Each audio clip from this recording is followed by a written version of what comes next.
Part 2. Last Exit to Fairyland. 10. Larkspur's Land.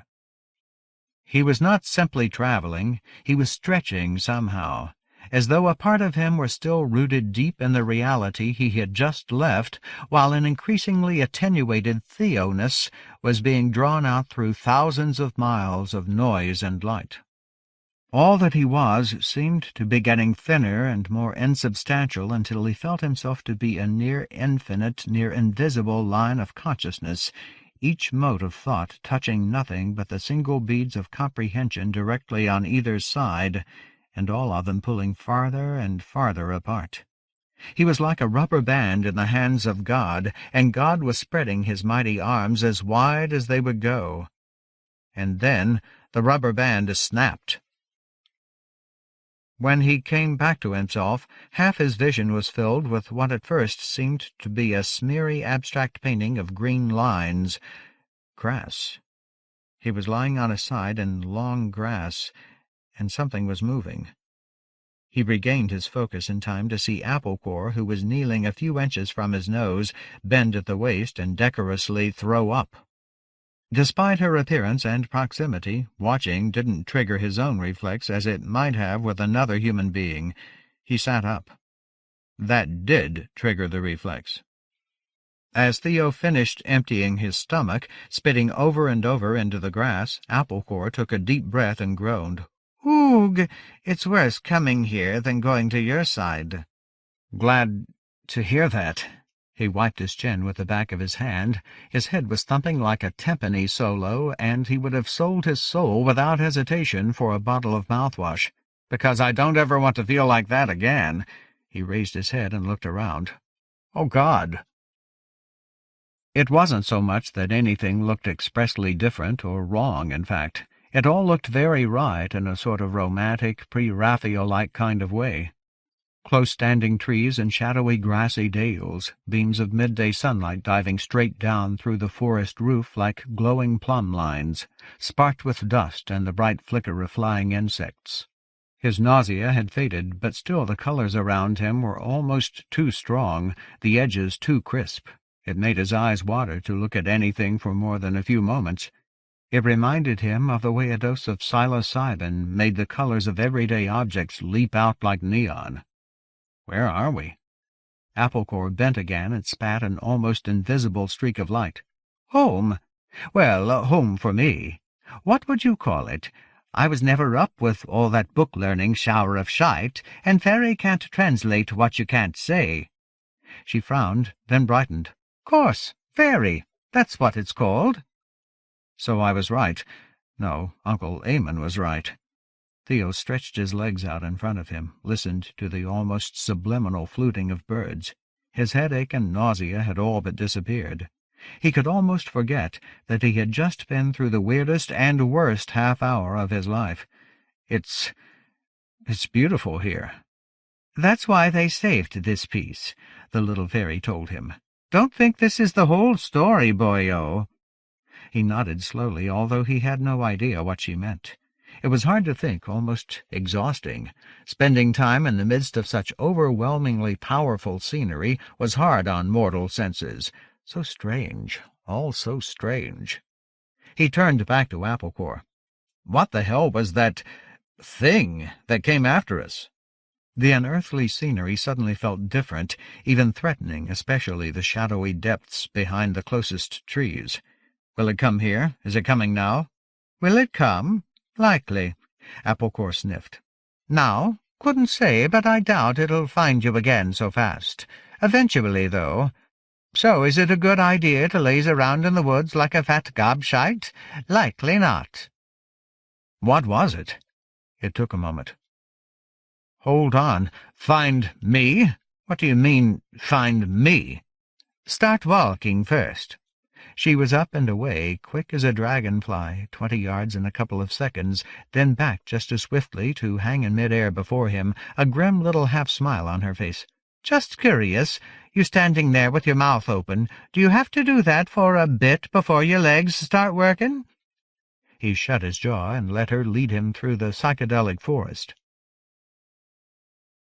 "I'm not being difficult," she said as they came out of a stand of trees and into an open dell. "I just don't know much. I'm a messenger, me, strictly hired help. All I can tell you is that just like Tansy sent me after you, someone else must have sent that falling-apart thing. Doesn't take much in the brains department to figure that out. You said you've never seen anyone like me before, not in real life. Ever seen anything like that?" "God, no." "There you are, then. It came from one of the in-between places, must have. If I could find you, then it could too." He shook his head. He was tired of the adventure already. He wanted to lie down and sleep. But instead all he did was put one foot in front of the other, following this irritating little flying woman, on and on through what had changed from a magical landscape into a fatiguing nightmare, as though he were being forced to do a survival trek through a Disney film. The sheer visual intensity of the forest, the glittering motes of dust, the bumblebees bright as spun coins, the snaking tangled roots and colorful toadstools in all their profusion, even the vivid green of the grass, was hallucinatory, and it was getting to be like an acid trip that wouldn't end. It made his head ache. But why me? I'm nobody. I'm boring. "Am I arguing? Just save some of the questions for the old fella. He'll probably be able to tell you a good whack more than I can." "Tell me about him. You said his name was Tansy?" "Count Tansy, yes. One of the Daisy clan, but a good bit less stupid than most of your land-owning shower." She pursed her mouth in distaste. "Still, I don't owe him nothing, and I wouldn't have done this for him if he weren't paying me, even if he did say it was important." Theo shook his head again. "Me? You're talking about me again? Important." "Important to someone, yeah, or they wouldn't have sent old Bag of Bones to suck your brains out through your nostrils, would they?" "Speaking of sending, why did this Tansy send you? Why didn't he come himself?" "He's used his exemption already, I guess." "He's used what?" She stopped, hovering, and held a finger to her lips. At first he thought she just wanted him to stop asking so many questions, but then he realized she was listening to something. His skin suddenly seemed to fit poorly, his heart to grow a little too big and violent for his chest. "Is it that thing?" he whispered. She shook her head, but did not seem very happy. He did his best to stay still, so she could hear whatever it was she was straining her tiny ears after. "Follow me," she whispered at last. "Quick, but as quiet as you can. That means pick up those great clumping feet."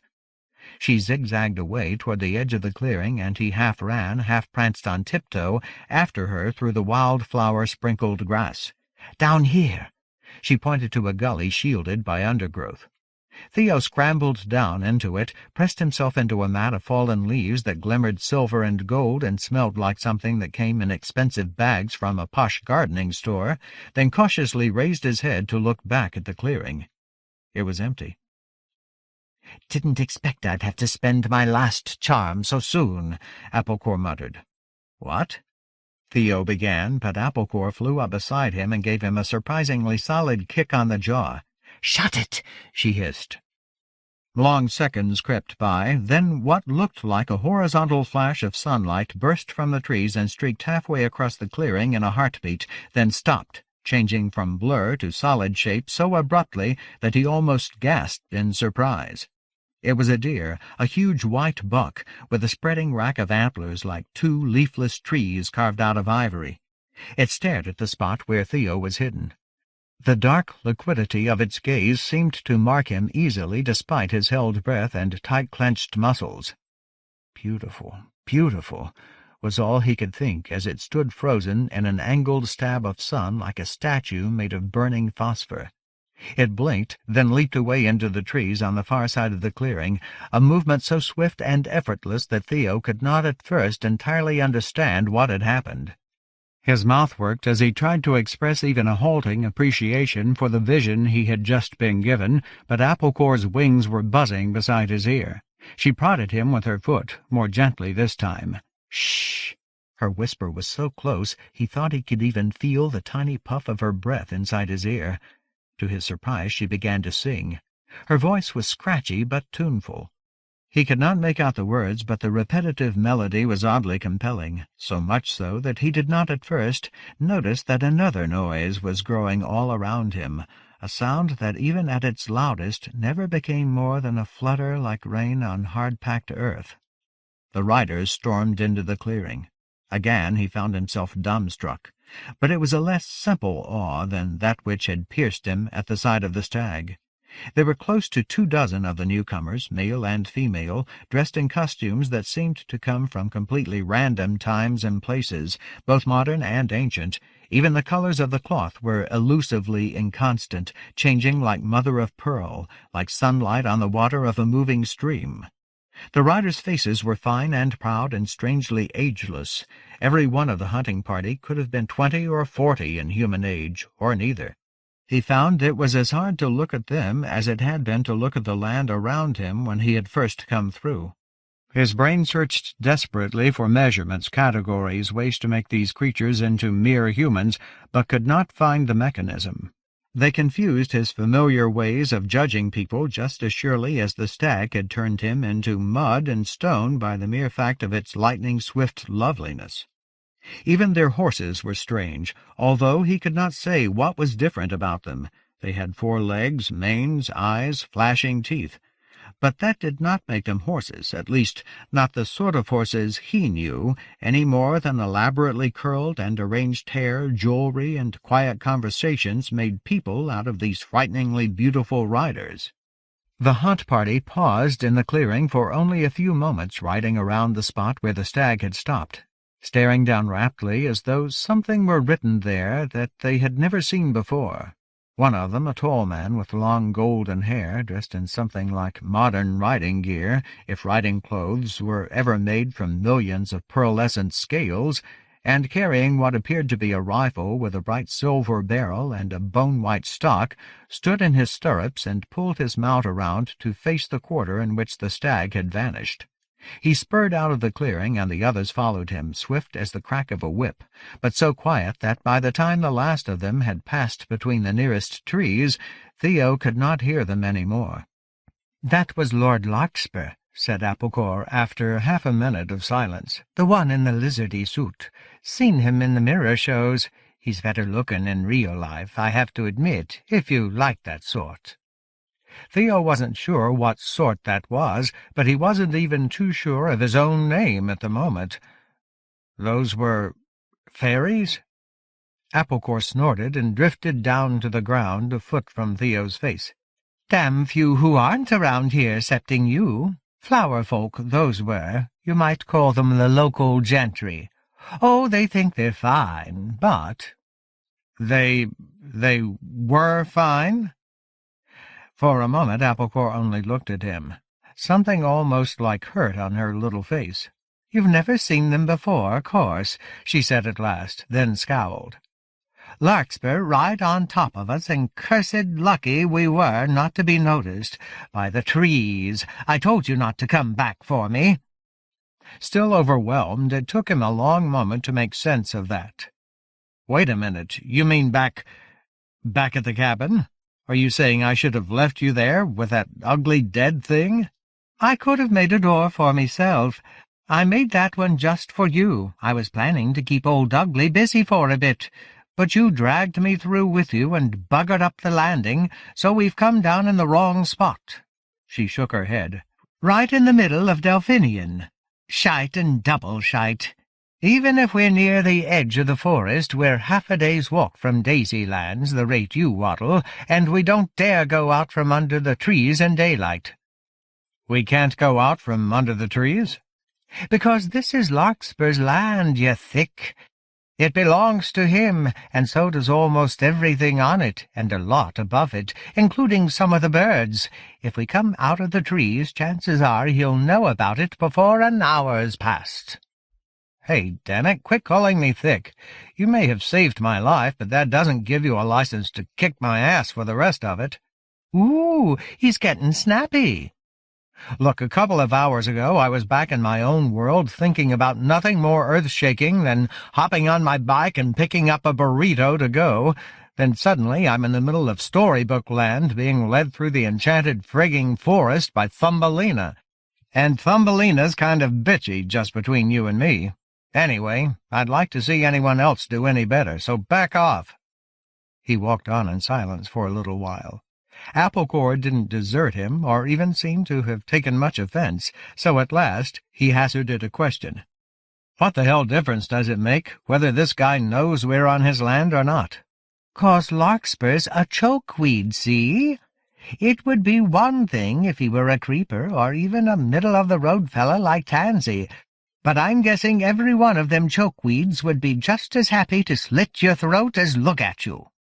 Theo was completely baffled. "Larkspur? Chokeweed? Aren't those plants?" Applecore gave out a quite expressive noise of disgust. "Ah, well, I suppose it's not your fault you don't know anything. Keep walking, and I'll try to tell you a wee bit about things. But pay attention. Even if you do think I've been giving you too much stick, and maybe I have, but then again, maybe it's what you need, if I tell you to shut up, stop where you are and shut right up. This world is dangerous for you, boyo, and not just because the way you walk you're liable to trip over a branch and break your nose. Dangerous, got it?" He nodded. "Right then," she said, rising into the warm afternoon air. "Get those feet moving." It would have been hard to absorb so many details of fairy history and culture if he had been sitting in a quiet classroom listening to a professor or reading it in a textbook. Hearing it from Applecore while staggering through the bizarre and distracting forest landscape was a bit like trying to take a complex course in political science from an immigrant taxi driver during the first half hour in a new city. And his instructor's style was not the most helpful either. Every time he felt he was beginning to see the light, Applecore would suddenly decide to fly ahead and scout the terrain, or would buzz up in front of his face to comment adversely on his pace or attention. What he did manage to grasp went something like this. Fairies here came in all shapes and sizes, but the most powerful caste, the nobility in a sense, or at least the upper class, seemed to favor roughly human shape and size, like the hunting party he had just seen. Like humans of a similar social position, they generally maintained residences in both the country and the city. There seemed to be only one big city, as far as he could tell, apparently the same strange metropolis as described in his great-uncle's book. The noble houses were all named after flowers, and these clans seemed to wield most of the control in Fairy. "They own the powerhouses, don't they?" was Applecore's slightly cryptic explanation of why that should be. The flower clans moved through a shifting and bewildering set of political alliances and conflicts, but the one that seemed most important for Theo to understand was the struggle between the creepers and the chokeweeds, since the subject of dispute was mortals. Applecore did not have a firm grasp on the entire history of the conflict, but as best Theo could make out, the creepers believed in coexistence with human beings, but the chokeweeds were opposed. "Opposed?" he asked. "What does that mean?" "I suppose it means they want to kill them." "Kill them?" A chill ran through him. "Sweet Jesus, how many mortals have you got around here anyway?" She wrinkled her little brow for a moment, thinking. "None that I know of, these days, except you." He swallowed. It wasn't easy. But why would there be such a big deal made about killing mortals if there aren't any here?" "'Cause it isn't just the ones here they're talking about killing, you thick." It didn't sink in for a moment or two, but when it did, he stopped walking. "Hang on. Damn it, stop flying. Are you telling me there's a bunch of fairies who want to kill all the people in the world? The people where I live? Real people?" Applecore scowled. "What does that mean, real? Amn't I real, you? If you cut me, do I not bleed? If you piss me off, will I not kick you up the arse?" "I'm not trying to offend you. I'm trying to make sense out of this. What exactly does that mean, they want to kill mortals?" She shrugged, still angry. "Like I said, it's a big political thing. If you want to know more, ask your man Tansy. I'm just the laboring class." Jesus. He started walking again. The magical forest was beginning to seem even less attractive. How many of these chokeweeds are there?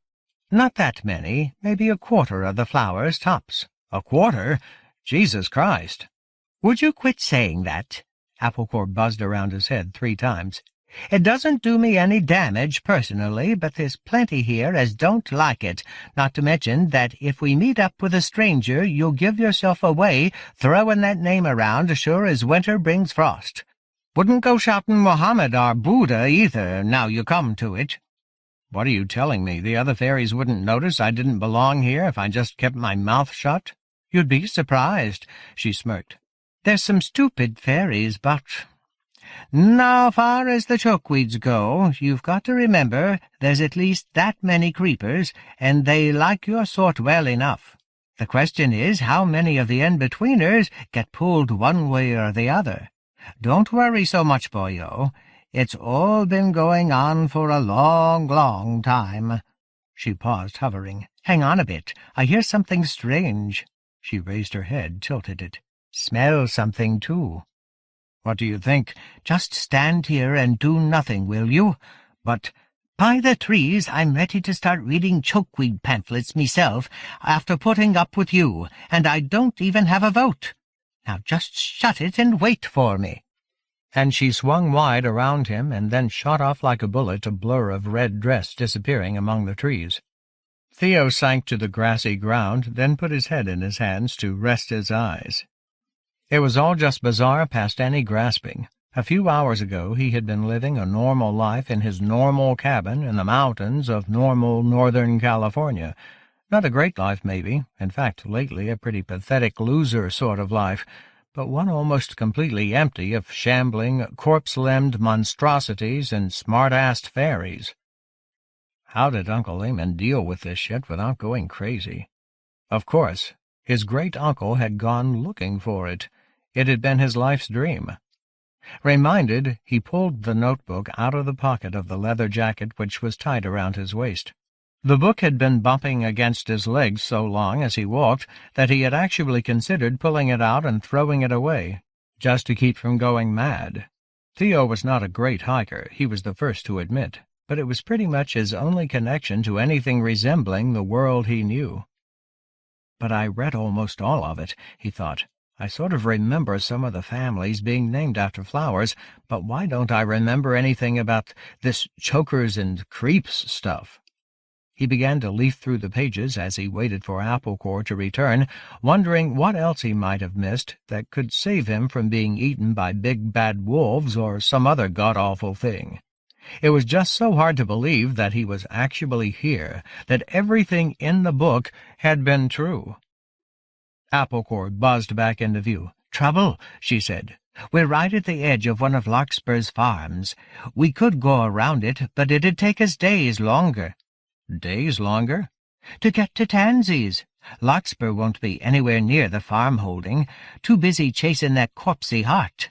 But if one of his factors gets wind of you, his lordship'll come quick enough." Theo shrugged. "So what are we supposed to do? You can fly, but I sure as hell can't." She stared at him for a moment, perhaps about to say something rude, but instead she brightened and pointed a finger at him. "Disguise, boyo! That's how we'll save your mortal hide." He waggled his arm. A shower of twigs fell out of the sleeve of his leather jacket. "What am I supposed to be, a scarecrow?" "Quit messing about with the branches. They're supposed to stick out. Same with the leaves in your hair." "No, you're not a scarecrow. You're a woodwight. A leshy, some call 'em. Bit big, but if you hunch over—" "You mean I have to walk with this jacket on? I'll get heat-stroke." "You'll get worse than that if Larkspur and his mates get hold of you. Put you in the wicker, man, roast you like a high-bristle potato. They will. Now quit squirming till I put this mud on your face." "So you'll look like a little old thing that lives in the woods and hardly ever comes out in the daytime." She buzzed backward a foot or so and hovered, surveying her handiwork. "A few more leaves in your hair would have helped. Ah, well, keep the collar of that jacket up. Now follow me. No, I told you, walk slow, like you've got crookedy legs." "It's hard to remember." "Tell you what, boyo, I'm trying to save your life, and you're not helping. Maybe I should take one of these sticks and lodge it up your back passage. That'd make you walk slow enough. You know, on a per-inch basis, you may be the most unpleasant person I've ever met. He followed her out through the thinning forest fringe. The mud on his face was itching already, but not half so badly as the twigs and dried leaves in his jacket and trouser legs. Theo did his best to keep up the shambling, arm-swinging walk Applecore had shown him, something like a chimpanzee with a broken neck, but it was hard to feel very confident about imitating something he'd never seen. "Are there a lot of these slushies around here?" He saw flat green-gold land past the trees now. "The thing I'm supposed to be?" "Hardly any," she said. "And leshies don't come out of the forest much anyway, maybe one day a year." "What?" He pulled up short, rubbing at his face in irritation. "Then how is this going to fool anyone?" Applecore flew so close to his ear that he winced at the pressure change. "I didn't say it would fool anyone," she hissed. "I said we had to hope it might, because, first off, it's the only thing around here big and stupid enough for you to pass yourself off as, and second, on that single day when one of them wood-white fellas does come out of the forest, he walks around honking and whistling and acting mad as an old stick. Don't ask me why, because I don't spend much time in the leshy taverns.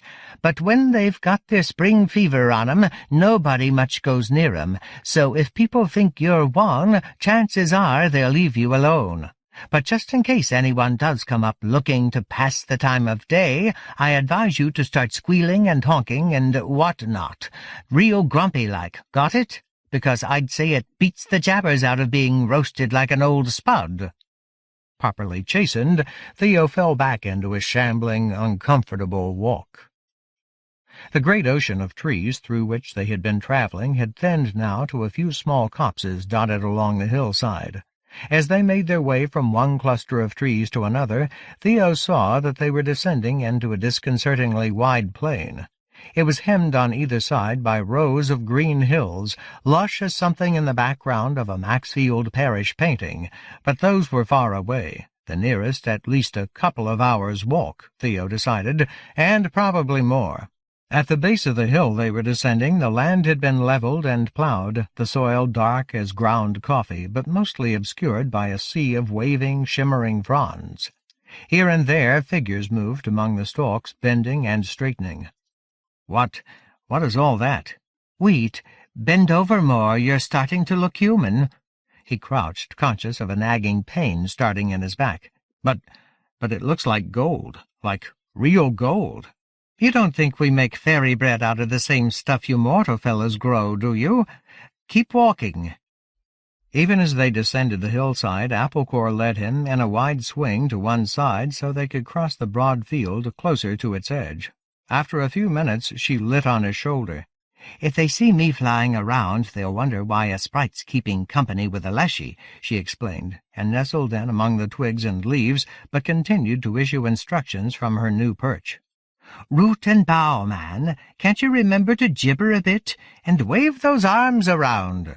Theo did not want to die in a wicker man, or by any other quaint methods the locals might have devised. He did his best to make appropriate noises and movements. He could see that some of the nearer farm workers had stopped to watch him over the tops of the rows, but was relieved to see that none of them seemed inclined to do anything but look. He stumbled along, gratefully aware that the sun was beginning to dip toward the horizon. He had never thought of fairyland as a place where you could get a sunburn, although he supposed the mud and twigs would protect him from that, but it was certainly warm enough to make the leaves down his neck itch like sin, and the hot leather jacket feel like a very cruel punishment.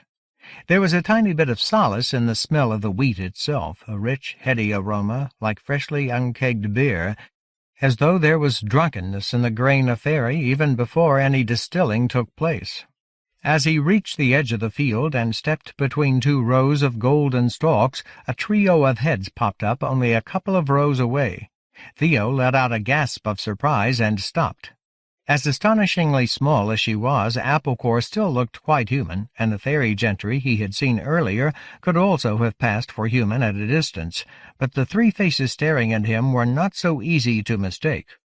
All three had huge eyes, faces as wrinkled as a 1,000-year-old mummy, and instead of noses, just two round nostrils opening straight into their faces. Something sharp jabbed his earlobe. "Make some noise, you idiot," Applecore whispered. Theo began to wave his arms and moan. The strange faces regarded him expressionlessly for a moment. He lunged into the wheat as though heading toward them, and they vanished down behind the row. "What the hell were those?" he asked when he could hear them rattling away in the other direction. "Dobbies," said Applecore. "Not too bright, those lads, but they'll not come back." "Ugly," Theo shivered. Applecore laughed sharply. "Ah, if you find those a bit homely, I'd hate to be in your shoes when you meet a Kilmoulis, or one of them fashion, or old Peg-Prowler herself." "Don't want to meet any of them," Theo said wearily. "Want to go home." Applecore frowned.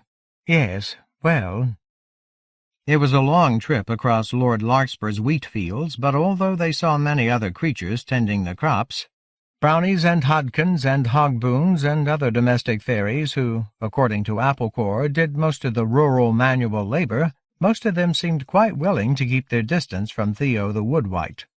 The sun continued to sink lower until it seemed to be setting atop the hilly meadows to the west. Once, when Theo looked back, he could see the forest stretching behind them all the way back to a line of distant mountains whose peaks were as faint as wind-tattered clouds in the southern distance. "The forest," he said. "It's huge." "The Silverwood? One of the biggest," Applecore said. "Inside the borders of Fairy, only True Arden and old Broceliande are bigger, or that's what they taught me." "And it all belongs to this Larkspur guy?" No, he's not that important. Delphinion, the bit his family owns, only runs into one edge of the forest, just happened to be the place we ended up. It mostly belongs to the 6 families, like everything bloody else." She pondered for a moment, then darted ahead and out of sight. Theo slogged on. He could see the end of the wheat field now. It was very close. Applecore was back within a minute. "We're in luck," she said. "The border is near, just the other side of the river, only a couple of hops. And there's a bit of woodland there, too, so we won't have to worry so much about being seen." "Does that mean I can pull these damn leaves out of my hair?" he sighed. "Border with what, exactly?" "With the Sun's Gaze commune, the Daisy House lands, where Tansy lives. As for those leaves, just wait until we're across the river, boyo." "Commune?" "They're big on old-fashioned names for things, the Daisy clan. You really don't want to be wasting time discussing this now, do you?" Theo staggered out of the last of the wheat like an exhausted distance runner breaking the tape, only to find that Applecore's idea of a couple of hops seemed to be derived from some kind of mutant kangaroo scale. The river was wide and active, dark water and sparkling foam intermingled like some kind of living crystal, but it wasn't very near at all, not the way he felt. He groaned and sank down onto the grass at the edge of the field. "I'm not going to make it." He lowered his head, felt sweat and dirt and scratchy leaves on the back of his neck. "I'm dying of thirst, too." "The river, Theo," she said it almost kindly. As he got up and began to limp down the long hillside, he realized it was the first time she'd used his name. He was only 100 yards or so from the water, could feel the spray in his mouth and breathe the ozone tingle in his lungs, when Applecore, hovering beside his ear, said something he didn't want to hear. "Oh, shite, we're in trouble now," was the way she put it. "What?" "Don't turn around. Riders on the far side of the field, back where we started. Some of Larkspur's march wardens, most likely. They look like they're talking to someone up there." "Probably those Dob thingies," Theo said miserably. "I never trusted the no-nose bastards." "Just hurry. They're a long way away, and they don't look like— Whoops!" "Whoops? What the hell does that mean?"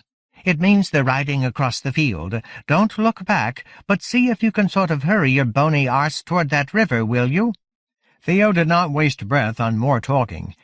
He sped to a stumbling lope. Although he had abandoned any pretense at leshyhood, preferring to concentrate on running rather than gibbering and throwing his arms around, he was pretty sure his fatigue and uncomfortable costume kept him from looking entirely human. A few of the leafy branches that had started under his collar had worked their way down past the small of his back until they threatened to become the stick-up-the-arse Applecore had mentioned earlier.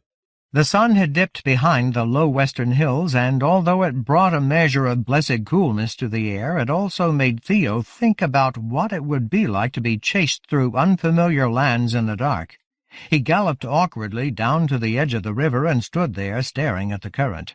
He almost thought he could see faces in the eddying water, shaped like fingers in the froth.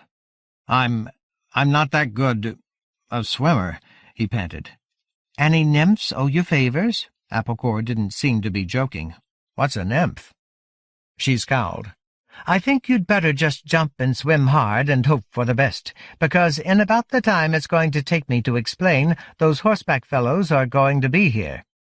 Theo turned to see half a dozen tall, mounted figures riding through the wheat field, trampling the stalks as they came. Not at full gallop, but not going slowly either. "Oh, shit," he said, and jumped into the river. It was stunningly wet, like ordinary water that had undergone some kind of molecular shift. In the moment of submersion, he could almost feel it trying to force its way in through his pores like an invading force. He came up thrashing and spluttering, an electrical thrill of cold running along his spine and squeezing his skull. Trying to paddle, he dug at the water with tingling, clumsy hands, and for a moment he actually made some forward progress. But the current seemed to reach up and grab him, a cold fist that squeezed him hard and then turned him over and over like a toy. Within heartbeats he had lost any sense of up or down. He tried to call out to Applecore, but there was only the ravishing chill and a view of sun and sky like something seen through the wrong end of a telescope. In fact, the coin of bright air rotating above him was getting smaller very rapidly indeed. He was sinking, his last breath burning in his lungs. Just as the blackness began to extinguish his thoughts, he thought he saw pale shapes floating toward him through the swirling, muddied waters. They surrounded him, their faces green as pale jade, hard and unsympathetic as masks. Their staring eyes were like bottomless holes, like abandoned wells forgotten in a field. But it didn't matter because he was sinking, drowning, dying. 11. A disturbance in the forcing shed.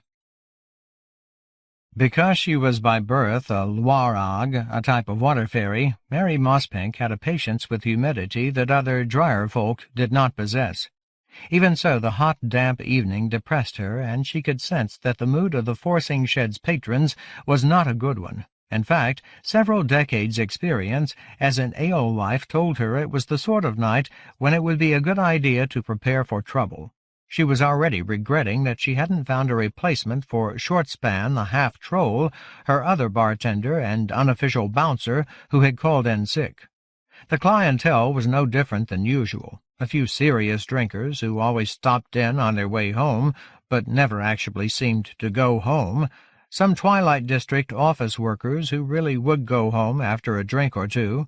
The Eastwater Marrowtown train station was just across the street, and a tableful of young flower bloods on the first stop of what looked like a long night's revel.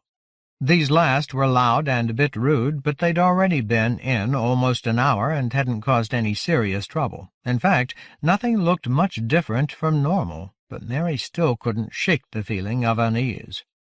Thus, when she left old Juniper in charge for a moment and went back into the tavern office to get change for a gold unag out of the safe, she took a package out as well.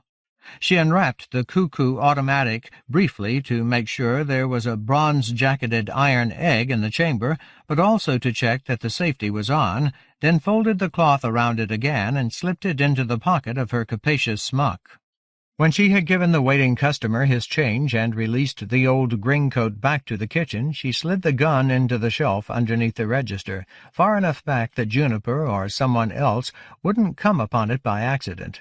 Just as she withdrew her hand, the front door opened with a bang that made her jump and set her small wings flexing.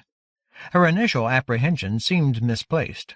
The little brown figure, backlit by the newly kindled street lamps, attracted the eyes of several patrons, but did not hold them long. It was only a goblin, and not a very healthy or happy-looking one either. Mary scowled and stepped around the corner, meaning to head him off before he put the touch on any of her customers, but the little fellow walked straight toward her, bony-legged and awkward as a stork. "Shake the trees! Who dragged that in?" laughed one of the young gentry as the goblin limped past, and a few of the office workers muttered or chuckled behind their hands, but that was all the attention anyone paid to the new arrival. "And I'll wager he's used to that," Mary thought. "You are, the proprietor of this drinking place?" He had the whining goblin voice, but he spoke with a certain cockeyed dignity. She wondered if he'd been drinking. Goblins had a legendary fondness for strong spirits. Of course, she'd been in the business a long time, and hadn't served many goblins, and, in fact, couldn't remember any of them drinking anything much heartier than fern beer. But why would everyone say that if it weren't true? Maybe they had goblin pubs they went to. Hadn't she heard something like that once? "Yes, this is my tavern." His finger-length nose twitched. "A happy meeting for me, After the odd little throat-clearing noise, he leaned forward as though to impart a secret. "I am for the moment without gold of any coinage, fair lady, kind mistress, not a fly-fleck." She bit back a smile, unwilling to be charmed. It was too hot to encourage this kind of nonsense. "If you're after a free drink, you'd better try somewhere else." "No, no, that is a mistake you make of me. I ask for no favors, and I want no drink." He rubbed at his nose, scratching it until it bent at least a couple of inches sideways. He was younger than she'd first thought, not even middle-aged, and fairly clean for a goblin, but he did have the infamous musky smell. "I wish only to know if there is a small task of some kind that needs attention, something that might earn me the price of a meal. At the moment, as I have said, I have no coins." She squinted at his tattered clothes and his long bare feet. Her first impulse to send him away remained strong. He did have that slightly acrid goblin reek, and there was a still nervous part of her that suggested tonight was not the night to do anything out of the ordinary. On the other hand, he was extremely polite for a goblin or anyone else, and he did have the look of someone down on his luck. "What if my dear old Semellus hadn't taken me in that night? Where would I be now? Rolling drunks down by the waterfront? Would I even be that lucky?" She decided she owed something, if not particularly to this strange little fellow, then to the memory of Semellus Weft Bebalm, who had taken in a young runaway and eventually made her the lady of the house, a wife in all but name. "Right," she said. "You can do a bit of sweeping, I suppose, and then clear away and wash some glasses in the back. An hour or so should earn you some supper." He made a courtly bow, his knee-joints popping like wood knots in a fire. "Very kind this is, Madam Alewife. A blessing on your establishment. I call it down." Now she did smile. "I see. And what would be your name?" He raised a bristly eyebrow. "Ah, my name. Ah." He nodded slowly, as if asked to explain the secrets of the elder trees. "Button is my clan name. Mud is what they call me in the streets of this bright city. What I call myself, that is too mysterious."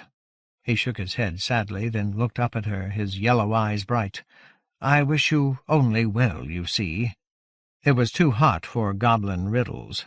Mary pointed to the broom. The little fellow seemed to be a decent worker, and although he attracted some unfriendly attention from the young blood sitting near the billiard table, a youth in Thornapple, black and gold, seemed to be the leader, and had already sent one of Mary's serving girls running to the back room in tears, the goblin applied the broom steadily and stolidly. As the evening wore on, a party of older gentry came in, 3 prosperous-looking men and a woman, all a little cheerful with drink already, and their presence seemed to keep the noise down at the Thornapple table. Mary found herself relaxing. When Button had finished sweeping, Mary caught him by his bony furred elbow.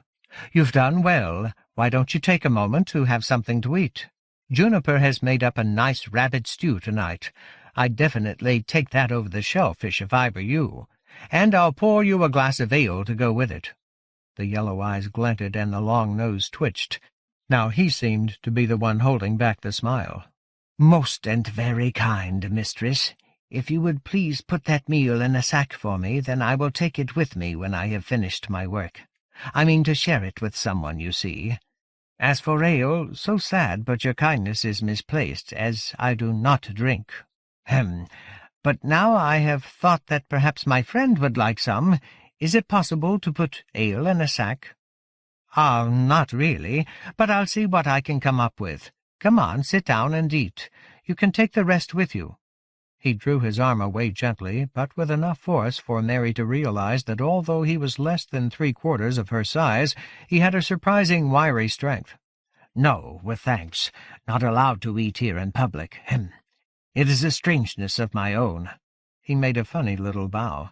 "Just clearing away the glasses. That is what I will do now." She shrugged and let him go. After she had leaned into the service hatch to the kitchen to ask Juniper to find a spill-proof container for the stew, then handed the old greencoat a bottle of Orchid Lightning Pale to put into the sack with it, she found herself still shaking her head as she mopped down the bar. She hadn't ever really talked to a goblin before. Were they all this odd? Juniper appeared from the kitchen, wings drooping in the heat, and set the sack down on the bar, but he didn't go away again. Absorbed in cleaning the taps, Mary found herself wondering, with a measure of irritation, what the old fellow wanted. Did he disapprove about giving bottles of ale to goblins? But that didn't explain why the whole room had suddenly become a great deal quieter, or why her neck hairs were all standing on end. Juniper muttered, "Think this might be trouble, Mary." She looked up to see a bit of jostling by the Youngbloods' table. The goblin was struggling to balance a tray of glasses while the young Thornapple blocked his way with an outflung leg. The young noble's companions were chortling in anticipation of a little fun. "These glasses, they belong to the alewife," Button said with a certain nervous dignity. "It would be shameful, yes, if I were to drop them." "Shameful for you or for me?" the Thornapple youth laughed. And he was a Thornapple. She could see him clearly now. There was no mistaking those white eyebrows, then flicked a calculating glance toward Mary. "Put them down if you're worried. I just want you to answer my question." The goblin did not want to look him in the eye. "Yes, I answer you. Yes, I am a goblin." "We know that," said Thornapple. "We can smell it," one of his companions brayed. "I asked you if you were a real goblin." Button again tried to get away, but Thornapple folded a long-fingered hand around the creature's skinny forearm. "Please, I do not know what you mean." "That's enough." Mary stepped around the edge of the bar. "Let him go." The young Thornapple looked up at her with lazy satisfaction. She felt a shock of recognition when she saw that the eyes in his handsome face were 2 different colors, green and black. This wasn't just one of the young Thornapple cousins. This was Orion himself, the heir apparent, eldest son of one of the most powerful men in the city. Used to being recognized, he grinned at her expression. "I'm not harming anyone, mistress." His use of the title was adroitly contemptuous. "Are you really going to call the constables over a conversation?" Mary Mosspink hated bullying, hated it worse than almost anything. As a child growing up in the Marrowtown waterfront slums, she had seen enough of it to last a lifetime. But the bullies of her childhood had possessed no other attributes beside brute strength. This kind of more insidious, less forgivable bullying by those who had no need, who already owned the city and everything in it. "Go back to your bar," said Orion Thornapple. "The little fellow is going to tell us a story, that's all. No harm to him. That's what a real goblin does, isn't that right?" He squeezed Button's arm companionably. "Tells true stories." The goblin turned his yellow eyes up to her. There was something in his look that went deeper than his words, but it was a far more complicated emotion than simple fear. "Do not worry for me, Madam Alewife." Mary stood, tangled by indecision. She ought to throw them all out, the whole smirking table, but who would do it, with Shortspan out sick? And even if she managed, then what? The thing of it was, if the youth wanted, he could probably get her license taken away. Then she would find out how accurate her earlier musings about a life without the forcing shed had actually been. She hated her own cowardice, but she was at least brave enough to recognize it for what it was. "You let go of his arm," she said at last. "Just let him go. Then if he wants to talk to you, he can." She stood in place until the handsome young man released his grip, then did her best to make her retreat to the bar look like a walk of someone who just diffused a problem. When she got there, she half thought about pulling out the gun, but knew that would only make the situation worse. She certainly wasn't willing to shoot Orion Thornapple or one of his friends. That wouldn't just lose her a license, it would cost Mary Mosspink her precious freedom as well. At the least. Still, she stayed close to the register and the hidden package, certain now that her intuition had been right, that if there had been a wind on this sticky hot night, it would carry disaster. Some of the other patrons seemed to think that the disagreement was over and resumed their conversations, but the room was still tense. Mary watched as a couple of Thornapple's companions got up and went to the six-hazard table behind the goblin. They picked up cues and began to stroke the balls across the bays in a desultory fashion, but they were really just preventing a quick retreat by their leader's chosen victim. "Now," said Orion Thornapple, "you did say you were going to tell us a story, didn't you? A real old goblin-type story? A true one?" He leaned forward unsteadily. For the first time Mary saw how drunk he was and felt a cold wash of terror. She should never have walked away. She looked for Juniper to ask him to call the constables, but couldn't see him. "Tell me a story about fathers," said young Thornapple. "But, young master, why do you want a goblin story?" Button seemed less frightened than Mary would have expected, or else he was hiding it well. "The tales the goblins make, they are well known and not very satisfying to folk like yourself. All goblin stories have a hole in the middle of them." "Don't talk rubbish. Tell me a true story about fathers who lived too long." By the trees, Mary thought, he is drunk. Either that or he's mad. He's asking the little fellow to tell his fortune, or his father's fortune, which is a lot worse. It was an article of folk wisdom, much believed but never definitely proved, that goblins could sometimes foretell the future. But whether it could truly be done or not, it was certainly not allowed to try to spy into the fortunes of one of the High Council, and Thornapple's father was one of the Council's leaders. Even some of young Thornapple's companions were looking a bit nervous now, but whatever expansive strangeness was upon the flower lordling seemed to make him oblivious. Mary Mosspink wondered how much he had drunk, or maybe it was something else, ghost-weed or even dust. "Talk, goblin," he said. "I don't give a rap about any hole in the middle. Tell me a tale." Button bowed his head toward Orion Thornapple. "Be it so, then." He took a breath, held it for a moment in silence. The patrons sitting nearby, who had been pretending not to listen, now gave up all pretense. "Once," the goblin said, "in a time when things that went around still went around, there was a very old fellow. A pinchpenny was he, who had little love for, anything except gold. In his youth he had briefly taken a consort, and from this union a child had been born, a son. After she had left him, the boy's mother had died in hunger and want, unhelped by the child's father. As he grew older, he grew less capable of the working of his own land and keeping of his own house, but remained reluctant to spend any of his money, so the old fellow decided that he would bring his son back to live with him. He did this not out of love, but in the desire to have a servant he need not pay. Many people of the village saw this, and many whispered that the sooner the old man went to feed the trees, the better it would be for all whose lives he touched." Orion Thornapple seemed to like the goblin's story so far. He was smiling broadly, sitting back in his chair. He was alone at the table now. His friends had moved to the six-hazard table, where they were talking quietly and a bit worriedly among themselves. "Better indeed," Thornapple said, and chuckled. "Now the young one had a son of his own, yes, a very little boy. and they both came to live at the house, and the little one's father made him do many of the harder tasks his own father gave him to do, so that the small boy had scarcely any rest from sunrise to sunset.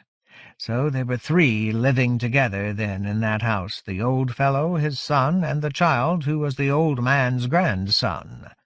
One day the child discovered that there was a goblin living in a hole near the house, and because he had not yet grown cold to the world, as had his father and grandfather, he shared what little he had to eat with the goblin, often leaving a crust of bread or a boiled root at the mouth of the hole. One day he came back and discovered that the goblin had left him something in return, a toy of sorts, a bird made all of gold. When he showed this bird to his father and grandfather, both were consumed with greed. The grandfather insisted the bird should be his, since it was his house and grounds where the goblin lived. The younger man insisted just as strongly that since it was his own son who had tricked the goblin, as he saw it, into giving gold in return for crusts of bread, the bird belonged to him.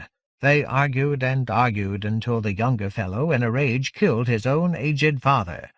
He then told the little boy that his grandfather had gone away, that they would have to work even harder now, and sent the child to bed.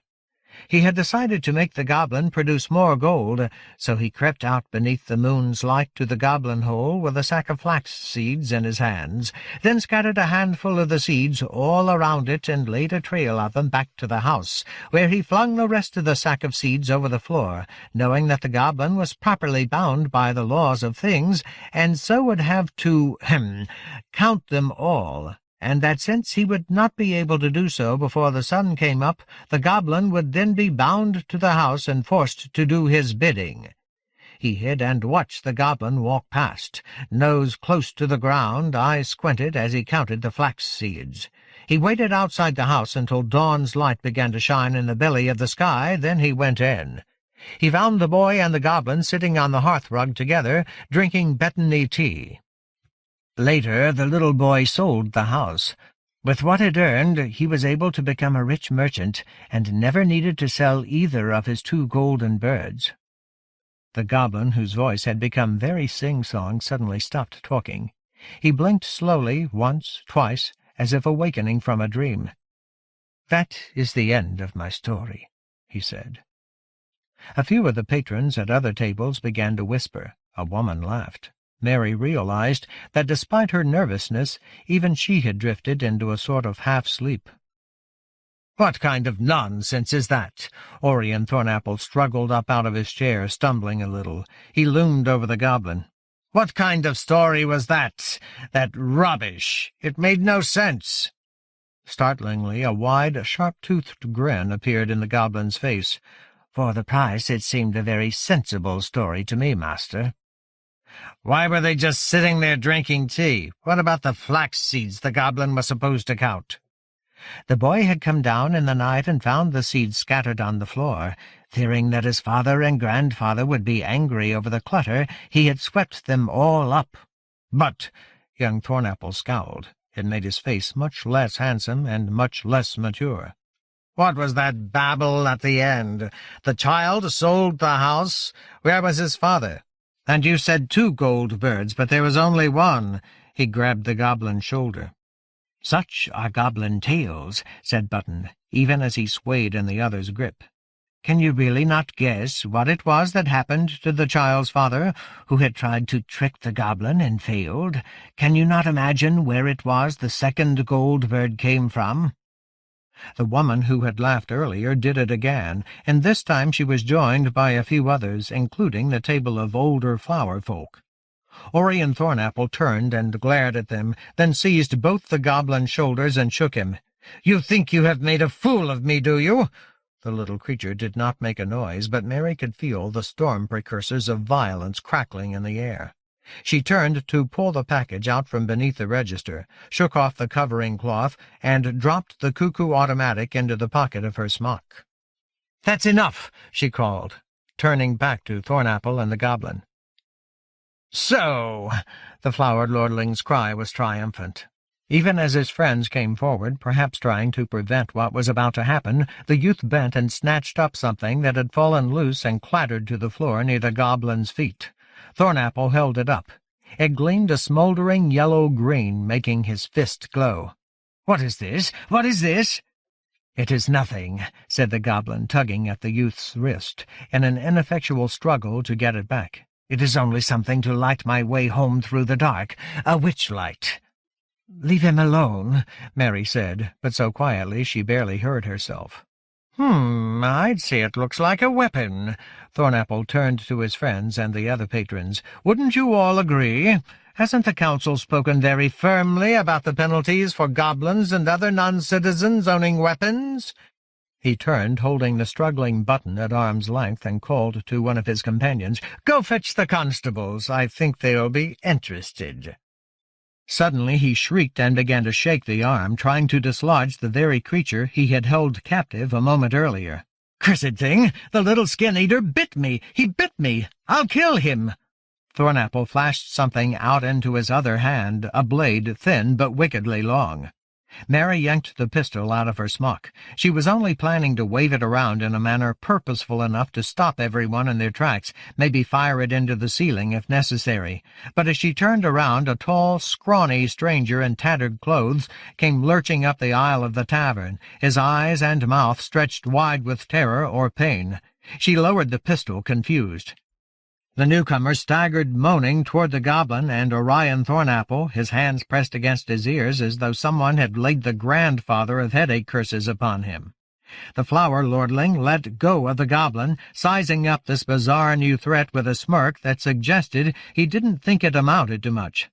"Some kind of goblin lover, eh?" Thornapple asked, lifting his long knife. "Stop!"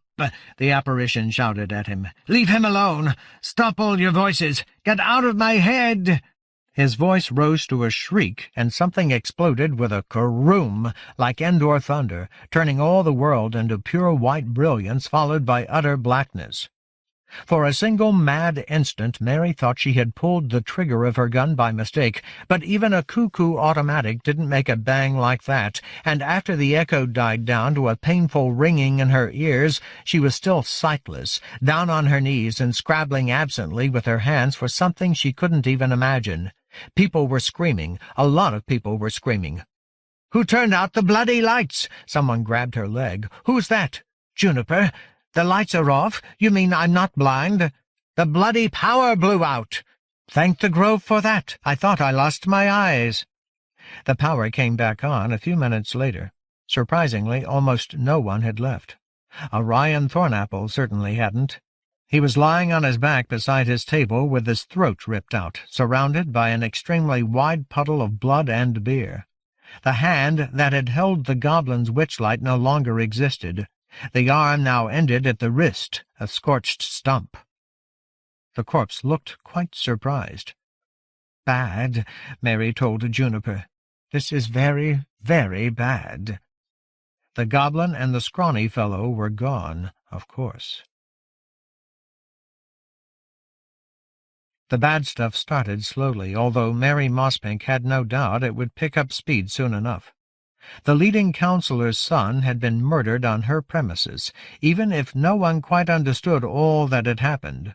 The mere fact that she was completely innocent, and that the young idiot had brought it on himself, would be of little account when the wheels of officialdom began to turn. But the detective constable who interviewed her did not seem unduly vengeful, and she allowed herself a little hope. When Mary told him what she remembered about the goblin, he quirked his mouth in a sour smile. "But you know his name, if he didn't lie," she said. "People always say goblins never lie." "Everyone lies," the constable said. "I don't care what they say about goblins, but it doesn't matter." He explained to her that there were some 20 or 30,000 members of the Button clan in the city, and that at least half of them had been called Mud at some point in their lives. It was a bit like saying someone was named Hey You. The constables extracted statements from all the employees and customers before leaving Mary and old Juniper to clean up the mess. It wasn't until hours after young Thornapple's body had been taken away that she realized that despite what must have been a fairly pressing need to escape in the darkness, the goblin had not only taken the time to finish off Ori and Thornapple, he had also remembered to take the stew and the bottle of ale he had earned with him. 12. The Hollyhock Chest. As consciousness sluggishly returned, all Theo could remember at first was what seemed an odd dream in which he had been a sack of potatoes. No, a sack of wet potatoes, and a sack being handled rather roughly at that. He kept his eyes closed and tried to figure out where he was. The bed was big and soft, so it wasn't the cabin, but he didn't live with Cat and her quilts on top of quilts fetish any more, unless the breakup had also only been a dream like the potato sack nightmare. Wait a second. He had been a wet potato sack carried by a two-legged elephant, and there had been a bumblebee flying around his head, talking to him in a funny little buzzy voice, all of which meant absolutely nothing, except that it had obviously been a really weird dream. Hold on. Buzzing. Flying. Fairyland. Apple core. The whole grotesque adventure came flooding back as Theo's eyes popped open. A huge white comforter was draped over his legs, and beyond that was the footboard of a large wooden bed. Good so far. But beyond the footboard sat a gray, lumpy person the size of an industrial refrigerator. Theo gasped and yanked the comforter over his head. A voice like someone dragging a manhole cover down a cobblestone street bellowed, "Hoy, Ted! Tell the boss he's awake!" It was comforting not being able to see, because the large gray person he had been looking at just before he had made the swift decision to pull the covers over his head and pray it would go away had not been a comforting thing to observe. "You can come out, Pinky." The voice was so deep and rough that just being in the same room with it made his kidneys hurt. "I'm a vegetarian." "No, you're impossible," said Theo, but without much conviction. The thing laughed. "Funny, Pinky. Come on out. The boss'll be seeing you in a moment. You might want to leak out some fluids or whatever you lot do after you wake up." "Just because I look at it doesn't mean I have to believe in it," Theo reassured himself. He slowly inched down the covers until the top halves of both his eyes were exposed. The commitment made, he did his best not to squeak with fear. The thing next to the bed gave the old playground expression "butt ugly" a whole new meaning. Is this what my life's going to be like from now on? Just one horrible, weird thing after another? That sucks for days. The predominant color of the thing's bumpy, wrinkled skin was indeed gray, but not a simple gray. It held a complicated array of hues with strange undertones, like the exterior of an anciently decrepit concrete building left to weather and collapse, a gray that suggested the kind of walls where graffiti had been painted over and then re-graffitoed in a continuous cycle for about 1,000 years. The thing's face, however, made the rest of its gnarled hide look positively kissable. Its eyes were just tiny little points of red light, deep under brows so heavy someone could have tended bar from behind one of them. Between them was a formless gob of lumpy, crusty gray stuff that could only be called a nose because it had nostrils, and because it was more or less in the center of the thing's face. The mouth was open, displaying a grin so jagged and horrifying that Theo's fingers involuntarily tightened on the quilt again. The bald, gray, gruesomely massive thing was sitting cross-legged on the floor beside the bed, but even so its head was at least 5 feet above the ground. It must, he guessed frantically, weigh as much as a medium-sized car. "Hello," it grated, and leaned toward him, batting eyelids like folk art saucers. Its breath was what might more properly have been expected out of the southern end of a triceratops. "My name's Dolly. You know, you're kind of cute for a pink boy." He was fanned awake the second time by the wind from tiny wings. Whoever was standing on his chin was saying angrily, "It's not funny, you bloody ogre. If I'd been here, I'd have flown up your nose and gone on a 3-month search for your brain, just so I could kick it back out your nostril." "Oh, Mulch," the deep voice said grumpily. "It was just a joke. They're such frail things." "He's been through a lot." The fanning stopped. "Come on, boyo, wake up." Theo opened his eyes. "And don't look up my skirt, you rude shite." With a flick, she flew up from his chin and back a yard, forcing him to sit up, groaning, so he could see her. The massive gray thing was still sitting on the floor, but it looked a little chastened. It was no wonder he'd mistaken it for an upright elephant in his first dream. "Hold on," he said. "How did I get here? Did you carry me?" He paused. "And is your name really Dolly?" "Close as you'll get to saying," and she belched out a gnashing, grinding noise that made Theo's kidneys ache again. "So it might as well be Dolly, yeah. I carried you. My brother Teddy Bear took a turn, too." "Teddy Bear?" "That's how ogres name themselves," Applecore told him. "They get their names as kids, called after their favorite toys.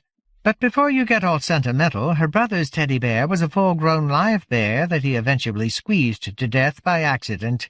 And Dolly, well, boyo, you don't even want to know what she used for a doll." No, I don't." He looked around as much as anything else to avoid looking at gigantic gray Dolly, who was grinning again.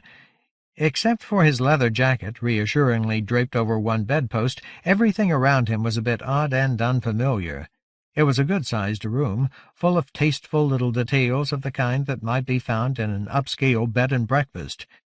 Theo and Kat had stayed in one in Monterey once, and Theo had been amazed how much money you could charge to let someone sleep in your spare room if you had a vase of cheese straws on the mantelpiece and a needlepoint of an otter on the wall. This room had soft, shimmering cloth hangings on the wall and very little ornamentation except for an upright wood and glass object on the bedside table. He guessed it was a clock radio, even though its face was triangular, and there seemed to be more unreadable symbols on it than the numbers on a standard clock.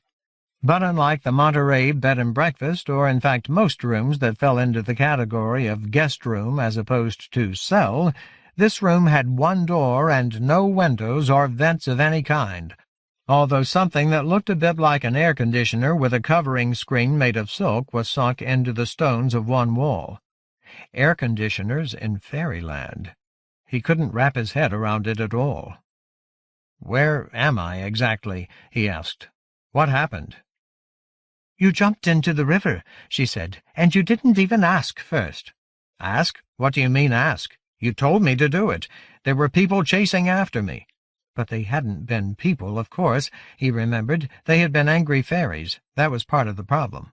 "Not ask me. You don't go jumping into someone's river without getting permission," Applecore said sternly. "Ignorance is no excuse.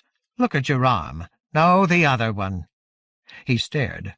Tied around the base of his left wrist was a single strand of wet green grass. He tried to slide it off, but it wouldn't move. He couldn't unpick the knot either, and the grass was as unbreakable as some kind of space-age carbon fiber. "It's not going to come off. You should be grateful you got away so lightly, boyo. That's a nymph binding, and it means you owe a powerful favor. I had to work hard to bargain that, so they didn't just drown you, or worse." "Worse?"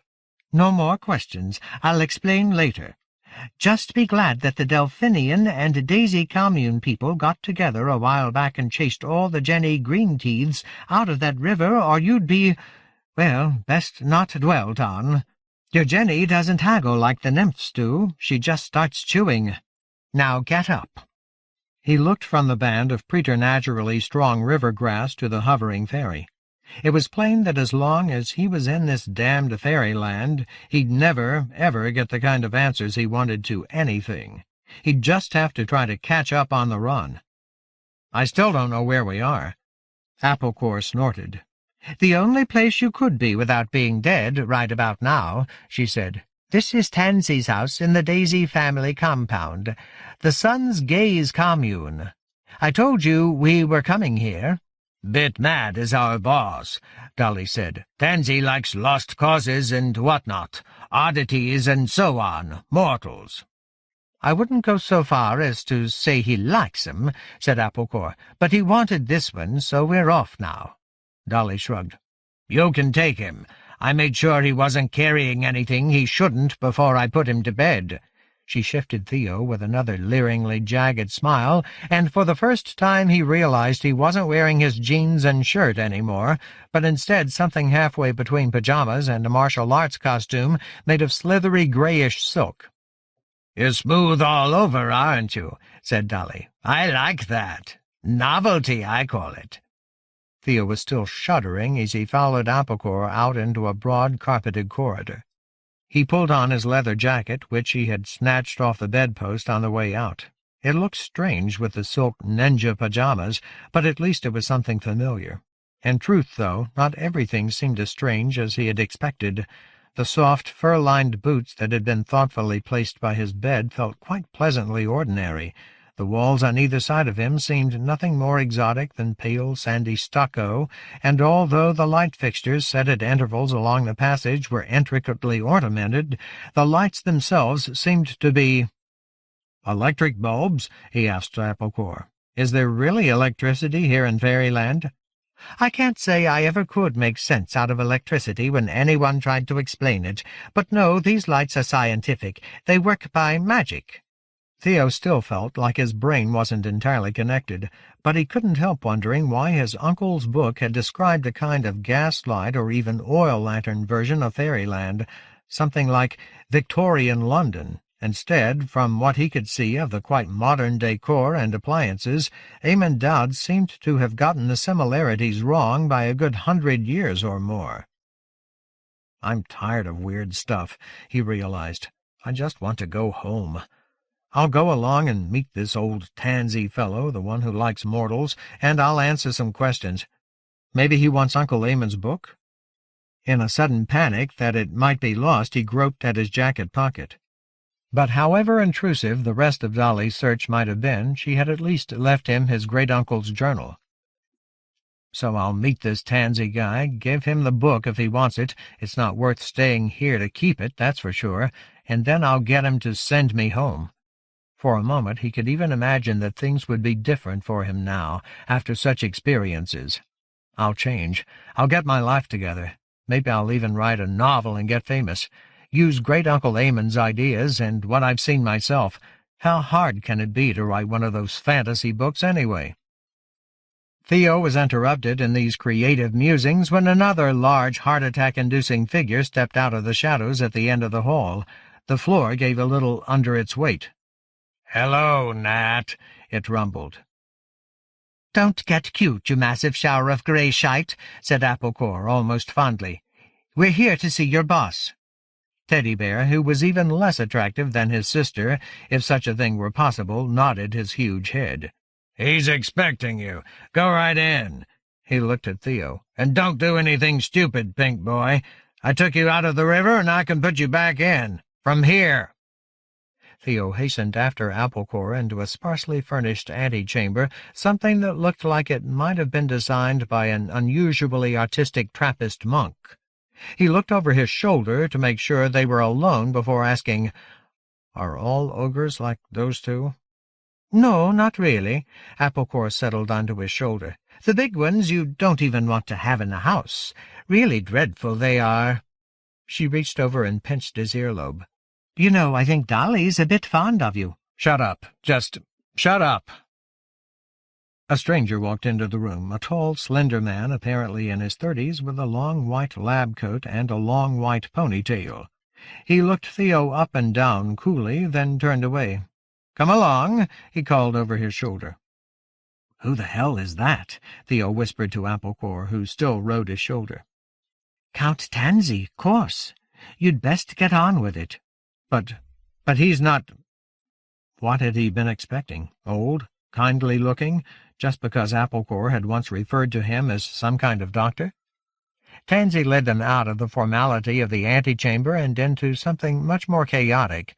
To Theo's first startled glance, it looked like the early days of computing, of that time which he knew only from photos and magazine articles, when people had mounted their first-generation PCs in handmade wooden boxes before such things had been replaced by mass-produced plastic cases.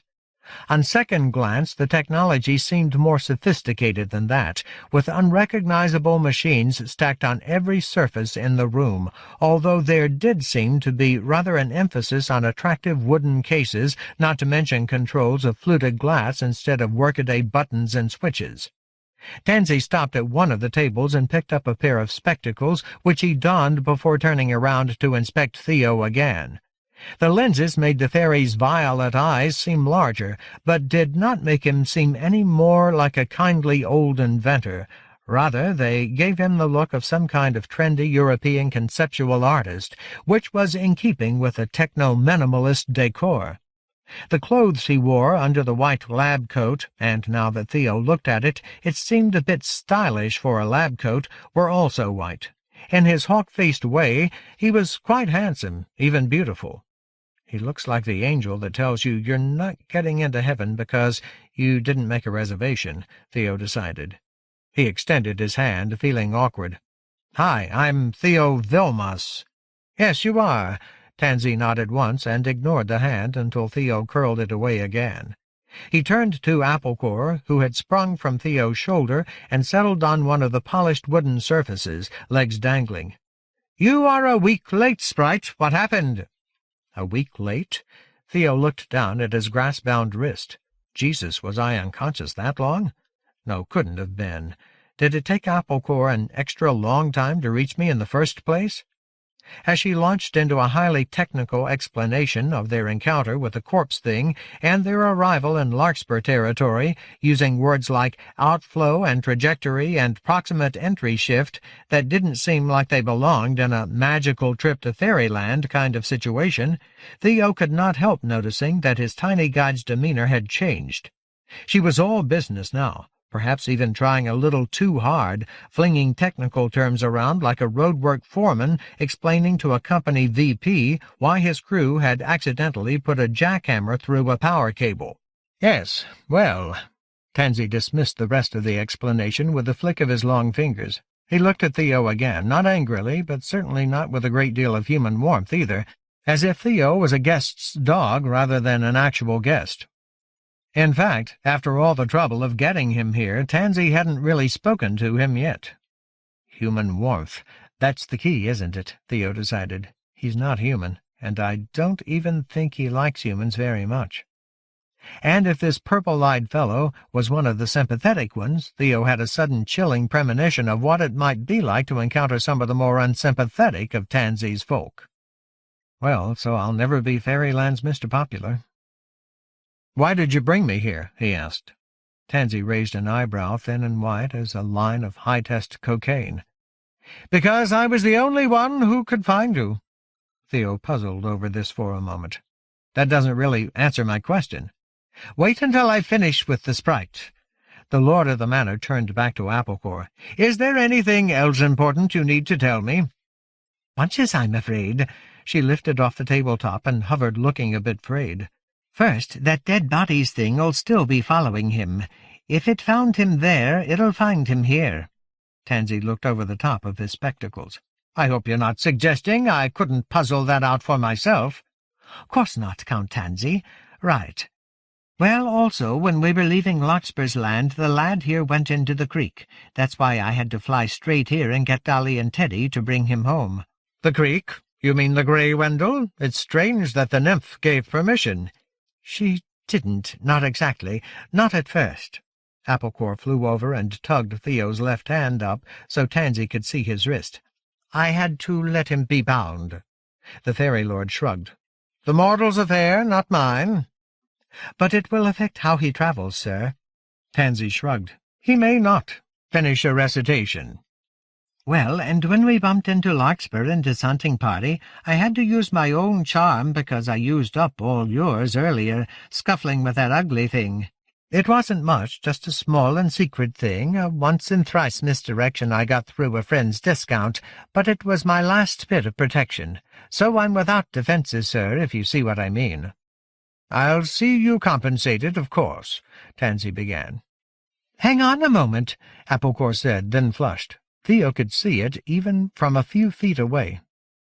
"Sorry for interrupting, sir. Sorry. I just realized a moment ago you said, 'He may not.' What does that mean, if you don't mind my asking? May not what?" Tansy looked like he did mind her asking, at least a little, but couldn't be bothered to make a point of it. "May not travel. You see, things have changed." "How so?" Applecore moved a little closer to Theo, hovering almost protectively, he thought. "As I may or may not have explained to you, I did not want this mortal for myself, but because certain others wished me to summon him." Tansy turned and moved to a low chair, settling himself into it with remarkable grace. For the first time Theo noticed that this important fairy had no wings, nor had any of Larkspur's hunting party had them, now that he thought of it. Hadn't Eamon Dowd written something about the upper-crust fairies and their wings? "He was wanted at a conclave in the city," Tansy continued. "A meeting of some of the most important leaders of both the symbiotes and the coextensives." Applecore flew close to Theo's ear. "Those are the creepers and the in-betweeners, the groups who are against the chokeweeds," she whispered. Tansy frowned. He obviously had sharp hearing. "I must say I deplore those oversimplified names. It is the worst kind of common goblin talk." He shook his snowy head in irritation. "Besides, we coextensives are not in-betweeners, a poor choice between two more dynamic parties. Rather, it is the other two parties who tend rather toward extremist positions, and we are the moderate and sensible majority on which society depends." In his strange way he seemed the most human Theo had yet seen him.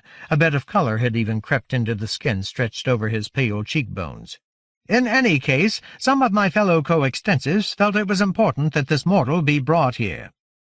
"Theo Vilmos, I have a name. I'm not just this mortal." Another wave of the hand. "That Master Vilmos be brought here. And although I am a busy person with many important projects, they convinced me to help.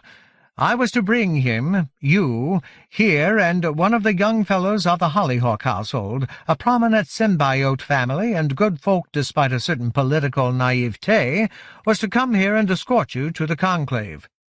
"But what happened?" Applecore asked. "Have they cancelled this meeting or some such?" Tansy shook his head. He sat silently for the space of a dozen or so heartbeats, then rose from the chair and walked over to a surface covered with wooden boxes whose shimmering screens were unlike those on any electronic device Theo had ever seen, as though they were not solid at all, but some kind of vertical liquid. Tansy moved his fingers slowly over one of the boxes, and the screen rippled and glowed. Then he closed the lid. Although he didn't much like Tansy, Theo had to admit these fairies were fascinating to watch. As with the folk and the hunting party, every gesture Tansy made, even the most apparently spontaneous, seemed like something choreographed and practiced. It's like they've been in some kind of applied gracefulness crash course since the second they were born. Finished with his first task, the tall fairy pulled open a drawer, then lifted out a silver box the size of a hard-bound book and put it on the tabletop. Applecore buzzed over to examine it. After a moment's hesitation, Theo walked over to join her. "This was delivered yesterday," said Tansy. "The Tommyknocker who carried it was one of the workers from the mine on the far side of our estate. He did not recognize the fairy who gave it to him and bade him bring it here to me. In fact, the knocker said no one had ever seen the stranger within the bounds of the commune." The box was an ornate thing, the silver chased with designs of birds and tree branches. In the center of the lid was an emblem of a round flower with overlapping petals. "That's the Hollyhock Chest, isn't it?" Applecore asked. Tansy nodded. "It is. But I don't think it was sent by the family of the young man who was coming for Master Vilmos. Look." Tansy lifted the box's lid, unleashing a waft of spicy smells that held a faint acridity underneath. Inside, nestling on white petals, was a small object the size of a child's fist, wrapped in red paper. "It's a heart," Tansy said, "dried and stuffed with rue." He gave a short, sour laugh, but his face was turned away, and Theo could not see his expression. "I rather think that means we shouldn't expect your escort, don't you? At least not any more of him than this." Good God, the way he said it! Like he didn't care. Theo sat on the edge of the bed. His legs were still trembling. Like it meant nothing. Applecore was perched on top of the screen that looked like part of an air conditioner vibrating gently.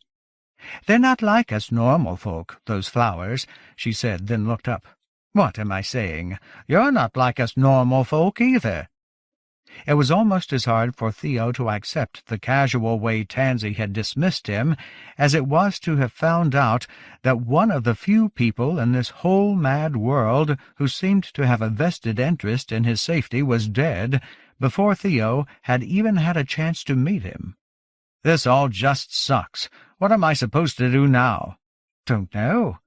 He'll talk to you again this evening," he said. "Don't push him, Theo, that's my advice.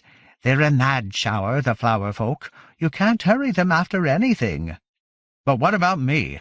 I didn't want to come here. What am I supposed to do now?" He stood up and began to pace. "What about sending me back? Can you do that?" She shook her head. "Can't." "Can't or won't?" His voice was rising, even though a part of him was ashamed to realize he was shouting at a woman the size of a salt-shaker. "Doesn't anyone here care that I've just been snatched out of my normal life without anyone asking me? Just kidnapped for Christ's sake?" Dolly stuck her huge, blunt head in through the door. "You're hurting my ears, Pinky. Sit down and talk nice." He sat down, clenching his teeth. He might be angry, but he was not stupid enough to argue with a couple of 1,000 pounds of bone and gristle that, according to Applecore, could run faster uphill than most mortals could sprint downhill. The little fairy came over and lit on the blanket beside him. "I'm sorry for how things have turned out, but don't go confusing the facts.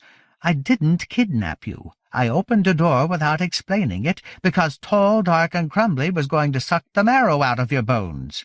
Probably without even taking off the meat first. I didn't fetch that thing down on you either. It was coming on its own. And when you went through that door, fella, I didn't drag you."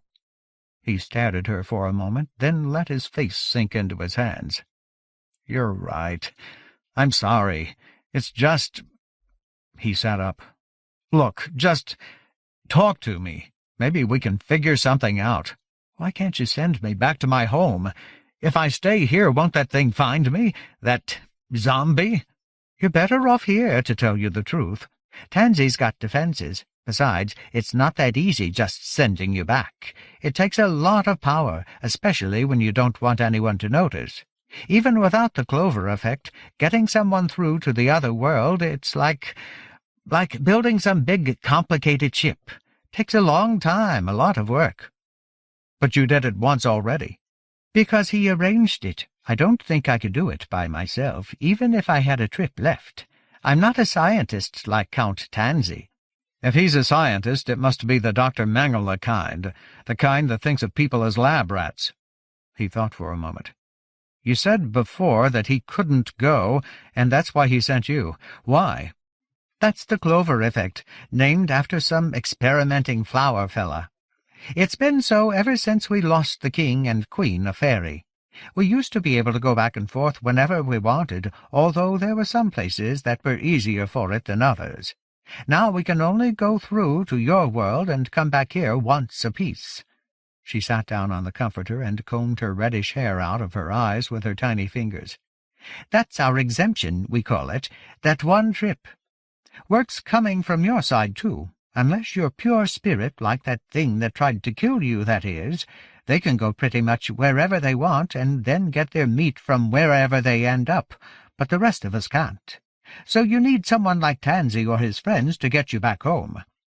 "So I just have to sit around here and hope that your boss has enough magical oomph to keep that monstrosity away from me until he decides what to do with me?" "More or less. Sorry." Theo slumped back against the headboard of the bed. "So what are you doing working for someone like this Tansy guy?" "I grew up here on the commune." "Why is it a commune, anyway? A commune's where everybody's equal or something. Seems to me like the whatever you call 'em, the flowers are in charge here like everywhere else." "It's just a name from something back in the old days. The Daisy family used to be radicals, back during the first unusual era. They liked tradition no matter what, so they kept the name." "So you live here?" "Not really. I live in the city now, but my family mostly are still here. We Apples have the freeholding of an orchard, and everyone who's at home works in it, even Pip and Seed, my two closest brothers, and they always said they were going to run away because they hated it." "Your family owns an orchard?" "Not the land, but like I said, we've got the freehold on the trees, 10 acres worth," she said proudly. 1,000 trees and more." "Oh," he nodded. "What kind of trees?" She rolled her eyes. "My name's Applecore. My dad's name is Applewood. Ma's called Applebough. I got brothers and sisters named Pip, Seed, Skin, Blossom, to mention a few. One of 'em's even called Apple Butter. So what kind of trees do you think they are?" "Oh, yeah, I get it." "Quick as a hummingbird's hind end, aren't you?" He scowled. "I thought I told you to give me a break. How did someone so little get to be so damn snippy? Is it some fairy thing? Did your mama dip you in the nasty river when you were a baby or something?" She laughed. "One to you, boyo." "You didn't finish explaining why you're working for Tansy." "Ah, well, his cousin Zenny and Daisy is the lord of the manor here on the commune, at least as far as being the one with the seat in Parliament. He's the one who grants our freehold. But they're a tricksy lot, these Daisies, still sort of free-thinkers by flower standards, and they all share in running the place or doing whatever else interests them. Zennian's sister, Dispernia, actually makes most of the decisions. Tansy's had me help out before, mostly gathering herbs or other things. He's mad keen on science, but he's no herb wife. I've run a few errands for him in the city, found books he was looking for, obscure charms like that. I've had trouble finding much other work in the city, though, so when he asked me if I'd do this, well, the pay was good." But why didn't he send someone bigger?" She scowled.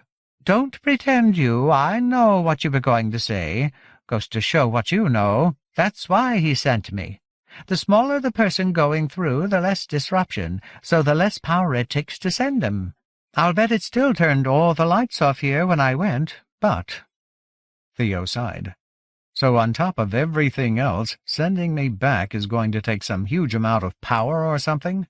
"It's not easy," she said. "That's why they call it science." "Then I'm just totally screwed." A wave of misery washed through him. "They said you never appreciated your hometown until you moved away. How about your entire world?" Applecore looked at him for a long moment. "Tell you what," she said. "I'll go talk with him, with Tansy. He's really not a bad fella by flower standards." Theo gave her a bleak look. "Yeah, probably hardly ever beats the servants to death or anything." "Just quit feeling so sorry for yourself. Stay here and I'll be back in a bit." She rose from the bed and hung in the air for a moment, looking as though she wanted to say something more, but instead she turned and shot out the door in a fizz of swift-beating wings. Bored and depressed, Theo got up and began pacing the narrow confines of the room, letting his hand trail along the hangings on the wall, which caressed his skin more like a liquid than like fabric. He stopped in front of the object that looked something like a clock and examined the strange glyphs arranged around the edges of its triangular face. "It sure looks like a clock radio," he thought. "I could listen to some music while I'm waiting. That would be interesting, wouldn't it? Listening to music invented on an entirely different world." He touched one of the small silvered bumps on the surface of the wood, but if it was a button, it didn't do anything obvious. He pressed another, then dropped the object onto the bed in surprise when a voice whispered out of it, asking what sounded like a question in a language he did not understand. The thing bounced a couple of times until it reached the end of its cylindrical cord. The whispering voice said nothing else. He waited a couple of minutes just to be sure, then picked up the clock radio, or whatever it was, in his hands and tried another button. At first he thought that this hadn't done anything either, until he realized that the wood was growing smolderingly hot beneath his fingers. He yelped and dropped it onto the bed again. A wisp of smoke rose from where it lay, so he jerked it up off the bed and held it by the cord. "Shit! What do I do?" he said to himself out loud. Always a bad sign. Old Tansy'll love me if I burn down the family manor. The thing was growing hotter. He could feel it on his exposed skin, even with it dangling a foot away. In a growing panic, he shoved the bed a little bit away from the wall with his legs so he could try to reach the outlet while keeping the clock safely away from anything flammable. It was a tight fit, and the clock thing swung toward him as he bent, rummaging awkwardly behind the bed, and bumped against his head. It felt like the time he'd picked up one of Kat's curling irons without noticing it was plugged in, and he let out a shriek of pain. He finally got a grip on the cord down near what looked like an outlet, a rectangle of pale wood set directly into the stone of the wall. He yanked, but the cord did not come loose. The clock swung near his head again and frizzed a lock of his hair into a crisp curl. He braced his hip against the bed and yanked again as hard as he could. The cord came away with a loud pop and a flash of greeny-blue flame. For a moment he could see a round circle of teal fire still flickering on the outlet plate. Then even the hole was gone, leaving nothing behind but smooth wood. He looked at the cord dangling in his hand. The ivory-smooth knob at the end where it had connected to the outlet was as featureless as if it had just been sawn off the tip of an elephant's tusk. The clock, or whatever hellish device it might be, was already cool. Theo stuck his head out into the corridor. Applecore had been gone at least an hour, and he was getting crazy with restlessness. Tansy's lab, or whatever they'd call it here, was down that way, but Theo had no intention of dropping in on him and reinforcing the fairy's dislike of mortals by blundering in at an inopportune moment. He'd just go for a stroll in the other direction. It wasn't like he was a prisoner or anything, was it? Was it? He stood in the corridor, wondering why it seemed longer than it had when he had looked down it before. How big could this place be, anyway? Was it the main manor house for the Sunny Days Commune, or whatever Applecore had called it? Theo could only remember it had sounded like some kind of organic dairy. Or was it a separate building? Well, finding a window could tell him something, and getting outside into the air would tell him even more.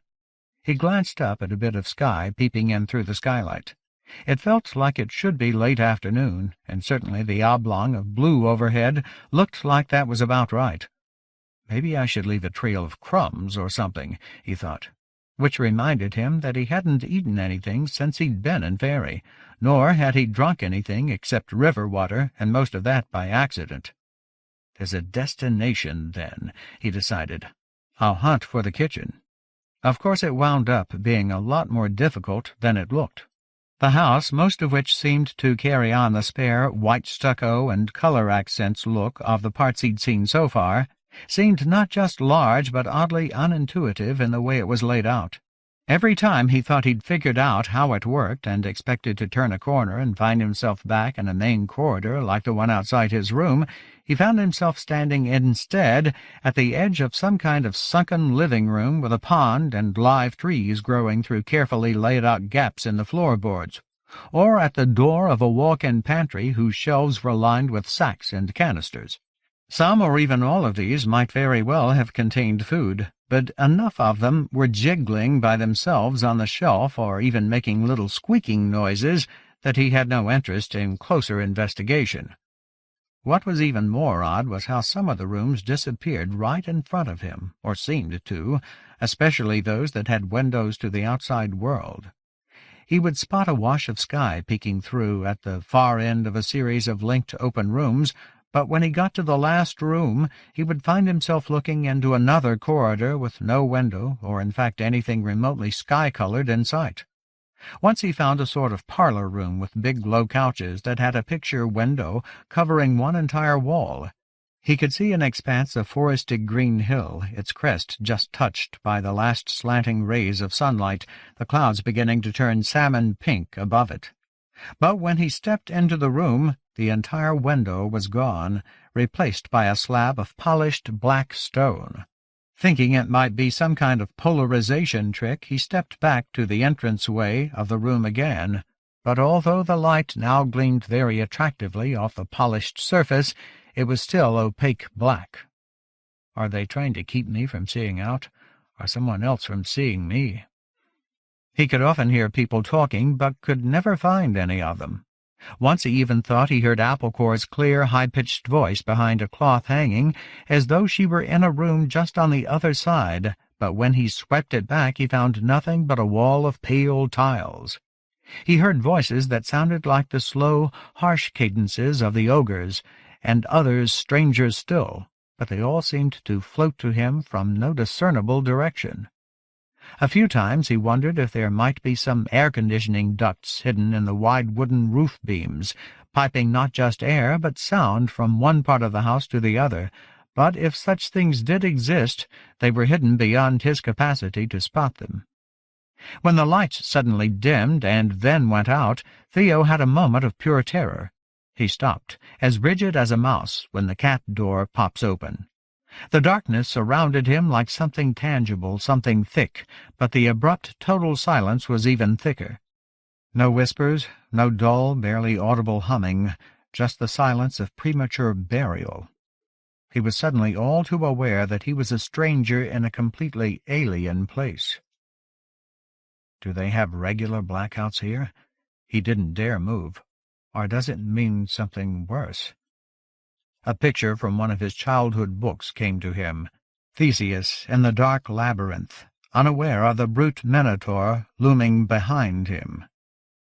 He had no idea how long it took until the lights in the hallway came up again, but it was longer than he would have liked. The renewal of the phantom voices was as comforting as hearing the kindly neighbors in the next apartment come home. The return of light and noise did not solve his other problems.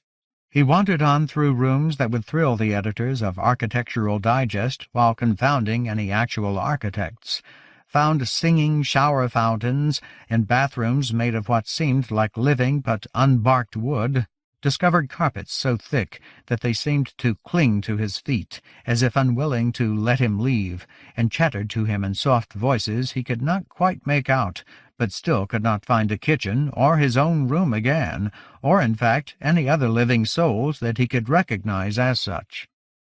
Panicked into a desperation beyond any fear of embarrassment, he stopped and began to shout. "Applecore! Applecore!" If that truly had been the sprite's voice he had heard earlier through a solid tile wall, why shouldn't his own travel the same way? "Applecore! Where are you? Hello? Anyone?" "What do you want?" asked a feminine voice, cool and collected as a stewardess reciting safety information to a plane load of bored commuters. Theo looked around, but except for a table with an ornamental tree in a rectangular vase, he was alone in the hallway. "Where are you?" he asked the tree, just in case. "In the house." As far as he could tell, the calm voice came out of thin air. "Do you need help?" Yes, I think I do. Who are you?" "I am the Hub," the voice said. "I live in the house. You are one of Count Tansy's guests. How can I help you?" Jesus, was that all it took? I wish I'd thought of this earlier. "Can you help me find my way? Like, back to my room, if I wanted?" "Certainly." It seemed unimpressed, as though it were not quite worth its disembodied time to handle such simple requests. "How about outside?" "Outside the house?" Now the dainty voice sounded a bit irritated. "I'm sorry you can't leave the house without Count Tansy." "Oh. Well, that told him something anyway. Maybe a bit more than he wanted to know. How about the kitchen? Can you give me directions to the kitchen?" "You wish to walk there?" Theo frowned. "What are my alternatives? Rocket skates? Light rail? Yeah, if it's close, I'll walk." "I could bring it to you if you prefer." That just plain sounded weird. "No, that's okay. I'll walk." "Very well. Go forward until you reach the end of this hallway. Turn right, then turn right again immediately." "Cool. Thanks." "Enjoy your visit." He hadn't sensed her arriving, if that was what she'd done, but he did sense her going. It was an odd departure, something barely perceived, like a light going out in a building he'd been watching while thinking of something else. "It's all magic," he thought. "This whole world works on magic, and I don't understand any of it. Man, I'm in trouble here."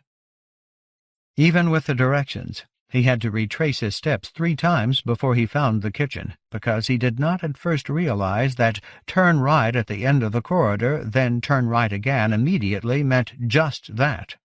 After he had gone up and down the close-ended corridor several times looking for a place to make the second right, when there clearly was no such place, he tried to be a bit more literal. He went back to the ornamental tree, then walked to the end of the hall again. As soon as he had made the right turn into the corridor, he immediately turned right once more, bracing against the smack in the nose he expected when he hit the wall, but suddenly there was no wall there. The kitchen was a high room of pale stone and dark floor tiles, huge and warm, agleam with hanging brass pots and pans. At the far end, a small bristly figure on a stool was leaning over a huge shiny stove-top, alternating between shouting up into the rafters and doing something that looked like conducting opera. Nearer stood a long refectory table. There were only a few people sitting at it, less than a dozen, but it looked like a lot more because 2 of them were ogres. "Hoy, Pinky!" shouted Dolly. Her voice made the crockery vibrate in the hutches. "There goes the neighborhood," rumbled Teddy Bear. As Theo stood warily in the doorway, the ogre's companions turned and examined him with interest. They were the size of small children, round-faced and more or less human, dressed in matching gray uniforms that gave the scene the air of break time at some Munchkinland fast-food restaurant. The little people had long, curling eyebrows, and the males, Theo thought he was on fairly solid ground here, sported wide, fluffy beards. Can I come in?" he asked. "Course you can," said Dolly cheerfully. "We were just telling the others about you." "You were," Teddy Bear belched, a drawn-out noise like a garbage truck hefting a dumpster. "I was eating." The lights went out. It was strange to be relieved to see anything as ugly as the ogre siblings. Or did that happen only where I was? "Happens all the time these days," said Teddy Bear. "Power plant workers having a little holiday or something. Somebody needs to grind a few of those lazy bastards into jelly." "You hungry?" Dolly asked Theo. "Not for jelly," he said. "Not now." "Come join us." She gestured for him to sit next to her and pulled a basket full of bread closer to the edge of the table. She elbowed her brother to move over, leaving a tiny sliver of bench between the massive gray bodies.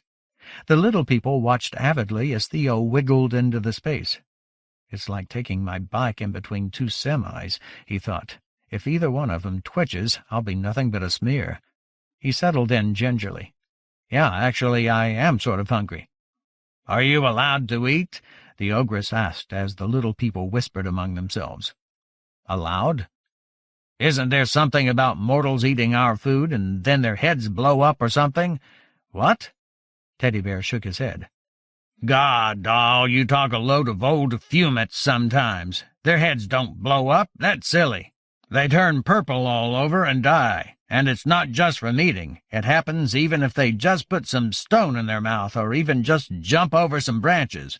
Mortals can die from doing just about anything here." Theo, who had been reaching for a piece of bread, pulled back his hand. "What are you talking about? Is this a joke?" One of the little people on the far side of the table stood up on the bench so his head was on the same level as Theo's. "They're giving you a bad time, Stepstool." He sounded like he'd just won the helium-breathing finals. "Mortals don't die from eating our food, they just can't go back to Mortalia again." "Mortalia?" one of the others asked. "Where mortals come from," the first little man explained smugly. "What the hell does a brownie know?" demanded Teddy Bear. He sounded angry, but considering that he could have stuffed half a dozen of the little people into his mouth at one time, they didn't seem very alarmed. "You're all idiots. Our mum told us the story, all about this mortal boy named Percy Fawn, and how he covered himself with grease so he could slip through the door to here from the mortal place. He ate some pomegranate and died." "Mortals don't eat rocks, sod skull." Dolly rolled her eyes. "Do they, Pinky? You don't eat rocks, do you?" Theo's hands were now in his lap.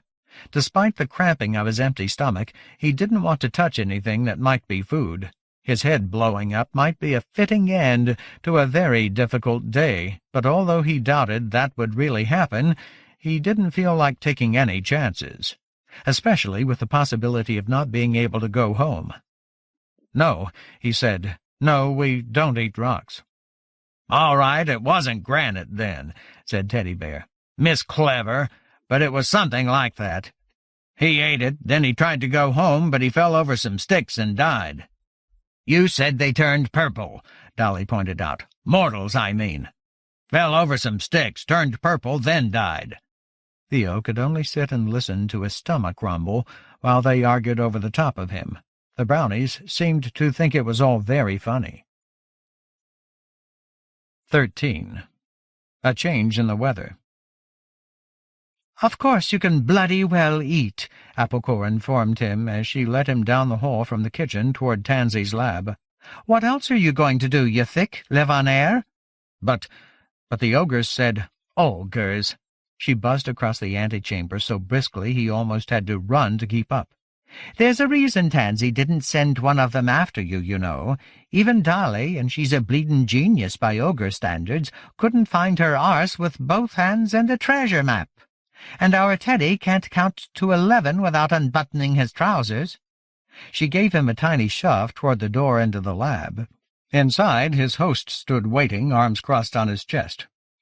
"He hasn't eaten anything since he's been here, sir," Applecore announced, "because the ogres have been giving him some old shite about how it will keep him from getting home again." "What?" Tansy appeared startled, as if he had been miles away. "Oh, he hasn't eaten?" He spoke to the air. "Fetch in some food for Master Vilmouse." "Certainly, Count Tansy," said the sweetly reasonable hub voice. "I'm very sorry," Tansy told Theo. "When you first arrived, I was quite absorbed.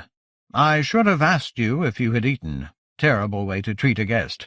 My apologies." Theo could not help staring. A few hours earlier the fairy had looked at him like he was a bug. Now he was treating him like a real guest. What the hell was that about? I just...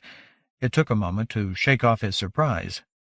"Dolly and her brother, they told me that if I eat here I can't go back.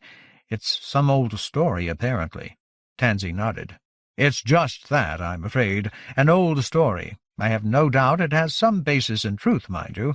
I would guess that in the old days, when there was little to inhibit travel between your lands and ours, it was easier for a mortal to dally here and forget to cross back, so that by the time he returned the slippage would have meant a terrible dislocation on his return." "Slippage?" "Yes, the differences between our two worlds. The passage of time is perhaps the most obvious symptom, but not the only one. But eating or not eating has nothing to do with whether or not a traveller may return, then or now. I suspect it was a sort of ploy devised by wise mortals to keep your kind from staying here too long. If they left without eating, and hence only stayed as long as they could last on an empty stomach, the disruption would not be too great." "Disruption?" A female brownie had walked silently into the room, wheeling a cart with a tray on it. At least Theo assumed she'd walked, although he hadn't actually seen her enter. She was plump and rosy-cheeked and quite ordinary in her proportions, as though someone had simply shrunk a slightly short-legged young woman to about 3.5 feet high. "Where, sir?" she asked. Tansy nodded toward a low table. The brownie put the tray of fruit and bread on a table, dropped a curtsy, then pushed her cart back out of the room. The fairy lord gestured for Theo to take the leather-cushioned chair next to the table, which had a casual elegance that suggested it was Tansy's own. Theo seated himself a little apprehensively. Applecore squatted down beside the plate, sniffing. "Ooh, eglantine honey," she said. "That's nice, but—" "Help yourself." He turned back to Tansy. "So it's really all right if I eat?" He didn't want to be stubborn, but it was hard to believe the cool-eyed creature of a few hours earlier was suddenly itching to be his buddy old pal. "I'll still be able to go back home? Eating this or any other wholesome food will have no effect on whether or not you can go back," Tansy said. "I swear by the oldest trees." Theo looked to Applecore for a clue as to what was going on, but she didn't seem worried for him. In fact, she was scooping huge dollops of butter and honey off his bread with her hands and licking them off, so the food certainly wasn't poisoned or anything that crude. "What did he call you, a sprite?" Theo asked her. "Is the definition by any chance, mouth like a sailor, manners like a tiny flying pig?" She grinned behind a smear of honey. "Shut up and eat, you great big waster." He broke off a corner of bread and picked a fruit that looked like a salmon-colored cherry. The bread tasted like bread, only much better, but the fruit was like nothing else he'd ever had, the bold sweetness undercut by a certain perfumed tang, a wonderful exotic flavor. He was reminded again that he was starvingly hungry, and he scooped up a whole handful.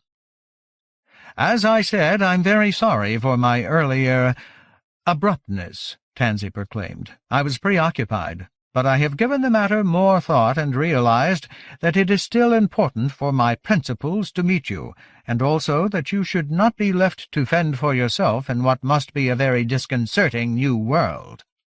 Theo still didn't trust the situation. Tansy was fairly convincing as a nice guy, but it was hard to ignore the earlier behavior.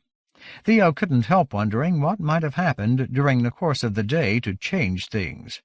Or was that just what these flowers were like, these high-powered fairy folk, able to shut off or turn on simulated emotions at will, like real-world sociopaths? It wasn't the most comfortable thought. Either I'm paranoid or they're totally freaky. Two great choices. "Could you just send me back instead?" he asked. "I mean, no offense, but I didn't want to come here in the first place. I really don't need to meet anyone." "Ah, but you do." Tansy smiled brightly. Theo thought for a disturbing moment that the ascetic, white-haired creature was going to walk over and chummily thump him on the back. "Surely you haven't forgotten about the spirit who found you in your home and attacked you." "Not much chance of that. That sort of entity will not be long thrown off your scent, and could not be avoided forever even if you could cross back and forth between your world and ours every day. As it is, once you have settled back down into your normal life again, it will easily find you. And next time you will not have Mistress Applecore to help you, or a door through which to escape." Theo remembered the thing's raw face and oozing eyes. He suddenly felt clammy under the arms. "So what are you saying? That it's just going to get me some day, no matter what?" "We hope not. But it will take a more cunning mind than mine, or a better-equipped laboratory, to find exactly what the thing is and remove it or placate it.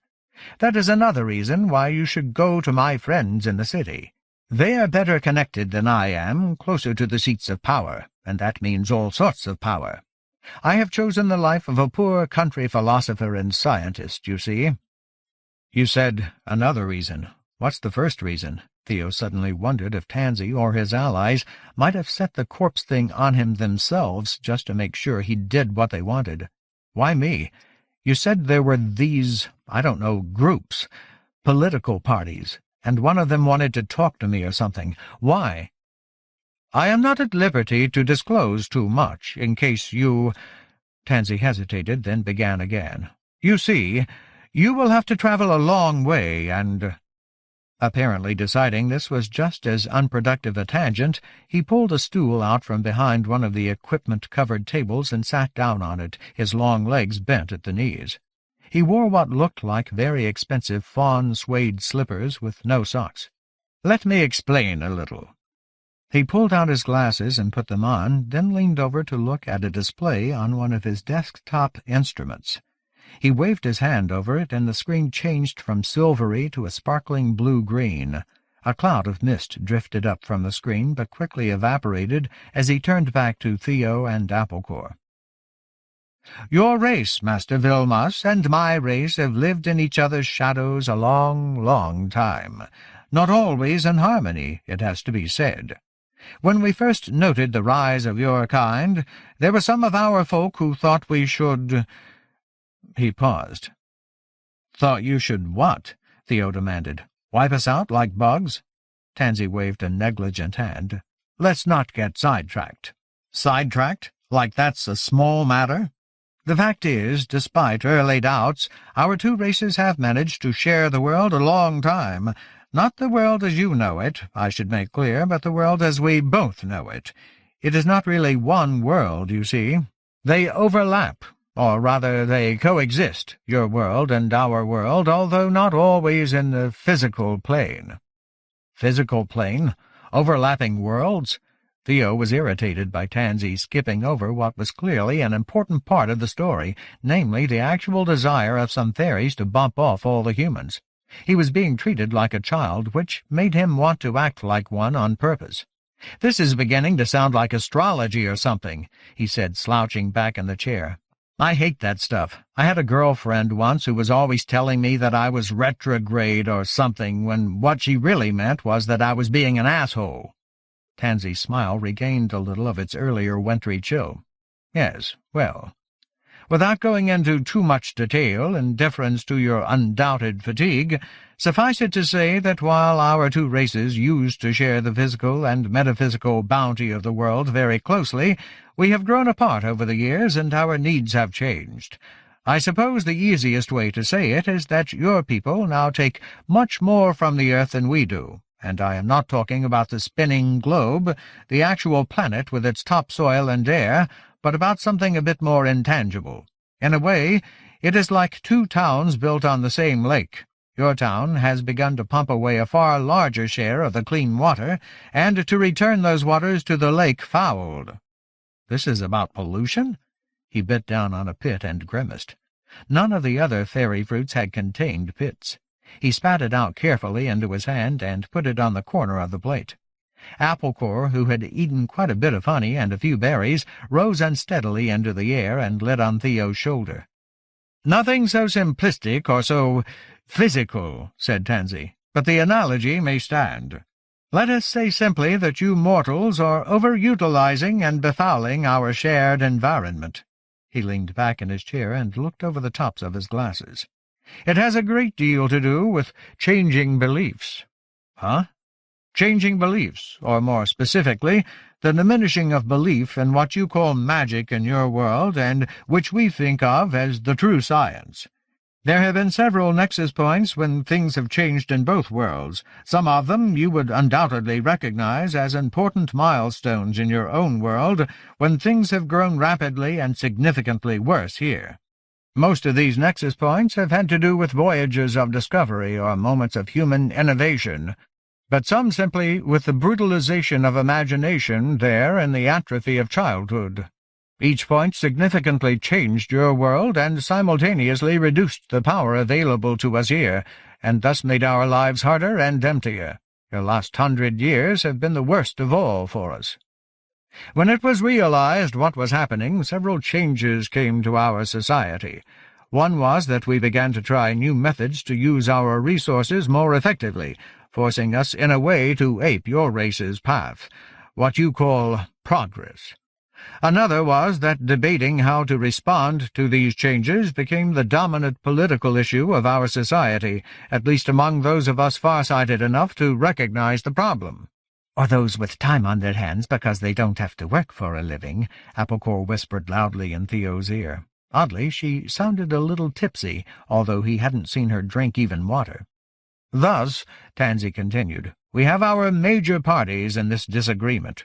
First, there are the symbiotes, who believe that the continued rise of humanity is inevitable and that we must therefore find a way to live in the shadow of your race and subsist on your leavings, much like certain birds and fish who clean the hides or teeth of larger and more dangerous animals. The symbiotes themselves put a braver face on it, but it is really nothing more than parasitism." "He's talking about those creepers I told you about," whispered Applecore. Then there are the extremists on the opposite side, those who believe there can be no accommodation with a race like yours, with a species that does not even recognize what it is on the verge of destroying. These are the excisers. He frowned at Applecore. The chokeweeds, as commoners call them. Yep, she giggled. Chokeweeds. The excisers believe the only solution is to remove ourselves from the influence of your kind entirely. To be fair, there are some few in this group, scientists and philosophers for whom I have respect, who would like to find a way simply to separate your race and ours so that we could each live unaffected by the other. But they are the minority. Most of the rest would like to destroy, disrupt, or subjugate your civilization. Lately they seem to be losing patience with the normal and legitimate workings of the Parliament of Blooms. It is feared that they may even seek a more direct confrontation with those of us who disagree. Theo was doing his best to make sense of this. It was similar to what Applecore had told him, but had more long words in it. And you're part of which group? As I said before, I think I am one of the coextensives, believers in a middle path.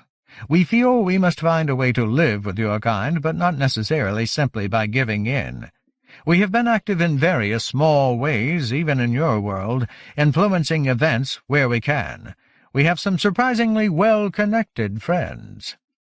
"Rich mortal loonies," Applecore whispered loudly, then laughed so hard that she slipped off Theo's shoulder and had to beat her wings hard to keep from falling to the floor. She hovered near his elbow, still chortling. "Humans who want to believe in fairies." She did a mid-air loop. "Egypts?" Theo looked at her, worried. "Oh, by the name of—" Tansy stared at Applecore's oscillating flight. "Hob? When were those berries picked?" "Last autumn, sir," the bodiless voice responded, "when they were ripe." "Curses! The fermentation pixies must have gotten into them, at least enough to make the sprite here drunk as a selkie on shore leave." He got up and walked over to one of the standing cabinets, then pulled open the drawer. "There, you wayward Dot. There is a pile of towels. Lie down and sleep it off." Applecore bumbled around near Theo's face for a moment. "Not much weight, see?" she said. "Me, I mean. Don't take much. That's what all the boys say." She hiccuped. "Don't let him give you any of those berries," she told Theo in a stage whisper. "They're mad." The sprite flew unsteadily toward the drawer and disappeared into it. Within moments Theo could hear a soft but incredibly high-pitched snore, like someone drawing a bow back and forth above the bridge of a violin. "Well, after that interruption, I've forgotten what I was saying." Tansy shook his head. "Something about the party you support?" "Ah, the coextensives. Well, we have our own agenda, but we definitely eschew the extremes. Desperate, violent measures are not needed. Not yet, anyway, and not for the foreseeable future. But neither can we simply let our destinies be written by other hands." Theo heard the unmistakable beginnings of a party political commercial. "But what about me? Where do I fit into all this?" Tansy swiveled toward him, clearly annoyed, then carefully made his face neutral again. "Ah, yes, you, Master Vilmos." So he's not that good at hiding his feelings after all, Theo decided, or else he's playing an even weirder game than I thought. "I can't tell you what my contacts want of you, and that is not by my choice," the fairy added hurriedly. "It is because I do not know. Some of the most important members of Parliament are involved, both coextensives and symbiotes, and they have not made me privy to the substance of their interest. But they want to see you." "It's probably about my great-uncle's book," Theo said. "Why don't you just give that to them? If they're happy with it, then they can let me go home." Tansy shook his head. "Sadly, it does not work that way. My orders were explicit. To send you to the city where they could meet with you in person. They were most forceful about that." Theo suddenly realized that Tansy's change of attitude might have come about because he had talked with the superior, powerful folk, and they had let him know that they very much still wanted to see Theo, late or not. Which means what? That I have a little power in this situation? But if so, he didn't want to waste it with Tansy, who, whether or not he was faking this newfound courtesy, was beginning to seem like a mere functionary. "So I have to go?" Tansy nodded almost a small bow. "I regret it, but yes, you must." "But they killed the first person who was coming to escort me, you said. Someone definitely killed him. How am I going to find this place I'm supposed to go to, and how am I going to get past whatever killed that Hollyhock guy? And what if that dead thing comes after me again? Yes, those are all problems. I have been thinking on the matter carefully, to show you how seriously I take this situation and how I regret my earlier behavior. I really was very distracted, as I believe I told you. I will send a member of my own family with you." "Thanks, but I think I'd rather have one of the ogres. They may not be the best company, but I bet nobody would He paused to rephrase. "I bet nobody would mess with me if I had an ogre along." Tansy shook his head. "Oh, no, most unsuitable. For one thing, they are needed here. They are personal bodyguards on loan to me from my brother, not to mention that they are of great help moving equipment here in the lab. For another, you betray your ignorance of our society. To travel with ogres in attendance is to signal yourself part of the highest flower nobility and thus to attract attention. Someone would very quickly wonder why an unknown like you could afford two such large and dangerous servants." "Oh, and they won't notice me without them?" "Not if you wear the proper clothes, and we make some other adjustments to disguise your appearance as well. Mostly it is your color, that brash brownish tone to your skin. It makes you look like a laborer. Well, that describes my general position in society pretty well. If you add boneheaded and ungrateful to it—" Tansy gave him a sour look. "I will have all the details seen to, so there is no need for worry. I will send someone to help you with disguising yourself." "Okay, we hide my tan so people think I'm an ordinary middle-class fairy." Theo shook his head. "This all makes me feel like this trip is going to be a little more dangerous than you've been letting on. Who's this relative you're going to send with me?" "Do not worry, Master Vilmos. It will be easier than you fear. Come to me in the morning when you are up and dressed, and we will finish the preparations." Tansy turned his back on Theo and then seemed to remember himself. "Can you find your way back to your room by yourself, Master Vilmos? Hob can take you straight there or give you directions." "That would help. Otherwise you might never see me again." "Yes, that's true." He said it quite seriously. "By the way, would you take this inebriated sprite with you? I have work to do." Theo picked Applecore out of the drawer and cradled her in his hand. Her little eyes opened blearily for a moment, then she let out a minuscule belch, smiled, and went back to sleep. "They are like starlings," said Tansy, frowning, "never silent and rude as can be." Theo felt an urge to defend his only friend in this otherworldly place, but from his own experience he had to admit the fairy lord was speaking the truth. "Ow! Hold still. You wouldn't want me to pull your face off by accident, would you?" When an ogre said something like that to you, even a comparatively friendly one like Dolly, you paid attention. Theo held still. "So you're the expert Tansy said he'd send to make me up, huh? Ow! Careful, you're smashing my nose." "By the oldest trees," groaned Applecore, slumped on the bedside table. "Can you two not talk without shouting at the top of your bleeding lungs?" "Someone's hung over," said Dolly, grinning. "It's funny when the wee ones drink." "Ha-ha," agreed Applecore. "You great grey shower of shite." Theo didn't say anything at all because Dolly was rubbing white cream onto his face, and right through his skin onto the bones, it felt like, with a grey thumb the size and texture of an unpeeled avocado. For a moment he thought she'd pushed his lips all the way around to the side of his head. Then he realized they'd just gone numb from the pressure. "What the hell is that stuff?" he asked when she let up for a moment. "White lead," Dolly told him. "It's what I always use when I want to look like I don't have to work for a living."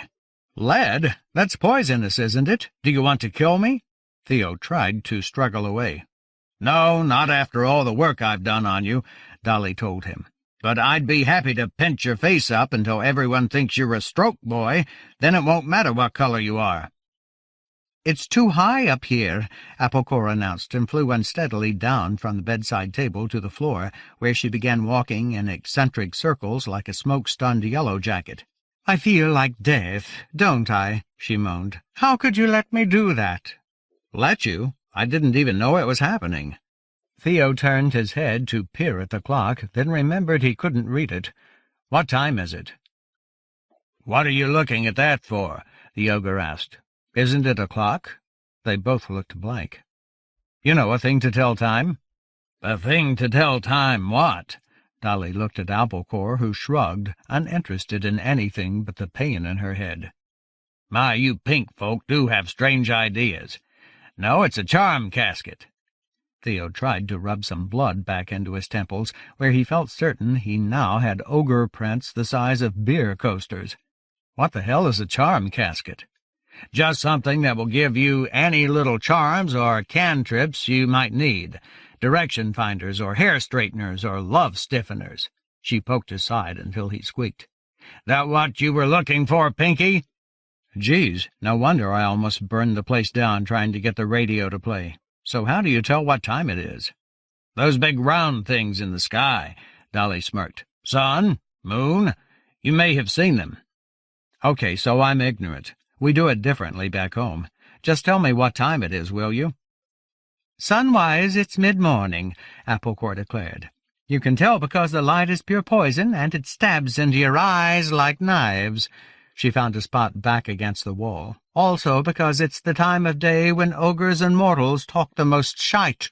Oog! Even my hair hurts." "There," said Dolly. "I think he's done. Not top quality, but what can you expect?" "I'm sure you did the best you could," Theo said generously, looking for a mirror. "I'm talking about you, not the paint-up." Dolly smacked him with a powder puff until he was choking, then brushed off the excess with astonishing gentleness. "All done. Here." She reached into a pocket of the voluminous something or other she wore and produced a surprisingly small hand mirror. It seemed no bigger than a poker chip in her huge gray paw. For a moment Theo wondered why she would carry such a small thing, then realized that mirrors for ogres must not be very commonly made, for obvious reasons. She'd taken a fairy-sized mirror and made it her own. As he took it from her, he was suddenly and uncomfortably full of what felt like pity. He definitely looked different. Dolly had curled his longish brown hair and put something in it that made it look more golden. The white grease had been applied with more care than it had felt like from his end, rubbed in until it made his skin seem palely translucent. That and a subtle brushing of rouge brought out his cheekbones and narrow nose, his Vulcan features, as Cat used to call them. "I look okay," he said. "Not perfect, but surprisingly realistic." "You're very welcome," said Dolly. "Sorry. Thanks, yeah." "Oog," said Applecore. "Does that mean I have to drag myself up now, or can I take another few minutes and get on with dying?" As Theo pulled on the clothes that Tansy had sent for him, a pair of boots and some loose and serviceable earth-toned garments that he doubted came from the Lord's own closets, but more likely had been commandeered from one of the more human-shaped servants, Dolly continued to admire her handiwork. "You do look rather sweet, if I say so myself." She grinned hugely, revealing teeth like crooked shower tiles. "How about a kiss for good luck, then, Theo, lad?" Theo was seized with panic, but it was a strangely familiar panic, the fear of someone who wanted things to be easy when they never were. "You know," he said after a long moment, I'm really grateful that you did this and all, but you're not really my type, Dolly. Sorry." She looked at him, and her smile tightened. "You don't have much of a sense of humor, do you, Pinky?" She stood up. Her head almost touched the low ceiling. For a terrifying moment, Theo thought she was going to wad him up like a candy bar wrapper. "In fact, I think you're a bit shallow, you know that?" She turned to Applecore. "See you when you get back from the station." She left the room with elephantine dignity. "She's right, but," said the sprite, rising up from the floor like a helicopter with a bent rotor, "she didn't mean nothing by it. She was only messing. You must be a deft hand with the ladies back home." "Yeah, whatever. I'm sorry. Aren't we supposed to be meeting Tansy?" It was bad enough having everyone back in the real world look at him like he was a complete loser. Now it was starting to happen to him in Fairyland as well. "Oh, course, wouldn't want to hold you up," she sounded angry. As they walked down the hall, a different hall, Theo felt sure, but it had taken the place of the one that had been outside his door the previous night, he suddenly caught up to Dolly's parting comment. What did she mean, "See you when you get back from the station"? "Just because you act like an utter mean Egypt sometimes doesn't mean I wouldn't see you off," Applecore said quietly. "I'm not spiteful myself." "You mean you're not going with me?" "Go with you? Back to the city? That's why Tansy's sending one of his relatives with you. What good would I be? Besides, this is where my family lives. I'm just back, and I owe my ma and da a good long visit." "Oh," he was a bit stunned. No, worse than that. He was devastated. He had taken it for granted that Applecore would go with him. By the time they reached Tansy's lab, Theo was feeling very depressed and could barely muster the strength to respond to the Count's greeting. Another fairy was with him, one who seemed somehow a bit younger, as far as he could tell with such ageless faces, and was certainly a bit plumper, which meant he was built like a slender mortal. And he actually smiled, although he did not go so far as to extend his hand to Theo. "This is my cousin, Rufinus Weft Daisy," Tansy explained as he led them across the house. The day was dark outside the long windows, the sky streaked with charcoal-colored clouds. "He's going to accompany you to the city." "Rather exciting it will be, too," said Rufinus. "Quite secretive, like the old days of the last flower war." Tansy gave him an irritated look. "Something which you were not yet alive to see. In any case, let's not have any talk like that where outsiders can hear. It won't do to set people thinking." Yes, certainly," Rufinus gave a vigorous nod. "Quite right, Cousin Quilius." "Oh, my God," Theo thought miserably. "I'm going off into horrible danger with an upper-class twit for a bodyguard." "Now, in just a moment, Heath will bring the coach around to take you to the station." "Coach?" "And thus," Tansy told Theo sternly, "we do not have much time for chat. Cousin Rufinus will have ways of getting in touch with me, but on the very small chance that you two should become separated, I suppose you should be able to reach me too. Using public communications may not be feasible, so—" He reached into the breast pocket of his white coat. "I want you to have this." Theo stared dumbly at the tiny leather case for a moment. At last, since it seemed expected of him, he flicked it open. A piece of golden filigree lay cushioned in the velvet interior, a slightly abstract sculpture of a bird about the width and length of 2 extended fingers. What is it?" he asked at last. "It is what we call a shell. It will give your words wings," said Tansy complacently. "Open the case and speak to it when you are in dire need, and I will speak back to you." "Oh, it's kind of like a cellular phone?" Tansy frowned ever so slightly. "It is a scientific instrument. Treat it with respect." He regained his bonhomie as they reached the large sand-colored entry hall, whose main feature was a sweeping minimalist staircase. Theo hadn't realized the house had an upper story, if in fact it did. "Hob," Tansy said, "has Heath come with the coach?" "He is waiting in the courtyard." "Then your adventure is just about to begin, Master Vilmos." Tansy smiled. He was pretty good at it, but still not quite convincing. Come, I will show you the way to the front doors." My adventure? Theo could not help remembering other great euphemisms of the past, such as a high school girlfriend telling him that breaking up would be a learning experience. The dark clouds had rolled in overhead, turning morning's glow to a midday twilight and filling the air with a wet smell of an approaching storm. It seemed to match the change for the worse in Theo's mood. If he had half hoped that Dolly and Teddy Bear and some of the other household folk would come out to bid him farewell, he was disappointed. In fact, even Tansy did not seem to want to linger too long in the outside air. As they piled into the back of the coach, which turned out to be something that looked just like a slightly old-fashioned beige town car, indistinguishable except for some extravagant bits of silver and gold ornament, from a vehicle that Theo might have seen idling in a pickup lane at San Francisco Airport during his boyhood, Tansy spoke quickly. "You'll do fine. Rufinus knows just where to go. Don't you, Rufinus?" "Most certainly, cousin." Young Weft-Daisy laughed in a confident sort of way. Theo shook his head in a mixture of confusion and resignation. He had many more questions to ask, but Applecore was crawling across his shoulder trying to get onto one of the backseat headrests, and Rufinus was bashing him painfully in the shins with a huge suitcase he had dragged into the car. By the time Theo had figured out what was going on, Tansy had already slammed the door and retreated into the house, which looked much more normally shaped on the outside than he would ever have dreamed, a long modernist manor of pale stone, pagoda roofs, and not quite transparent glass.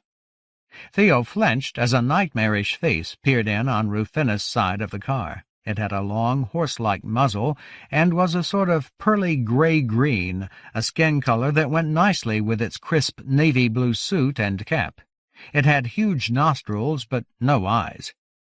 "Can I take that bag for you, Governor?" it asked Rufinus. The arms that came through the car window ended in gloved hands rather than hooves, although the fingers were thick and spatulate. "I'll put it in the back." "Most kind, Heath," said the young fairy with lordly condescension. "Just that one. I'll keep the smaller one with me." When the strange greenish creature had disappeared around toward the trunk of the car, Theo let out his breath. What is he?" "Too loud by half," growled Applecore from her perch on top of the headrest as Heath thumped the suitcase into the trunk. The sprite was apparently still feeling the effects of her overindulgence. Rufinus leaned toward Theo. "Of course you're a stranger here. Heath is a Dooney. They are terrible ones for the drink, Doonies. Fermented mare's milk is their tipple, don't you know, but extremely loyal, and they're excellent drivers, of course." "Excellent? But he doesn't have any eyeballs." "Ah, but he smells extremely well." "I've smelled better." Applecore was lying back with her eyes closed. "Oh, the bleeding trees, me head still throbs." "Oh, my God," Theo said quietly to himself as the chauffeur, with no eyes, climbed into the front seat and pulled out of the courtyard and its circular road, tires spitting gravel. Oddly enough, Heath did indeed prove to be a very good driver. After a few minutes, even Theo had to admit that perhaps vision was an overrated commodity in the chauffeur business. Whether it was his excellent sense of smell that allowed him to do it, or some other strange trick beyond Theo's understanding, he kept squarely to the middle of the country lanes, made the turns without anyone shouting, "Hey, you, go right!" and stopped in plenty of time for processions of small strange animals Theo largely didn't recognize to cross the road in front of them. Applecore had slid down from the headrest and crawled across the seat to find a more stable spot to sleep off her headache, curled on top of Rufinus' coat. The young fairy lord had opened his valise, which seemed to be a sort of laptop computer or the equivalent, though what it looked like was a shallow box full of mercury that eddied and rippled, but somehow never spilled over the edges. Tansy's cousin watched its sparkling movements avidly and closely, talking and even laughing to himself, waving his fingers above it. "Reading my mail," he explained when he saw Theo staring. The skies stopped merely threatening and began more active intimidation. The first drops of rain splattered against the windshield like fat, rotten berries, and within moments Heath had set the windshield wipers ticking back and forth. Outside, whatever beauty made this fairyland, as opposed to just any old land, was obscured by grey light and swirling rains. In other circumstances, Theo might have wondered why a blind driver needed windshield wipers, but at the moment he was using all his energy just being miserable.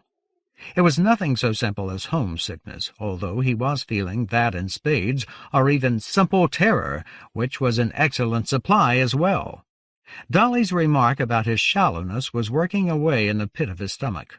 Was it true? Even Applecore was so disenchanted with him that she wasn't going to cut short a visit with her folks to spend time with him. So I'm supposed to be a hero, a diplomat? What? I didn't ask to come here.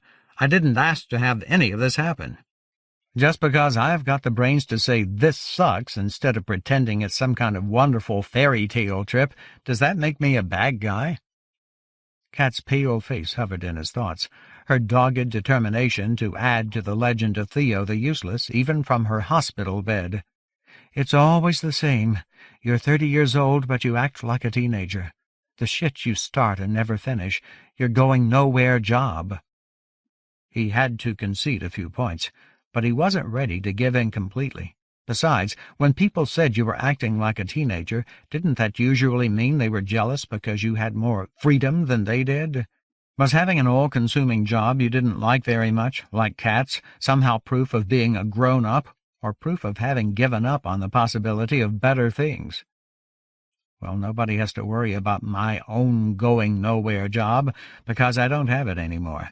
And as for going nowhere in general, I've certainly gone somewhere now, haven't I? He sighed.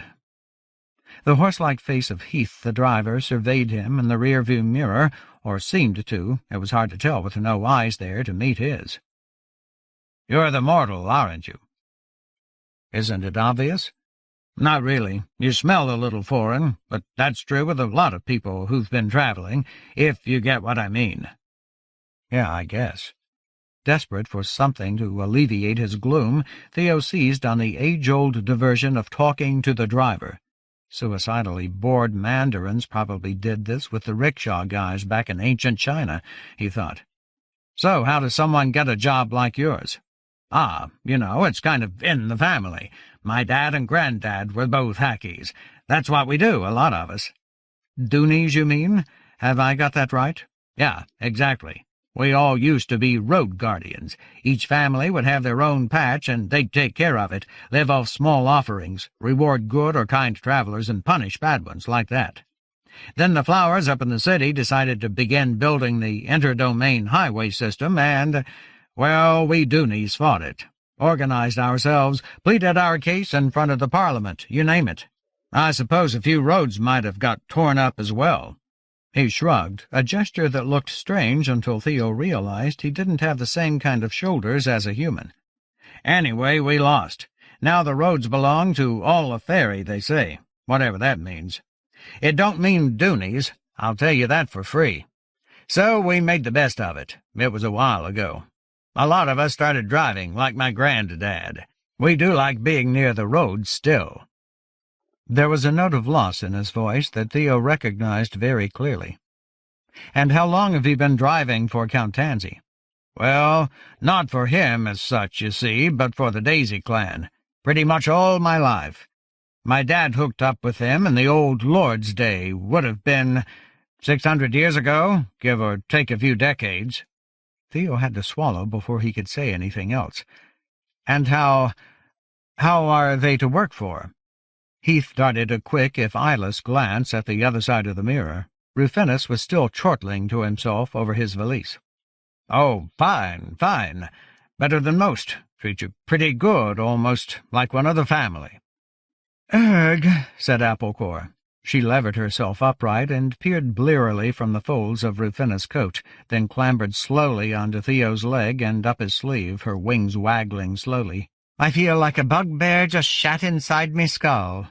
From her new perch on Theo's shoulder she squinted out the rainy window at the wet country lane. "Where are we? We've gone way past Oxeye Station." "We're not going there," said Rufinus, without looking up from his shimmering valise. "Cousin Quilius thought it would be a bad idea, that if someone should be looking for us, they'd certainly be looking for any trains coming into the terminal from Oxeye. It is the Daisy Station, after all. So Heath is driving us all the way to Penumbra Station. It should be usefully crowded because of the holiday. It's Mabon, the day after tomorrow," he said to Theo by way of explanation. "The trains will be very full."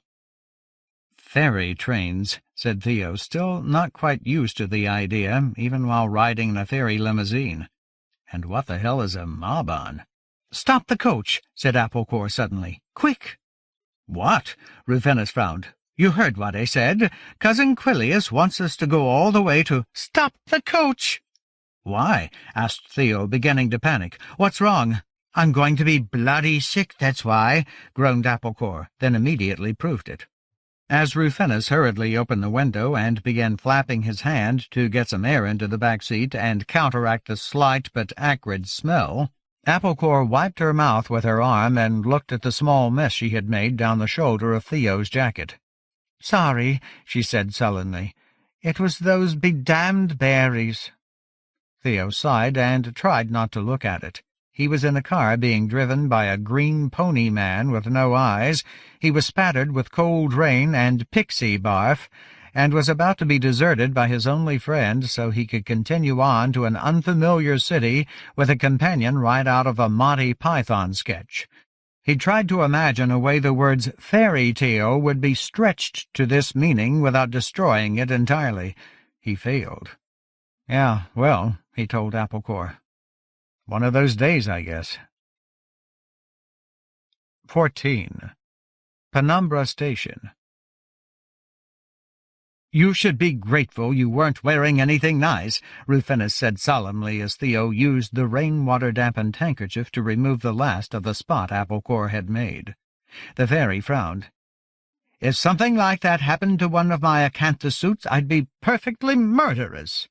The handkerchief was Heath's. Even the thought of his own being used that way had sent Tansy's young cousin into shudders. Grateful, yeah. Theo felt like he was hanging by his fingernails over a bottomless pit of bleakness. "I didn't mean it to happen," Applecore said a touch defensively. "I told you to stop the coach, didn't I?" Rufinus practically had his mouth pressed against the opening between window and door frame, where he sucked clean air as though he were trapped in a coal mine filling with deadly gas. "Yes, I suppose you did," he snapped. "But you could have been a bit clearer." Theo was tired of their bickering, and so depressed he felt like he might start screaming. Instead he asked, "Where are we now?" They were passing through something that looked almost like a suburban town, although it was a little different from the kind of places where Theo had grown up and spent most of his life. There were no sidewalks, and not only weren't the roads straight, they had clearly been made crooked on purpose, as though right angles brought out the same kind of reaction in the town's designers as too many fermented berries had in Applecore. The houses were small, or seemed to be. Most were hidden in copses of leafy trees, but Theo had learned from Tansy's manner that you couldn't trust first impressions. The dwellings he could see were painted a riot of different colors and patterns, and came in a much wider variety of basic forms than Theo was used to, not just boxes but cylinders, spheres, and more complicated shapes he couldn't define, and even in the case of one upside-down pyramid balanced on its point, seemed actually to defy gravity. "This is Penumbra Fields," said Heath. "It sort of grew up around the railway station, commuter town, I think they call it. Lots of people with a house here work in the city, even though it's a long trip. Only come back on weekends, most of them." The idea of fairies living in commuter towns didn't sit right, but Theo couldn't think of any specific reason why it shouldn't be so. It was definitely a suburb. They passed a park where a group of fairy children were chasing a small golden object that didn't look like either a ball or an animal, but was inarguably hopping. Near them, other kids were flying colorful kites that didn't seem to have strings. He watched a line of smaller kids in many different sizes and shapes, winged and wingless, singing as they were led along the road by a floating, shimmering rainbow bubble the size of a cantaloupe. He guessed they were being escorted to or from school. He wanted very much to hear their song, but before he could figure out how to get his window down, the car had passed the small parade. More confusing was that he could see shiny automobiles in many of the houses' driveways, smaller and less ornate than the car in which he rode, but otherwise not much different. It was obvious that coaches weren't just for the rich. In fact, it seemed that the mechanized early Victorian nature of fairy civilization his great-uncle had written about, as though it were the product of his own fancy, was not only true, that fairy civilization had advanced a great deal since Eamon Dowd had filled his notebook. But it's less than 30 years since he wrote that, Theo thought, and they were still deep in the gaslight era then. He stared at a very modern stoplight, similar to what you might find at an Earth intersection except for the colors of the lights, orange and lavender blue instead of red and green. That and the fact that it hovered in mid-air unsupported. Has everything here really changed so fast? Or has the time passed differently from our world? He remembered Tansy's talk of slippage and distortion. What did that mean exactly? His thoughts were interrupted as Heath pulled the car through a wide turn out of the tree-lined back avenue they had been following and into a wider road that dumped them into a busy town square. Theo stared at the row of tall, slender buildings surrounding the square like candles around the rim of a birthday cake. Some of them were over 100 feet high, weird combinations of heavily decorated, almost Gothic architecture with unusual overall shapes and modern building materials. The large, low building just ahead that he guessed was the railroad station looked a bit like a pointless jumble of spiky objects, but it had a stately dome atop it that wouldn't have looked out of place on a small state capitol, although the hemisphere of this dome seemed more spider-web than solid thing and was clearly open to the elements. Must be miserable inside on a day like today, he thought, fighting a surge of homesickness so intense it verged on panic. Just my luck. What he found most surprising was that they had passed out of a quiet country lane and in only moments were in a busy town center, even if the town itself wasn't very big. It was the first time he'd seen a lot of the so-called coaches in one place. Almost all of them were smaller than the town car in which he was riding, and came in a charming array of shapes and hues, from things that looked almost like Volkswagen Beetles to oddly asymmetrical creations whose front end and back end could only be ascertained for certain once Theo could see which way the drivers were facing. People were also traveling on things that looked like bicycles and motorcycles, and children rode on skimming boards and scooters, although calling them by those names substantially broadened the original concept. He saw at least one scooter that had weird coppery lizard legs instead of wheels. But if the road that went around the outside of the town square was full of odd conveyances, it was even more full of pedestrians, hundreds and hundreds of them. "So many people here," he said out loud. "Ah, yes," Rufinus chuckled. "It must seem very large and loud to you, I suppose." Theo scowled. "I didn't mean that. We have cities where I come from that are 1,000 times bigger than this.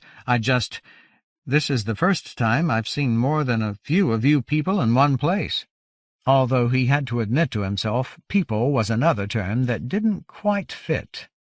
At a rough estimate, at least half of the folk in the square seemed much smaller than humans, although a few were much, much larger. Besides the knee-high gangs of young brownie toughs, the flocks of even more diminutive winged schoolchildren in uniforms, and the slender, wet, and sad-looking blue women pushing baby carriages or shopping carts, he also saw 3 or 4 hulking ogres and at least one weird scarecrow shape nearly 10 feet tall that looked a bit like a man on stilts but clearly wasn't. "Polvik," Applecore explained when she saw him staring at the tall fellow. "They can be shorter if they want to be. Probably got a job washing windows or something." "Most of the other people in the square seem pretty small. No offense," he added quickly, "but a lot smaller than me anyway. Why's that?"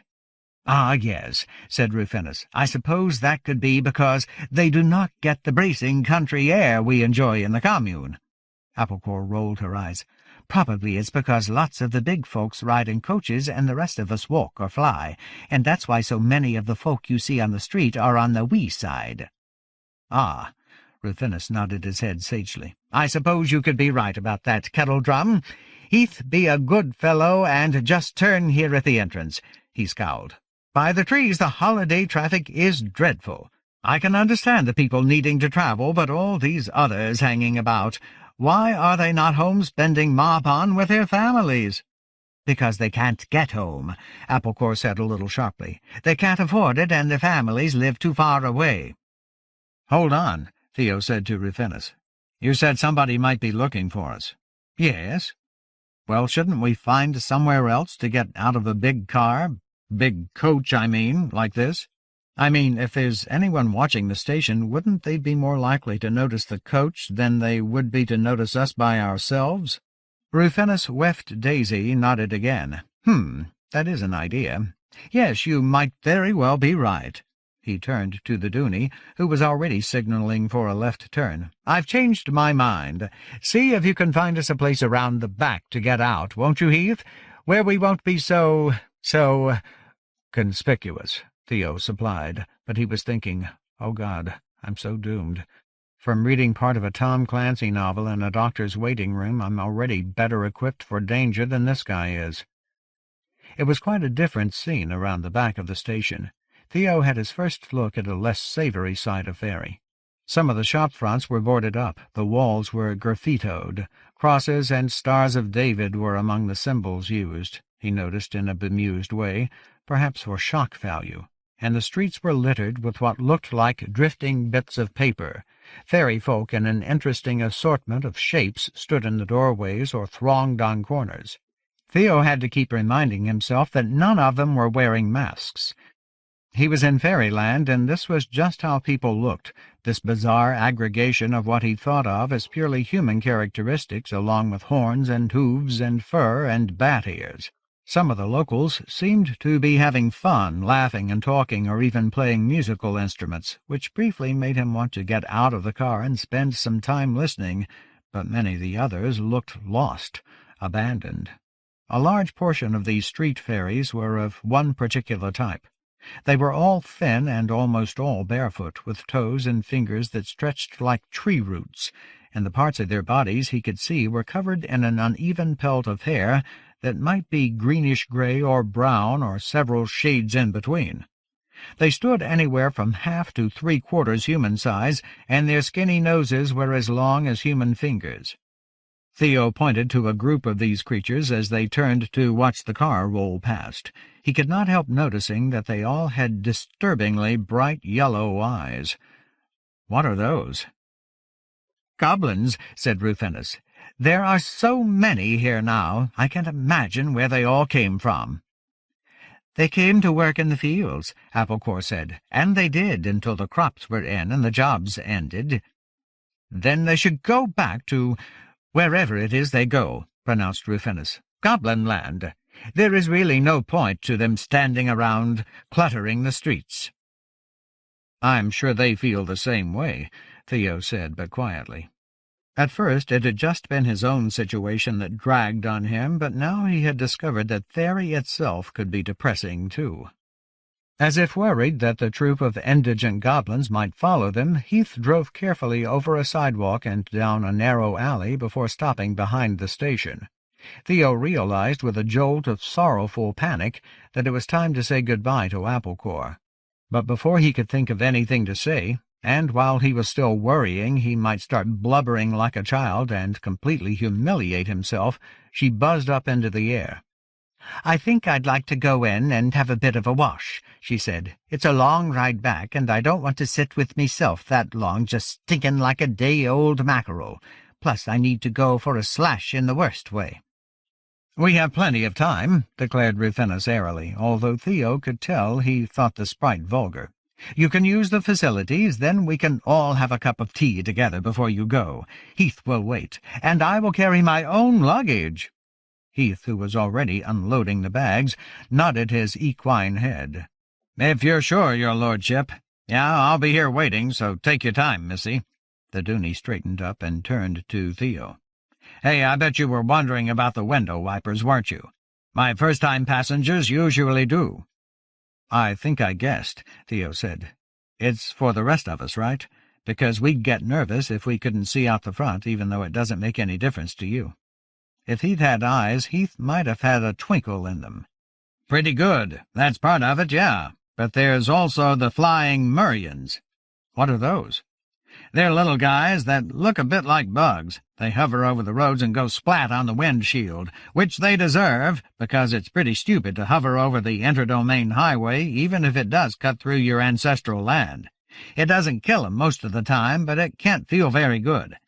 Anyway, the wipers sweep them off before they have time to put a curse on you." He set Rufinus Weft Daisy's suitcase down on a relatively dry spot on the sidewalk, then raised a blunt-fingered hand and saluted before he swung himself back into the driver's seat. "Have a good trip, your lordship. You too, buddy," he told Theo. "Stay lucky." "Now let me think," said Rufinus as they ducked out of the rain and pushed their way in through the back entrance. "Where was that tea shop?"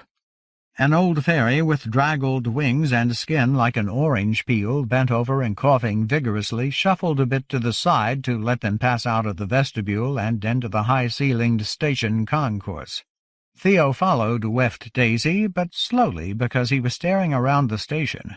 There was something odd about the place, something that nagged at him. It wasn't the hundreds of fairy folk of all shapes and sizes, he was growing used to that, or even the signs in a completely unfamiliar language and alphabet that he could nevertheless read against all logic.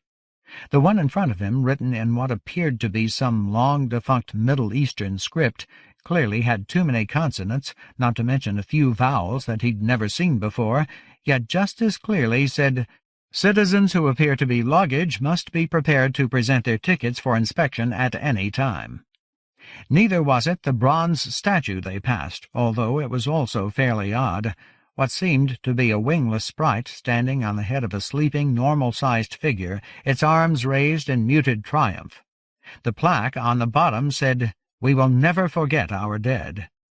It was only a moment later, when he saw the smaller words Penumbra Veterans' Second Gigantine War, and puzzled out what gigantine meant, that he realized the two figures might just as well represent a normal-sized person standing on a dead giant.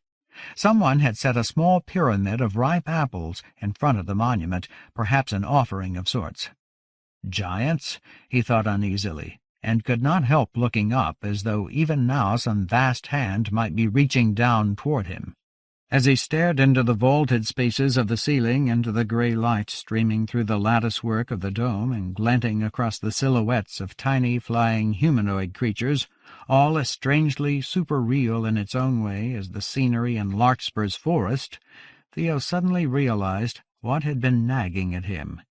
As he had seen from outside, there was no glass or anything else in the open fretwork of the dome, but although light was leaking in plentifully, the rain that had been splashing down all across the town was not. All the rules are different here, he realized, even the physics or whatever. Just different. Some things, though, seemed to be the same in both worlds. Women and their bladders, for instance. "I'm burstin', Vilmas," Applecore confessed suddenly. "Oh, you walk slow, but can you just tell me where you're going, and I'll meet you?" "There's a cozy little tea shop in the corner near Track 1, I believe," said Rufinus with the air of a veteran boulevardier. "Nothing much, but a bit better than average. We'll be there. What would you like?" "The shortest possible distance to the Jacks," she said. An instant later she was off like a wasp fired from a slingshot. Theo, meanwhile, could not help his slow progress. For the first time he was getting a chance to see faces up close, fairy faces of all types. There were the little people, of course, brownies and gnomes. He guessed they were gnomes. They certainly had the boot-tickling beards for it.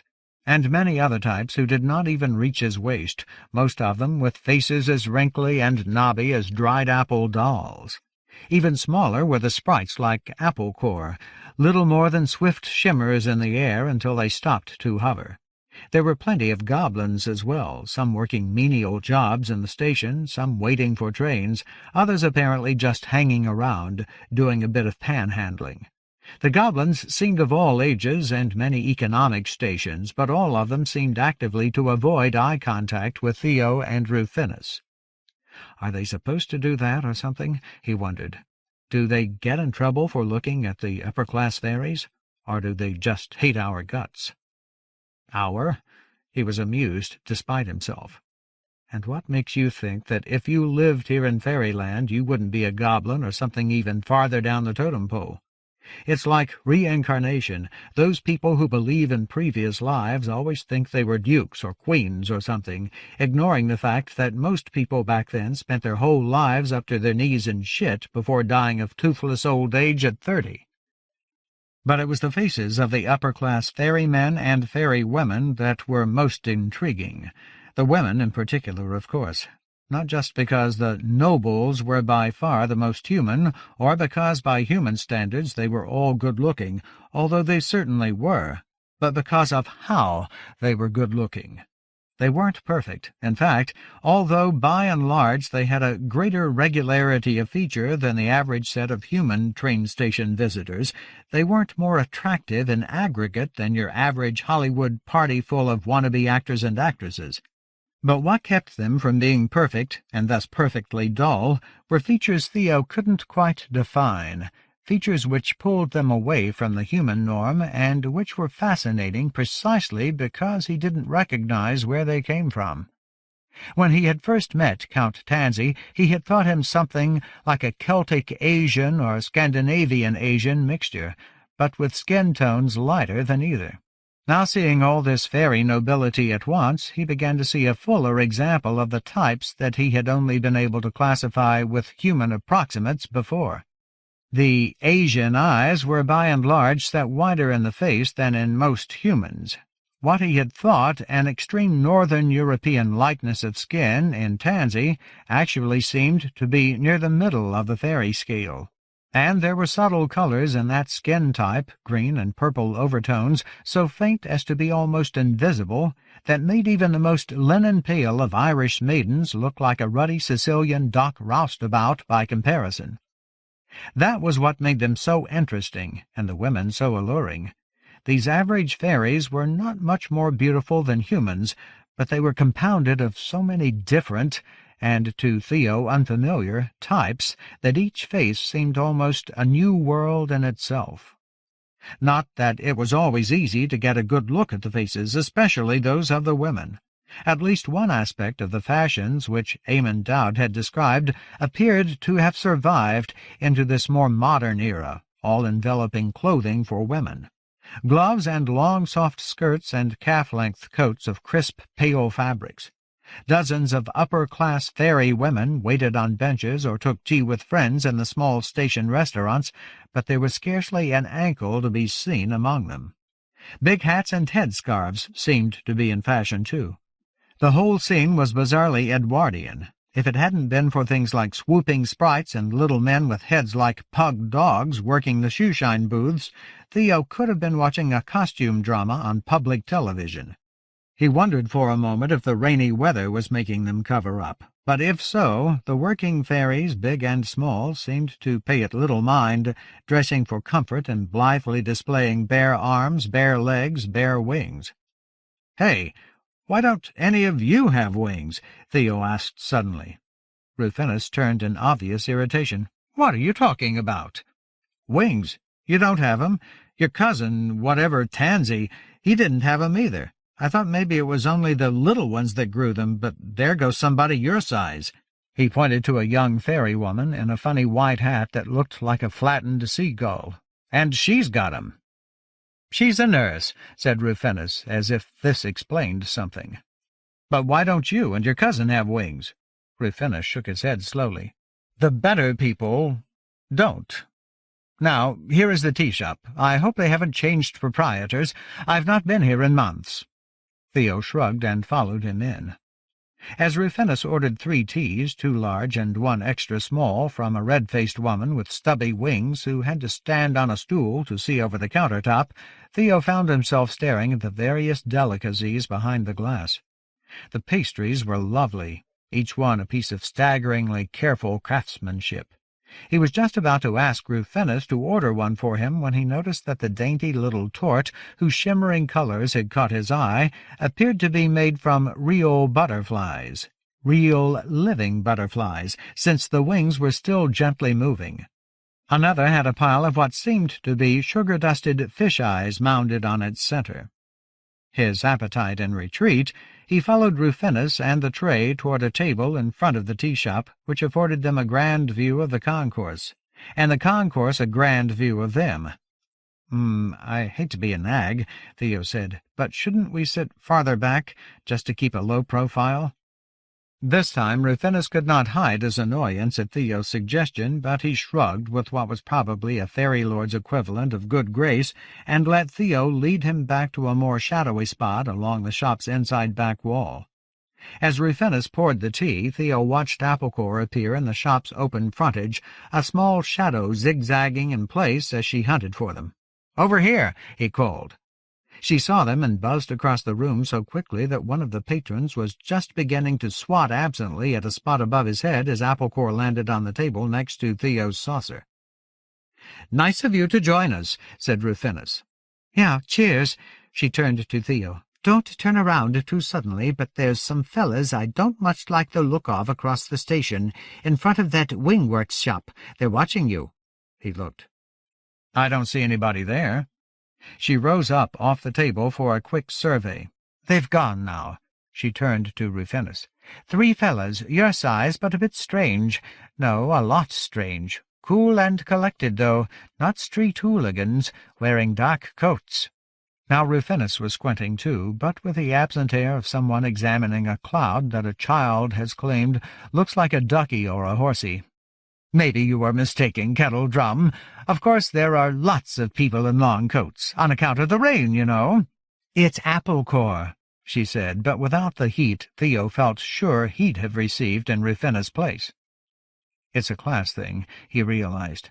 She treats me like an equal and expects the same back, but she doesn't think she's going to get it from him, and she won't either from what I've seen. "Still, it's good of you to be concerned," aloud weft Daisy. "And I am not altogether unprepared. Fear not, Master Vilmos. Should something happen, I will protect you. Cousin Quilius gave me some quite fine little counter-charms against attack, for one thing, and I also have more than a bit of experience with other forms of defense. Did you know I captained the fencing team at Evermore my last year up at school?" "His intramural team," Applecore whispered loudly, "from his residence hall." "But you don't have a sword," Theo pointed out. Rufinus smiled so happily that for a moment Theo almost liked him. "Ah, so you believe, my mortal friend. But look here." And he lifted his valise and tugged something out of the bottom. As it slid out, Theo saw that it was either a short sword or an extremely long knife. The blade seemed a good half a foot longer than the width of the valise. God help us, he's one of those guys who thinks he'd be good in a fight. Now Theo was beginning to feel really, really nervous. He had been in just enough serious combat himself, mostly because of playing music in nasty little dives, to know that not only wasn't he any good in fights, but that being good just made it more likely someone would bust a pool cue across the back of your head when you weren't looking. "So let's finish our refreshments, shall we?" said Rufinus. "We have the best part of an hour until the train leaves."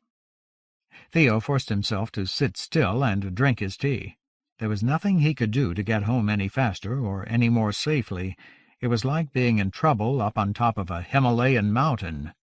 You could moan and scream about it all you wanted, but ultimately you still had to find your way down.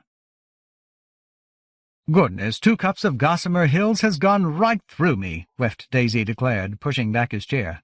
"But there should be plenty of time for me to take a little walk and find the first-class lounge, so much nicer than using the facilities on the train." Theo had still not entirely got used to the idea of fairies urinating, but it was growing clear to him that within their own world or universe or dimension, whatever the hell this place was, they were just as physical as humans on Earth. "So should I just wait for you here?" "No, I think you should go to the train, Theo," Applecore said firmly before Rufinus could speak. "Don't want to cut it too close." "I'll help him find the track," she told the fairy lord. "Then you can just meet him there." "Ah, very kind of you. Well, if you'll excuse me—" He started away across the restaurant, then came back for his valise. "Wouldn't do to leave this behind, would it?" Tansy's cousin had only just disappeared from sight when something yanked hard on Theo's earlobe. "Hey, what the hell are you doing? That hurt." "Come on. You're not going to sit here, and you're not going to sit on the platform either." "What are you talking about?" "I saw those 3 fellows who were watching you, and they weren't nice. Do you trust me?" "More than anyone else I've met here, yeah." She wrinkled her tiny nose for a moment, weighing the remark. "Well, that's as much as I can expect, I suppose. Anyway, I think Tansy's lad is a bit of a dauber, and I think you need to be watching out for yourself." "That makes sense to me." "Good. Then we're going out of here through the back door and see if we can't find a bit less obvious way to get you on the train. That's one of the reasons I didn't try to hurry you lot out of here. Just as well to wait till just before the train goes out to board. Follow me." She rose into the air and led him down the aisle toward the employees-only section of the tea shop. "What are we doing?" "Nipping out the back, like I said. It'll be easier to get across the station without attracting attention if we just go round that way, where they dump the rubbish and all." She led him through the kitchen, where 2 fat little man-like creatures, both smoking clay pipes, he guessed they were what Applecore called boggles, stood on stools that raised them to the necessary height to do their work. One of them was tending the fry basket, the other lifting and inspecting pastries in the open oven with a long-handled paddle. "Whither goest, tiny fry?" the boggle by the oven asked Applecore lazily. He sounded like a Shakespearean comic rustic, with a broad accent that sounded vaguely Northern England to Theo, who didn't know much about English regional accents beyond the Beatles. He still couldn't figure out why fairies should sound like British and Irish folk anyway. "Out the back, you great ball of guts," Applecore said. "It's lucky you're good-looking, because you'll never be a cook. Your meal fa tastes like shoe leather." As the fry cook laughed, the oven boggle grinned. "And it's lucky for you that you're such a sweet talker," he said, "because you're going to need to be able to make new chums. Your boyfriend just stepped into the walk-in refrigerator." Theo heard this last just as the door swung shut behind him with a resounding ka-chunk. He was suddenly very, very cold. "But I didn't touch the damn thing," he told himself. "It just closed, like magic. Shit." He had to stand shivering as Applecore argued with the cooks about opening the door. He heard her call the boggles lots of names, which made him feel a little better, but unlikely as it seemed, there were moments when she seemed to be laughing as she did it. His teeth were chattering pretty hard when the door finally popped open again. "What use dating a pedal-head such as Jan when he can't even muster a cantrip for latch-lifting?" the fry cook chuckled as he beckoned Theo out. "Come out, our frosty master, else we might mistake you for something edible and put you in a stew, then go up before the assizes for floricide." "Sass," said Applecore, but Theo didn't think she looked very indignant on his behalf. "If thou shouldst grow bored and pissed off with pedal-heads, small nifty, and return to dating your own social equals," grinned the fat oven boggle as he waved goodbye, "you'll know where I might be found." "Yeah, and some verily," said the other. "Up to his overworked mouth and flour, as always. Door to the service corridors that way." "Nice enough fellas," said Applecore as they made their way down the narrow hallway that ran behind the row of shops. Theo had a feeling that if Rufinus had made that comment, he would have automatically added, "for boggles."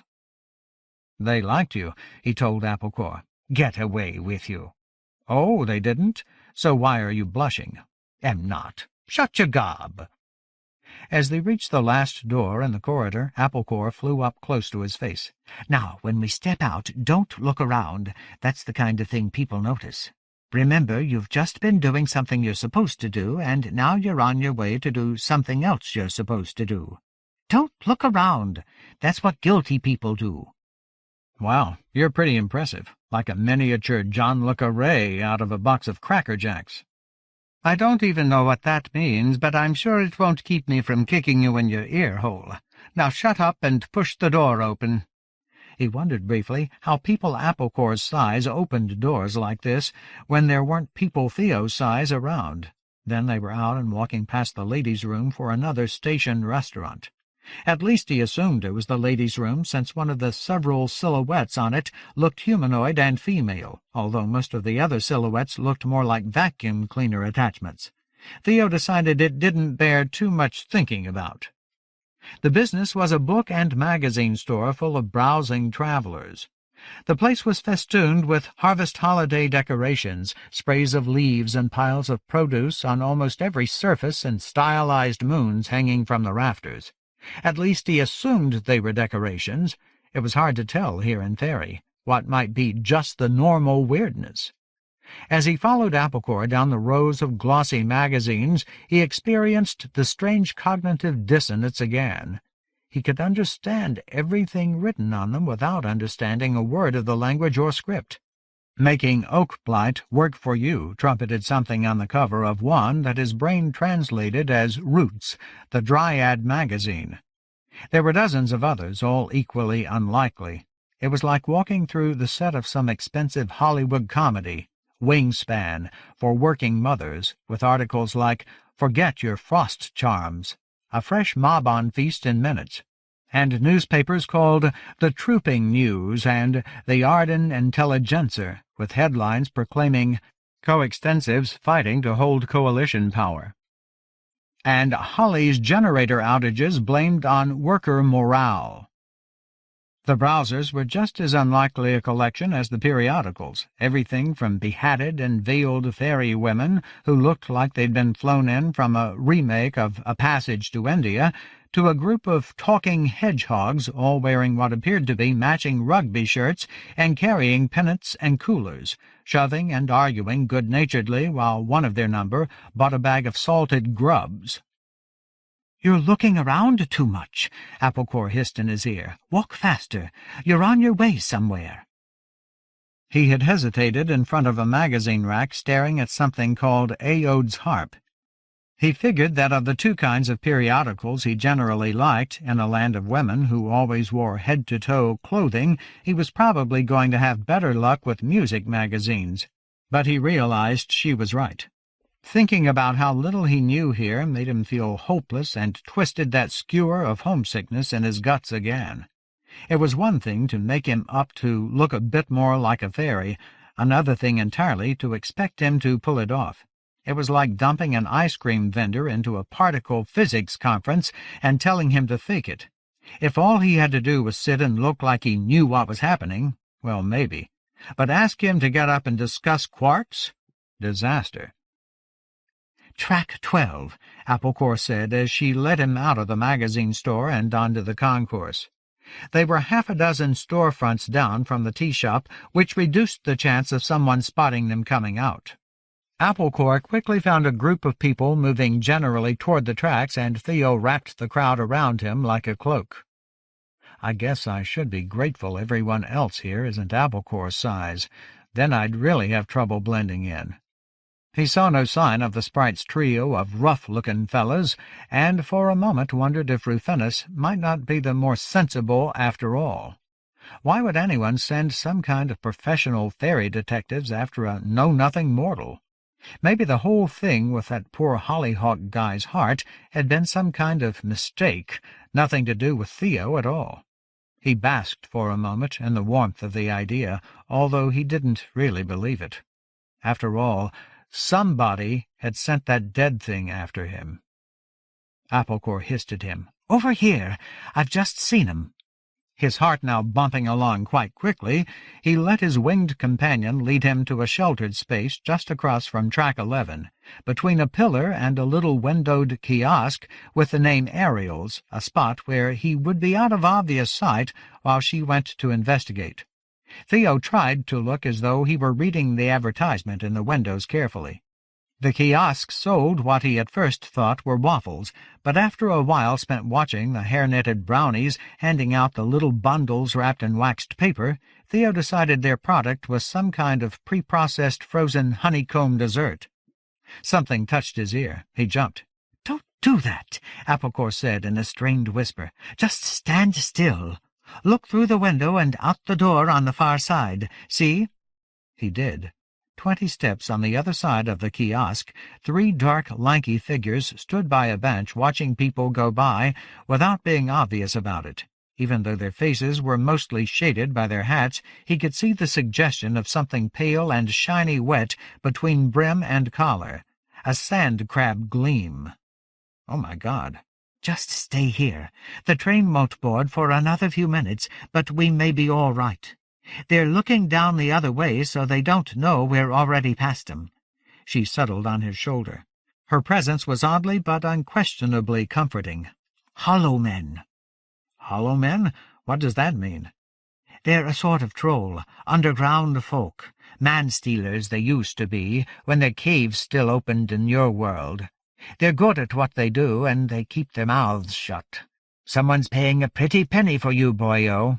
"Jesus, what does everyone want with me? I'm just a guy." "Shh." Her tone was more urgent now. "There's Tansy's cousin. Bloody Egypt certainly took his time." Theo started to say something, but the hollow men abruptly slid away from the bench and moved toward Rufinus, smooth as wheeling sharks. They vanished for a moment into the crowd at the edge of the railheads, then closed in behind him, and on either side as the young fairy reached track 10.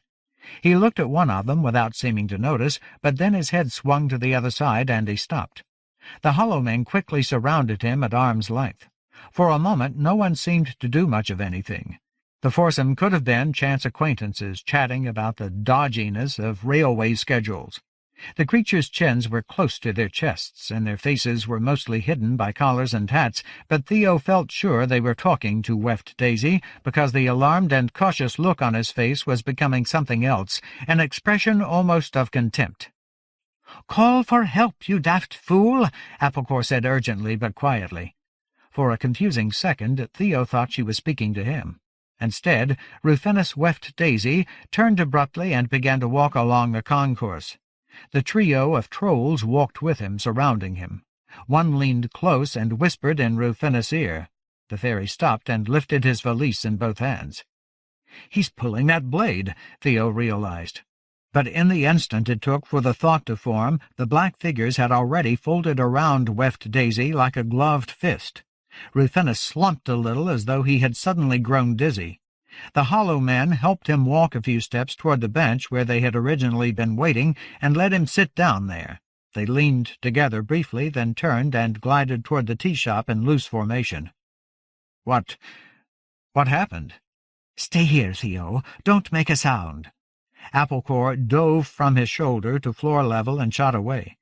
He had one brief glimpse of her slaloming around the legs of other station patrons, then he thought he could see her hovering beside Weft Daisy, who still sat on the bench with his mouth open as though he were the recipient of stunning news. Which, in a way, he had been. Moments later, Applecore dropped back onto Theo's shoulder from nowhere, making him jump again so that he bumped his nose against the Ariel's kiosk window. A pair of young goblins sharing a honeycomb looked up at him in amusement. "He's dead," she whispered. "What?" "When you're not alive anymore. Dead." "I know what it means." Panic rose higher now, threatening to choke him. What kind of world was this? How can he be dead? He had charms or something. What happened? "Cathedral knife, I think. No charm can stop one of those. They opened up his belly. He's got a lap full of his own guts. Terrible." Her crisp words hid her own shock and fear, but not completely. "And they took his case, too. He's just sitting there. Someone will notice any moment." "I should damn well hope so." "Well, you'd better hope it doesn't happen before you get on that train, or the constables will hold everyone here and start checking identification.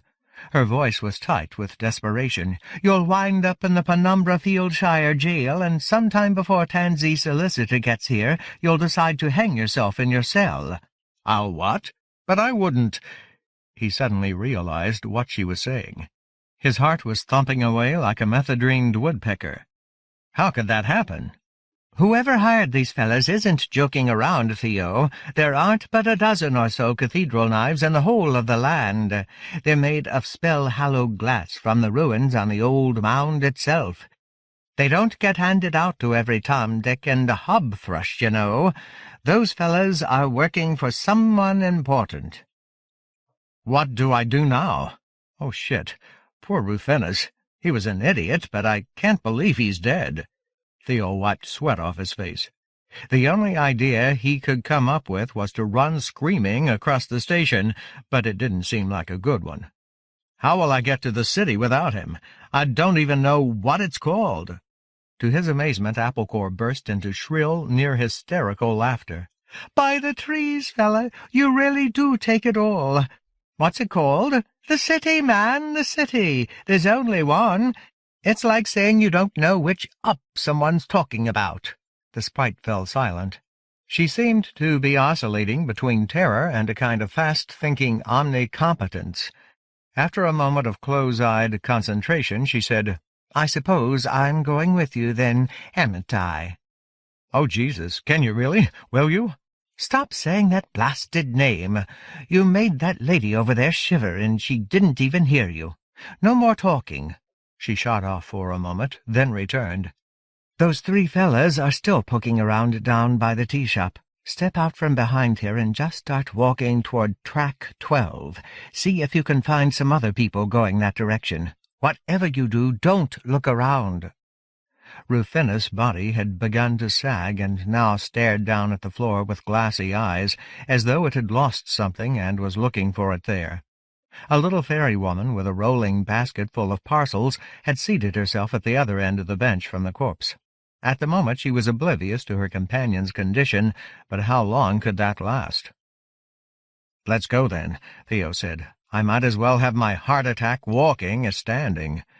A sea of unfamiliar fairy faces, which at first had seemed fascinating and for the last half-hour had mostly gone unnoticed, now swirled past him like a nightmare.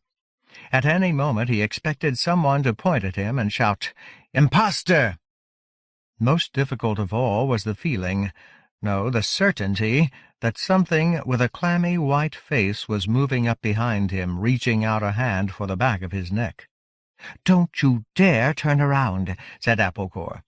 As he fell in with a group of people his own size moving down the platform of track 12, heading for the first-class section, something came to him like a splash of cold water. "Oh, my God, Tansy's cousin must have the tickets." "No, he doesn't. I took 'em off him an hour ago and stuck 'em in your coat, because I didn't trust the poor daft lad not to lose 'em." "And I didn't notice?" She snorted. "I could have shoved the Parliament building into your pocket and you wouldn't have noticed. You were looking at girls. Now turn here. Get on." He stepped up into the third-class compartment.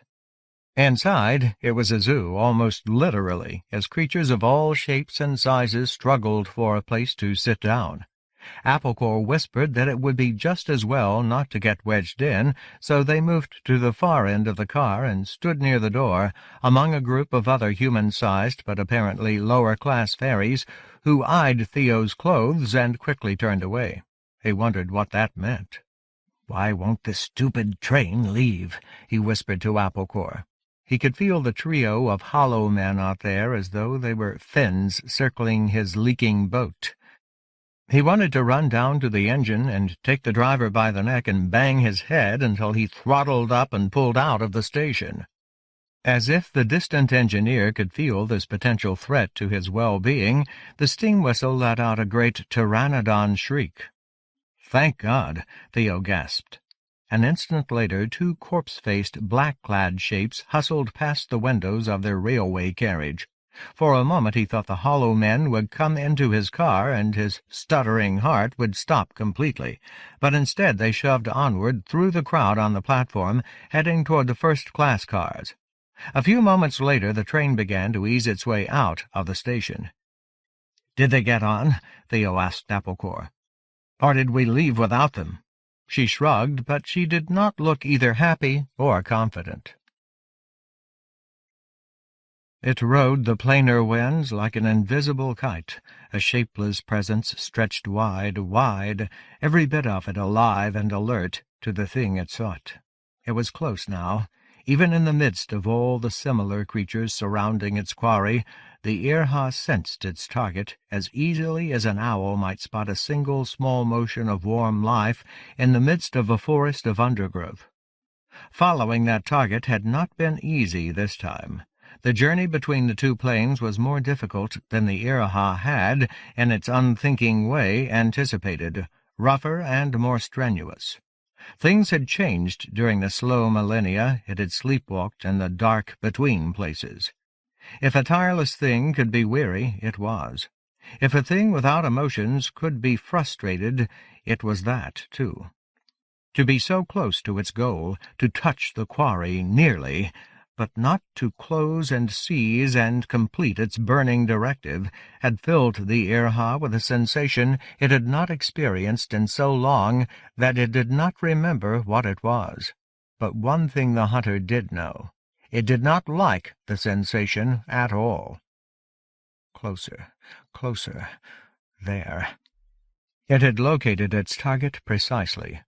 All that remained was to cross that last fragile membrane and become embodied, to take form by joining with something that would move through this plane before the quarry slipped away again. It had chosen badly in the last place, first wearying itself, dispelling the body's living inhabitant, then finding that the fleshy envelope was so damaged that it had been forced to spend valuable time supplementing the damaged parts with bits of other bleating, warm meat things. The quarry was so close here, actually within reach. The hunter could not afford to be slowed again by such resistance or such incompleteness. It swooped, spun, fell closer. So much life here, so confusing for senses honed in the chasms of the deepest, most lightless and warmthless dimensional oceans. But the Erewhon was determination itself.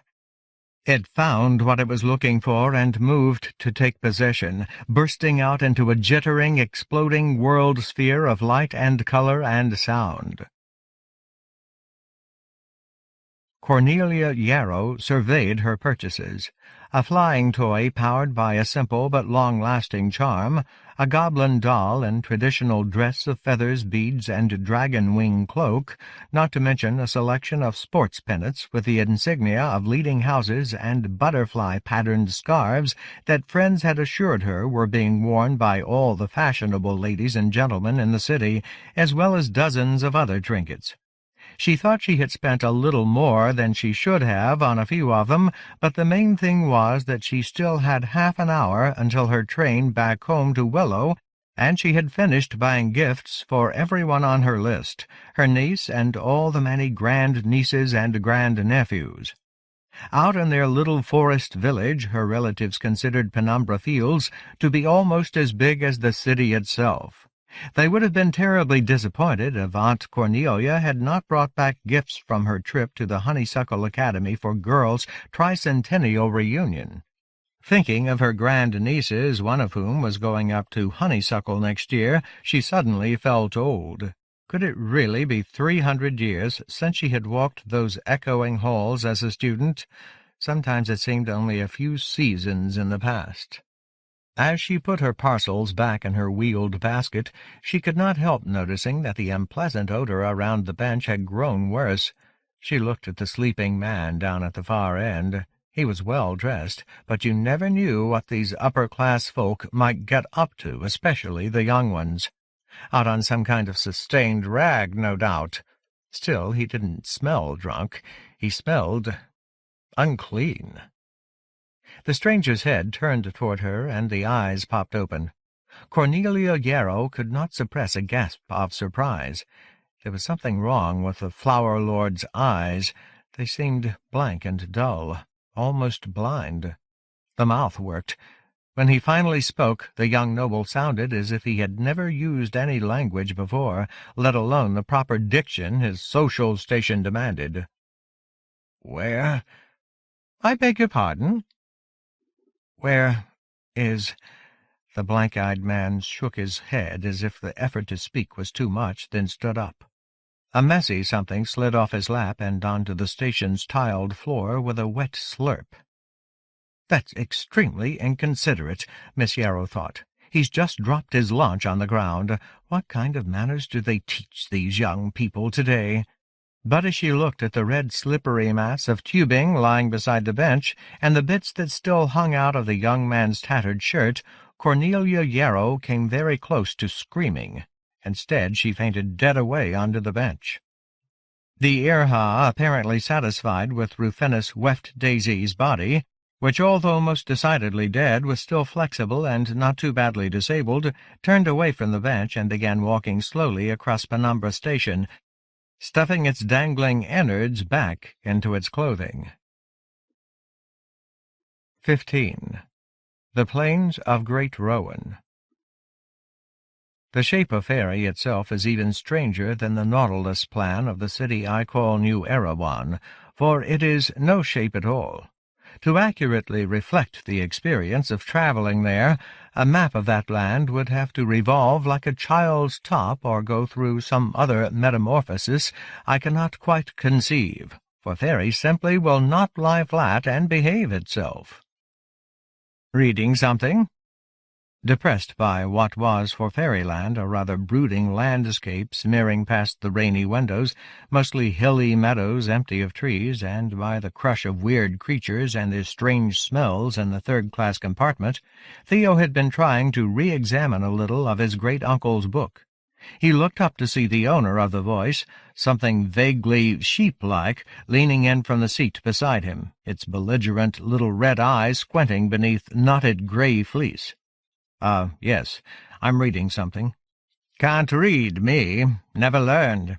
It showed long, flat yellow teeth and what might have been a smile, but might just as easily have been a smirk of menace. "I'm sorry to hear that." "Oh, I admire you clever folk who can." It didn't sound very admiring. It leaned a little closer, giving him a whiff of breath like souring milk. "You must think them like me are stupid." "No, I don't." "Just a stupid padfoot, you'll be thinking. And who could blame you? You with your education and advantages and all." Theo was beginning to wish quite desperately that Applecore would come back from her inspection of the rest of the train. He had hoped that just keeping his mouth shut and avoiding eye contact would keep him out of trouble. "Hey, Yarnbeck," said a more human-looking fairy, one of the few Theo had seen that actually looked middle-aged. This one was dressed in worn but clean clothing and had a few lines on his face, and the closest thing to a tan Theo had yet glimpsed. But he was also wiry and strong, and he was not looking at the padfoot kindly. "Why are you pestering the lad?" "Is it your affair, old-timer?" the sheep-like thing asked. "Or are you just certain that anyone with man-shape is in the right?" "Man-shape's got nothing to do with it," said another creature that certainly did not fall into that category, with an armadillo-like hide and a tiny plaited head that barely poked out of the top of the bony armor. "You're just looking for trouble. Before we even got into Penumbra, you were bumping and swearing at some poor Bogart because you said he spilled your lunch." "He did. Clumsy little needle-nose knocked over a whole box of hay-slaw." While the argument continued, Theo slowly sank back into the corner. He lifted his book up to block out these impossible train companions and struggled to focus on his great-uncle's handwriting. Fairy is divided into regions called fields, and these regions are not always the same. That is, they remain the same within themselves, but they are not always in the same relationship to each other. At least, that is the closest I can come to explaining it, or even grasping it myself. It sometimes seems as though the lands of fairy are in rings which move, so that one week 2 lands seem to be beside each other, then the next week it is not so. But it is even more complicated than that, because there are no clear rules to this either, an amount of movement or regularity. One day you cannot get to the field of Gateway Oak from Ivy Round, or from Great Rowan to Hawthorne Scathe. Then the next day the paths from Oak to Ivy are again clear, but Rowan and Hawthorne may remain divided. I travelled little outside the city, so I did not see many of these effects myself, although I did once, as I will describe.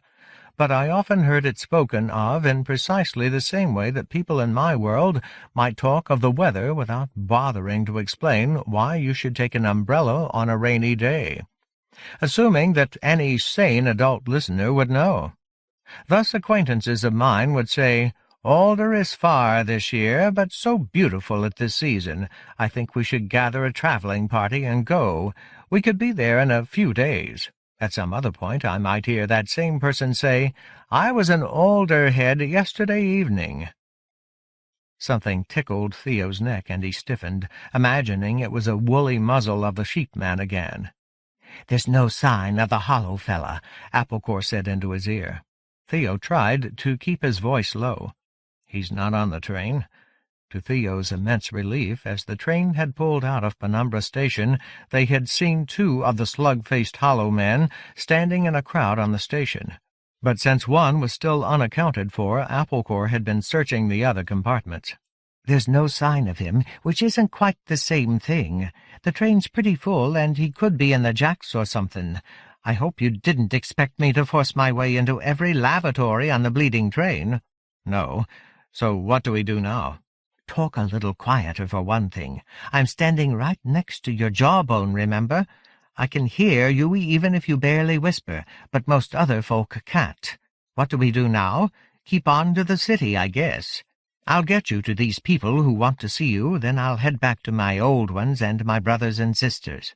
"Should you call someone in your family? Let them know where you are?"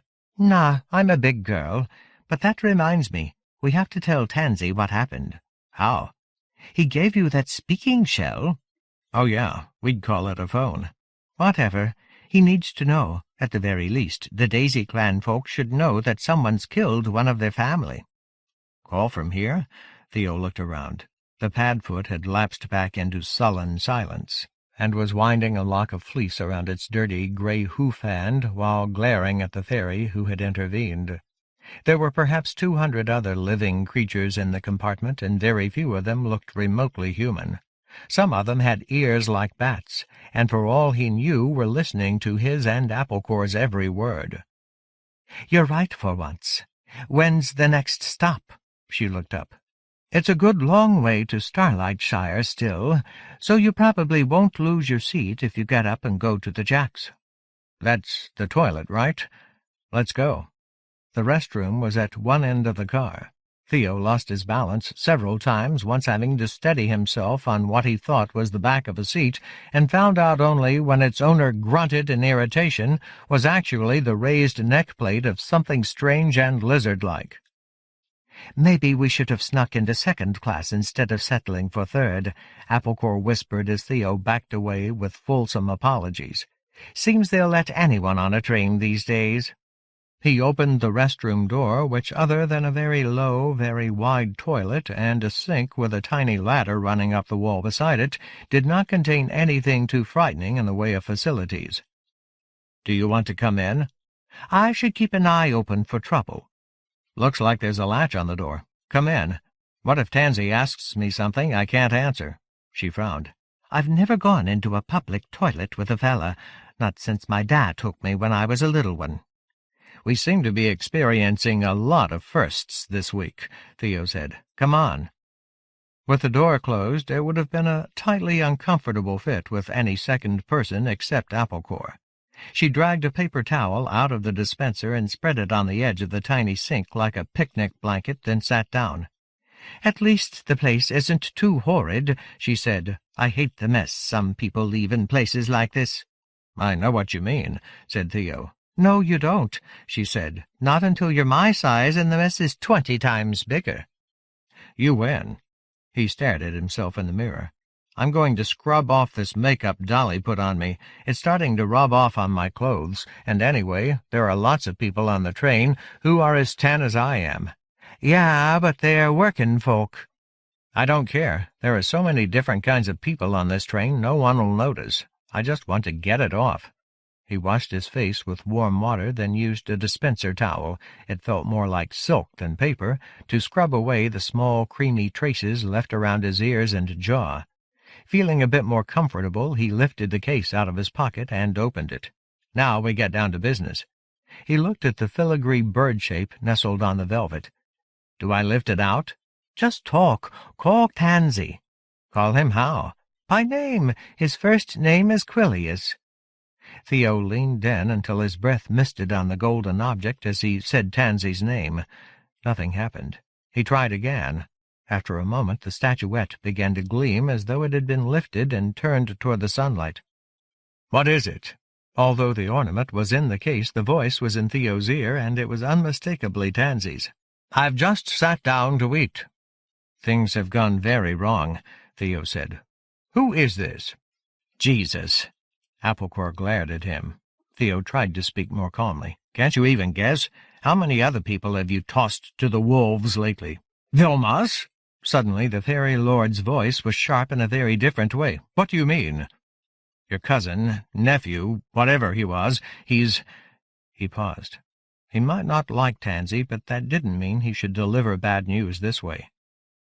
"I'm afraid something bad has happened. Rufinus has been attacked and killed." "What? Where are you? What's going on?" Theo tried to explain as succinctly as he could. Tansy seemed very surprised, but if he was broken-hearted, it did not show. He might be hearing from the gardener about what looked to be an expensive case of lawn blight. "Maybe I'm not being fair," he thought. "They're not like me." "Is the sprite there?" "She is, yeah." "I wish to speak to her. Applecore?" There was a sudden pop in Theo's head. When the little fairy answered, her voice was suddenly in his ear as well, as though she were perched on his shoulder instead of sitting fastidiously on a disposable towel. "I'm here, Count Tansy." "Thank you for staying to help our guest. What Master Vilmos has said—" He hesitated. He clearly wanted to ask, "Is it all true?" but felt that would be an insult to Theo. "Is there anything you want to add?" Maybe he's a little bit human after all, Theo decided. "Not much, sir. We're in a great steaming pile of trouble, though, that's sure." "When you get to the city, you must go straight to Hollyhock House. No, wait. Someone also killed the young Hollyhock lad who was sent here. That could mean a number of things, not least that there are spies in their household, or in mine, which seems more likely considering that there were people lying in wait for you and poor Rufinus as well." Tansy was silent for a long moment. When he finally spoke, he seemed strangely hesitant. "The most trustworthy and sensible coextensive outside of our Daisy clan is Lord Foxglove. He's a clever man, and as well acquainted with the city's eddies and undertows as a nymph is with her river." Reminded, Theo looked down at the knot of river grass on his wrist. What the hell was a nymph binding, anyway? He would have to ask Applecore to explain properly. "Lord Foxglove is certainly clever, sir. Too clever, some say," the sprite was telling Tansy. "Eh? What do you mean?" "It's just that some people say he's friends with Lord Thornapple." "As are many others, from many houses." "You would know better than me, sir. It's just that Thornapple he's—" "An exciser, a chokeweed, as you'd put it? Yes, Thornapple is of that party, although he is also one of the more intelligent and flexible of their number. In fact, most of his positions are not that far different from those of us in the Daisy clan, except for his dislike of mortals, of course, which is excessive. But whatever Thornapple may be, Lord Viorel Foxglove is not a chokeweed, but one of the more sensible moderates, a member of my own faction in Parliament. And there is nothing wrong with having friends who differ in their politics. We are not at war, after all, Applecore." She frowned. "Begging your pardon, sir, but what happened to your cousin looked like war to me, and what with that young fella's heart showing up in a box, the Hollyhock folk might disagree with you too, and all." Theo could almost hear Tansy's mouth pursing in disapproval. "The ties between the great families and their houses, especially between the masters of those houses, are long and deep, Applecore. They do not cease simply because of political friction, and Foxglove and Thornapple have been friends since their days at Dowsing." Theo watched Applecore squirm in frustration on the sink top, but she said nothing more. "Now," Tansy went on, "when you two get to the city, you must proceed immediately to Foxglove House. Applecore knows where it is, but if for some reason—" His hesitation this time had a grim shadow even Tansy could not hide. "Well, if the two of you happen to become separated, Master Vilmos, then you must go to Springwater Square by yourself. You cannot miss Foxglove House. It is the tallest tower on the square. Simply tell the guards that you bear a message from me to Lord Foxglove. Show them the device through which you are speaking now. That alone should be enough to ensure they take you seriously. If not, ask them to send a message to their master saying, 'Tansy bids you remember the river's edge.'" "The river's edge?" Applecore asked. "Did you save him from drowning?" "What? No, it is the name of a tavern, one of the lower sort, I am ashamed to admit. But when we were both students at Dowsing Academy, I helped Vi Foxglove, as we called him then, out of a scrape there. He will remember." Theo was having trouble wrapping his head around this. Here they were making a secret phone call from the restroom of a train after having just watched their companion stabbed to death, and Tansy was acting like it was some Jeeves the Butler story. "You're taking what happened to your cousin pretty well. Does that mean you find me insufficiently upset about my loss, Vilmos?" Tansy's voice suddenly grew cold. "If so, we will have to agree to disagree. I will not lower myself to quibbling with your ill-informed interpretations." "Sure, whatever." Theo realized he had just insulted a guy who could help keep him alive, and he certainly needed help with that just at the moment. Chased by living corpses and slug men, he thought. Hey, why not some of those— what are those bastards from The Hobbit called? Black Riders? Just to make things complete. "Sorry, I didn't mean to offend you." "Don't be ridiculous. I am not so easily offended," said Tansy, although his every tight-jawed word suggested otherwise. "Call me when you reach the city, and I will instruct you what to tell Foxglove. I may contact you myself eventually, but until I find out where this terrible flaw in our security lies, I prefer to use only private devices like this." An instant later, like a soap bubble popping in Theo's inner ear, the connection ended. "Well," said Applecore as Theo put the phone case away. "Well, well, isn't this a shower of shite, and aren't we standing in it? I guess we might as well go back and sit down. No, I've got a better idea. Follow me." Theo fell in behind her as she flew slowly toward the front of the train.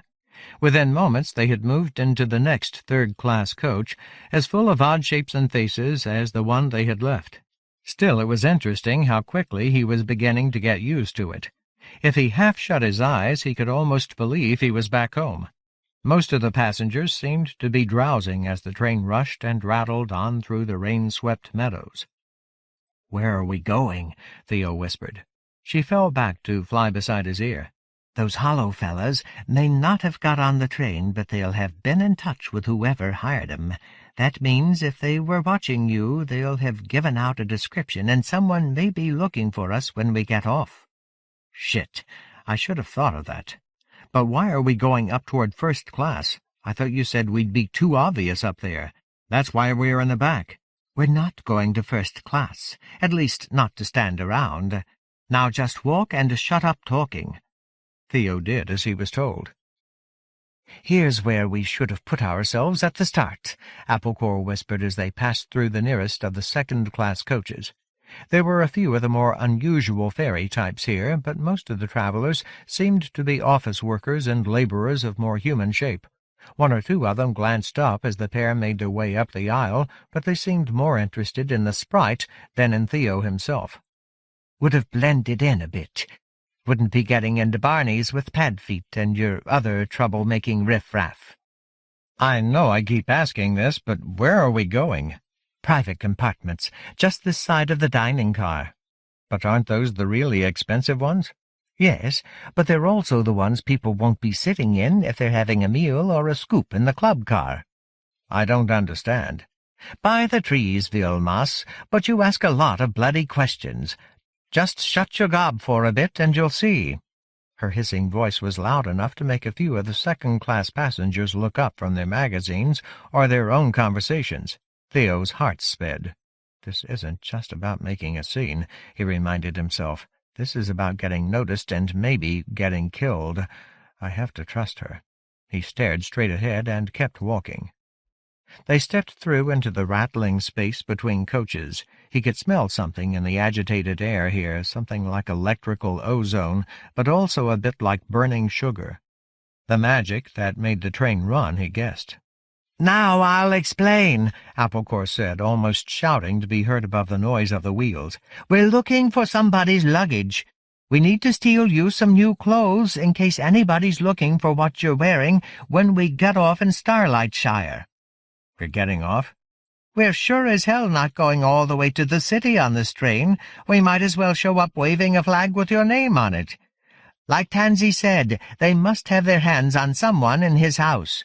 Those pale-faced fellas knew exactly what train you were supposed to be on. That's why they were waiting down by the platform and why they rushed right to this train when they couldn't find you after they killed Tansy's cousin." Theo flushed with embarrassment. "I hadn't thought of that." "I noticed. So we're getting off. Then we're going to find some other way into the city, or at least a way onto another train." "And meantime?" "We're thieving, so look for anyone's luggage left in their compartment. We'll hope they're in the bar instead of just the toilet, but we should be quick about searching anyway. You need some plain men's clothes, nothing too fancy." She tugged his ear again. "Stop! One more thing. Get out the shell Tansy gave you and look like you're talking on it. That'll give us an excuse to be walking up and down the passageway." He again did as he was told, marveling at the difference between travelling with Applecore and with that idiot Rufinus. A dead idiot now, but that was no reason to sugarcoat his failings. Theo tried to look like all the self-absorbed businessmen he'd ever seen on his trips through office high-rises, so involved in their private conversations that Theo would have to dodge out of their way, even though he was carrying a huge potted plant, and they were carrying only a phone the size of a cigarette pack. As he walked, he tried to cast surreptitious glances into the compartments. Most of them had at least one passenger. In general, they seemed a prosperous and almost entirely wingless bunch, who might all have been human, for as much as a quick inspection would have told him. "Quick, over against this wall," Applecore ordered as they reached the end of the coach. She tugged him over toward a small space between the end of the private compartments and the wall with the door leading to the dining car. Theo leaned against a fire hose and pretended to be deep in conversation as a conductor with tiny wings, a bluish cast to his skin, and a worried and distracted look on his face, banged through the doors and walked briskly toward the back of the train, hardly sparing a glance for Theo. When he had gone, Theo turned and started back down the length of the coach, still miming an urgent and absorbing conversation. Applecore, who had buzzed ahead of him down the passage, abruptly pulled up and began to wave her arms at him. Fairy folk were observing him from inside their compartments, so he tried not to run, but he felt terribly exposed and wished very much that he could find a seat somewhere and just hide behind his great-uncle's book. "What is it?" he whispered. She pointed. The compartment beside him was empty. A good-sized suitcase in shimmering midnight blue fabric sat on one of the two overhead luggage racks. "And the one across the way has got its curtains pulled, so no one will see what we're doing," she said in his ear. "Let's get in and pull the ones on this side, too." He took one brief look at the closed compartment across the passage, then slipped into the empty compartment and closed the black curtains. "Take your time," Applecore hissed. "Act as if you belong here, you great Egypt." "Easy for you to say." He reached up, heart-thudding, and thumbled down the surprisingly heavy case. "It's hard to imagine anyone in the universe who belongs here less than I do. You're a bit of a whiner, Theo, do you know that? And you're a bit of a shit." He stared at the suitcase. "It's locked." "Bugger, let me have a look." Applecore put her eye against the bag's latch, then turned to Theo. "You wouldn't happen to have a hairpin, would you?" "You know I usually carry one." It was a poor joke, covering rising fear. Any moment now the bag's owner would come back, there would be shouting and conductors called, and then he'd be thrown in some weird Brothers Grimm jail, just like Applecore had said. And then, at night, when no one was paying attention— Jesus, Jesus, isn't there anything else we can use to open it? I told you before that name won't do anything but make people itch. Hold on till I think a bit. Theo stood and stared at the suitcase with nervous intensity. What else could we use besides a key? Well, I've got a hat-pin, said a new voice behind him. Theo jumped and dropped the suitcase onto the floor. It popped open, scattering clothes and small parcels of toiletries all over the compartment. Oh, I suppose you won't need it now. It was a girl standing in the open doorway, dressed all in black, with a long coat and close-fitting hat.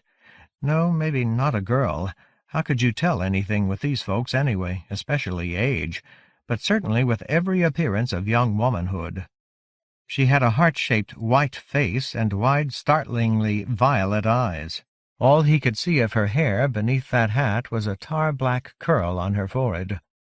"Oh, God," Theo said miserably. "Is this your suitcase?" She looked at him curiously for a moment, almost startled, then a mischievous smile curled the corner of her mouth. "No, but now I'm rather certain it isn't yours either. Are you thieves?" "It's all a mistake," said Applecore decisively.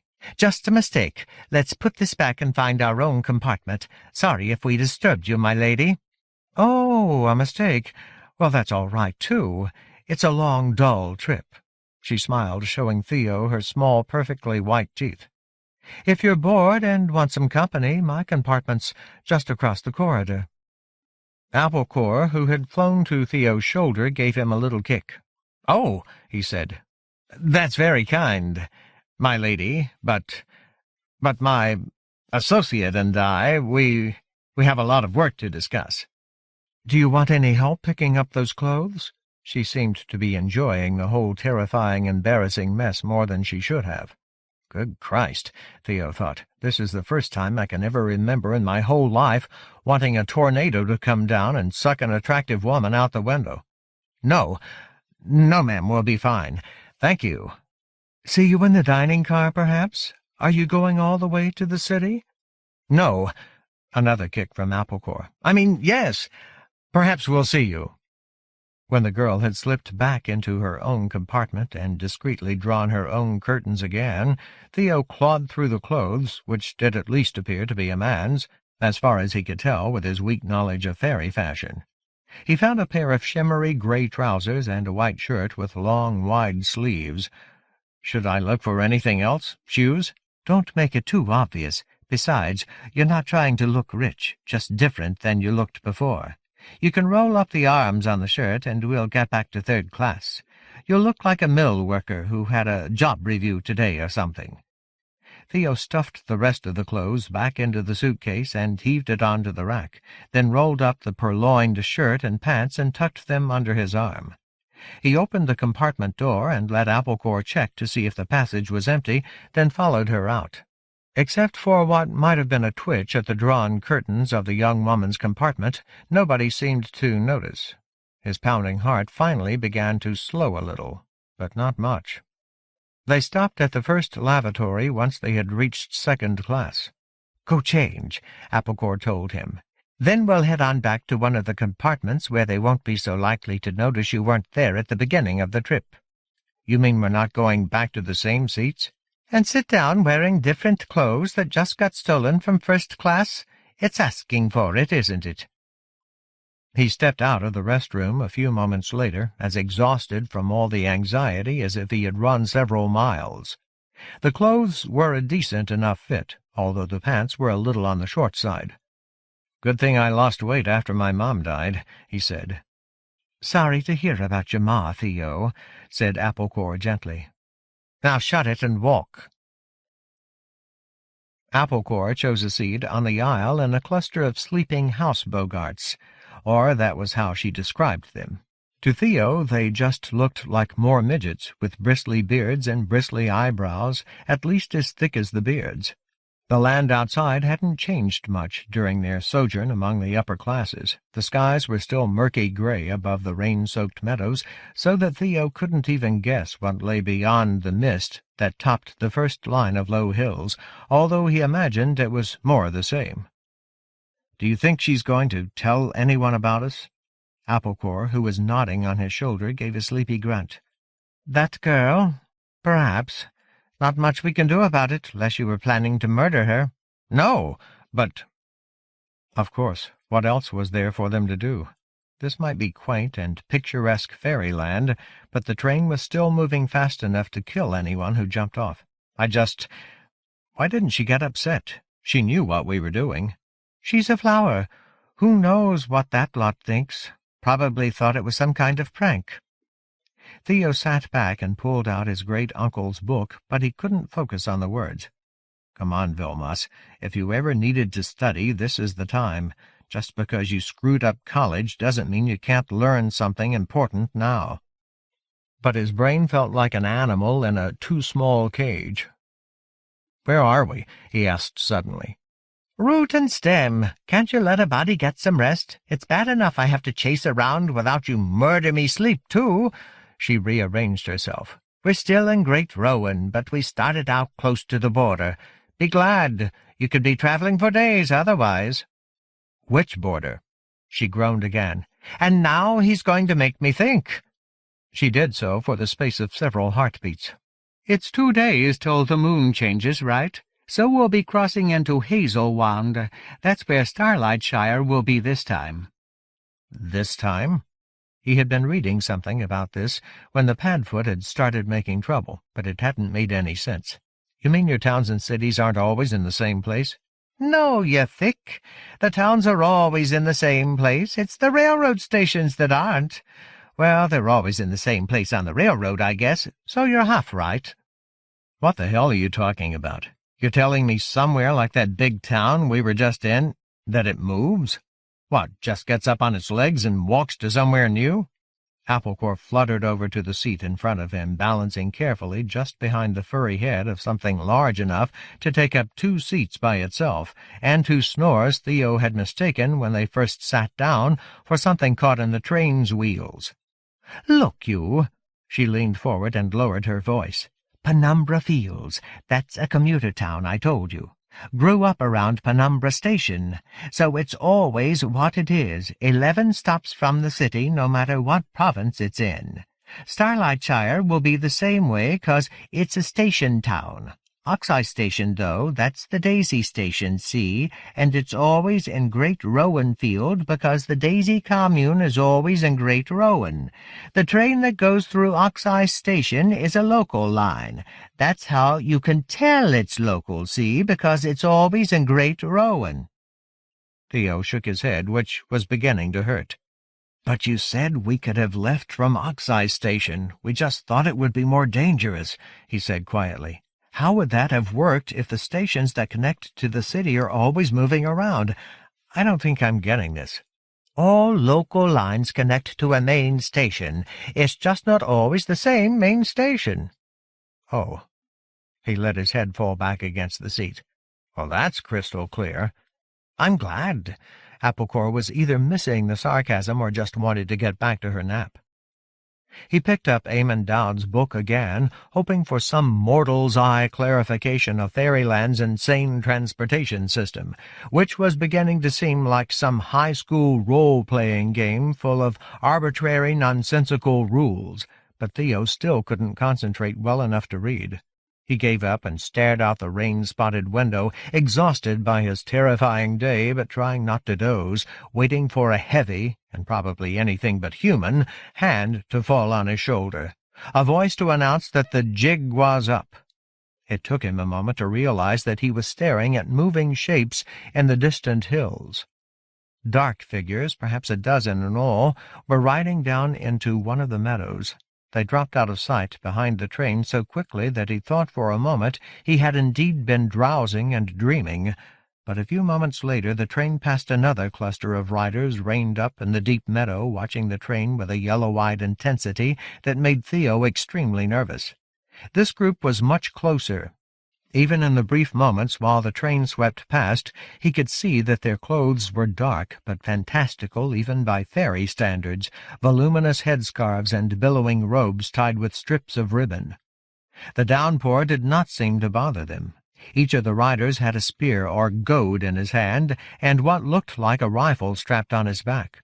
What he could see of their long, narrow-nosed faces looked oddly familiar, but even that was not what made Theo reach up a hand to poke the little fairy on his shoulder awake. Each of the horse-like animals on which the riders were mounted had a single glossy horn in the middle of its forehead. Applecore, there are people, or whatever, outside the train, watching us. They're riding unicorns. He felt her wings buzz into motion beside his ear, tickling him. She hung before the window, watching as they passed another group of the riders, these a bit farther away and riding parallel to the tracks, their every sure-seated movement suggesting that they could go as fast as the train if it were worth the bother. Looking at their lightning-legged mounts, Theo wondered if that might not be true. When they had passed this last group, the storm-swept plains were deserted again. "Shite and onions," Applecore said, but it sounded more like wonder than apprehension. "You don't see that very often." "Who are they?" "Grims, wild goblins, I guess you'd call 'em. They live out in the wastelands and the mountains with their herds of sheep and cows, but they almost never come near the railroad or the cities. I've heard of some towns out in Ash and Alder where they show up to trade hides and some herbs and things, but that's the first time I've seen them in Great Rowan." "Are they going to attack us?" She gave him a look of puzzled amusement. "No. Why? Is that something that happens where you come from?" "No."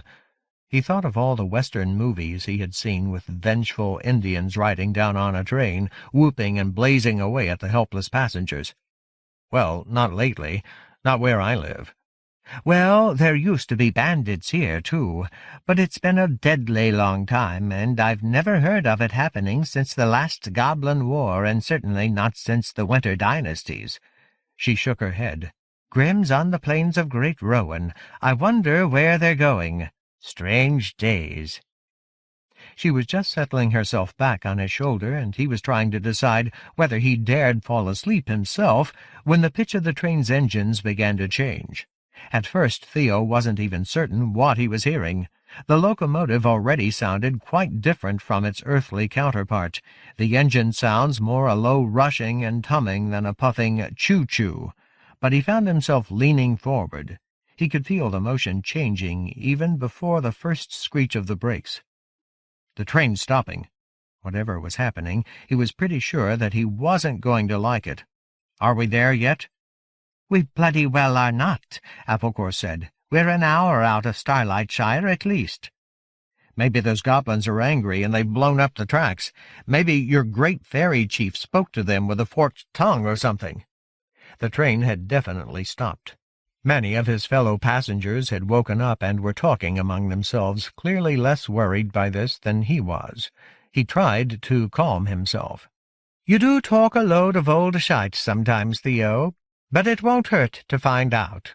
She buzzed up off his shoulder and started down the aisle at ankle level, but passengers were beginning to get out of their seats, and she quickly rerouted to an airspace just below the ceiling.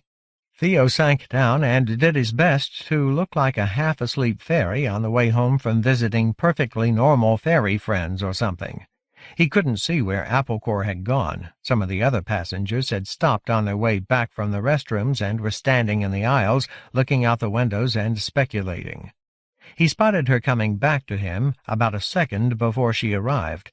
She was going so fast that she had to beat her wings hard to stop. "This is very bad, Theo," she said. "They've stopped the train." "I know they've stopped the train. Who are they?" "Constables have just got on. But that's not the bad part. One of those hollow men is with him. He's leading them down the aisles looking for someone. What do you want to bet? It's us." "Oh, fuck." "Hold on till I get into your shirt." "What?"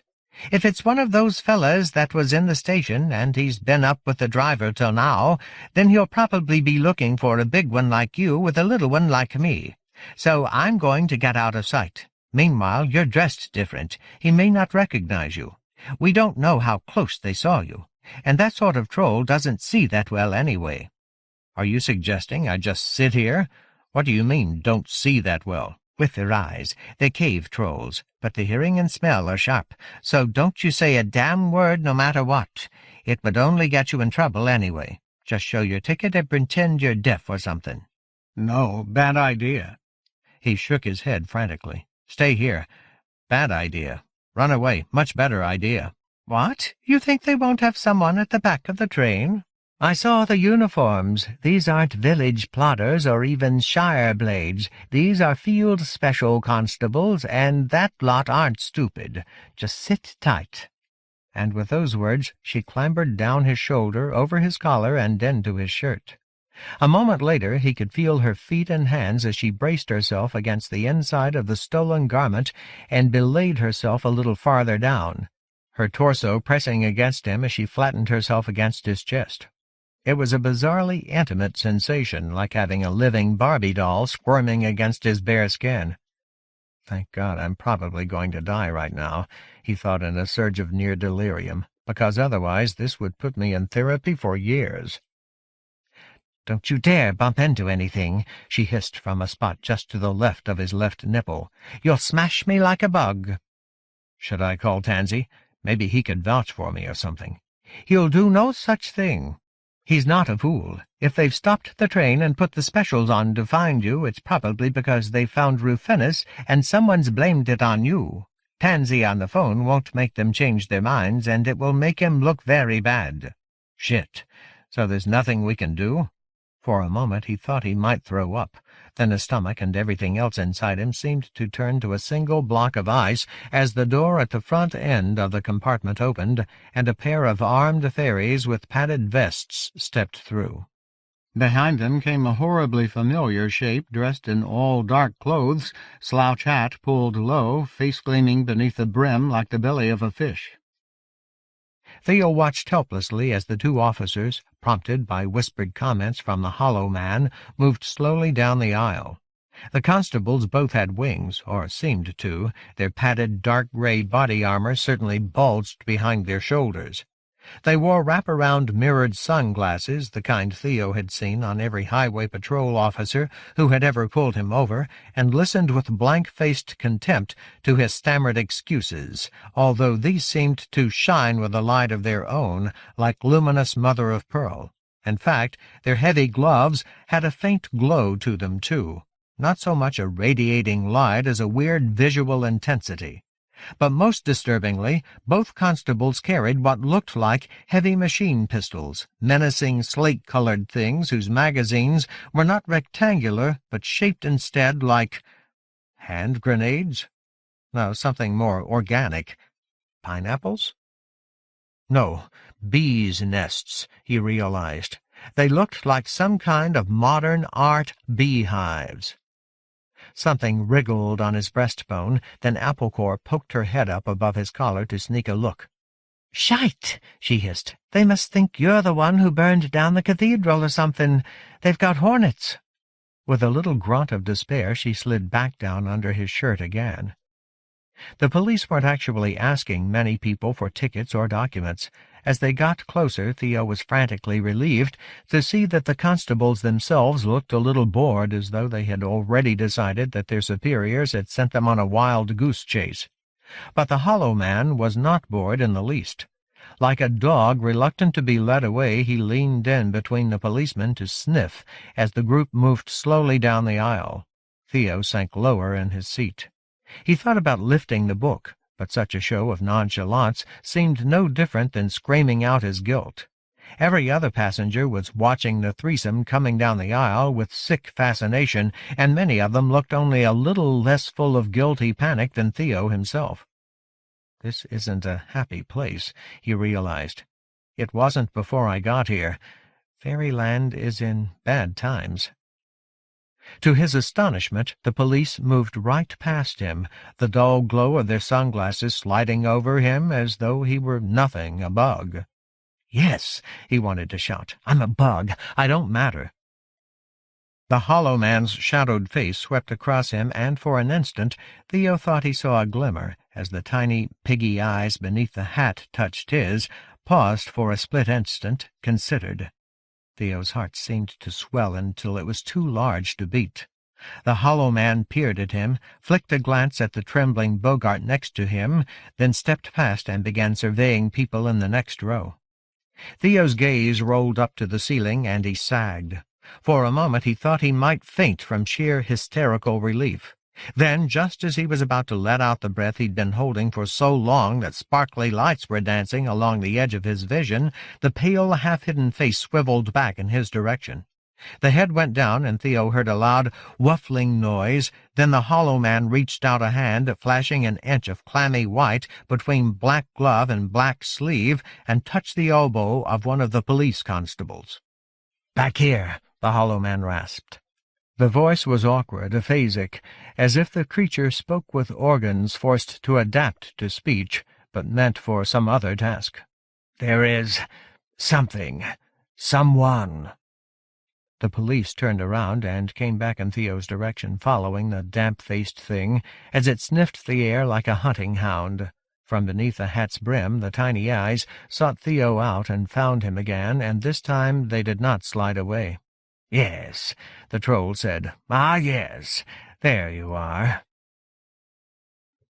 16. Poppy. "There you are!" Theo knew the voice, but he was too stunned with terror to figure out whose it was or why he recognized it. The armed constables had turned around, and the hollow man was leading them right back to him, but they all stopped at the sudden cry. "What are you doing back here, you wicked thing?" The violet-eyed girl in black swept down the aisle from first class, her long coat flaring like the wings of a bat. The police stared at her open-mouthed, and Theo was no less boggled. She seemed to be talking to him.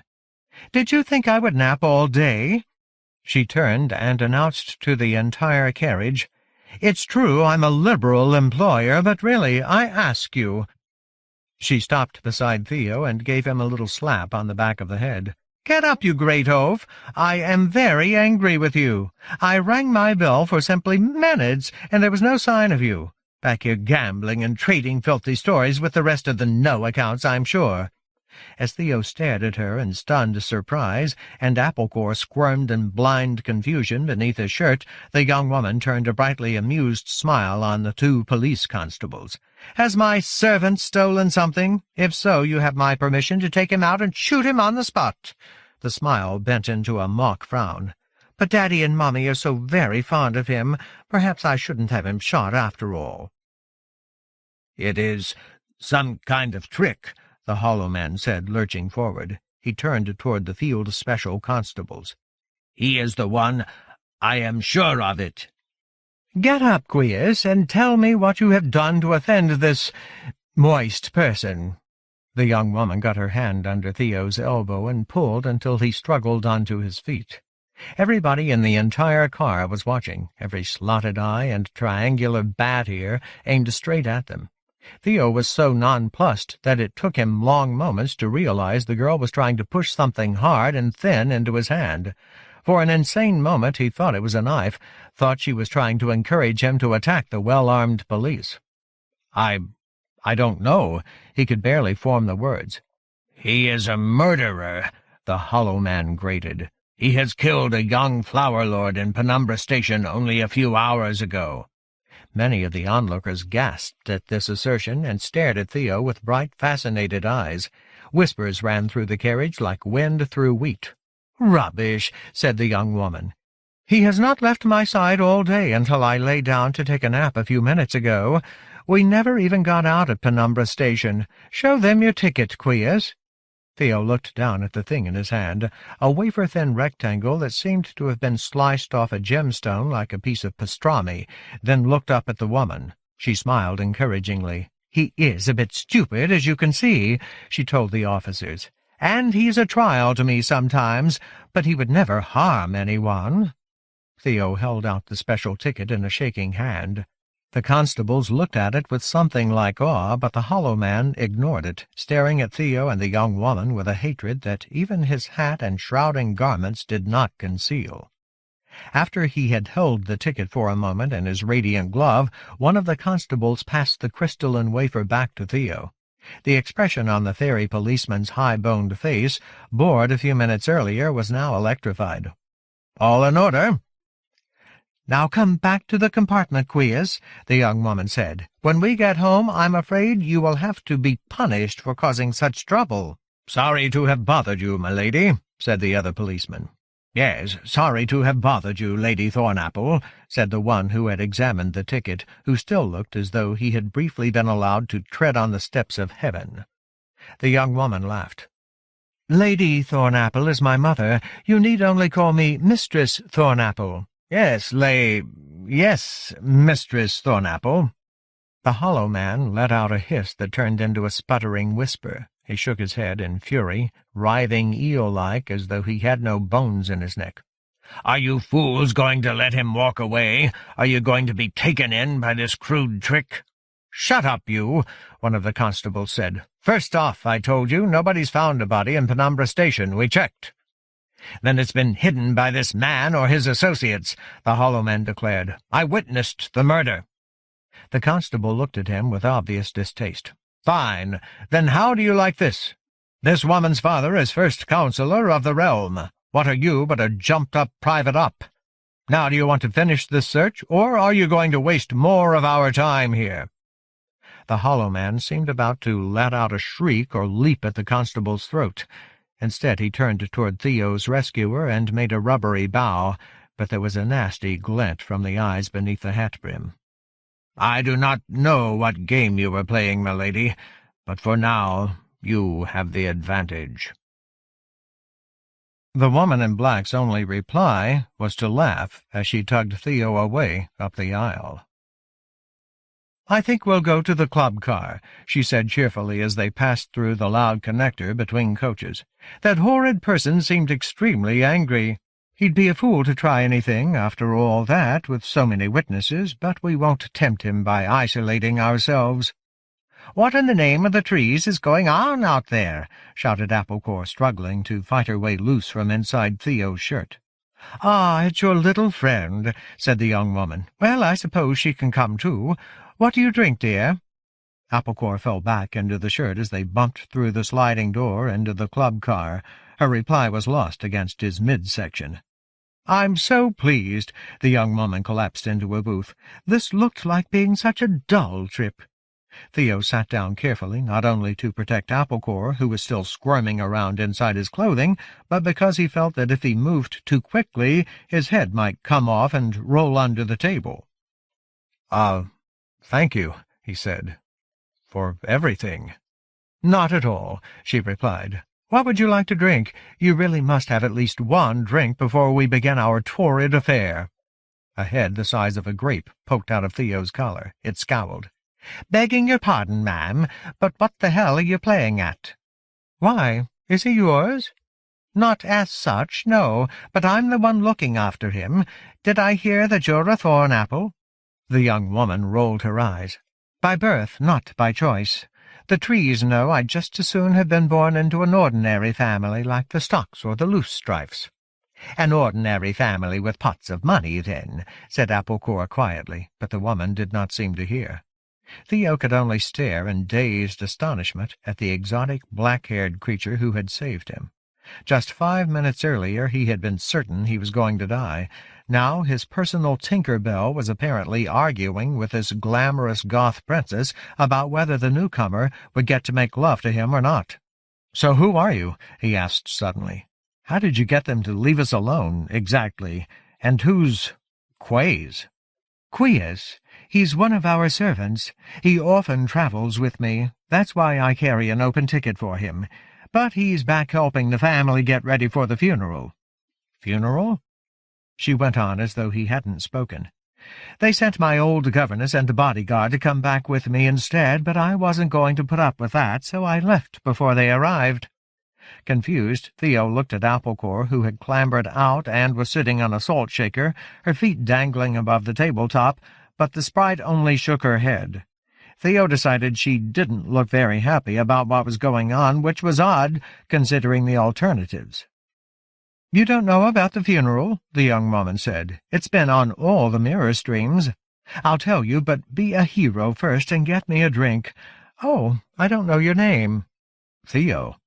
As soon as he said it, he looked guiltily at Applecore, who was indeed scowling. Ah, well, too late to come up with a pseudonym now.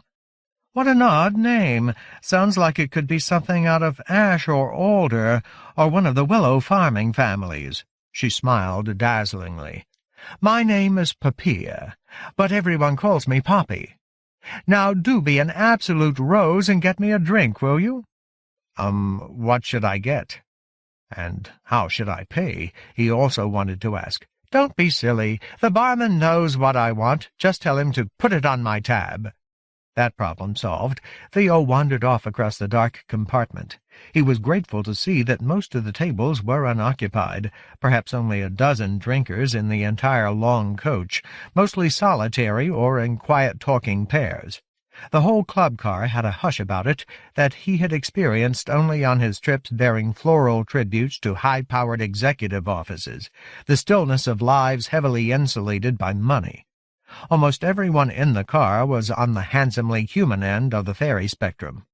They must have another bar for riff-raff like me and the guys with wings and hooves, Theo thought. If the bartender had wings, he kept them well hidden. He had the long saturnine look of an actor who might have been asked to play Iago a few times. "For Mistress Thornapple, yes." He already had a cocktail shaker in his hands. "Anything for you, sir?" "Yeah." Theo realized he had no idea what constituted a social drink in Fairyland. Did they have vodka, or would it be something more like Eye of Newt, Toe of Frog? "I'll have the same as she's having." He brought the 2 frosted glasses and the 2 shakers back on a tray. As he slid into the booth, Applecore gave him a hard look from atop the salt shaker. "Did you get anything for me?" she asked. "Or was the simple pleasure of having been inside your shirt supposed to last me all day?" Oh, my God, what's this about? Theo wasn't always the quickest guy around the block, but there was something going on here that sounded a lot like jealousy. This from a tiny person who had already said she thought he was shallow and selfish? He took the shot glass, the smallest he had been able to find, out of his pocket and put it down beside her. "I thought you and I could share." She was a little mollified, but not much. "Share that? What is it?" He shrugged and turned to Poppy Thornapple, who was sipping her drink with obvious and even somewhat theatrical relish. "I got myself the same thing as you, but I don't know what it is." "It's called a wing-bender. It's dreadfully lower class. I love it." She took in Applecore's flinch, but didn't quite seem to understand. "Hawthornberry liqueur and pomegranate juice, mostly, plus just the tiniest pinch of mandrake and something else I've forgotten now. And a little honey sugar on the rim of the glass, of course." She took a long, savoring swallow. Applecore shook her head. "I don't think I want any more fermented berries," she said quietly to Theo. "Thanks, but—" "Father hates it when I drink in public," the young woman said suddenly. A tiny spot of color came to each impressive cheekbone. "Father hates it when I do anything in public." "You said you were going to a funeral, didn't you?" Theo shook his head. Already he was losing track of what they were talking about. He lifted his drink and sampled it cautiously. It was strange, quite bitter around the edges, which played surprisingly against the honey flavor, but not out of the range of the odder cocktails ordered by some of his dates in the pre-Catherine days. It did set up a tiny humming somewhere at the back of his head, and now he seemed to remember that mandrake could poison you. He set the glass back down. "Oh, yes, the funeral." Poppy rolled her eyes again. "Dreadful, the whole thing. It's my brother, Orion. He got himself killed in some waterfront dive. They say it was a goblin. I suppose it could have been." She gave a strangely cheerful little shudder, like someone recalling a particularly good horror movie. "It's all a ghastly waste of time. I hate traveling during holidays." Applecore almost slipped off her salt shaker. Your brother was killed, and you think the funeral's a waste of time?" The look she got back was half annoyance, half amusement. "You didn't know him, dear. A horrible, mean boy, even when we were all little." She looked at Applecore. "Oops, didn't mean to be rude. When we were young, I should have said. Anyway, he tormented my sisters and me. He killed my little dog, on purpose, in front of me." Her voice had grown very flat. "And he got worse when he left school. But he was the apple of Father's eye, so everyone in the family is acting terribly, terribly bereaved." She waved her hand. "Call me heartless if you want to. Father insisted I come back for the funeral, so here I am." She stared at her drink for a long moment, and suddenly looked up at Theo. "Why don't you come to the funeral with me? We wouldn't have to stay long. It's going to be at the family vault in midnight, just outside the trees. I know a very nice private club less than an hour away from there in eventide. We could slip off." She emptied her glass and clicked it down on the table, staring at Theo with feverish interest. He suddenly realized this wasn't anywhere near the girl's first drink of the day. "I'm sure your small friend has other things to do in the city. Wouldn't you like to spend a little time with me?" He sat blinking in startled silence for so long that he decided she would think he was trying to communicate in semaphore. There was a painful brittleness to her. She was beautiful, but just as obviously a bit unstable, not to mention the fact that several different kinds of unpleasant things were busily trying to kill him. Embarrassed, he glanced at Applecore, but she only stared stonily at her rescuer. That's very generous." "Ooh," Puppy said suddenly. "That's gone right through me. You will excuse me while I make a quick trip to the necessity, won't you? Theo, wasn't it? Funny name." Sure, certainly." She slid out of the booth and made her way with a kind of unbalanced grace down the aisle and out the far end of the compartment. "Rich hussy," said Applecore. "That's the way they get, some of them. No one ever to teach them right from wrong, and nothing to do with their lives but spend the family's gold." Theo almost smiled. His companion, for all her stated disdain of politics, was a bit of a pocket Marxist. "She's all right. She saved our lives." "It's a game to her, Theo." "Well, maybe we can get her to play the game a bit more. I don't really want to stay on this train. That troll thing, it wasn't happy." Applecore nodded. "True. He won't do anything while those specials are still on the train, but since they won't find any murderer, they'll get off again in Starlightshire. Of course, even if he lets us alone till then, he might have more of his friends waiting when we reach the city." "So maybe the girl can help us somehow. She saved us once, and who else is going to help us? Who?" "You can't trust her just because she says she likes you. She's a Thornapple." "So?" She buzzed so close that trying to watch her angry face made him cross-eyed. "Do you pay no attention at all, you thick? She's a Thornapple. Her dad's the first councillor, one of the biggest fellas in all of Fairy. And he's a jokeweed. He's Lord Hellebor's #1 ally, which means he wants to see all your kind dead. Some girlfriend you've chosen." "Girlfriend?" He pulled his head back so he could focus. "What are you talking about? We need help, badly. Now sit down where I can see you and talk to me, please." Applecore lit on the table, scowling. "You're a babe in the wilderness, Theo. Do you have that expression where you come from?" "Yes, and maybe I am, but—" He was interrupted by Papilla Thornapple making her way down the aisle with an absorbed expression on her face, a face that was looking less and less alien to Theo. He was beginning to see her just as attractive, very attractive, and he hadn't been with a woman in quite some time. "Just back me up," he whispered to Applecore. "You know, make sure I don't say anything too stupid." The sprite looked as though she'd rather push him off the train, but she didn't argue. Young Mistress Thornapple was moving with exaggerated care because she had a wing-bender in each hand. "I brought you another," she said as she slid into the booth. Theo couldn't help wondering if she was as slender under all those clothes as she looked. "I'm still drinking the first one." "Ah, well, wouldn't do to be caught short.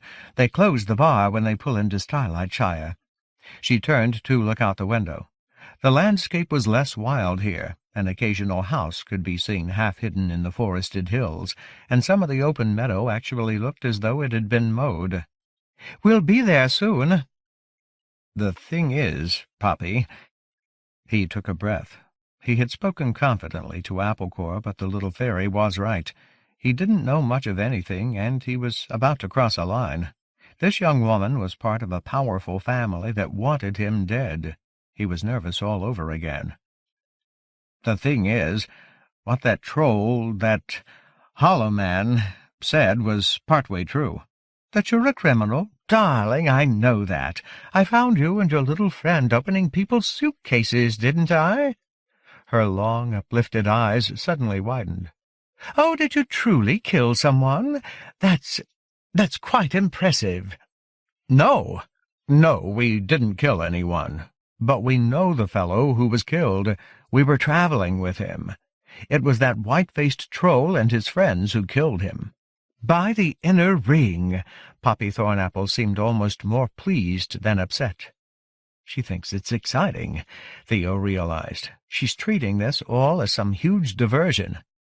"And now they want to kill you, too. And I'm the one who saved you." Yes, you did. But that's not going to make any difference if we stay on the train all the way to the city. They'll just be waiting for us there." "Then you must come home with me." She leaned forward. "We have a huge place. Daddy never minds if I bring anyone home. Daddy never even notices. He's always working." Great, thought Theo. I didn't think of that. Sure, we'll just drop over to the Führer bunker for the weekend. He looked helplessly at Applecore. "Yes, well, that's very kind, your ladyship," said the little fairy. You could hardly tell her teeth were clenched. "But when we get to the city we have important business, the safety of the realm, like, and—" Her inspiration dried up for a moment, but then came flooding back. "And we wouldn't want to put you in that sort of danger." "No," said Theo gratefully. "Don't want to put you in danger, but we do need your help. Is there some way you can help us get into the city without taking the train all the way in?" Poppy Thornapple was looking at him now with an interest that went beyond the merely carnal, and had instead become something like real fascination. "Oh, yes," she said. "Of course. We can hire a coach. I don't carry much cash, but I have oodles of tallies." She hadn't touched her most recent wing-bender at all. Now she pushed it to the side so she could set her small black purse on the table and began sorting through it. "I even have a schedule. Here." She lifted out a small, translucent oblong, very much like the ticket she had earlier produced on Theo's behalf. "Oh, we're in luck. Starlight Shires and Hazel now. Otherwise we would have had to stay on until Trumpet went home." "You'd do that for us?" "Of course." She smiled hugely. "Oh, but look at me. Here I am acting like a silly schoolgirl when your friend's been killed." She tried not entirely successfully to look sad. "What was his name?" Theo hesitated, and Applecore jumped in. "Rufinus Weft-Daisy, ma'am. I expect it will be in the news. He was Theo's cousin." "Such a strange name. Theo, I mean. Is it short for Theodorus, or Theolian, or something else?" "Theodorus, ma'am," said Applecore solemnly. "Theodorus Weft-Daisy."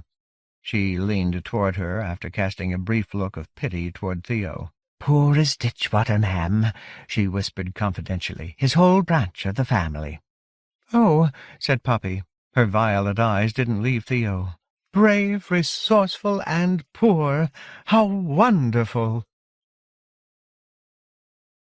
As the train passed through what was obviously the outskirts of a fair-sized town, they went back to Poppy's compartment and made sure to draw the curtains.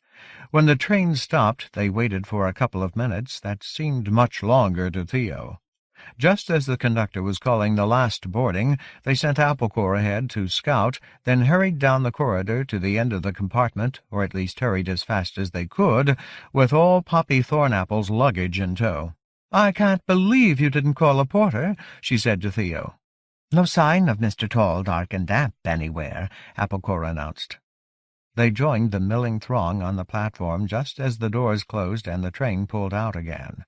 Theo looked up and saw a flash of white, mask-like face pressed against the window in a darkened compartment, like a greasy thumb on the glass, watching them with helpless rage. "That's him," Applecore said. "We've done it, for a bit, anyway." "Look, there are those charming little constables," said Poppy cheerfully. The commuters heading down the platform toward the station were eddying around the armored bulk of the specials as though they were two large stones in a stream. "I don't think we want them to see us," Theo said, "since your tickets must have said you were going all the way back to the city." "I suppose you're right." Theo took her hand. It was cool as marble, and led her back up the platform. He didn't hold on very long, although she clearly didn't mind. They stopped by what he took for a phone booth. It was unlabeled and could have been some altogether stranger contraption for all he knew, and waited. When the constables had finally vanished into the station concourse, Theo picked up Poppy's two largest bags and began trudging down the platform. "What have you got in here?" he asked breathlessly. "Homework from sculpture class or something?" She laughed. "Shoes in that one." She pointed at the smaller bag, which was still large enough that Theo felt like he was dragging a St. Bernard dog with a handle on its back. "A girl can't go home for 2 weeks and not have any shoes. The other one's mostly clothes." Theo heard Applecore snort just behind his shoulder. He couldn't really argue with her assessment. "Haven't you people invented wheels on luggage here?" "But all the porters have lovely little wheeled carts. Why would you want wheels on the cases, too? Is that some kind of fad out in Rowan this season?" Theo shook his head. Starlightshire Station was about the same size as Penumbra, but without a dome, a long, low, barn-like structure with an open scaffolding roof trussed by metal bars. The space between the bars was not apparently empty, as with Penumbra. Instead, there was a shimmer in the open spaces, a moving swirl of faint color like a soap bubble film waiting for breath. Theo didn't bother to ask about it. He had experienced enough inexplicable strangeness for one day. As he watched the swirl of fairy nobles and rougher, stranger creatures moving across the concourse, Poppy pulled something that looked like a smooth silver wand out of her purse and spoke quietly into it. "They'll be here very shortly," she told Theo when she'd finished. "Who?" "The coach hire people, silly. In fact, we should probably go wait out front." "Then I'll have to hit the jacks again," Applecore announced. "Sorry to be crude, but facts are facts, and my bladder feels like a frightened blowfish." She rose into the air and flew above the crowds toward the nearest wall. To Theo's surprise, instead of dropping down to door level, she skimmed along about 10 feet off the ground, then ducked into a hole in the front of a small cubicle about the size of a shipping box mounted high on the wall like a birdhouse. After spending a great deal of time in the restroom on the train, Theo had been wondering what kind of facilities there were for people Applecore's size. Now he had a better idea. "Is the sprite a special friend of yours?" Poppy asked suddenly. "A sweetheart?" "Applecore?" He was startled. Didn't the fact that he was about 100 times bigger make the answer pretty obvious? "No, she's just a friend." He felt disloyal. "A very good friend. She's done a lot for me." "Ah." She nodded and seemed satisfied. "Of course. Anyone else?" "What?" "Is there anyone else back home or wherever for you?" He thought of Kat, so far away and undoubtedly so very happy not to be with him. "No, not any more." She brightened, then suddenly grew morose. "You must think I'm a little fool." "No, of course I don't. You've been wonderful to us." "I have—" She wouldn't meet his eye. "Well, I have a confession to make. Because I like you, Theo, and I wouldn't want you to go on thinking that— She trailed off. "Oh, my God," he thought. "She's called her family, and they're on their way right now to arrest me and torture me in some weird fairy dungeon." "Confession?" His voice was not as steady as he would have wished. "I'm 105. "What?" "I'm 105 years old." She still couldn't look at him. "I just wanted you to know, because I do like you. Now you probably hate me." He could only stare. "I know I seem older. Well, sometimes my parents think I'm a child, but I'm not. I've had lots of lovers already, but I didn't want you to find out and think I was trying to trick you. I'm not at university like you probably thought. I'm in my last year of Swansdown Academy. But I'm old enough to marry, you know, so I'm not that young." Now she finally looked up, but seemed puzzled by the stunned expression on his face.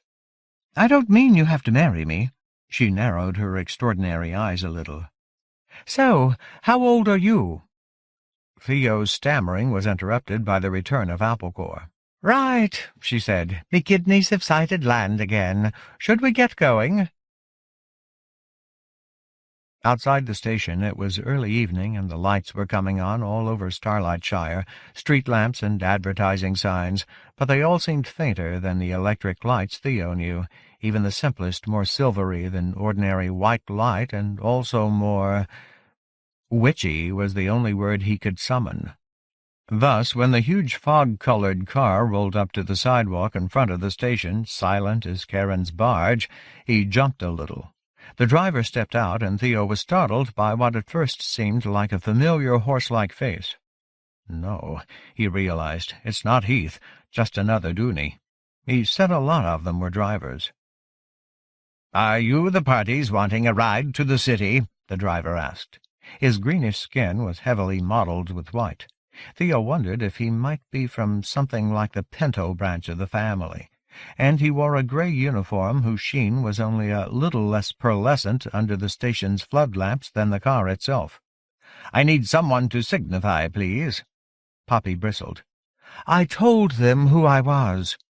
"No offence, Mistress Thornapple. It's just the way things are these days. It's a shame, but there you go." He wagged his eyeless head apologetically and produced a small leather-bound book from the pocket of his coat. "A formality." He opened it to what seemed to Theo a pair of blank pages and held it out. Poppy held her small hand over it for a moment. The driver nodded and put it away again. The whole thing was so much like ceremonial magic, and yet so similar to using a barcode reader, that Theo was suddenly struck not by the strangeness of the fairy world, but by the previously unremarked strangeness of his own. When they were seated in the deep and spacious passenger compartment with all Poppy's luggage stowed in the trunk, the car slid out of the station parking lot. Theo looked anxiously out the tinted windows for signs of someone watching them, but the crowd hurrying in and out of Starlightshire Station's lunar light seemed oblivious to them. "It's about 3 hours to the city from here," said the driver. "Would you like to hear some music?" "Oh, yes, please," said Poppy. From out of nowhere, or more likely from hidden speakers, but Theo couldn't simply dismiss the from-nowhere theory after what he'd seen lately, a mournful air filled the car. The music seemed to occupy the center of a previously unimagined triangle whose 3 sides were Arab flutes, quiet polka changes played backward on the glockenspiel with a lot of reverb, and the noise of running water. Theo listened with fascinated attention. It was enchanting, almost literally so, like being hypnotized in the nicest possible fashion. At last the tune ended and a new one began, an even more improbable combination that was something like Danny Boy, played at 1/10 normal speed and arranged for gong and sitar. This one had a vocal, a helium whisper like something sending back its last transmission as it drifted away into the void of space. The only words Theo could make out were, "Far, far, far, the mirror we are, the nearer star." "I love this tune," Poppy said happily. "Whatever happened to these people?"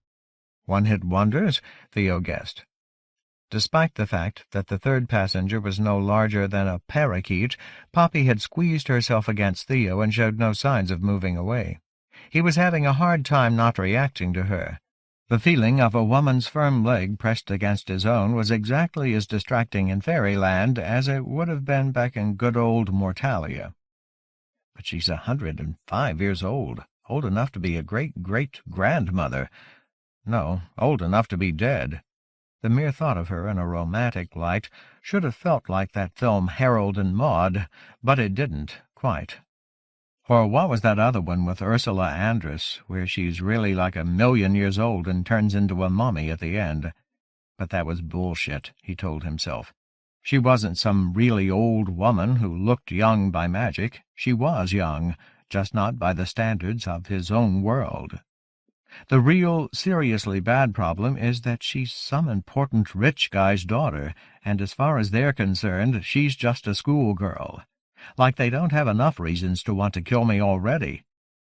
He looked over to Applecore, feeling guilty about the fact that he had somehow come to be holding one of Poppy Thornapple's hands again, and equally guilty that, after realizing it, he still hadn't disengaged. But the sprite had made herself a sort of nest in the corner of the seat, curled on Poppy's cloche hat, and was apparently sound asleep. Thanks, he thought bitterly. Leave me here to figure out this weird-ass stuff by myself. Thanks a lot. Poppy stirred beside him. "Can you open the roof?" He only realized she wasn't talking to him but to the invisible driver when a panel opened in the ceiling of the car. Above them hung a sky full of huge stars like jellied fire, like Van Gogh's maddest visions made real. "It's always nice in this part of the world," she said. "I can't wait until we're outside of town." Theo was still catching his breath, staring at the stellar fireworks. "Why?" he croaked. "Because it's so built up around here these days, and so bright. All the streetlights and everything make it hard to see the sky properly." She snuggled in close against him. "Do you like me just a little, Theo? Tell the truth." Yes, of course. You're a very nice young woman." He could hear the pout in her tone of voice. "That's the kind of thing people say about girls in the young blossoms. The girls that put together cobweb drives and bake sales to relieve starving goblins in Alderhead." "All right, you're beautiful, too, but you know that." "Really?" She rubbed her face against his upper arm, slow and comfortable as a fire-warmed cat. "That's better. Will you make love to me, then?" He took a breath. "I don't think it's a good idea, Poppy. He couldn't think of a way to say it that didn't sound like the worst kind of letting someone down easy cliché. But it was true. It was actually true. "I'm not a very good person to be involved with right now. But you're lovely. I'm really glad I met you." She raised her head a bit and regarded him with those huge eyes, the purple so dark that they seemed pools of total shadow, even underneath the fierce starlight. "Truly? You wouldn't be lying to me just because I'm 105, would you?" He nodded. "Truly." "All right." She nestled into him once more. "Perhaps we shouldn't rush things anyway. I don't want you just to go away like the others always do. Well, the ones I didn't want to go away. Some of the rest I couldn't chase away with black iron." Her eyes remained closed, but she smiled and covered her mouth with her fingers. She was still a little tipsy. "Sorry, everyone says I have a shocking vocabulary." She yawned. "I think I'm going to sleep for a little while. It's been such a busy day." There was no sense of transition, but after a while he could tell by the limp heaviness of her body against him that she was asleep. The music played on, a long tapestry of soft flute noises and droning chords that made him think of the wind moaning around mountain-tops, but with a strange little backbeat that kept surfacing and then fading down into the mix again. Theo was reluctant to move or in any way break the spell. He felt as though he had stepped out of the tumultuous events of the past days into some dreamlike pocket of his own past, an eddy of time from his teenage days. A girl, a quiet car, the countryside sliding past the windows. But this girl's a century old, and the countryside is full of unicorns and monsters. For a moment the music dwindled. "Everyone all right back there?" asked the driver. "Just fine," Theo replied. The music came back up, throbbing mysteriously, sugared now with the faint chirping of some stringed instrument. If there were crickets in heaven, Theo thought, then listening to them must be something like this. Music really did mean something to him, he realized, and it always had. It called to him, although there were no words to describe what it promised. It was like a secret language he never forgot how to speak, a hometown he could always return to when he tired of what life was throwing at him. From the moment he had first heard himself imitating the sounds that came from his mother's radio, Before he even knew that what he was doing was called singing, music had seemed like a place only Theo knew about, and in which he was always welcome. Now he listened with joy to this strange new music, the first hint of an entire world full of music he had never heard or even imagined, an idea as inviting as a kiss. And as he did so, he stared at the sky. As Poppy Thornapple had suggested, the stars, already insanely bright, seemed to be growing even brighter as the car rolled deeper into the countryside darkness. At the same time, their gleam did not turn the sky around them blue, but made it seem even more unashamedly black. The dark sky got darker, the stars got brighter. The music surrounded him, lifted him, even seemed to teach him things about this world he hadn't understood before he'd heard it. After a time he could not compute, Theo found himself carefully disengaging himself from Poppy Thornapple, moving her head from his shoulder and propping it with his own folded jacket. He lifted himself from the seat, putting first his head and then his shoulders out through the moon roof until he could spread his elbows on the roof of the car. The air that lashed his face was warm and just a little damp. He found himself wondering absently if rain clouds here moved like they did in the real world, or had patterns as confusing as the inconstant towns of Fairy.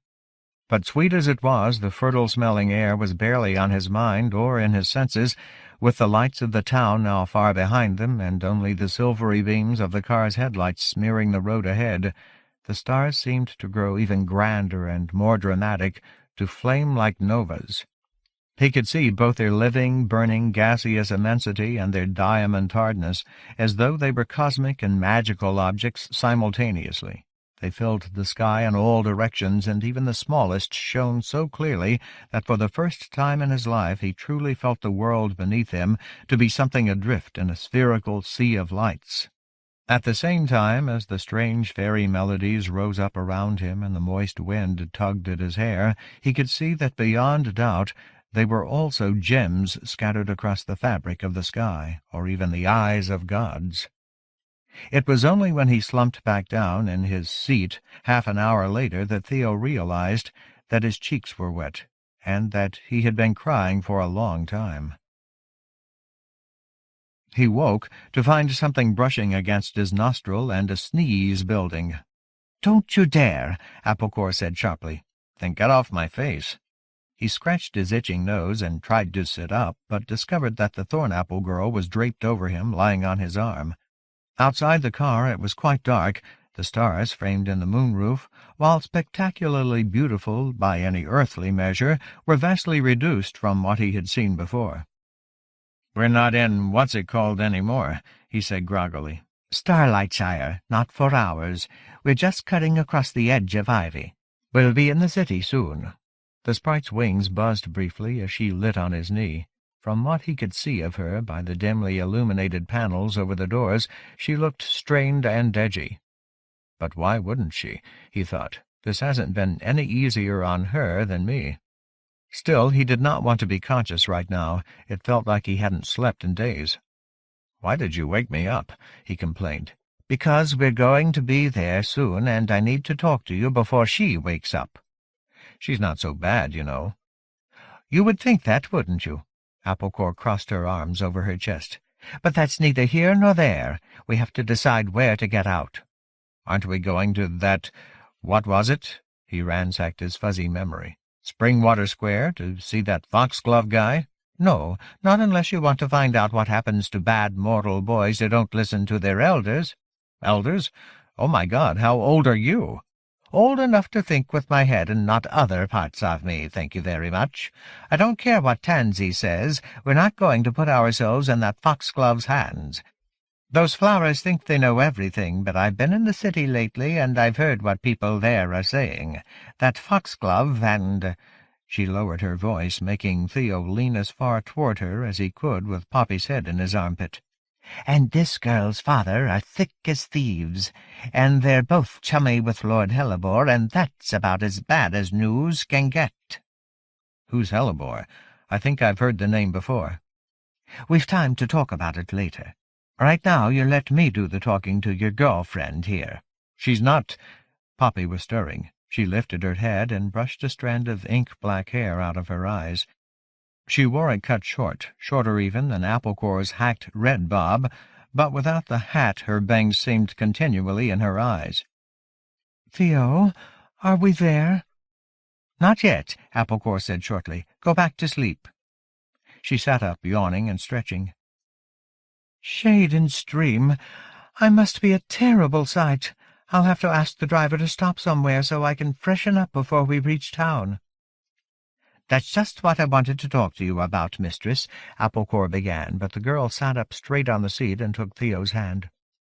"Look, we are here. I told you it wouldn't take long." They were coming around a hillside bend, and for a moment Theo, looking a bit stupidly at the smoked glass that separated them from the driver's seat, couldn't understand what she was talking about. Then he saw the first of the lights framed in the window beside him. It was immense, so wide that it seemed to fill the entire horizon. At this distance he couldn't make out individual buildings, but only the lights that filled the wide flat valley between the hills, a monstrous wash of lights, as though someone had spilled a wheelbarrow full of diamonds, emeralds, and sapphires across the ground, as though the stars through which he had flown earlier had drifted down from the sky and piled up like snowflakes. It's big." He wasn't certain he'd ever seen any earthly city so large. It had to be in the range of New York or Tokyo or Mexico City at least. But he also found he didn't care much about comparisons just now. It was majestic and stunningly beautiful, and, because the lights were just a few tones off from what he was used to, more than a little alien. His heart was beating very quickly, and not simply from wonder. There was fear, too, at something both so monumental and so utterly indifferent to him. He swallowed, staring in silence for what might have been half a minute, then at last began to sing in a quiet voice. "They say the neon lights are bright on Broadway." He gave the old tune a long, slow, bluesy reed, then, when no one objected, sang, "I left my heart in San Francisco," and an old Journey song from his childhood about city lights, and finished off his impromptu urban medley with "New York, New York."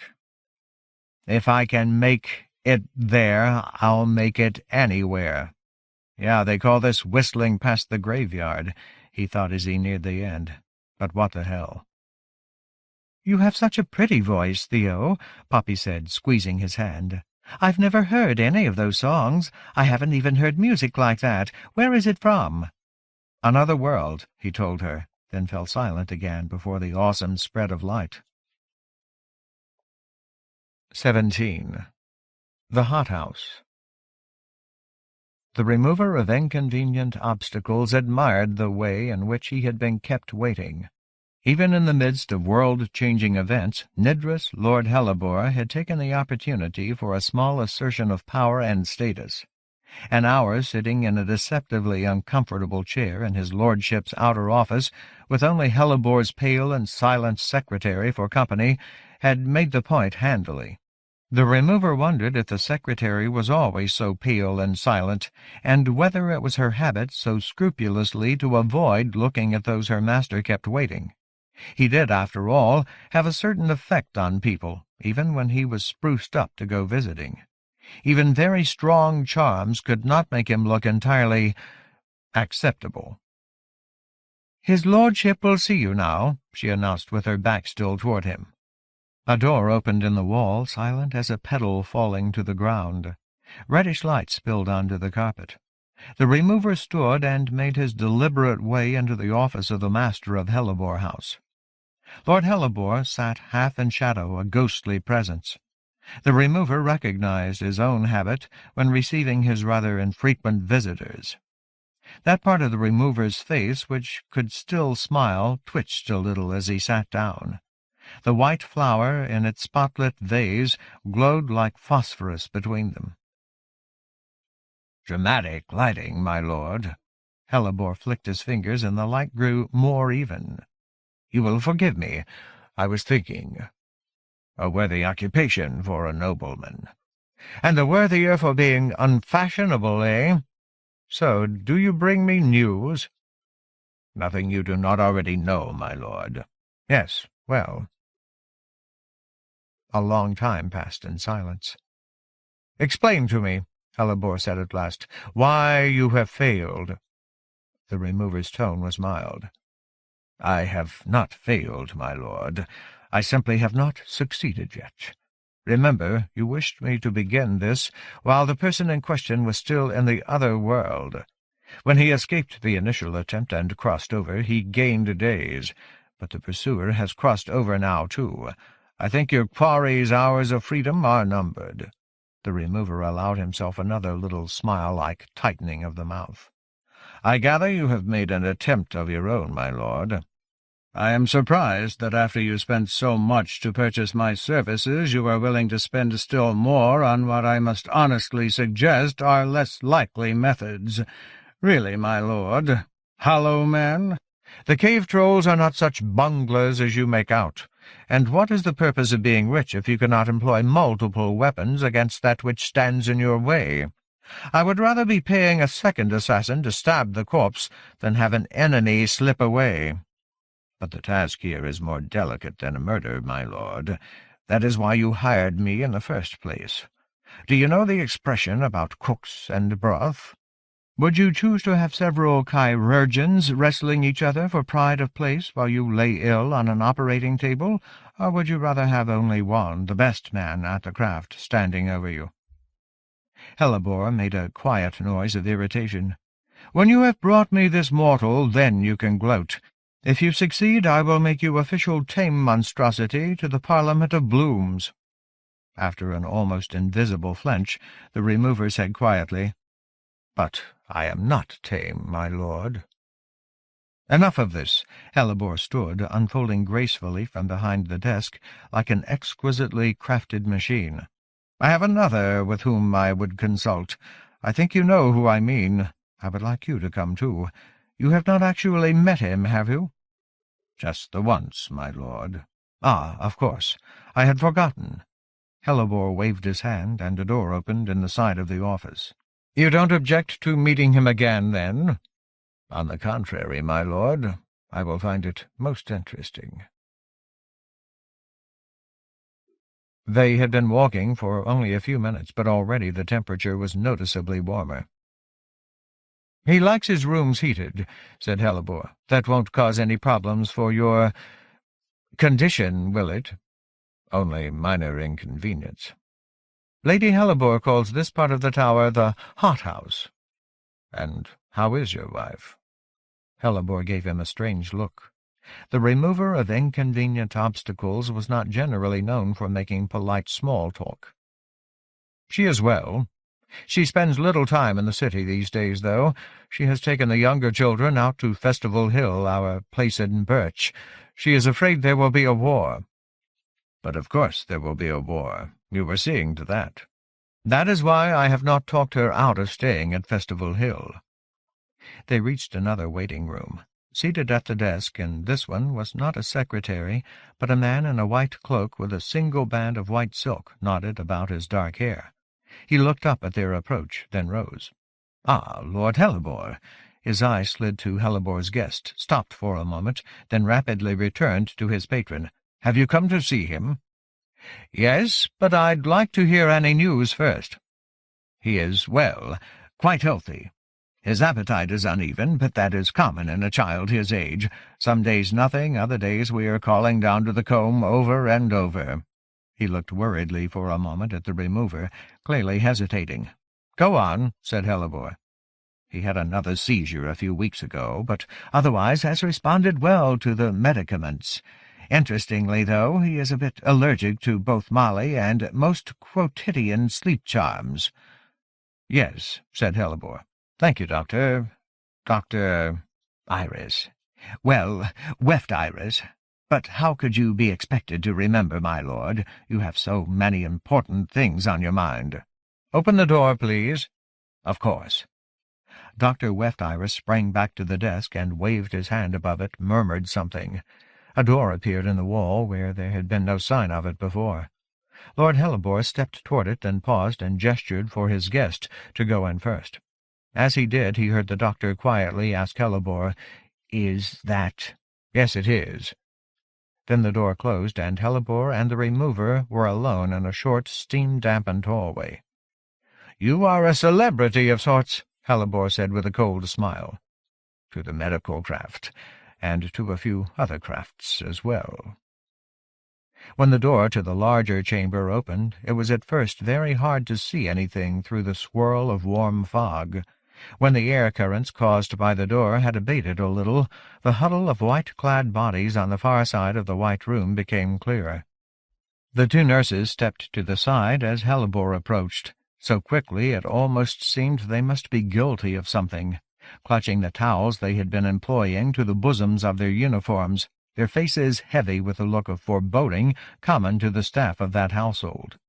But their master apparently was in no mood to find a reason to punish anyone today. He simply waved them off, and gratefully they went. "Hello, stepfather," said the small figure in the thick white bathrobe. The boy's voice had a strange throatiness, as though it came from a full-grown woman imitating a child's way of speaking. The skin visible on his bare feet, hands, and slightly round face was quite pink, perhaps with the heat of the bath he had just left. His curly light-brown hair fell in loose, wet ringlets to just above his eyes. "You can come forward. I'm really quite clean." "So I see," said Hellebore, but did not move. "I came to talk to you. I've brought someone. This is—" "I know who it is," the boy said with a grin. Even the remover of inconvenient obstacles, no stranger to disturbing sights, could not help noticing that the child's smile went his stepfather's grimaces one better. It did not touch his eyes or warm the rest of his face in any way, a grin like someone pulling up the corners of a corpse's mouth. "We're old friends, he and I." "Ah, yes. In any case, I wanted to ask you a few questions, get your advice about something." "About Theo Vilmos?" It was surprising in itself to see Hellebore surprised. "Yes." "He's still free." "How did you know?" "Oh, come, stepfather, that doesn't require any great art. What else would bring the two of you here? Your esteemed guest scarcely ever leaves his house in the waterfront district, and if you had managed to get your hands on this Vilmos, this mortal—" he gave the word an unusual, even poisonous emphasis— "then why would you be asking me for advice?" The boy stretched, then beckoned to one of the nurses. She came, shamefacedly sneaking glances at Lord Hellebore to see if he objected. The boy shrugged off his robe and stood rosily and plumply naked. "Dry me. I wish to be dressed now." As the nurse began to rub him with a towel, Lord Hellebore sent one of the other nurses for chairs. He sat, stretching out his long legs. "Well, then, tell me why we have not succeeded." "Because this is not a runaway servant or a spy from one of the other houses you seek. Success will not come so easily." "Are you suggesting that somehow this creature is outwitting us?" Where another child might have rolled his eyes or snorted, the boy only became more still. Even as his outside was being briskly rubbed, he seemed to retreat into some quiet place within himself, barely within shouting distance. "No," he said at last. "I am saying that things like this, things of which this Vilmos person is a part, are never simple. He is an attractant of sorts, especially now that he is in our world, and so he will draw unexpected forces, cause unforeseen accidents, spawn unlikely coincidences. Look at the things that have happened around him already. Consider the momentous events of which he has unwittingly been a part. Is a fish powerful? But throw one into a quiet pool where cranes and crocodiles are sleeping, and things begin to change." The boy turned his exotic brown-eyed stare on the remover of inconvenient obstacles. "You should know that." "I do, but you put it nicely." "Thank you. My stepfather has sacrificed much so that I might have a good education." The remover nodded. "Let's hope he has not sacrificed too much." Silence fell. Hellebore did not break it, but rose and gestured. The other nurse came forward, her arms full of soft pale clothing, and the two servants began to dress the boy. "Come," the lord said to the remover. "I have kept the car waiting for you." "Give my love to stepmother," said the boy, smiling again. Hellebore grunted as if he were too distracted to reply. He did not look back, and did not speak again until he and his guest were out of the steamy room and moving down the corridor, the air cooling with every step. "Everything that was ever written about creating a terrible child is true," said Hellebore thoughtfully. "He is an abomination." The remover nodded. "Then you got what you wanted, my lord, didn't you?" 18. Sidewalks of New Erewhon. "You have to tell her, Theo. You know you have to." He didn't want to do anything of the sort. He much preferred looking out the window at the night-time streets. It was a place strange beyond all imagining, the city of muted bronze and jade and shiny black glass, even here on its outskirts, with most of the sky-clawing towers still miles away. Johnny Battistini had gone to Japan once as a replacement drummer for a metal band past its prime. "They made me wear a wig, Theo. No shit. I looked like Phyllis Diller." A one-shot gig that he had talked about for years afterward. At the time, Theo had been frustrated by Johnny's inability to describe Tokyo and why it had made such an impression on him.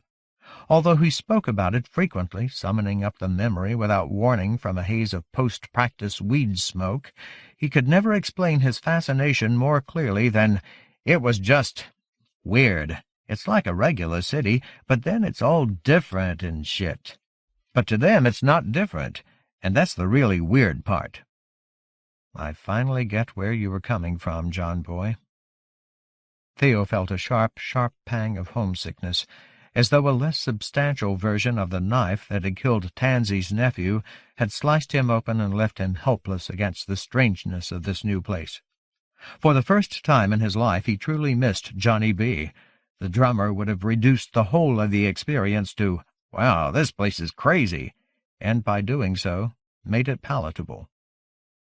Other than the bizarre variety of creatures going about their lives, just as though they were normal people in Theo's normal world, it was hard to say what about the city was so alien. The buildings, although a bit strange in shape and decoration compared to those back home, were still within the bounds of comprehension, no matter how gossamer thin the walkways between buildings or shimmeringly translucent the stone facades. General engineering seemed at least similar to the mortal world. Sprites and other fairies might fly, but the buildings largely resisted such notions. The nature of the city's artificial lights was different, of course, but he had seen that from a distance.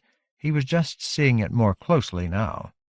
The limousine had come out of a long stretch of darkened industrial warehouses on the outer rim of the city and was rolling through a lively network of streets lined with stores and theaters and clubs and restaurants, many decorated with stylized moons and apples, apparently for the harvest holiday, all with signs ablaze. But these arrangements of glowing tubes and bulbs had a spectral twilight quality, as though even the fiercest, hottest spotlights were draped with shrouds of pale green and silver and gray. They weren't, of course. It was the light itself that was unusual, the otherworldly radiance of fairy, a spectral glow beneath which mortals first lost their way, and then lost their souls.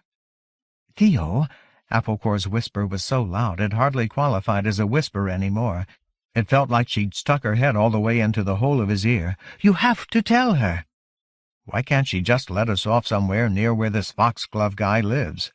She shushed him with surprising force. It felt like she'd stuck a bicycle pump in his eustachian tube. "Jesus, she sure has a loud voice for a tiny person," he thought, wincing. "A friggin' 6-inch tall drill sergeant."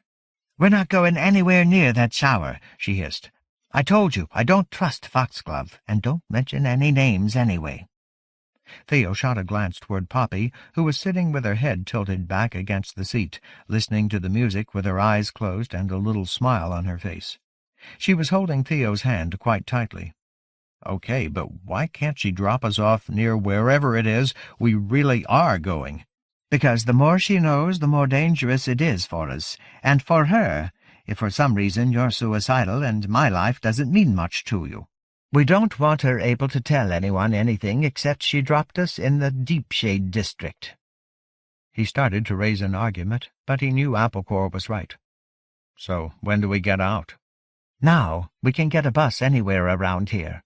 "A bus? My God, trains are weird enough. There are buses in Fairyland, too?" "Shut it, you! Do you want to give yourself away completely? Now tell her, and don't go looking to me to fix it, or to make you look like a nice fella." She lifted off his shoulder and flew over to sit on the door handle at the far side of the car, fitting her back into the curve of the padded handle with her wings on either side. "Go on," she said loudly. Poppy opened her eyes. "Sorry," she said. "This is just so much nicer than that old train. Father's factor will have a fit, of course. He's one of those old-school hobonies who acts like every penny you spend is a hair plucked out of his own backside." She giggled. "My Theo, you must think I'm a foul-mouthed creature." Poppy. Theo hated being a bad guy. He tried to think of a half-truth, but could not ignore the fierce attention of Applecore watching him from the door-handle with her arms folded across her chest. "Poppy, we can't go all the way into the middle of the city with you. You have to let us out here." "What do you mean?" She looked from him to Applecore. The sprite shrugged. "Where are you going?"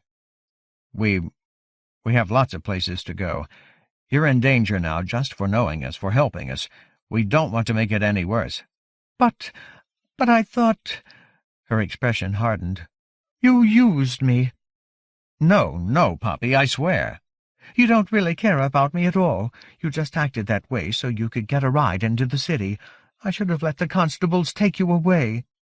In the dim light of the back seat, she seemed to have gone chalky white, except for her staring eyes and the dark line of her mouth which quivered.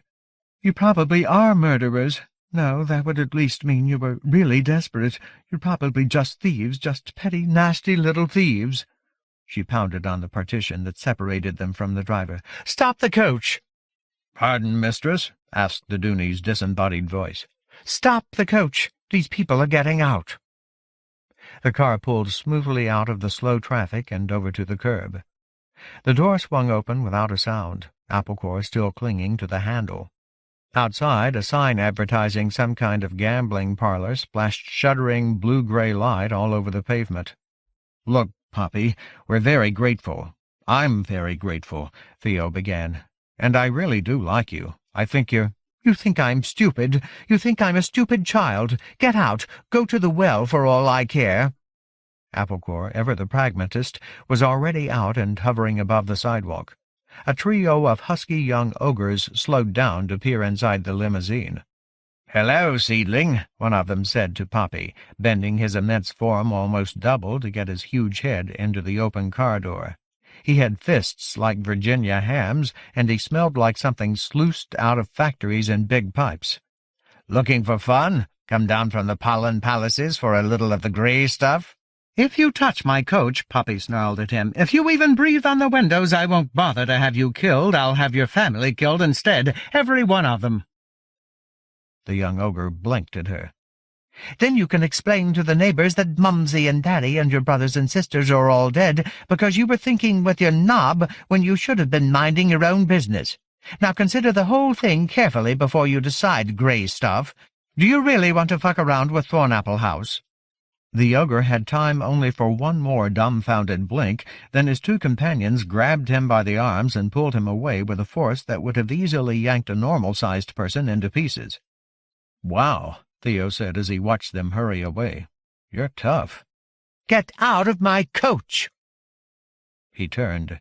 There were tears in her eyes, which made him feel like one of the lowest life-forms imaginable, but there was also something in her face that made him shut his mouth again, without the protest of regret and innocence that was halfway up his throat and rising. Instead, he turned and scrambled out onto the sidewalk.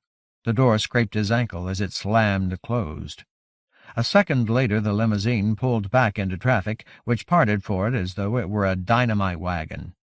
"You certainly can pick 'em," Applecore observed. "Shut up." He didn't really want to alienate the sprite as well, his only friend, but he was too full of boiling misery to keep his mouth shut. It didn't matter, though. He couldn't think of anything else to say. He followed Applecore down the sidewalk in a daze, trying to sort out his feelings, all but oblivious now to even the strangest surroundings and most unusual life-forms.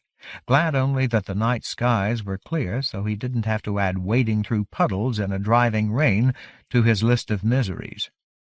The thing was, he felt bad because he hated being misunderstood, but there was more to it than that. He had genuinely liked Poppy Thornapple. In the midst of all that had happened, it had been lovely to have a few hours of nearly innocent flirtation, the cheerful companionship of an attractive young woman who also liked him, and there had been something about her, a what-the-hell quality, that he had found fascinating. What did I do wrong? Applecore, who was doing her best to find the right sort of bus stop, ignored him until he asked again. "What do you mean wrong?" she said. "I didn't lie to her. I didn't promise her anything." Applecore shook her head. "We don't really have time to talk about this now, Vilmas, and you probably don't want to hear what I have to say anyway." "But I don't get it. I was really careful." The sprite dropped onto his shoulder, grabbed his earlobe, and leaned out in front of his face. "By the trees, fella, have you ever actually had a girlfriend?" "What the hell does that mean?" "Lots." "Then you must have worked really hard not to learn anything about women. Is that why you had so many? Easier just to dump 'em when they started making sense?" She snorted and sat down on his shoulder. Theo groaned. "My life sucked already, and now I'm getting lectured about my relationships by a fairy the size of a dog's chew toy. Perfect." She didn't say anything for a long moment, didn't even move. When she spoke, even with her head so close to his ear, he could barely hear her over the noise of the traffic. "I'm going to give you one chance to apologize." "What? You heard me." "What did I say?" "I'm sorry." He was turning his head so sharply, trying to make eye contact, that he had to stop in the middle of the sidewalk.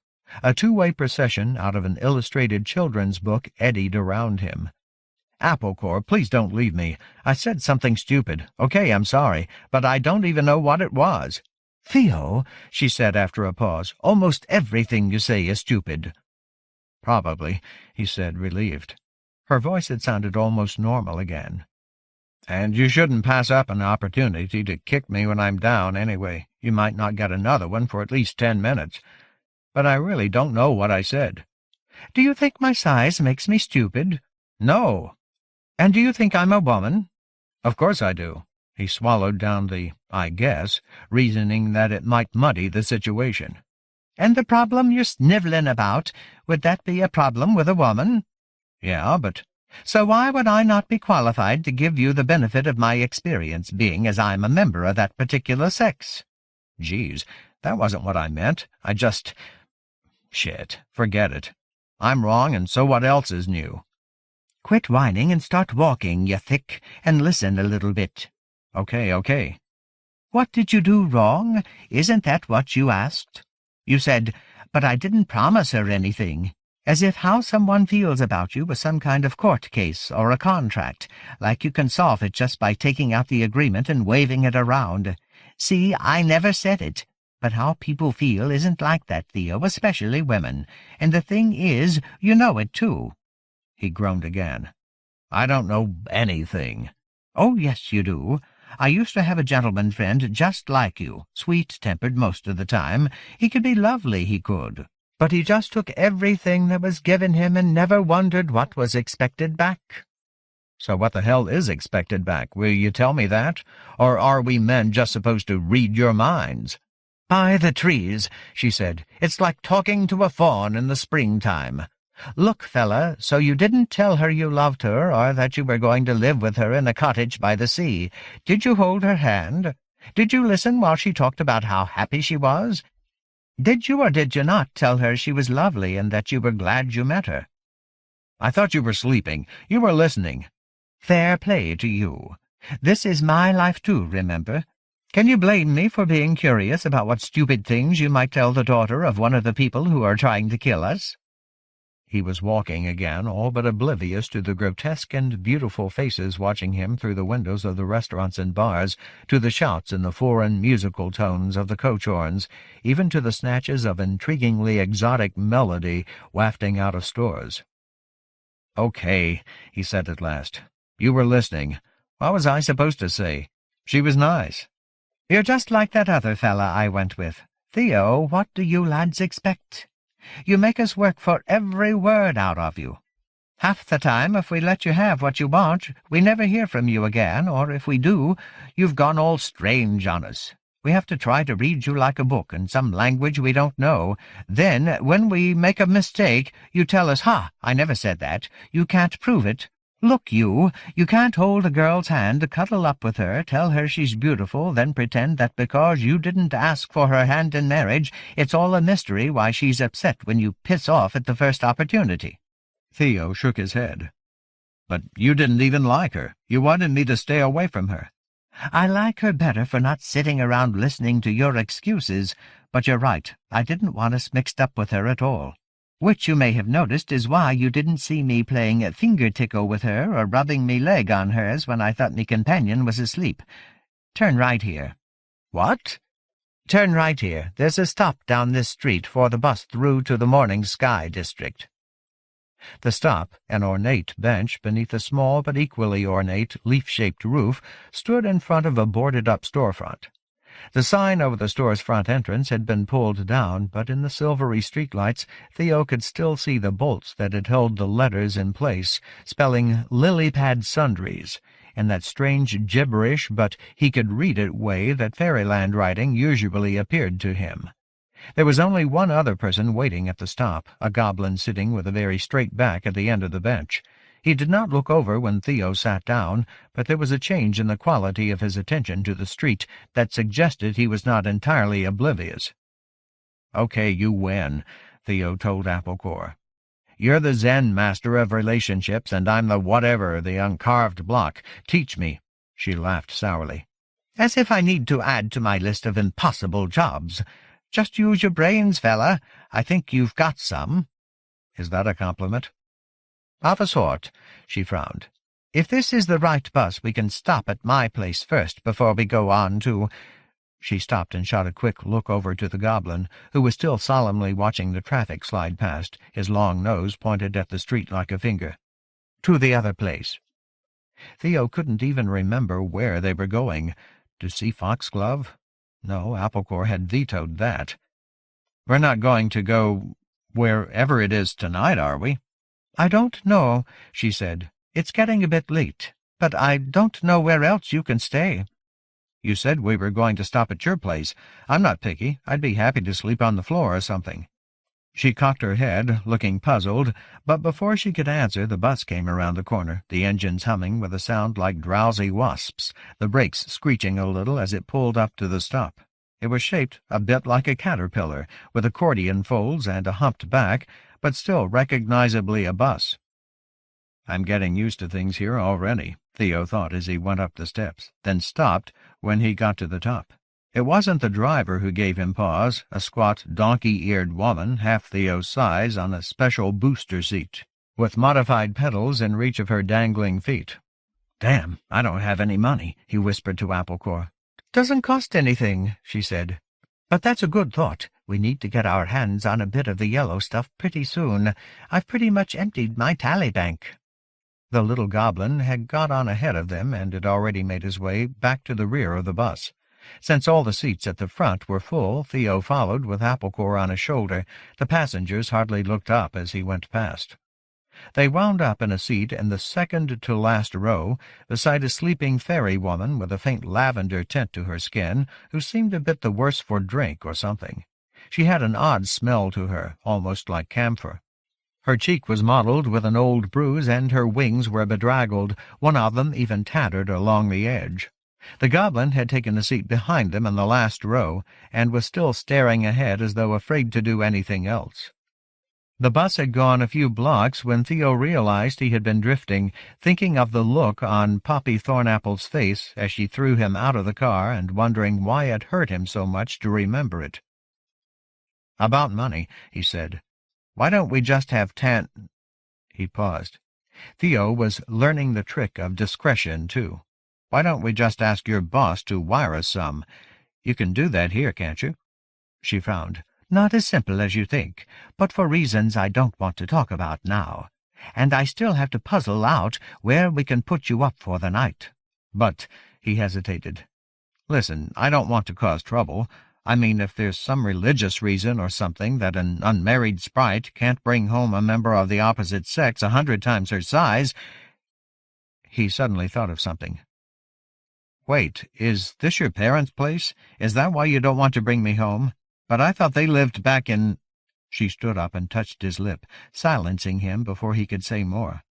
"No, you great Egypt. It's just that when I'm staying here in the city, I live in a comb." He didn't get it. "And so what? Do you have a hairbrush you keep as a weekend place? If you don't want me in your house, just say so." Applecore rolled her eyes. "A comb. It's a place where people like me live. You don't think I rent something the size of what you'd live in, do you? What a waste. It's a special place just for sprites and us other wee folk, you think?" "Oh, is that comb like honeycomb?" "You get the prize, boyo." "And I take it that it's not big enough for me to sleep on the floor." "Theo, if you took the roof off, you could just about wedge your head into the parlour, but you wouldn't have space left to wink. As for my room, well, I've got the biggest in our part of the place, and you couldn't probably spread your fingers on the floor without touching the walls." "Our?" "Me roommates. We're all in and out, but there's near a dozen of us altogether. That's just in our bit. The whole comb's got thousands." She looked out at the street. "We're almost there." The thought of thousands of winged fairies in one place was faintly disturbing, like termite hatching season. "Okay, I see why that wouldn't work. So what am I going to do? I sure don't have any money myself. Can I sleep in the park, or will the constables or whatever they're called come roust me out?" "More likely you'd get eaten by werewolves." She didn't look like she was kidding. "Truly, you don't want to be in the park at night if you can help it. This is our stop." As the bus shuddered to a halt and a few of the other passengers, gnomes and spriggans and various boggles, squeezed their astonishingly disparate and, in some cases, quite awkward shapes out of the seats and into the aisle, a furred hand suddenly appeared behind Theo's head, holding something small and vaguely white. He turned to see the goblin, who had shared the bus stop with them, leaning forward. "Please forgive my too sharp ears." The goblin smiled, showing sharp little teeth, and cleared his throat. "I had no intentions to destroy your privacy, but I could not help hearing something of your dilemma. If you should find yourself without a roof in this, the very large and not excessively friendly city, come to this place. My friends and I share it. Not much, it is not much, but it is safe." He nodded emphatically. "Safe." "Time to go," Applecore said, hovering noisily by Theo's ear. "Thank you." Theo took the paper and stared at it for a moment, then closed his fingers around it. "That's very kind." "We all wait on the hilltop." The goblin nodded his head again. Just once this time. It almost looked like a benediction. "And we all wait for the wind to change." Still trying to make sense of the last two remarks, Theo followed Applecore down the stairs and onto the sidewalk. What was that about? "Who knows? Some kind of cult. Goblins go for all that shower." Theo stared at the slip of paper. The goblin had written on it in a surprisingly neat hand. "Beneath the old Fayfort Bridge." He showed it to Applecore. "Not your high-rent cult, then," was all she said. He was about to crumple it and throw it away when he remembered where and what he was. In a strange city in an unfamiliar land, penniless and homeless. "Can't afford to throw anything away," he thought. "I might need to leave a note for someone and not have any paper. A suicide note, maybe." He folded it instead and put it into the inner pocket of his shirt. "Here we are," she said as they turned another corner. "Orchard Flower Comb." His first impression was not what he had earlier thought it might be, a termite nest, but of a vertical meadow full of fireflies.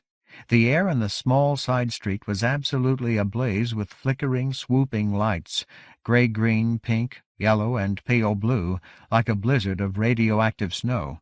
Some of the glowing shapes stood on the banks of tiny balconies that stretched the length of the street, but most of the gleaming spots were actually flying in or out of the hundreds of doors. "What are all those lights?" "Sprites," Applecore said. "A few pixies and hinky-punks and hoblanterns, too, but all the flying ones are sprites." "Why, what did you think?" "But you don't glow in the dark." "Can't be bothered. Come along, you." She tugged at his ear, then flew on ahead of him. Theo took a breath and followed. Bright shapes shot past him with every step, and although many of them were indeed tiny little people as human-looking as apple-core, the phenomenon felt more like walking through tracer fire. For every self-illuminated winged figure, at least a half-dozen that were unlit whizzed past him in the evening darkness, making themselves known only by the wind of their passing, an occasional wing-brush through his hair, or in a few cases a small voice shouting something that he could not make out. In fact, now that the rumble of traffic from the larger streets was behind him, he could hear high-pitched chatter all around, laughing, shouting, gossiping from balcony to balcony as the residents hung clothes or just enjoyed the evening. The firefly colony metaphor was beginning to fail. With its rush of wings and the background of barely audible voices, the alley that contained orchard flower comb was beginning to seem more like a cavern inhabited by talking bats. The housing complex extended all the way along a wall that Theo only realized after some moments was the back of another full-size building. The comb started at about the level of his knees and extended several yards up above his head, something between a high-rise tenement and a dovecote. Row after row of box-shaped buildings joined side to side so that it looked almost like someone had mounted an immense set of wooden post-office boxes on the wall and cut little birdhouse doors in each one. Most of the dwellings had balconies added on to them, although some of these seemed little more than fruit baskets fastened just below the doorway. Theo's first impression of something as swarming and impersonal as an insect nest did not last long. The residents had clearly worked hard to put their individual stamp on their homes.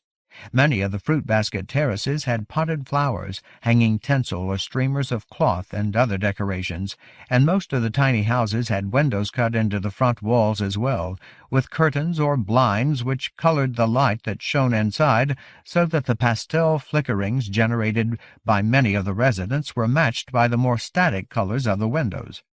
Some of the dwellings had been modified even farther, perhaps by a single family which had bought anywhere from 2 to a half-dozen of the boxy apartments and then connected them in a number of clever ways, with exterior stairways and sliding poles. A few, to the secret delight of Theo's inner child, were scaffolded by complex arrangements of chutes and ladders. Not all the ladders led from one dwelling to another. Long accordions of steps hung down to the ground from most of the buildings and looked as though they might be meant to be pulled up in an emergency. "What are those long ladders for?" Theo asked. "Pixies don't fly," Applecore said. "Now you wait here. I'll be back in just a wee while." She rose a yard or so above his head and then flew into a lighted door he could just barely see. A few small shapes poked their heads over adjacent balconies to look at him, but didn't appear overwhelmingly interested. The sprite didn't hurry back out. As he loitered in front of Orchard Flower Combe, Theo found himself wondering for the first time what it was like to be Applecore, how he would feel if he had grown up in a world of giants who were proportionately as tall as ancient redwoods. He couldn't quite wrap his head around it. "Somebody from my world who knows something, a college professor or somebody, ought to come here and study this place. No, researchers, a whole bunch of them, because you could live here for years, I'll bet, and only just start to get a handle on how different it is."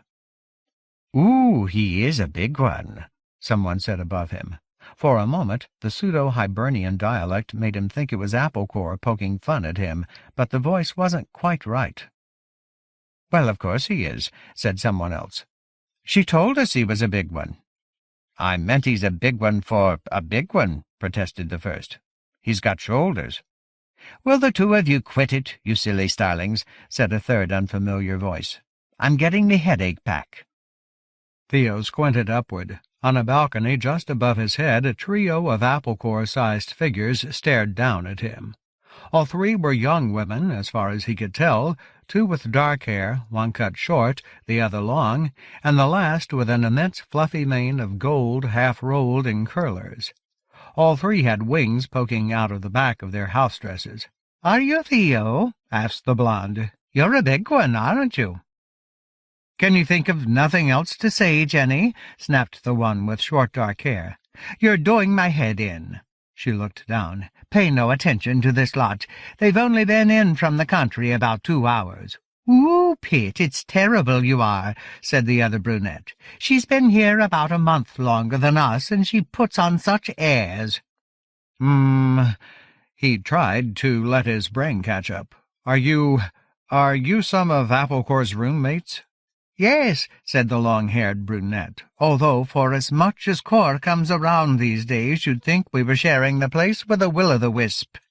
She made a little mock curtsy. "I'm Fuzz. The one with the sour face is my sister Pitt." "Fuzz? Pitt?" Theo nodded, still struggling. "We're peaches, and that one with her hair all sticking out like Peg Powler is Jenny." "Don't tell him that. That's just a nickname," the blonde said, and sniffed at her roommate. "It's really Ober Jenny. I'm an actress, and that's my stage name." "Yeah, back home in Hawthorne, she was just another eggplant," said Pitt. "Oh," said Jenny, "you're so stroppy tonight." "Well, me head hurts, doesn't it?" Theo cautiously raised his hand. So far he had not been enduring himself to the female population of Fairy, and at the moment he was outnumbered 3-1. He had a feeling that the size differential wouldn't make any more difference than it had with the power balance between Applecore and himself. "Hello. Nice to meet you. Yeah, I'm Theo. Is she, almost ready? She didn't tell me how long she'd be." "She's faster to get ready than most." Fuzz leaned over the balcony, squinting, her hair dangling. It looked to be almost as long as she was tall. "So are you really a daisy? You don't look much like a daisy." "What would you know?" demanded Pitt. "When have you ever seen a daisy?" "I saw one on the news talking about some parliamentary thing. Don't be such a gull." "Saw one on the news." Pitt shook her head. "Just ignore them both. They only came out to ogle you." "What?" said Fuzz. "Are you saying it wasn't your idea? What a liar you are." "You'll think we're terrible," Jenny wailed. "See what I mean?" said Pitt with grim satisfaction. "Farm girls, fresh out of the branches, still have pollen in their ears." "Take that back," Fuzz demanded. Fortunately, just as Theo was seriously contemplating making a run for it, Applecore appeared beside them with a small suitcase in her hand. She lifted off the balcony and began to descend toward Theo, then flew back up and hugged her roommates. "Where are you going?" asked Jenny. "We've hardly even seen you." "Not certain," said Applecore. "I'll let you know. We just have some business to take care of, some daisy business, and it's better we don't advertise ourselves." "Does this have something to do with those fellas who were asking about you?" Fuzz wanted to know. "What?" Applecore was clearly startled. "What fellas? When?" "You mean you didn't tell her when she first came in?" said Pitt. "What's wrong with you two?" "You were in the next room just watching the mirror stream. You could have come in and told her." "Shut up, the lot of you!" shouted Applecore, and the heat of her response was so unexpected that her 3 roommates all fell silent. "Tell me what you're talking about, now." "A couple of pixies we haven't seen before came to the door," Pitt explained briskly. "They said they were friends of yours from back in Great Rowan, but they seemed nervous." "Shite and onions!" Applecore shook her head. "I don't know any pixies from back there. What did you tell them?" "That you were gone, and we didn't know when you'd be back. What do you think?" Pitt scowled. "I didn't like the look of 'em at all. Just the well I came home, these two probably would have had them in for tea and cakes and let them go through your room." "That's not fair," said Jenny, almost crying now. "And if you chased them away so well, then why did I see them just this morning, sitting out on the front sidewalk watching the comb?" Pitt glared at her. "You what?" "Oh, Jenny, why didn't you say anything?" demanded Fuzz. "Because before I had a chance to remember, Core came back." "You had time to eat an entire sesame cookie by yourself before she got here." "Enough!" Applecore quickly gave her roommates another hug. "Don't fight, you 3, and if those fellas come back, don't let them in. In fact, call the superintendent and tell him the pixies are harassing you. Talk about it on the terrace. Get some other folk paying attention to them. Chances are they'll get tired of watching for me, but for all your sakes I want you to make it uncomfortable for them to hang about here." Her wings hummed, and she rose off the balcony. "But where are you going?" asked Fuzz. "This doesn't sound good at all." "It's not, so it's better you don't know. Don't worry, dear ones, I'll be fine. I've got my big, strong friend Theo after all." She settled on his shoulder, leaned into his ear. "Let's get going. The trees alone know who's watching us right this moment." Theo gave Applecore's roommates a distracted wave as he stepped out into the alley. "Go where?" he asked. "You never really told me." "I've been thinking. Walk that way, back toward the bus stop, and try to look normal, will ya?" When she had him facing the right direction, she settled on his shoulder again. "Is that your best normal? Then I'm sorry for you, fella." "What are we worrying about? Pixies? Aren't they little like you, but wingless? How the hell are they going to follow me anyway?" "They can ride, you know. Ratback, birdback. And pixies may not have wings, but not all sprites are sweet and helpful like me either, so let's keep moving and keep our eyes open. I think we're going to be okay if we stay out in the lighted areas. Even if they have poison arrows, they'd need a lot of 'em to knock you down and keep you from getting away." "Poison arrows? What the hell are you talking about?" "But that doesn't mean they won't do their best to follow us, find out where we're going. So we've got to scramble around on the buses a bit, then get to a safe spot." "But not Foxglove's place, right?" "No, definitely not. Hang on here a moment till I have a look." The bus stop was in sight. She lifted off his shoulder and buzzed away into the darkness. She was back hovering in front of him before he reached the empty bench. "Don't see any sign of anyone watching, but that doesn't mean much. A pair of pixies with the right charms—" She let it hang as though Theo would know about this sort of thing already. "As to where we're going, see, I'm not a flower. Tansy and those other gentry types, they think they've got more in common with each other than with anyone else, so when times are bad, he'd rather send you to someone in his own party. But Tansy's party, they're deal-makers, and like I said, I've already heard a few things I don't like about Foxglove. I'd rather take you to someone who's got something to lose. Someone who can't make a deal because they're mortal enemies with the folks who are trying to kill you." "You want to take me to the creepers, right? The ones who wanted me in the first place." "But not the Hollyhock clan. Tansy's right about that. Who knows how Hellebore and Thornapple and that lot found out about that young fella coming to the commune to escort you, the one who wound up with his heart in a box? But they did, and in times like this it's usually an inside job." He couldn't help smiling at the phrase. "You're pretty hard-boiled, Tinker Bell." She scowled. "Call me that name again, and you'll be wondering how your bollocks wound up lodged in your windpipe, from below. Just because we don't get to your side of things much anymore doesn't mean we don't know anything. If you believe in fairies, clap your hands. If you believe in fairies, kiss my rosy pink arse is more like it. Now are you going to shut your gob or not?" He shut his mouth. "That's good, then.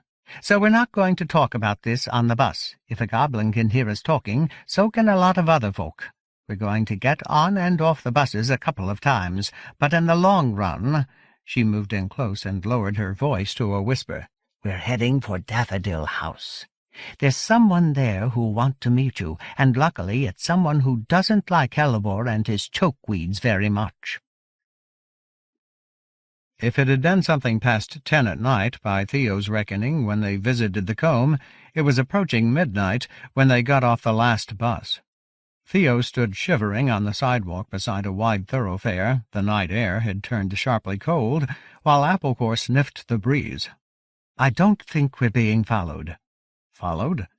He looked around at the silent walls and dark windows. Actually, he realized, there weren't that many windows, at least at ground level. There isn't anyone here at all. "This part of Gloaming District's like that. No restaurants, no nightlife, just government buildings and some of the bigger house towers. Once everyone's in for the night, it's pretty quiet. Let's go." She led him down a street full of tall buildings that, like everything else in this city of alien shapes and colors, were both like and unlike what he knew. Many of the fairy office complexes were squat structures like old castles, with walls around the outside that hid all but the tops of the buildings within, and although they were covered with bright spotlights and had quite modern-looking guard stations and the massive gates, They did not look much different from the medieval districts of his world that were still inhabited. Theo remembered seeing plenty of similar arrangements during his one trip to Europe with Kat. Museum-quality stonework with spanking new technology bolted right onto ancient structures. The family compounds, the house towers as Applecore named them, were a bit different. For one thing, while the office buildings averaged 5 or 6 stories, the house towers ranged anywhere from twice to 10 times that amount. One of the first they passed, a huge structure lit by upward slanting footlights which Applecore told him was Snapdragon House, was a good example of the type.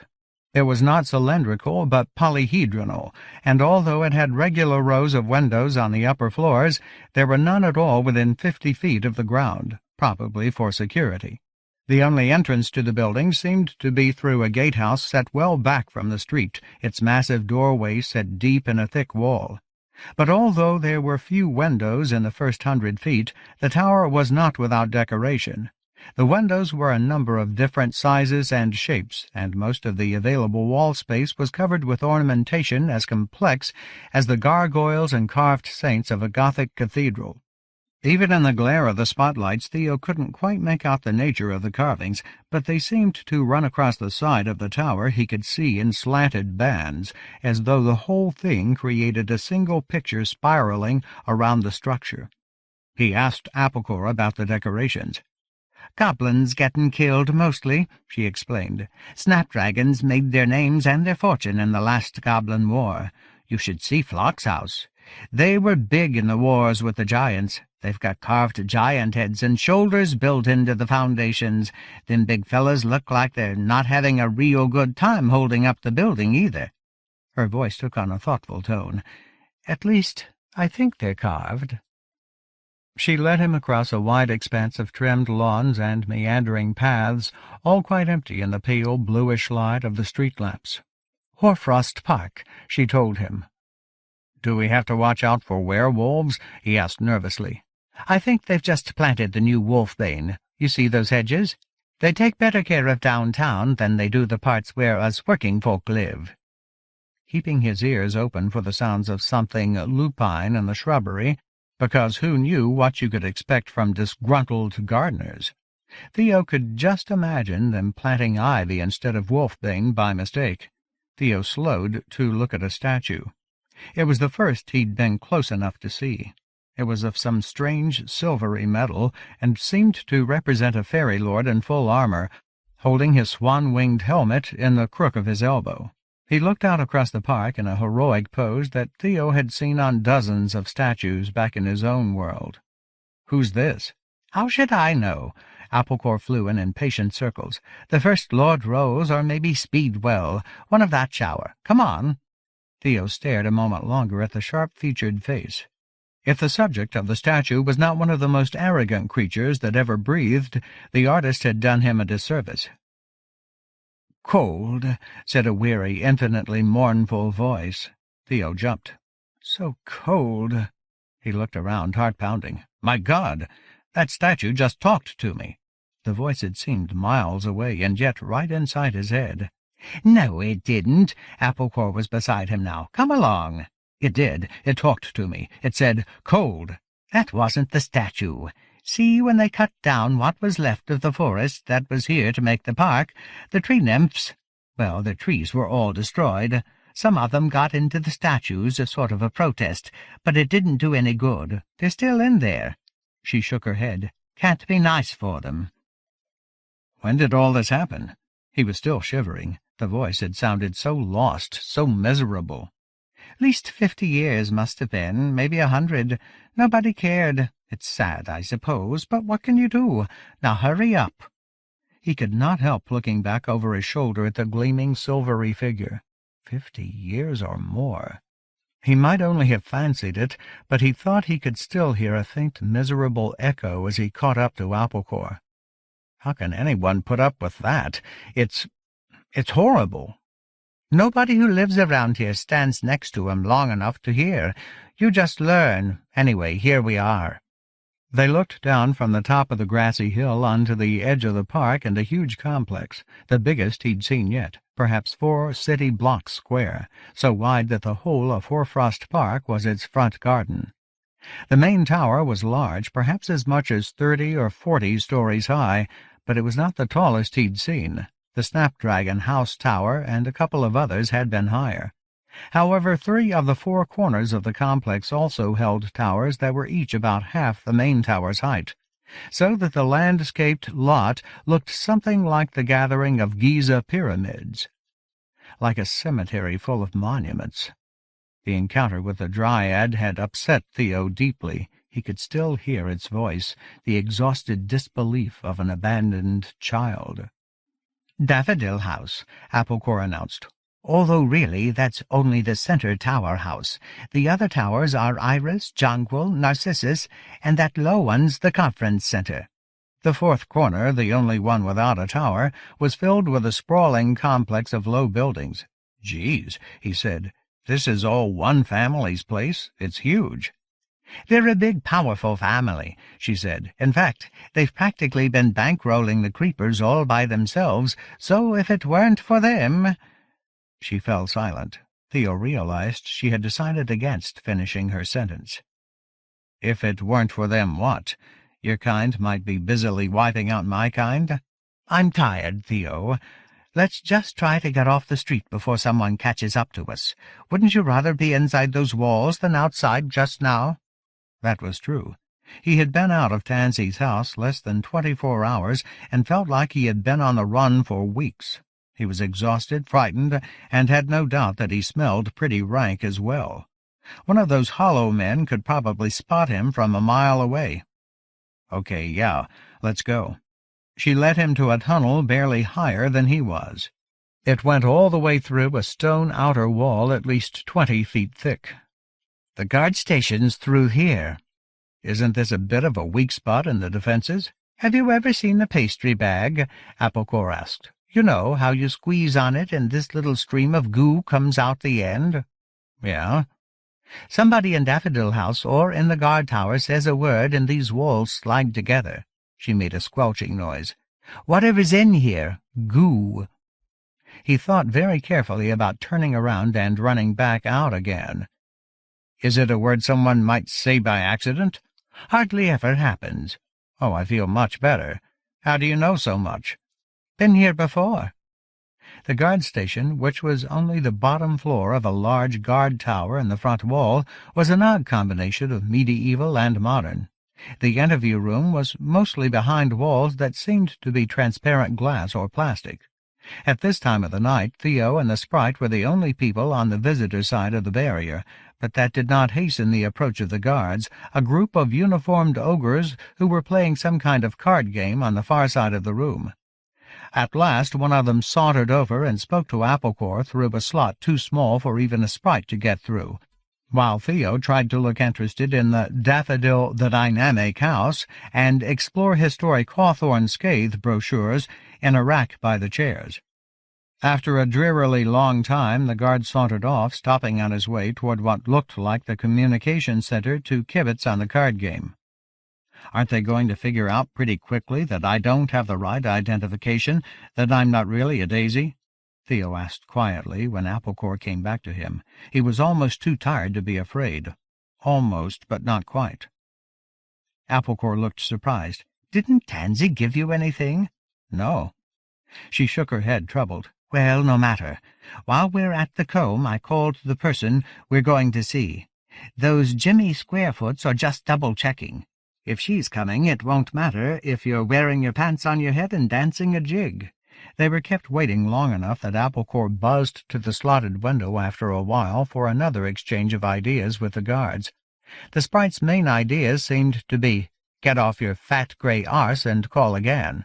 Theo did not really want to hear what the object of her disgust, a 7.5-footer almost as wide as he was tall, wearing something that looked very, very much like a wooden submachine gun on a shoulder strap, and with a dozen or more similarly sized and similarly armed friends ranged around the guard-room behind him, might think about some of Applecore's more critical opinions, so he huddled on his chair by the brochure rack and tried to look as though he were just innocently waiting to get his work visa for Mother Goose Land stamped or something. Even this tension couldn't last forever, and at last Theo found himself nodding. He was startled awake by Applecore hovering very close in front of his face, tugging cruelly on his eyebrow. "Get up," she said. "Stop it," he mumbled. She leaned in close. "You don't know how lucky you are, boyo. Her ladyship came herself." Theo opened his eyes wider and staggered to his feet. Standing just inside the barrier was a slender, handsome fairy woman, indistinguishable at first from any number he had seen in train stations and on the streets. This one had light brown hair with an actual streak of gray in it, and although there was little else in her features or posture to suggest she was anything but in the bloom of young adulthood, he suspected he might be meeting one of his first older fairies. "Marvelous," she said, looking Theo up and down. "Just marvelous. We are so lucky to have you." Her voice was deep and fell into the category he would have labeled no-nonsense back home. She sounded like the kind of aristocratic woman who would stick her arm up a pregnant horse without a moment's hesitation. "Just think," she said to Applecore, "an actual mortal." "She knows?" Theo was a little surprised. "Of course I know, and I am really thrilled." She extended her hand. "Please forgive me. I am being a terrible hostess, but that's what happens when the thirst of inquiry is on me, I'm afraid. Welcome to our house. I am Lady Emilia Jonquil. Lord Daffodil is my brother." It took Theo a moment to realize that the hand he was shaking wore some kind of latex glove.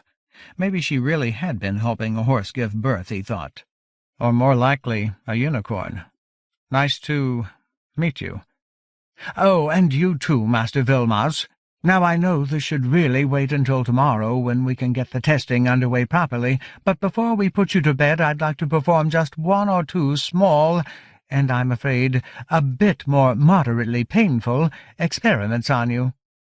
With Applecore hovering just out of range and ignoring Theo's increasingly nervous questions, Lady Jonquil took him by the hand and led him through the guard tower into the stony fastness of Daffodil House.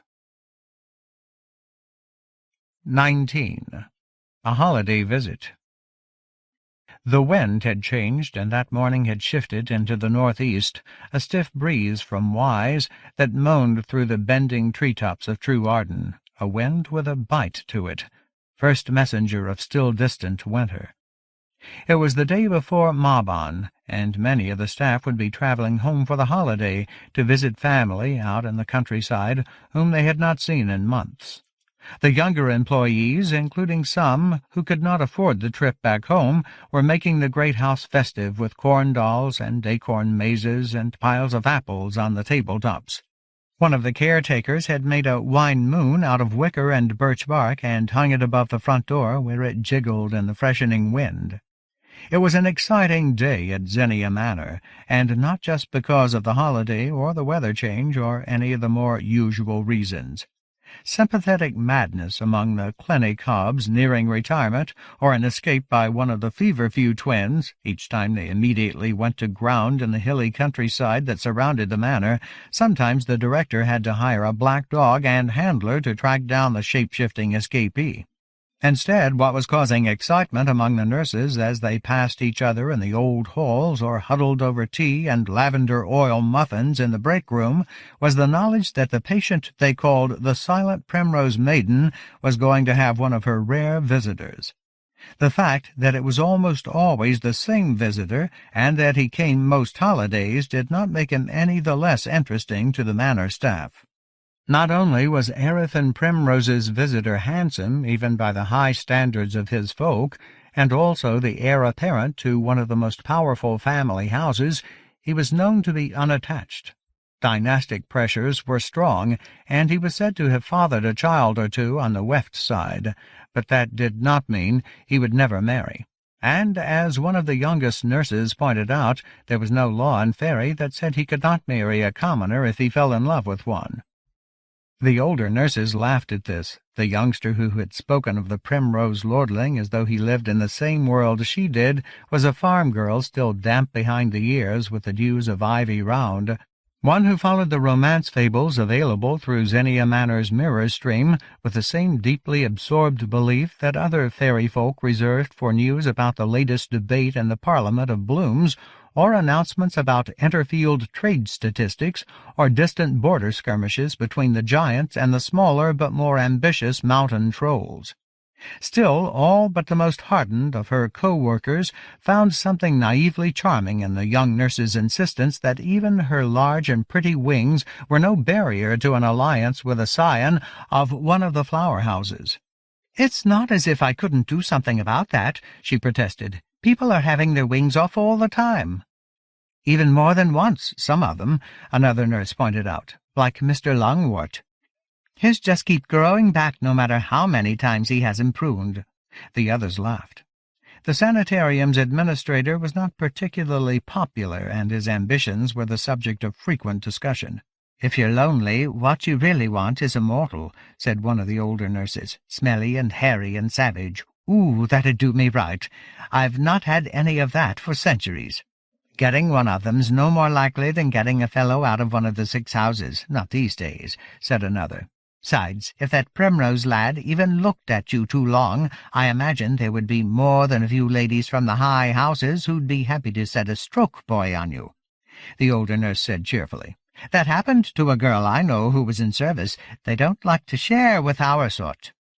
"Look," the farm lass said, blushing, "I know it's not going to happen, but a girl can dream, can't she?" At least they could all agree on that. And the silent Primrose Maiden's brother, most of them also agreed, was someone worth daydreaming about. "Erewhon," he said, as though he might be interrupting her at something. She sat in her chair, still and warmthless as a statue. "Good Mabon Eve, dear one. It's me, Caradinas. I came to see you." He closed the door behind him and checked to make sure it latched. There had seemed to be an unusual number of nurses in the corridor as he made his way to his sister's room, all doing their best not to watch him too obviously, but not entirely succeeding. It was difficult to believe they all had business in the same part of the manor at the same time. Lately he found himself swimming in strange political currents. He wondered if the staff might be spying on him. But who would go to such an extreme? The excisers? They must have larger matters to worry about than the duty that brought him to Xenia Manor. His own father? Surely the two of them hadn't moved so far apart for all their differences. No, he could make no sense of it. Perhaps it was only his imagination. Still, the staff had all seemed so interested. "I've come to see you for a reason." He reached out and took his sister's cold hand. "I'm involved in some things that might make it hard for me to come see you for a while." He moved a little closer, lowered his voice for all the world as though he were sharing a secret with someone who could understand it. "Things are difficult all over just now, especially in the city. There's talk of another flower war." He closed his eyes, suddenly feeling very weary. "I fear it may be true. What a horror that would be, after all these years of peace." He let go of her hand and sat back, examining her face. She continued, looking at nothing. He made himself smile, but it was difficult. "Do you remember when we were both young and we went to go see our cousins at Pimpernel Rise and Alderhead, that big house in the hills? You were afraid because someone told you there were manticores in that wood, and I said I would protect you, that I wasn't afraid of anything." He shook his head. "I was only a boy, with my first sword and a few charms I'd learned. I promised you I wouldn't let anything happen to you. Ever. I promised." For a long moment he could not speak. "The old goblin," he said at last. "It's just come back to me. Do you remember him? We met him on the Bonfire Road. He was riding to market with some rabbit skins, and he let you pet his unicorn." He summoned back the smile. "You were so brave. It had bells around its neck, and it shied at the smell of me, or perhaps at one of the charms I was wearing. The bells all jingled, but it lowered its head so you could stroke it. How big your eyes were." He took her hand again, and they sat in silence for a long time. "I will come back to see you as soon as I can," he said as he stood up. "I do not forget. I will not forget." He bent and kissed a cheek like clay. "And if the day ever comes, I will see you avenged for this. I have sworn it by the well." He hesitated, then bent and kissed her again, his eyes blinking. "I love you, my Eryphon, my sister." She still had not moved, except for the small expansions and contractions of her chest. "Farewell." "He is fine to look at, isn't he? But he seemed sad when he went out," the young nurse from the farm country said. "Didn't you think so?" "You can't tell with those flower folk," one of the others said. "Stiff as statues they are. But maybe he's unhappy about his sister." Her co-worker shook her head and went on measuring out the bite-me-not elixir into small cups. It was medicine time in the active wing. "They don't waste their strength on feelings, those flower lords, and especially not about the girl children of the families. They do what's right so that everyone can see it, of course. Very big on making the right show." "Besides," said one of the older women, "she's been in here for years, so they must all be used to it by now. No, you're just being a romantic, my girl. It's easy to do with these rich, fair-faced chaps. They can seem however they want." "Do you really think so?" "Mark my words, girl, and don't let yourself be fooled. They rule the world, that lot. All the fairy bends the knee to them. What would one of them have to be sad about?" 20. Among the Creepers. "What the hell is that?"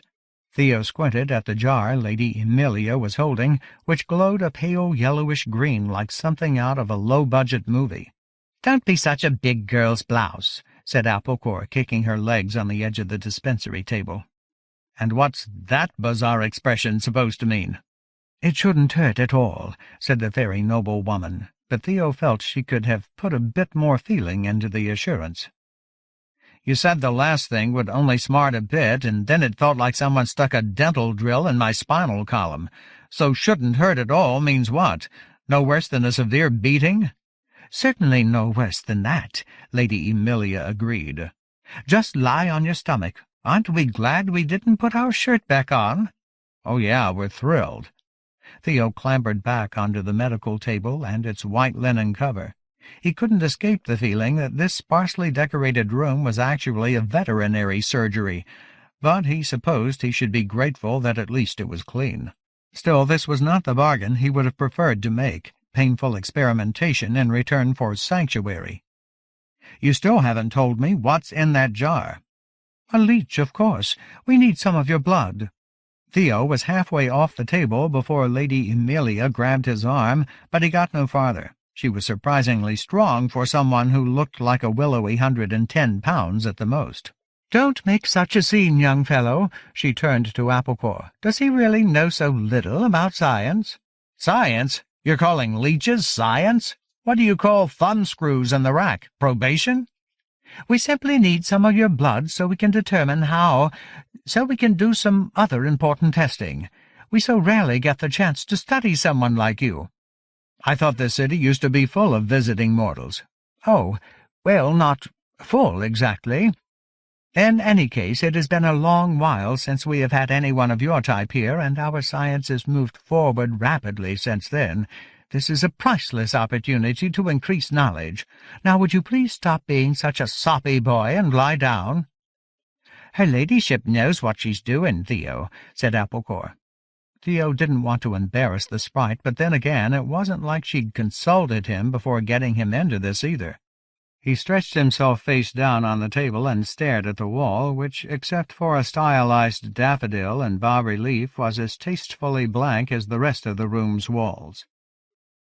He tried to relax, but when Lady Emilia's cool hand suddenly touched his back muscles, he barely stifled a shriek of alarm. "Silly, tensing up will only make it worse. Don't worry, these leeches are specially bred in the most scientific surroundings."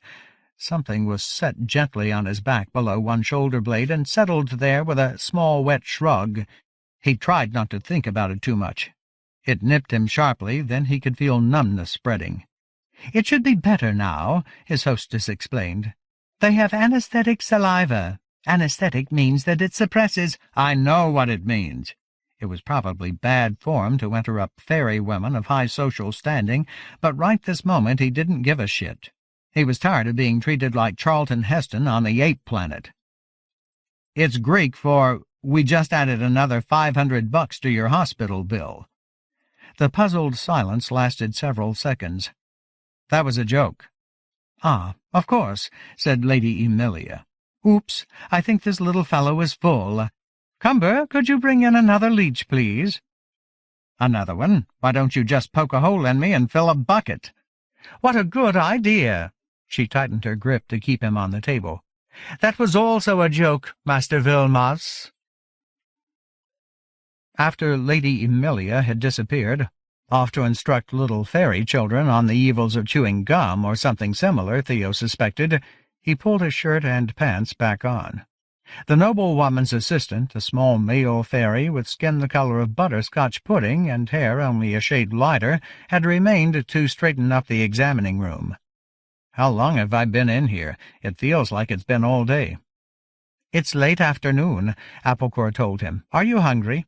"Oh, yeah. Nothing like having a huge glowing leech on your back to put a man in the mood for chow." "Would you like to wash your hands before I clean the sink?" asked the assistant. Theo shook his head, and the slender fellow went to work scrubbing the shiny bronze. "You're a grump, Vilmas," observed Applecore. "Why are they so interested? I mean, there must have been half a dozen people in here today staring at me. Not that any of them bothered to talk to me.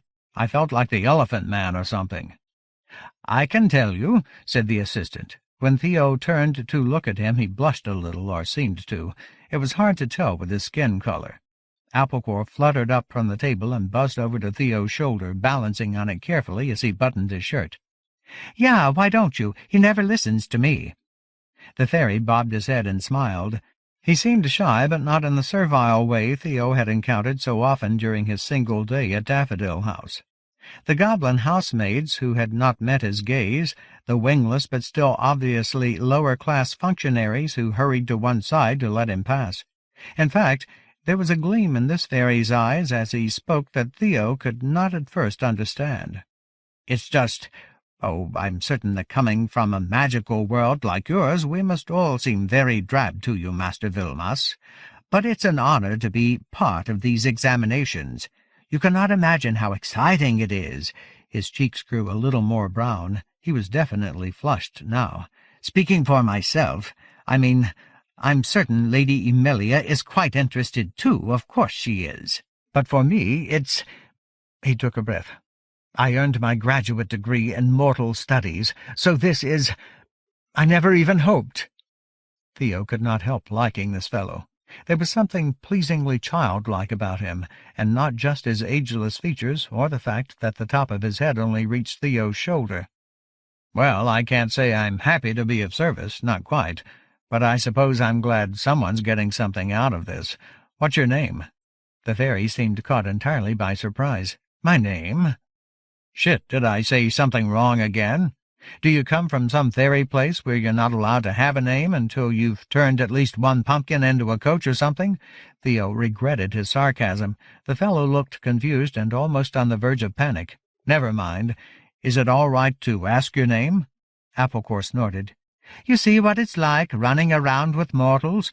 Put that in your next lab report, fella. I could tell you stories." "No, I just—" The assistant shook his head.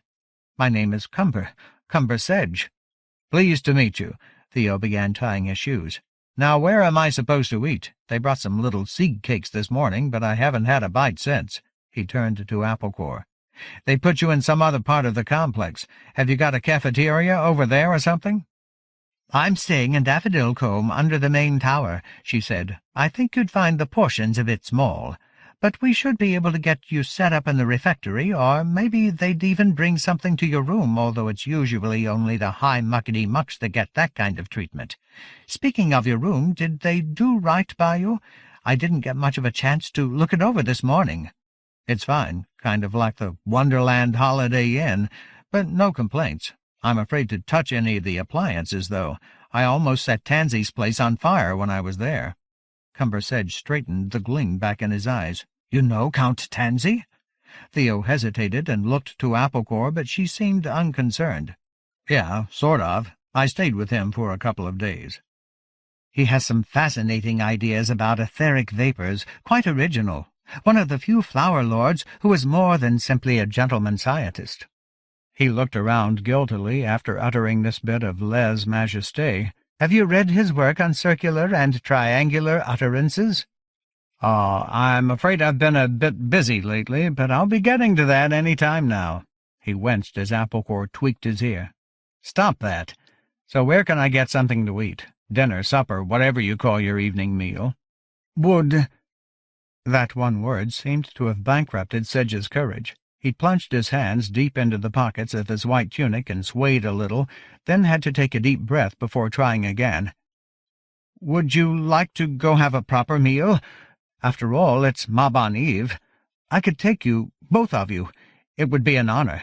There is a small restaurant here in Daffodil House near the park that's very nice." He flushed again. "Or so I'm told." Theo shrugged. "Sounds good. Applecore? Or have you got something hot and heavy going on back at the Combe? A date with Tom Thumb, maybe?" "You're vulgar even for a mortal, you are." She dropped from his shoulder and buzzed over closer to Sedge. "Do I have time to smarten myself up a little?" Certainly. I have to finish cleaning up here anyway." "Am I just allowed to go off like this?" Theo asked. "I mean, don't these daffodil people want to know where I am at all times or something?" Applecore snorted. "These aren't the folk who asked for you in the first place, Vilmos. Those were the Hollyhocks. I had to beg to bring you here to Daffodil House, but now you're safe. It's a good thing for you that Lady Emilia is so interested in mortals." "Yeah, any interest that centers around the application of leeches I can do without." Still, he found himself vaguely disturbed that his hostess and the rest of the daffodil nobles seemed so little concerned with his whereabouts. "Did you tell her ladyship that people were trying to kill me?" "Oh, yes. It was one of the things that interested her." Applecore rose and hovered. "I'll go make myself beautiful, boys. Shouldn't take more than a few hours." She laughed as she turned and flew out. Cumber Sedge watched the fast-disappearing glint of her wings. "She's really nice. Are you, if you don't mind my asking, have you—" A hectic patch on each cheek darkened all the way to milk chocolate. "Is she your girlfriend?" It was better than a cafeteria, Theo had to admit. The gatehouse was a small, pleasant restaurant at the base of the Daffodil House tower, on the edge of what was more or less a moat, halfway across the complex from the real gatehouse in the outer wall. Bathed by the silvery gleams of concealed spotlights, the moat might have been the remains of something that once had been practical, but now, instead of guardsmen or walls, it surrounded thick banks of rushes, a few artfully pruned willows, and a good half-mile of paths with ornamental bridges and benches set out at intervals so that the most picturesque spots could be viewed in comfort. The food in this newer gatehouse was good, although Theo was not entirely in love with fairyland cuisine, which relied a bit too much on honey, clotted cream, and flower petals for his tastes. "So, were these places here before there was a city?" Theo asked. "Many of them, I suppose." Cumber Sedge was on his second glass of wine and was beginning to loosen up. He already had a splotch of mint jelly on his grey shirt. "I'm afraid I'm not very good with ancient history. The city is built out from the site of the first mound, you know. Some even claim it began before there was a king and a queen, but I don't believe them, so it's very, very old. Anyway, I'm pretty certain that the Daffodil family castle has been in the same place a long time, like the hellebores and the primroses. Apparently the established families like to build on the site of older buildings or incorporate them." "You say it like you've only heard about it. Aren't you one of them, a daffodil?" Applecore, sitting on a tiny chair and eating at a tiny table set on the tablecloth between Theo and Cumber, gave a little snort, then picked up her tiny bowl of dandelion wine and had another drink. Cumber smiled apologetically. She's laughing because I'm not a daffodil. I'm not from one of the flower houses at all. That's not why I laughed, she said. Some great Egypt just fell in the moat outside. A few of the restaurant's other patrons were also staring out the picture windows at the commotion down by the water. Ah, that looks like Cyrus and his friends, Cyrus Jonquil, Lady Emilia's son. He and his friends can be rather sporty. We were at school together, not that they ever took much notice of me. So you're from a different family? Theo asked. His venison had been quite good, simple but well cooked. Now he was enjoying the wine and beginning to wonder if people in Fairy smoked cigarettes or even cigars, and how he might get hold of such a thing. I was wondering why your name wasn't Titus or Taurus or Duphius or something like that. A different family? Cumber let out a sort of shamed giggle. A different species, almost. I'm a Fairisher. A what? Theo was distracted by a thump and jingle from the front door as several youthful-looking fairies pushed into the restaurant and up to the bar, talking and laughing loudly. Fairisher, you haven't heard of us? We're domestic fairies, mostly. My mother was one of Lady Emilia's nurses. He looked sideways at Applecore. She's been very kind to me, Lady Emilia. When she found out how much I liked to read, she always gave me books, and she even sent me to school with her own boys. I was the first Fairisher they ever had at Great Ring Academy. Look who's here! It's old Cumberbumber! A figure lurched up to their table, his appearance so loud and sudden that Theo flinched. Well, good Marbon Eve to you, Sedge. I can't believe my mother actually let you out of that dungeon of stinks where she keeps you locked up. Hello, Cyrus.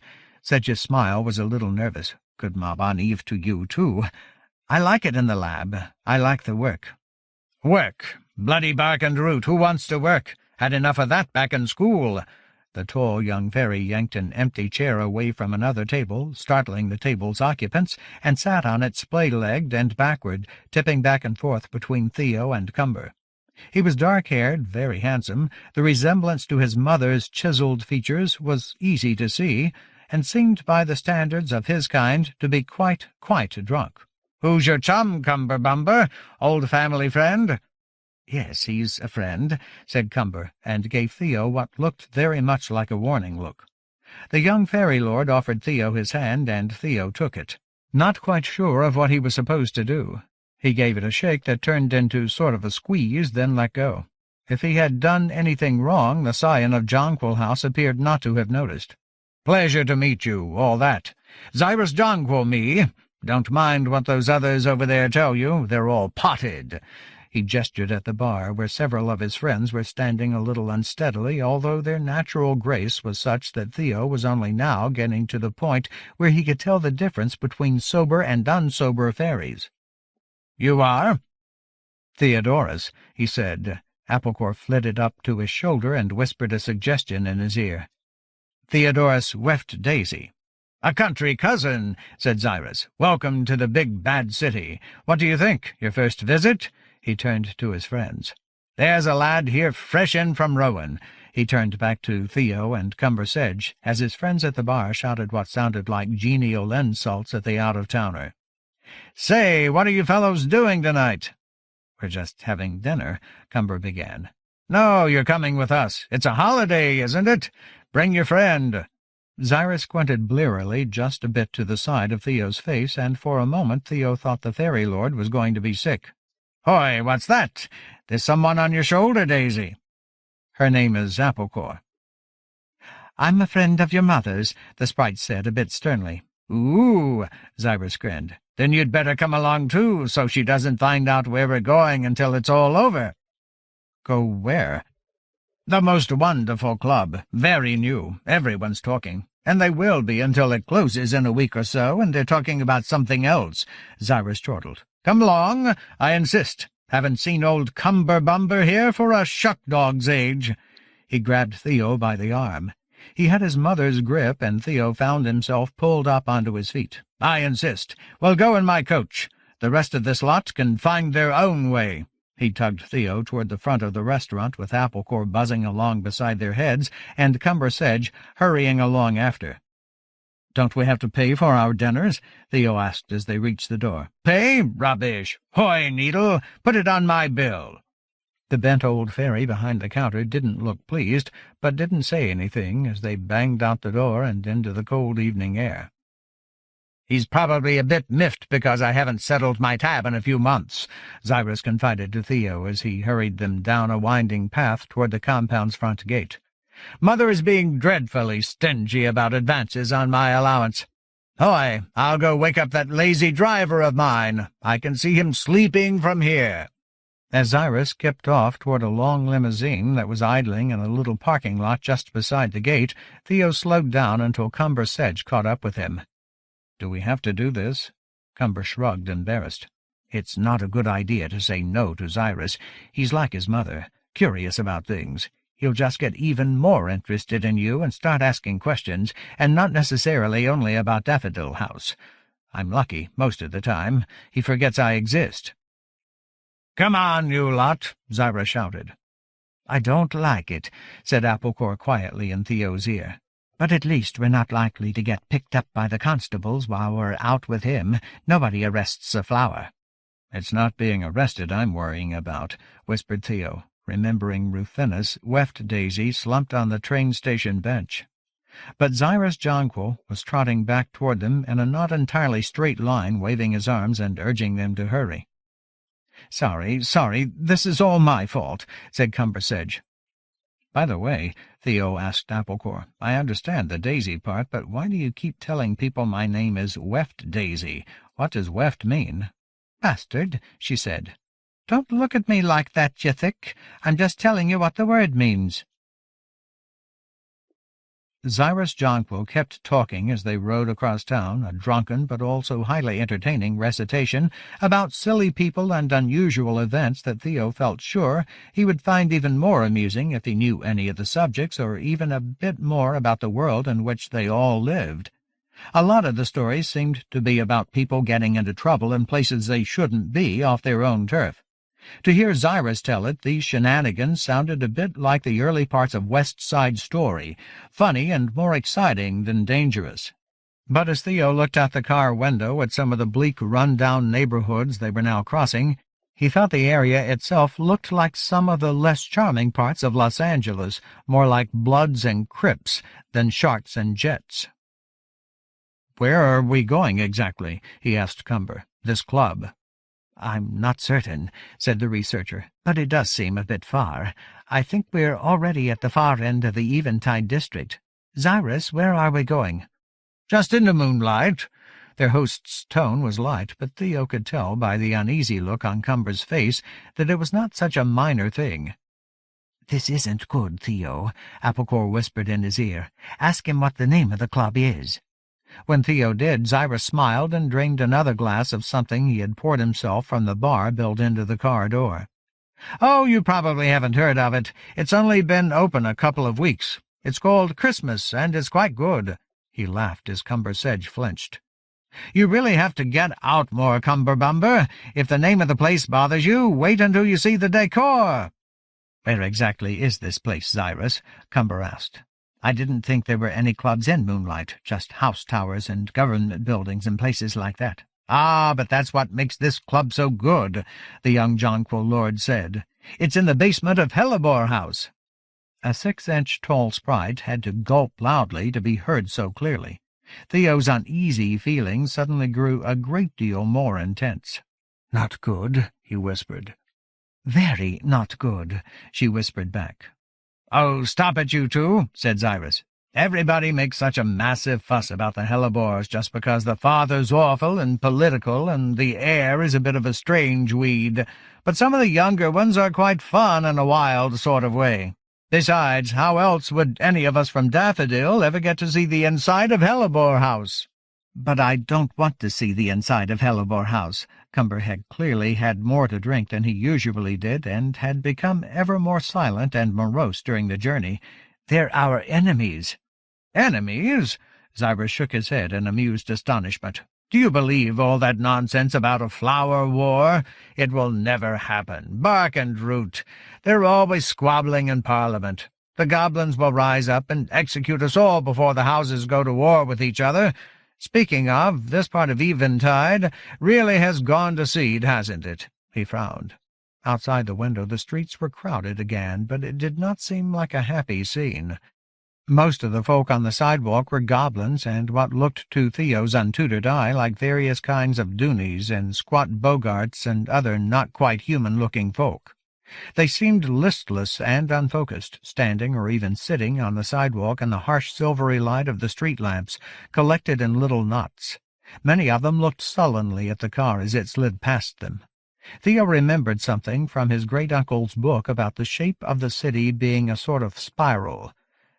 "So Daffodil House is in Gloaming, right?" he asked Applecore.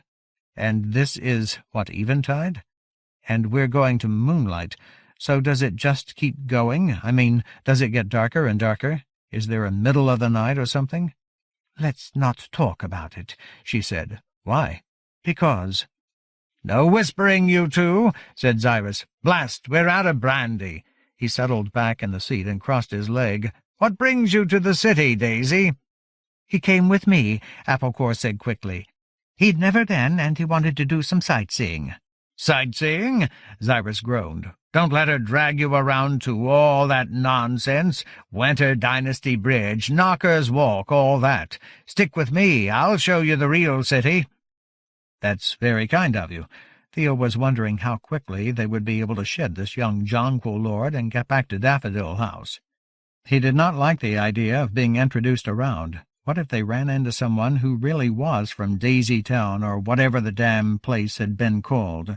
He could only pray that this would be one of those clubs where the music was so loud you couldn't do anything but nod and smile while people yelled unintelligible questions. "Speaking of the real city," said Cyrus, "we're just coming into Seven Bloom Square. You know all the old stories from the last war with the giants, I'm sure. Sweet Pea's Charge, the Battle of the Twilight Bell, all that." Theo knew nothing of the sort, but nodded and tried to look intelligent. "Well, it's all rubbish, at least about the Seven Blooms, and I should know because we daffodils were one of them. Well, it's not all rubbish, but the bit about the people all cheering when the seven families announced they were going to create a new parliament, that certainly is. It was all done in secret, and only because they were all tired out from trying to kill each other after the giants were defeated. Nobody was cheering because the king and queen were dead, and everyone was terrified. My great-uncle swears on all the trees that old Otho Primrose was so frightened and shaking so badly that he couldn't have signed the treaty except Lord Violet was helping to hold up his arm." Theo had no idea what any of it meant, although there were a few faint resonances with things he had read in his own great-uncle's book.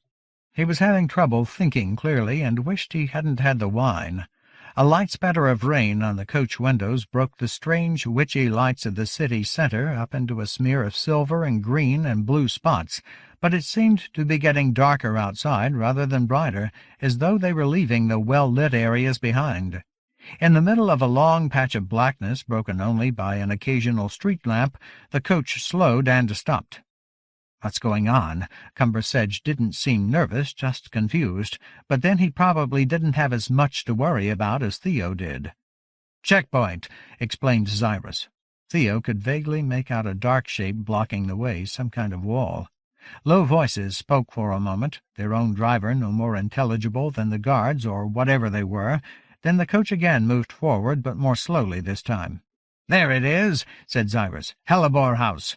Mad bastards, the lot of 'em, but you have to admit the old place has style." Theo couldn't make out much of anything until the young daffodil lord flicked his fingers at the door and the window slid silently down, letting in a spatter of misty rain. After Theo blinked the water out of his eyes, he saw the huge pale spike. It was so strange an object that it took him a moment to get the perspective.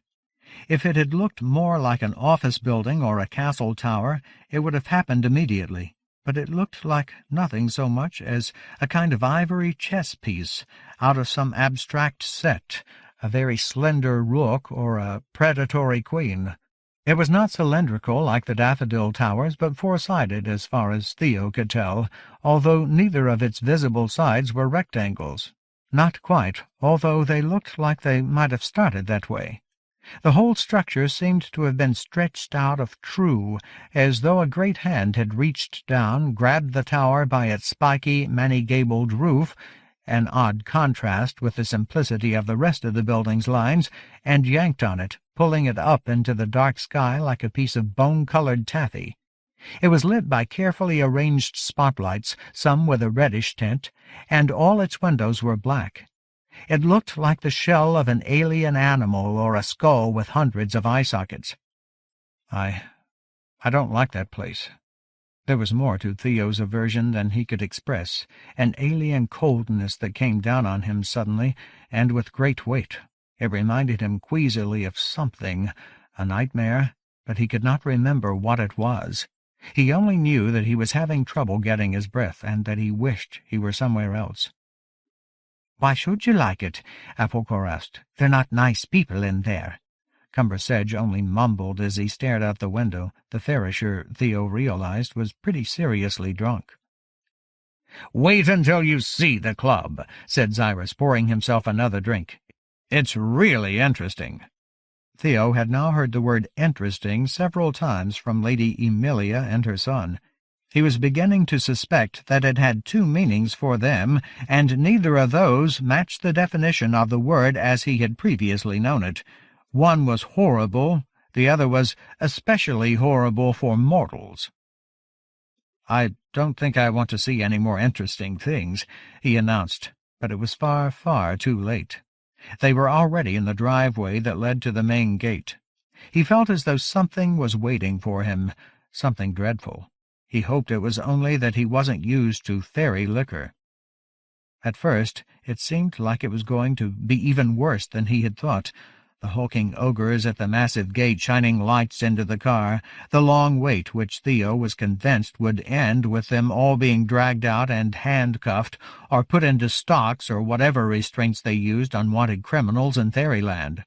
Applecor had moved to his shoulder.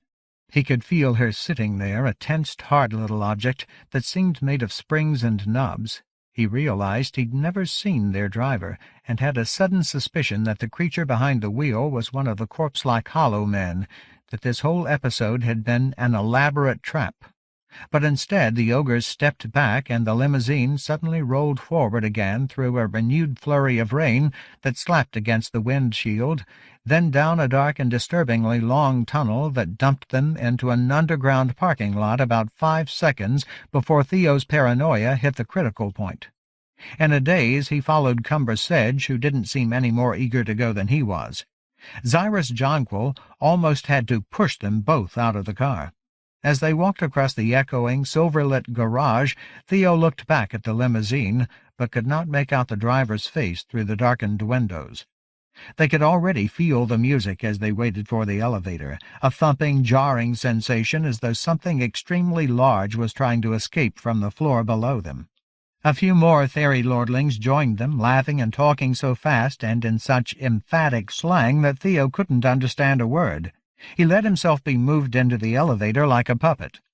When the door opened, the sound hit him like an explosion, a walloping bass and strange polyrhythms he couldn't quite wrap his head around, topped with a soaring wind instrument like a clarinet. 2 huge gray hands patted him down in a rough but cursory fashion, then shoved him through into the noise and the flashing lights and the crowds of extravagantly dressed, although some were nearly naked, and almost uniformly gorgeous young fairies. Transparent shapes gyrated in mid-air among the dancers, shapes that looked like nothing so much as ghosts, and which popped like soap bubbles when the dancers touched them. But nothing stunned him as much as realizing what the club actually was. A church. He had been expecting something more in keeping with the name, some kind of mock-horror decadence with a Yuletide theme. Serial killer Santa, maybe, mutilated elves, black tinsel, and scorched trees. Instead, he could have been in the chapel, albeit a large one, of an Episcopalian church. There were stained-glass windows, lit from behind, and a simple altar near the far wall beneath a large crucifix, from which even the most frenetic of the dancing fairies and their extravagant finery seemed to keep a respectful distance.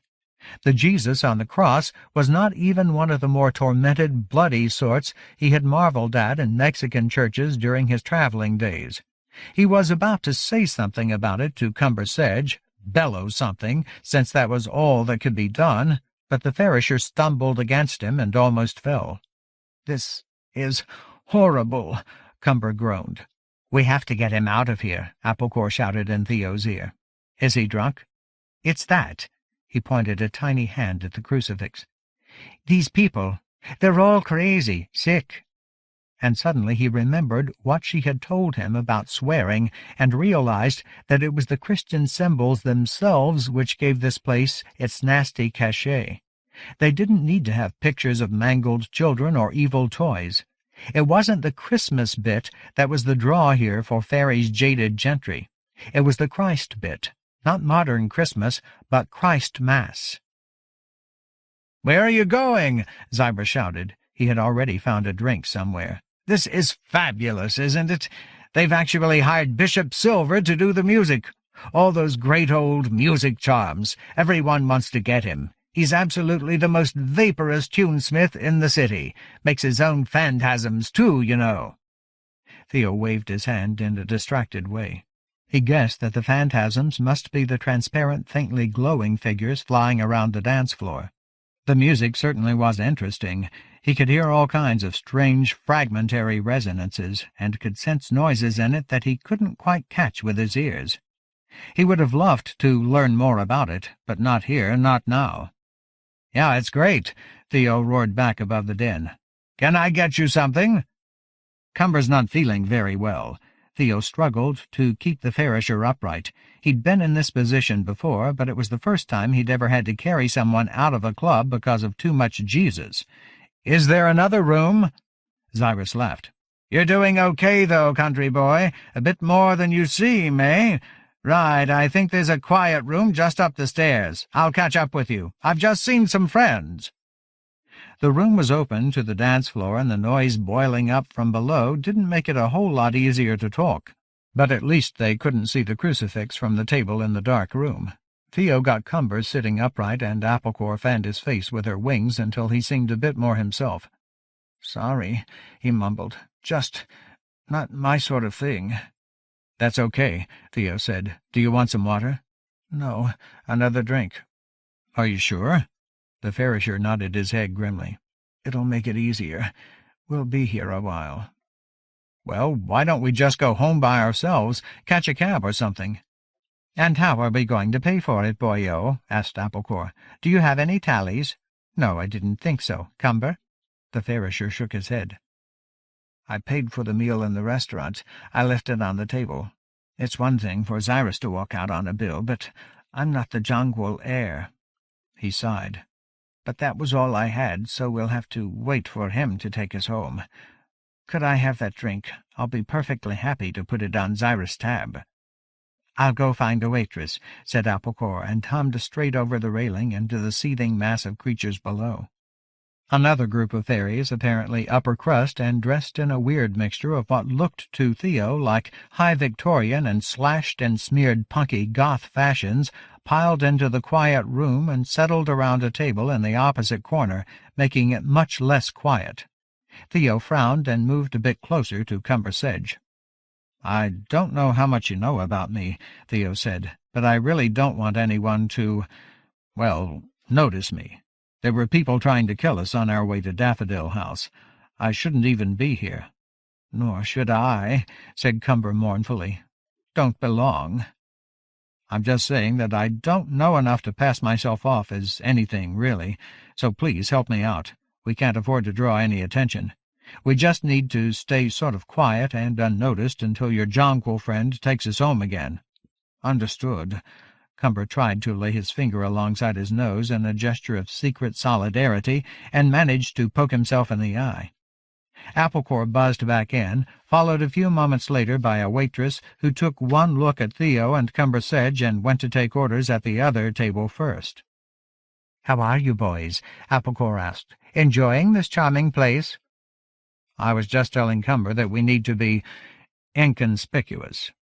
"No worries about that," the Ferrisher said. "Nobody here wants to see you. These flower folk, they could care less. One of the lesser classes. Even worse, one of the other races. He shook his head.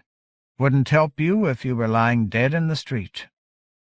The waitress appeared, an attractive fairy woman with surprisingly prominent wings.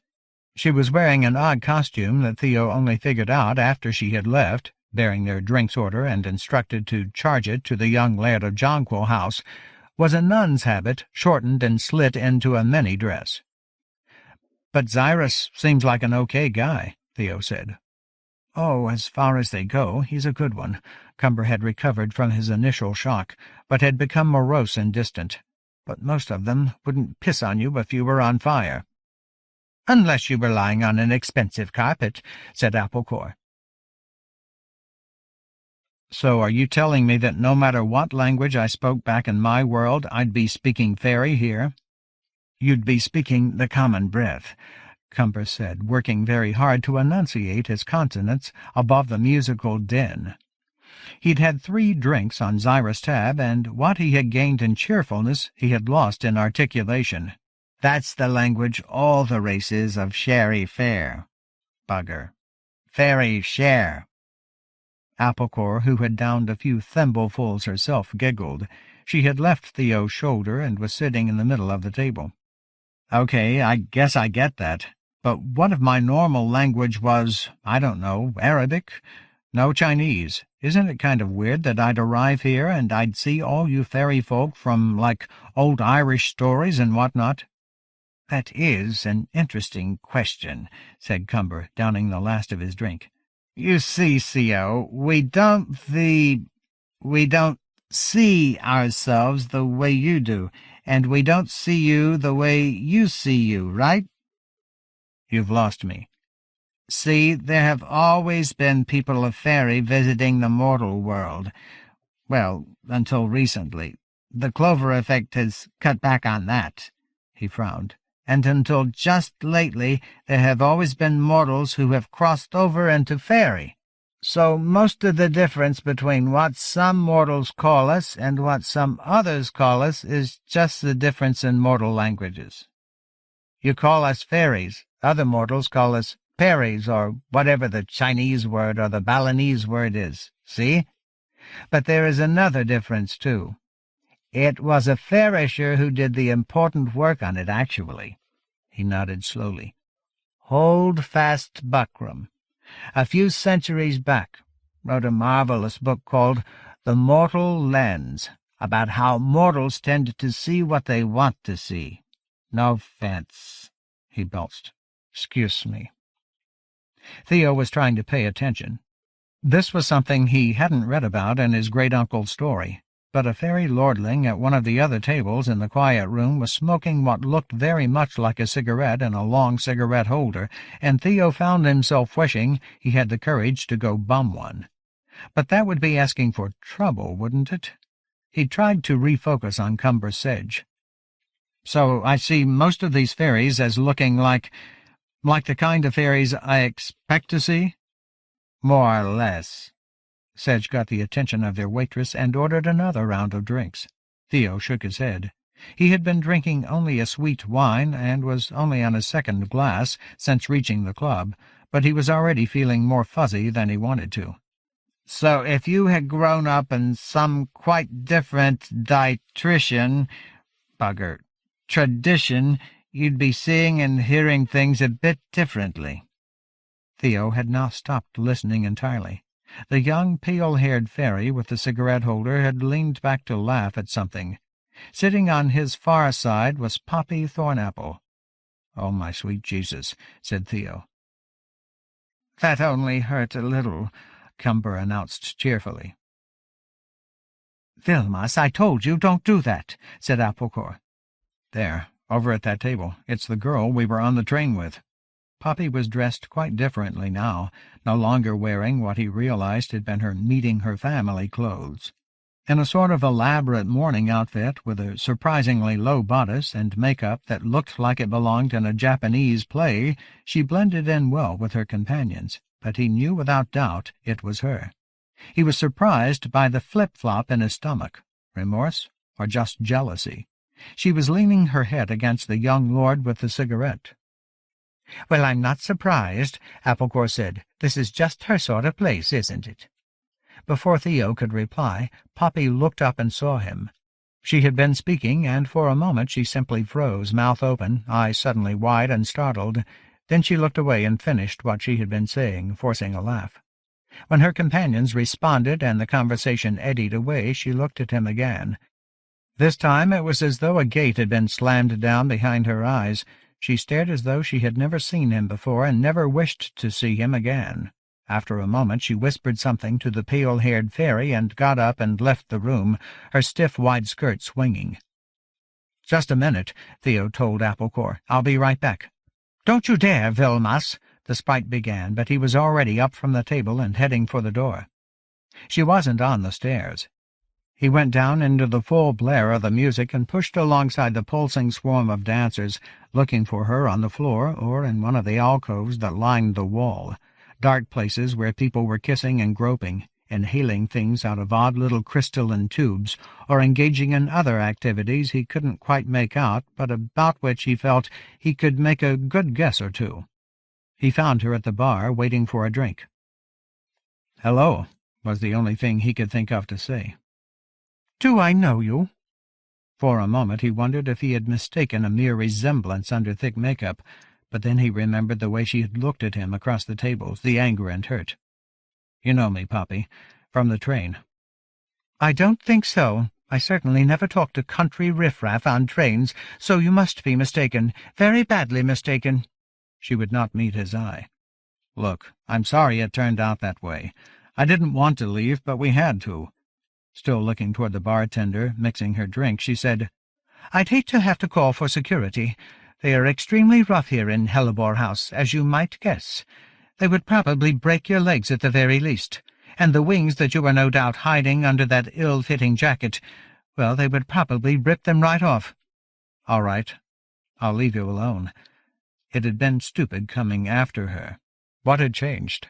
And he could only hope she was exaggerating for effect, that she wouldn't really call security. The last thing he needed was for that to happen. "I just wanted you to know that I was sorry and that I didn't lie to you about anything. It was just bad timing." He turned and walked away. "Stop. Come here." He turned and looked at her, wondering if she had changed her mind and wanted to keep him in sight until she could call for the bouncers. She had an odd look in her eyes, a staring, red-rimmed intensity.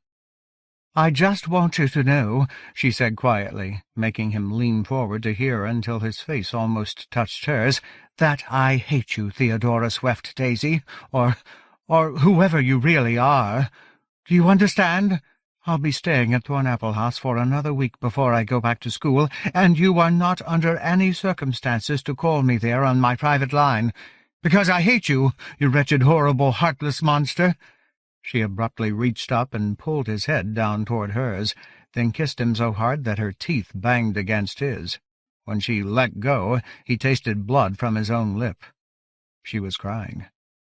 "Now go away," she said. "You've spoiled my evening."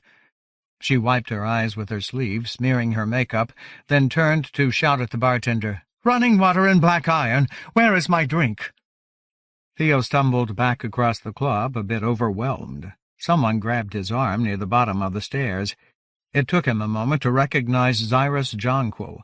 The young fairy lord was even more happily drunk than before, his hair disarranged and his shirt unbuttoned to reveal ivory skin almost to the navel. He looked quite wild and beautiful. There was something deeply, weirdly attractive about him that had nothing to do with sex. At least, Theo hoped it had nothing to do with sex. "Daisy, there you are. Where have old Cumber-Bumber and the Fingerling girl got to?" "Upstairs." "Well, you're missing the most tremendous fun.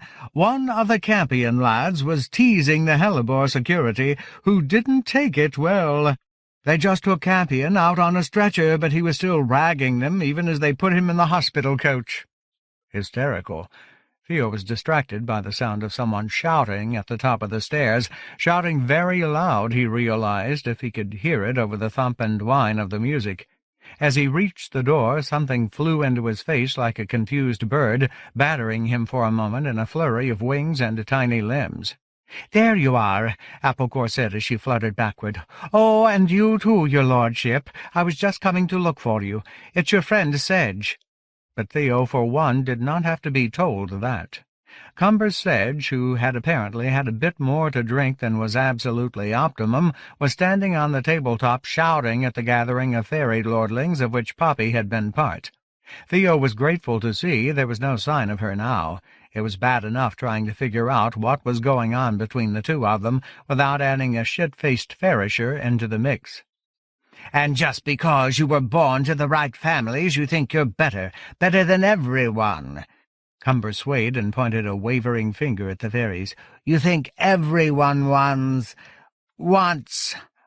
to be like you."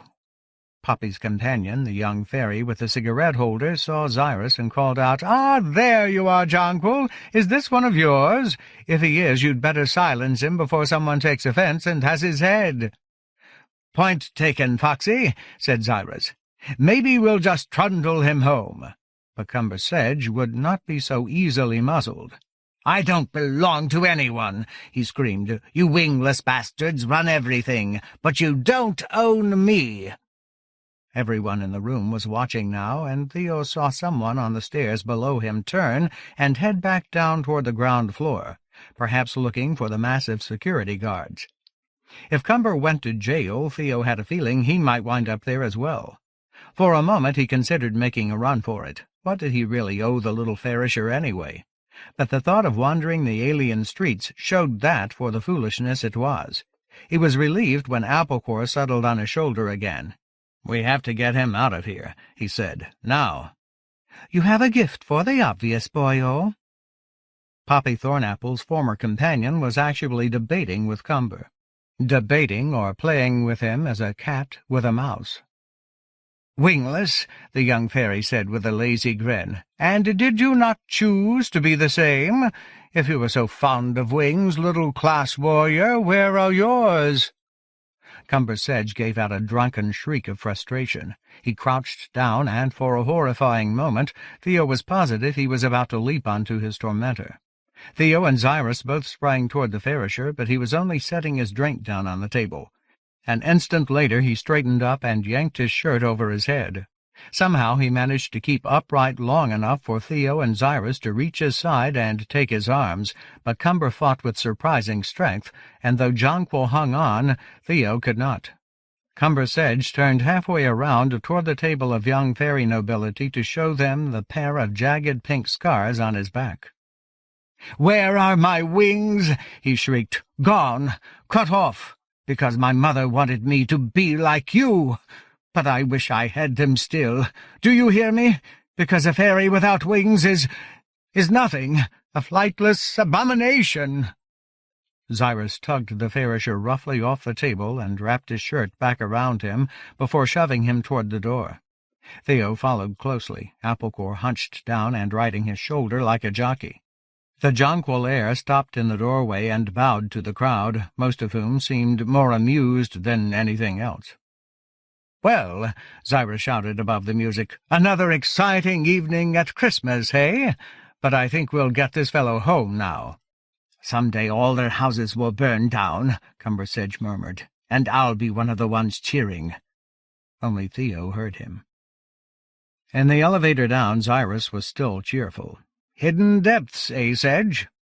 "None of you ever liked me," Cumber said quietly. "The whole time we were in school together, you ignored me.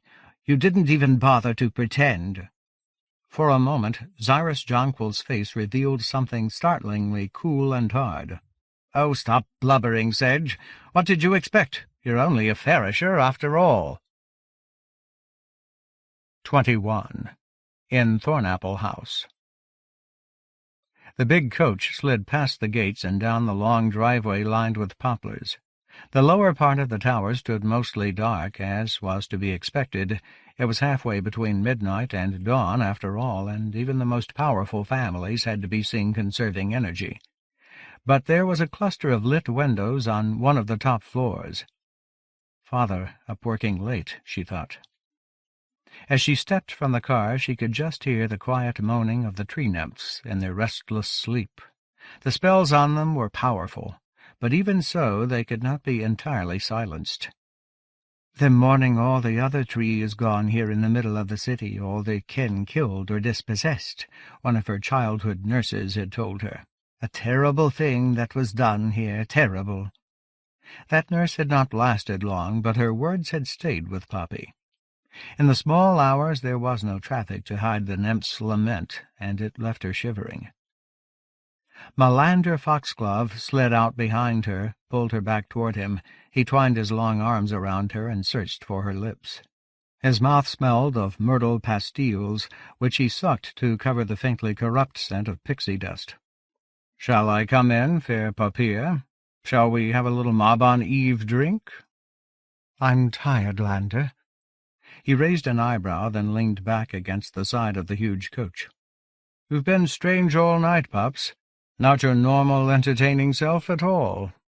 He rubbed up a bit of elemental fire between his fingertips and lit his cigarette in its long holder, then blew a twining snake of smoke.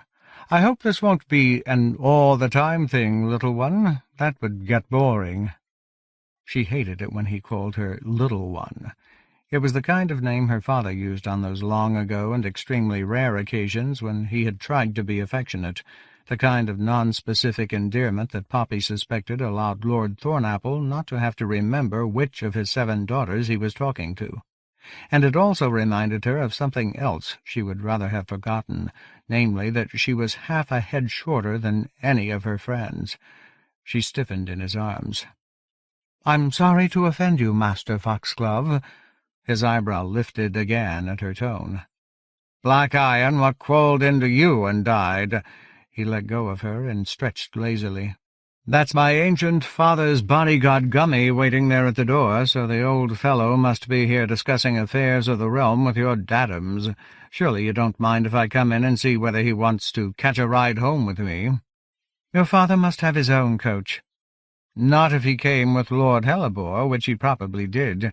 The 3 of them are close as the unseelie host these days." He sniffed. "They seem to think that if they stopped interfering with everything, the whole place would turn back into the wildwood again." "I told you, Malander, I'm tired." "No one wants to get under your petticoats that badly, Pops, least of all me. There are a million fish in Wise, so don't be so full of yourself. All I'm doing is coming in to see if my father wants a ride home." "You hate your father." "Yes, but only to keep things interesting." She shrugged, too tired to argue, but the idea of having to talk to anyone, let alone having to fight that person off, made her feel almost ill. She was growing weary of Malander Foxglove. In fact, the entire night had been a mistake. After the terrible funeral for her brother, the oppressive stillness of the grove, the weight of tradition around her like a thick fog, then the relatives and friends at the wake talking about Orion Thornapple as though he had been some kind of young rose instead of what he was, a rotten little shit. She had thought it would do her good to go out with her friends somewhere loud and dark. But the fact was, she had to admit she didn't really like most of her friends, and seeing Theo hadn't helped. She had all but begged him to call her. What kind of way was that for a young woman of her class and connections to behave? He was probably laughing at her right now with his low-life friends, especially that snippy little sprite. Malander gave the large grey person a mock salute. "What's the good word, Gummy?" "Overtime," grunted the bodyguard. Poppy dropped her black spider-web cloak behind the front door. It was worth thousands, but she half-hoped someone would steal it, or at least step on it so she'd have an excuse to go out shopping to get another. She didn't want to be home. She hated this place. Then again, she didn't particularly want to be back at school either. "By the way, who was that fellow you were talking with downstairs at the bar?" young Foxglove asked suddenly. "A bit heavy-set, strange haircut. I didn't recognize him." "What were you doing? Spying on me?" He blew a smoke ring. "I was on my way to the gents, as it happens. My, we are self-absorbed tonight, aren't we? And a little tense. Why, is he some new flame of yours?" The question and the hopelessness she felt, even trying to answer that question in her own mind, still hung over her like the smoke ring when the lights in the hallway suddenly flickered once, then went out. "Another cursed blackout!" Malander Foxglove's sharp features flicked up like a red ghost as he drew on a cigarette. "You can't get those bloody-minded power plant workers to do a decent day's work. They need culling. There hasn't been a real crackdown in years." He curled an arm around Poppy. "Don't worry, I'll make a little light." As fire sputtered silently between his fingers, she ducked out of his grasp. "I don't need your help, thank you." "You're being very strange tonight, Pops. Come on, give me a kiss, and let's make up." For a moment she hesitated. She didn't know what she wanted, not really, and it would be nice to be held. Lander wasn't the worst boy in the world, even though he was irritating her a bit just now. But as he moved toward her, finger and thumb curled, elemental fire dancing between them, she saw something repellently acquisitive in his face, as though the foxfire revealed something that had been hidden. He was his father, or would be very soon. In fact, he was her own father, or as near as made no difference, just another in the legion of privileged lordlings who passed the world back and forth between them as though it were an object of little interest, and handled the lives of their women and servants with the same blithe unconcern. The Queen wouldn't put up with it. It was a startling thought because it was so unexpected. All those lessons learned in childhood that she thought she'd long since forgotten, all those famous old stories that she and the other girls used to ridicule after Young Blossom's meetings, they hadn't gone away at all. And whether they were true stories or not, what did it matter, really? The ideas were right. When the king made the Queen angry, she didn't just bow her head and take it. She left him whenever the mood struck her. She took lovers, showed him up for a fool. She was Titania the Glorious, and if they irritated her, she would have burned up my father and Foxglove and all this lot like sawdust. "Leave me alone, Melander," she said, and turned and walked across the dark entry hall. But he would not leave her alone. She heard his footsteps behind her. "Ah, so we want to be chased, do we?" She could call the guards. One word, even one strong thought, and the hob would have half a dozen brawny creatures down on him in seconds. She wasn't some servant girl to be trifled with, even if he was the son of one of the leading families. She was a Thornapple. Her father was first counselor. But if he didn't go quietly, if there was a ruckus and a public scene, Daddy would be so tiresome about it. She reached deep into her memory for a charm. It was something she hadn't used in years, since the days of sneaking out of the residence hall with Calpurnia and Julia, the Woodbine sisters, and coming back late to find Miss Stonecrop waiting for them, old Stony so angry her spectacles were heat-fogged. Poppy whispered the words under her breath, felt for the thought in the way her tutors had showed her. It was a wriggling thing, small, shiny, and hard to grasp as a fish in muddy water, and caught it. "Poppy? Iron and blood, where did you go? Poppy?" Suppressing a giggle, which would give her away to Melander Foxglove's sharp senses no matter what the charm did, she turned and went right past his outstretched hand, retaining the memory of his stunned, irritated face in the glow of the elemental light to enjoy later. He was sharp, though. He felt the faint breeze of her passage and lunged at her, but missed. She hurried toward the stairwell. She would take an elevator from the next floor up. The irritating thing about elevators, she told herself as she trudged on to what, by her count, must be the 25th floor landing, was that they didn't work in power blackouts. These more and more frequent outages were becoming very annoying, and this one was certainly inconvenient. She could muster enough force on her own to run one or two small appliances. She might not have applied herself much during her tutoring, but she had natural ability. However, the elevators were all slaved onto one main circuit. To make one work, she'd have to be able to make them all work, and even her father, with all his years and experience, didn't have the power to do that on his own. "We've made ourselves prisoners in our own houses," she thought, although she had to admit that might be a touch overdramatic. "I am attempting to engage auxiliary energies," the hob said into her ear, and into the ear of everyone else in the building. "I will return the house to normal as soon as possible."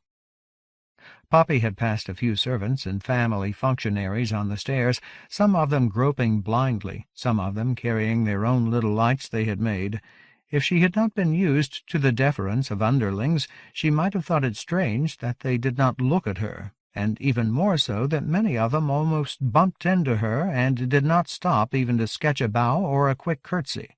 But climbing more than 24 floors at the end of a long, confusing, and ultimately rather dreadful night made her less observant than she might have been, and she had also underestimated the strength of her own conjuring.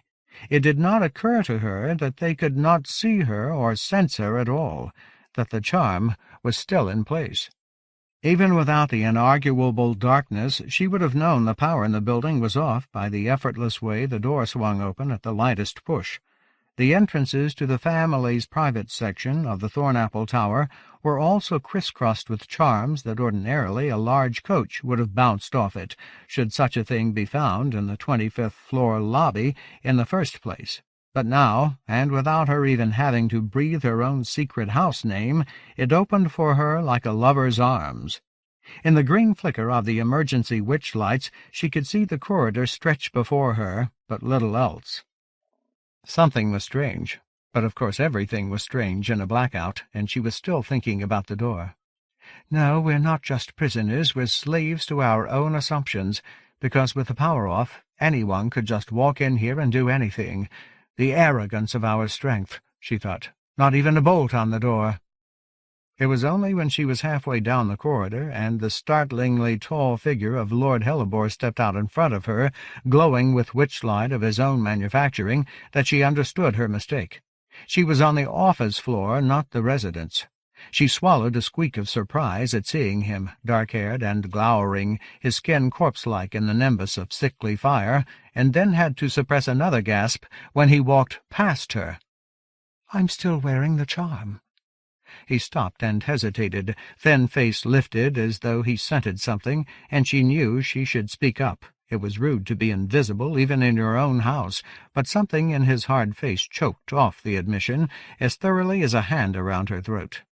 Nedras Hellebore shook his head once, not so much a movement of confusion as a refocusing of feral attentions, then strode to the window at the end of the passageway.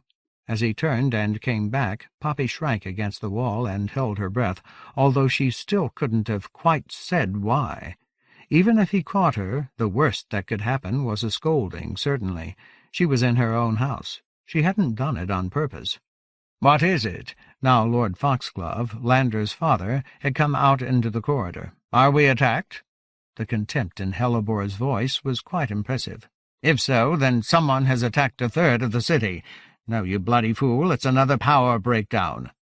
Foxglove's own halo of witchlight shrank a little, as though he had been slapped. "It's just the matter we're talking about.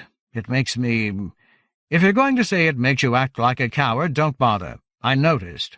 Hellebore stopped again, turning his head from side to side. "But it does feel like there's been someone here, and not too long ago." Foxglove did not appear to be listening. "It's just— I don't think— there must be another way." "What are you two doing out there?" called another voice, Poppy's father. "Come in here and close the door. The hob will sort it out." "On our way, Orlas," Hellebore said in a loud, cheerful voice. An instant later he turned back to Lord Foxglove like a viper. "You are a bloody fool," he said, just loud enough for Poppy to hear a few feet away. "I should have brought in Monkshood instead of you. He may be mad, but at least he has some grit. Who needs your ridiculous coextensive faction anyway? It will all be meaningless soon. Look out there. Miles of black. No power. It's all coming apart, and you know very well it's not going to get better. The question is, are you with us or not? This is the time for great decisions, and yes, taking risks. Even more important, we've risked everything, Thornapple and I. If you think you can just back out now— well, I'm sure you remember what happened to Violet. But is there no other way? If you think that you're living in a magical world, Foxglove, you might as well be a mortal and go fly to the moon. I asked. "Do you remember what happened to Violet?" "Of course, but—" "And think about Violet House. Think about the empty lot in the middle of Eventide where it used to be. Black, burnt trees, the ground sown with salt. But just think about it from time to time. Now come, our host is waiting." Hellebore took Foxglove's arm. For a moment their halos of light blended, shimmered. Then they went through the door into her father's office, and the corridor was dark again. "I am attempting to engage auxiliary energies," said the hob, and this time, with her nerves pulled tight as lute-strings, Poppy did indeed let out a little squeak of surprise. "I will return the house to normal as soon as possible." She hurried back toward the stairwell, hoping now that the charm would last long enough to get her onto the right floor, past the servants, and into her bed. She didn't care if it was in the dark. She just wanted to be able to pull up the covers and make the world go away for a while. "It's none of my business," she told herself. "Whatever they're doing, it's none of my business. I hate this house." 22. Status Quo Ante. It was not easy to fall asleep after an evening like that, but he managed at last. He probably would have been better off staying awake. The old familiar bad dream came back for the first time since he left his own world, although in truth he had felt its presence all evening, from his first view of the bony, angular heights of Hellebore House. In many ways the dream seemed the same as before, Theo imprisoned in his own body, sharing it with an alien presence. As with the other nightmares, he stared out through a surrounding murk, but in this version it wasn't mist that encircled him, but smoke.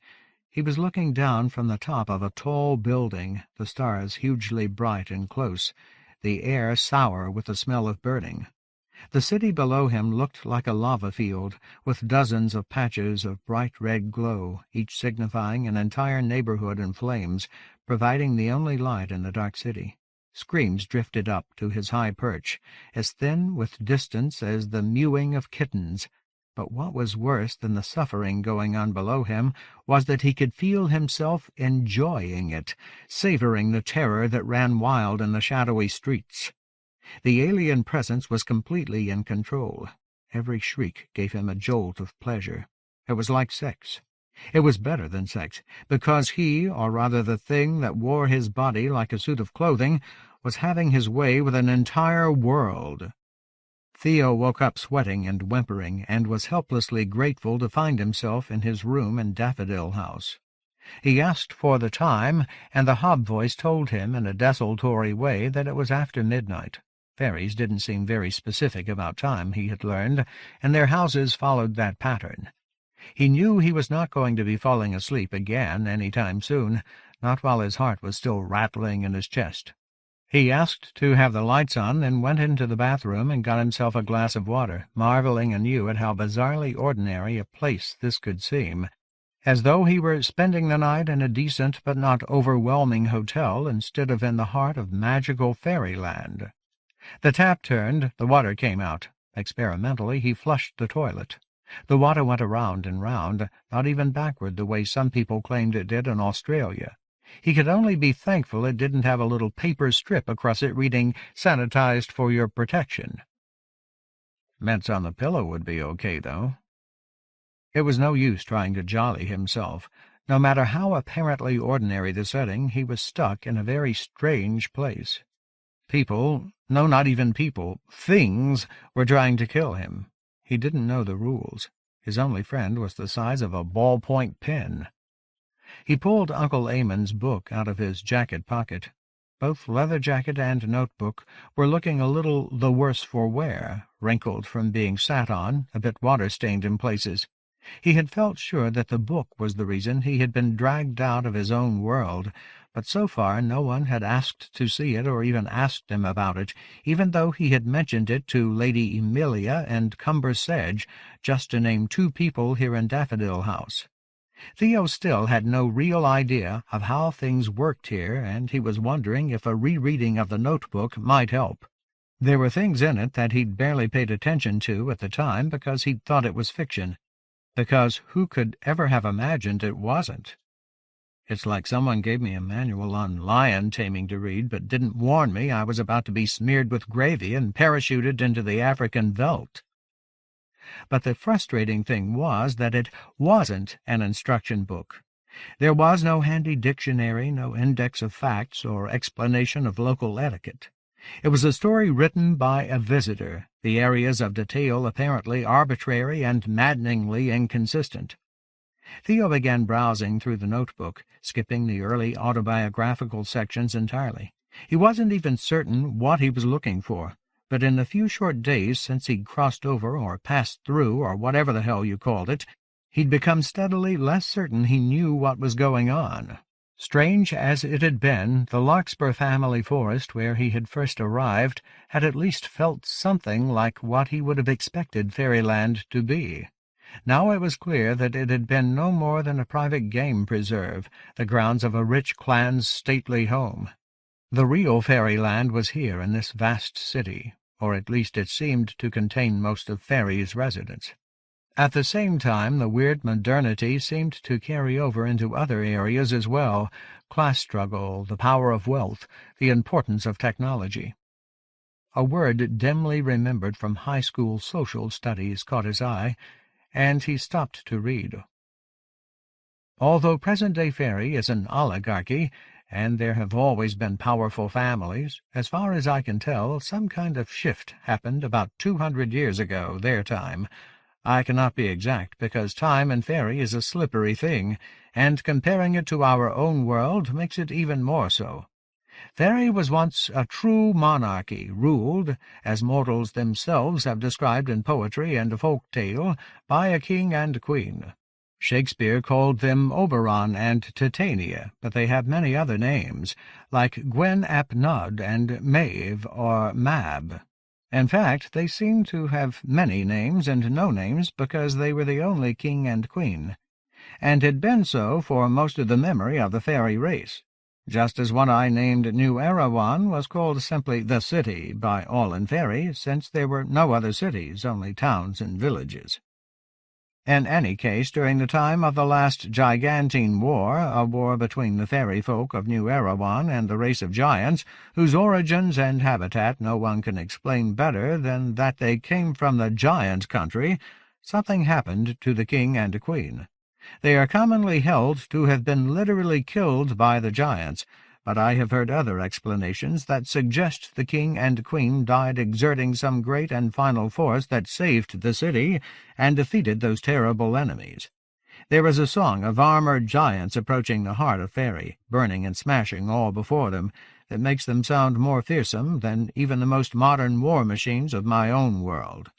Whatever the case, the monarchs of Fairyland fell during the last struggle in the ruins of their stronghold, which for some reason seems to have been called by a name that translates as the Cathedral instead of the Palace or anything else you might expect, and the reins of power were afterward taken up by what are commonly called the Seven Families, 7 of the most powerful clans who, either heroically or opportunistically, depending on how much cynicism is applied to history, created a power structure to hold Fairy together in the vacuum that followed the death of the king and queen. All of the famous 7, the daffodils, hollyhocks, primroses, hellebores, thornapples, violets, and lilies, were already among the land's most powerful families. Each had the normal clannish proclivities found among the high houses, the hellebores and daffodils fascinated by science, although in very different ways, the violets and lilies skilled in the creative arts, thornapples drawn to business, and the hollyhocks and primroses engaged by politics. One trait they all shared, though, was a desire to rule over Fairy. After the initial panic was over and order restored, they were forced by popular will to reinstate the Parliament of Blooms, but real power remained, and still remains, with these clans and their closest allies. Then the lights went out.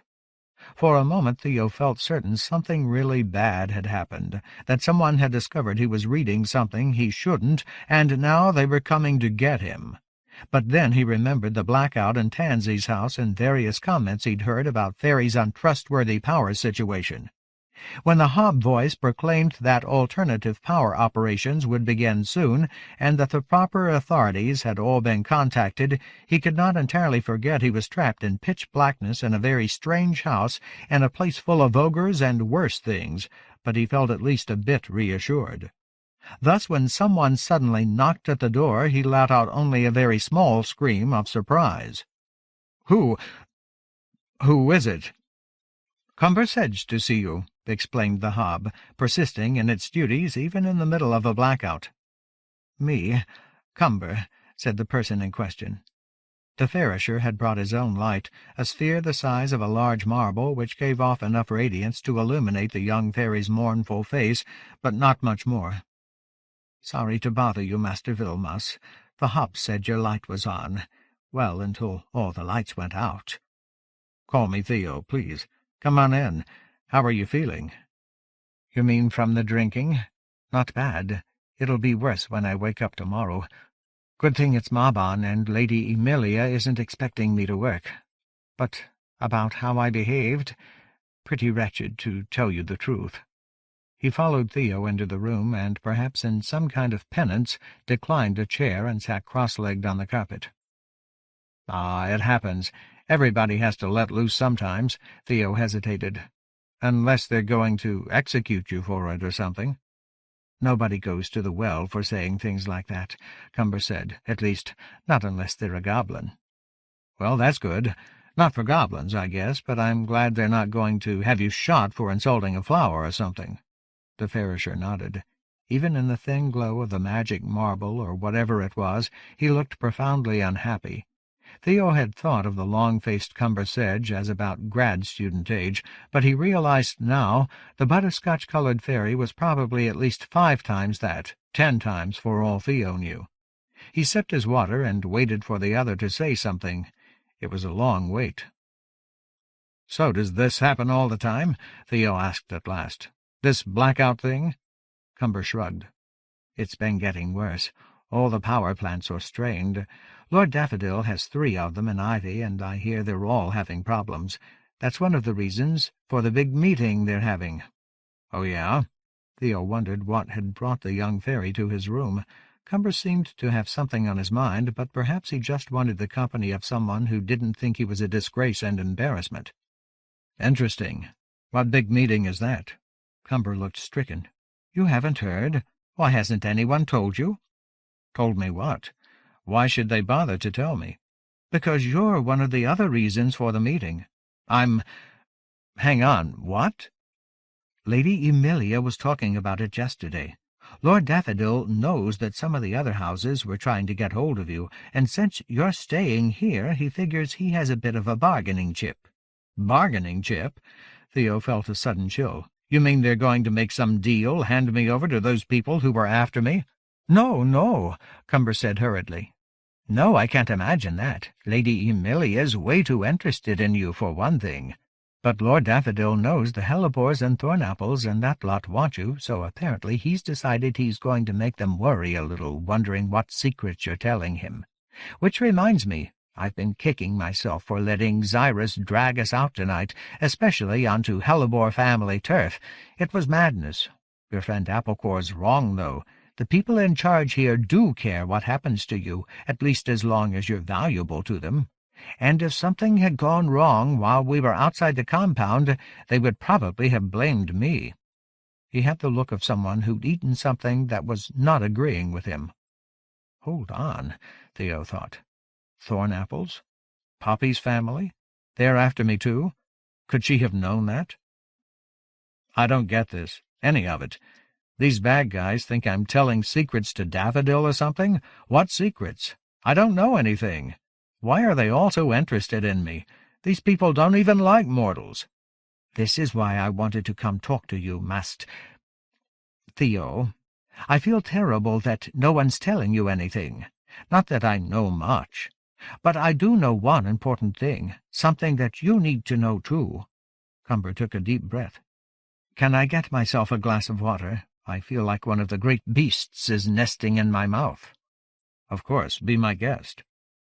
The bathroom and the tap were only a few steps away, but Theo didn't relax until the Farisher had returned with his water and sat down on the floor again. In movies, someone who was about to explain something important always got shot in the back or stabbed or something just before they could tell you the astonishing truth. "Well," Cumber said, "first off, you're not a mortal. You're one of us." "What?" Theo had to think for a moment to make sure he'd actually heard what he thought he'd heard. He was suddenly finding it hard to breathe. "You're joking. You must be joking, right?" Cumber Sedge shook his head. "I don't know why they haven't told you, but I know it's true. I've seen the test results. The readings on your index of humors. Well, you're on the low end of normal, but you're certainly not mortal. No, it couldn't be anything else. And I heard Lady Emilia talking to her brother about it." "Her brother?" He was dazed. "Lord Daffodil. She called him when the results first came in." But... He tried to find something he could use as a weapon against the enormity of the attack. "I'm not human? That's bullshit. I had parents, for Christ's sake."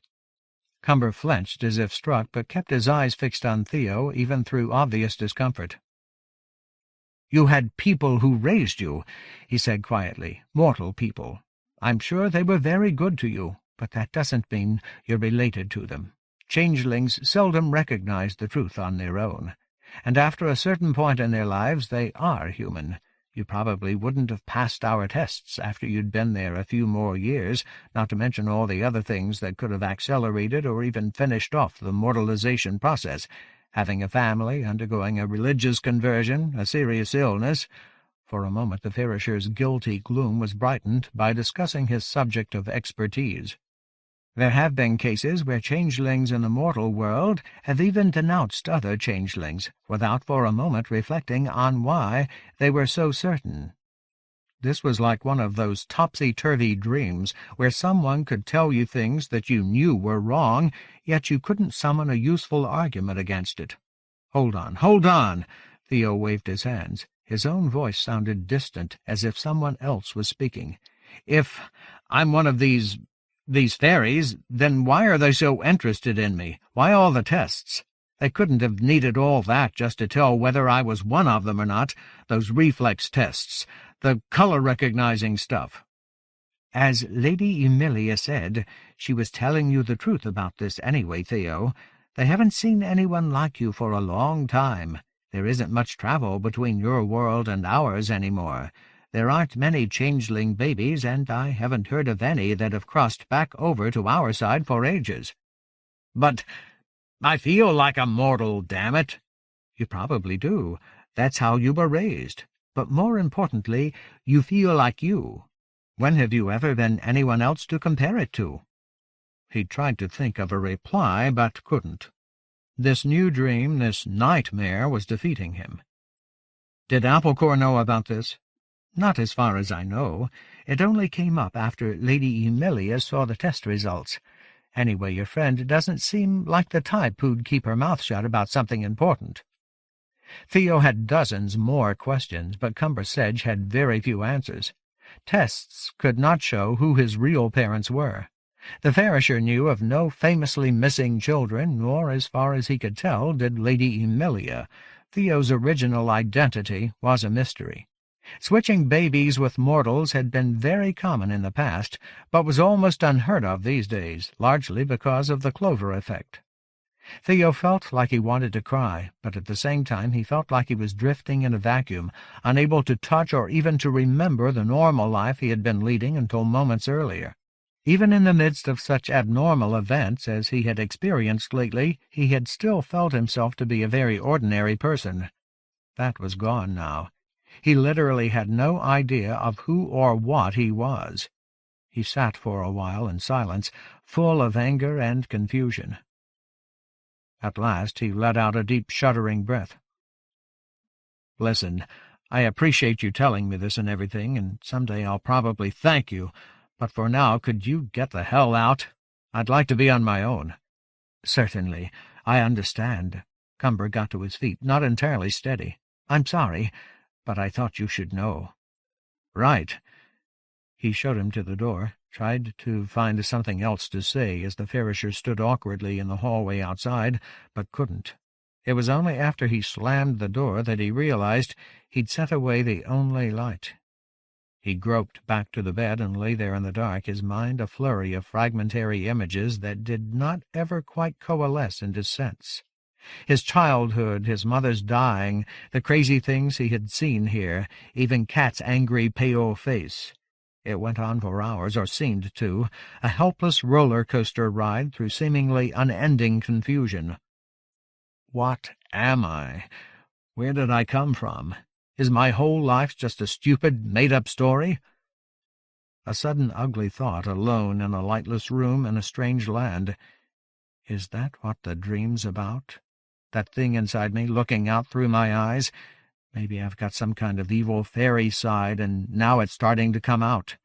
Mom said she couldn't love me the way she should have. He suddenly remembered. Because I didn't seem right. Wasn't that what she said? She knew. She knew. The power was still off when he finally fell asleep, a transition from one helpless darkness to another. Daffodil Combe was in a barn-like structure underneath the main tower, a vast room that resembled a high school gymnasium. The power had come back, but the overhead lights in the huge room were dim, and there were enough small flying people in the air to make details hard to discern, so Theo could only guess at its original purpose. Do these people even play sports, he wondered? Normal ones? It was depressing how little he knew about the world in which he was presently forced to live, and worse, how little he knew about these creatures who were apparently his own kind.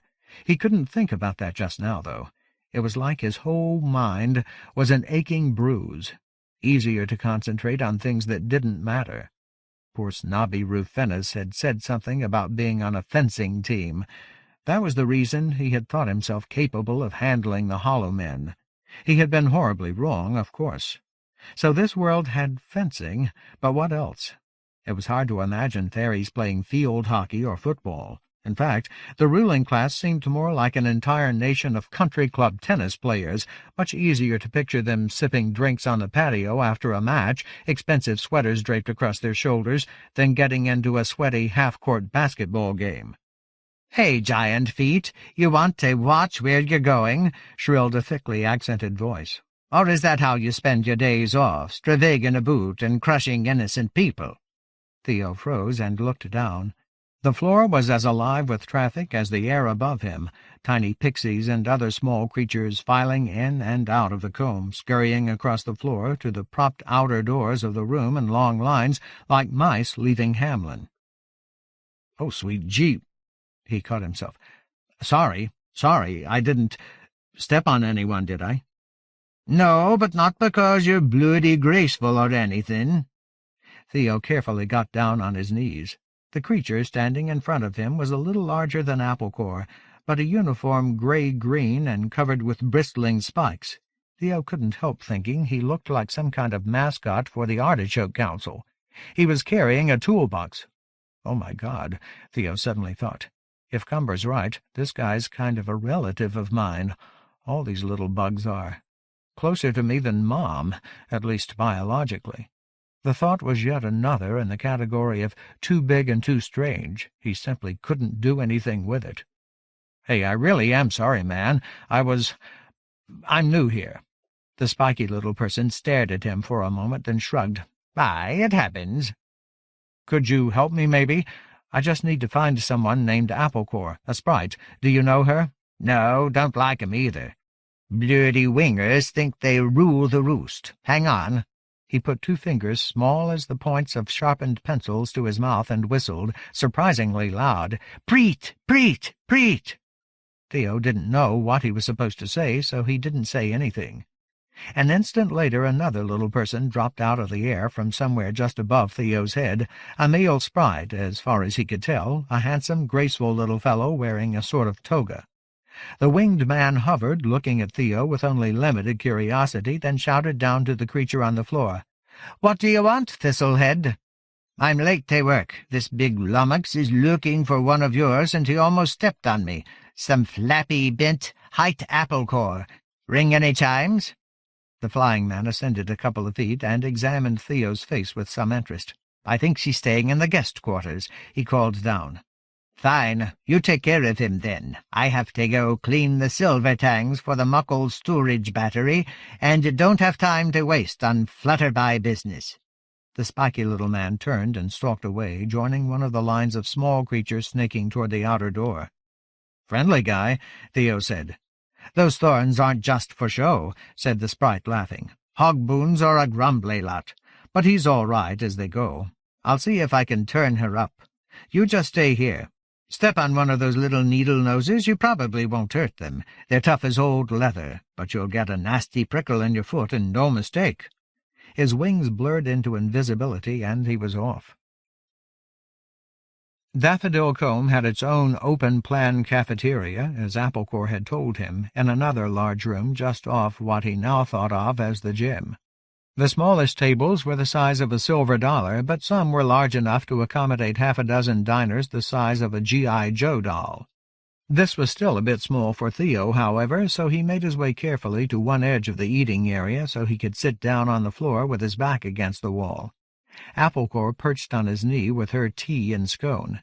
At mid-morning there weren't many other people in the cafeteria, but those who were seemed to find the spectacle of the sprite and her monstrous friend quite amusing. They giggled and whispered behind their hands.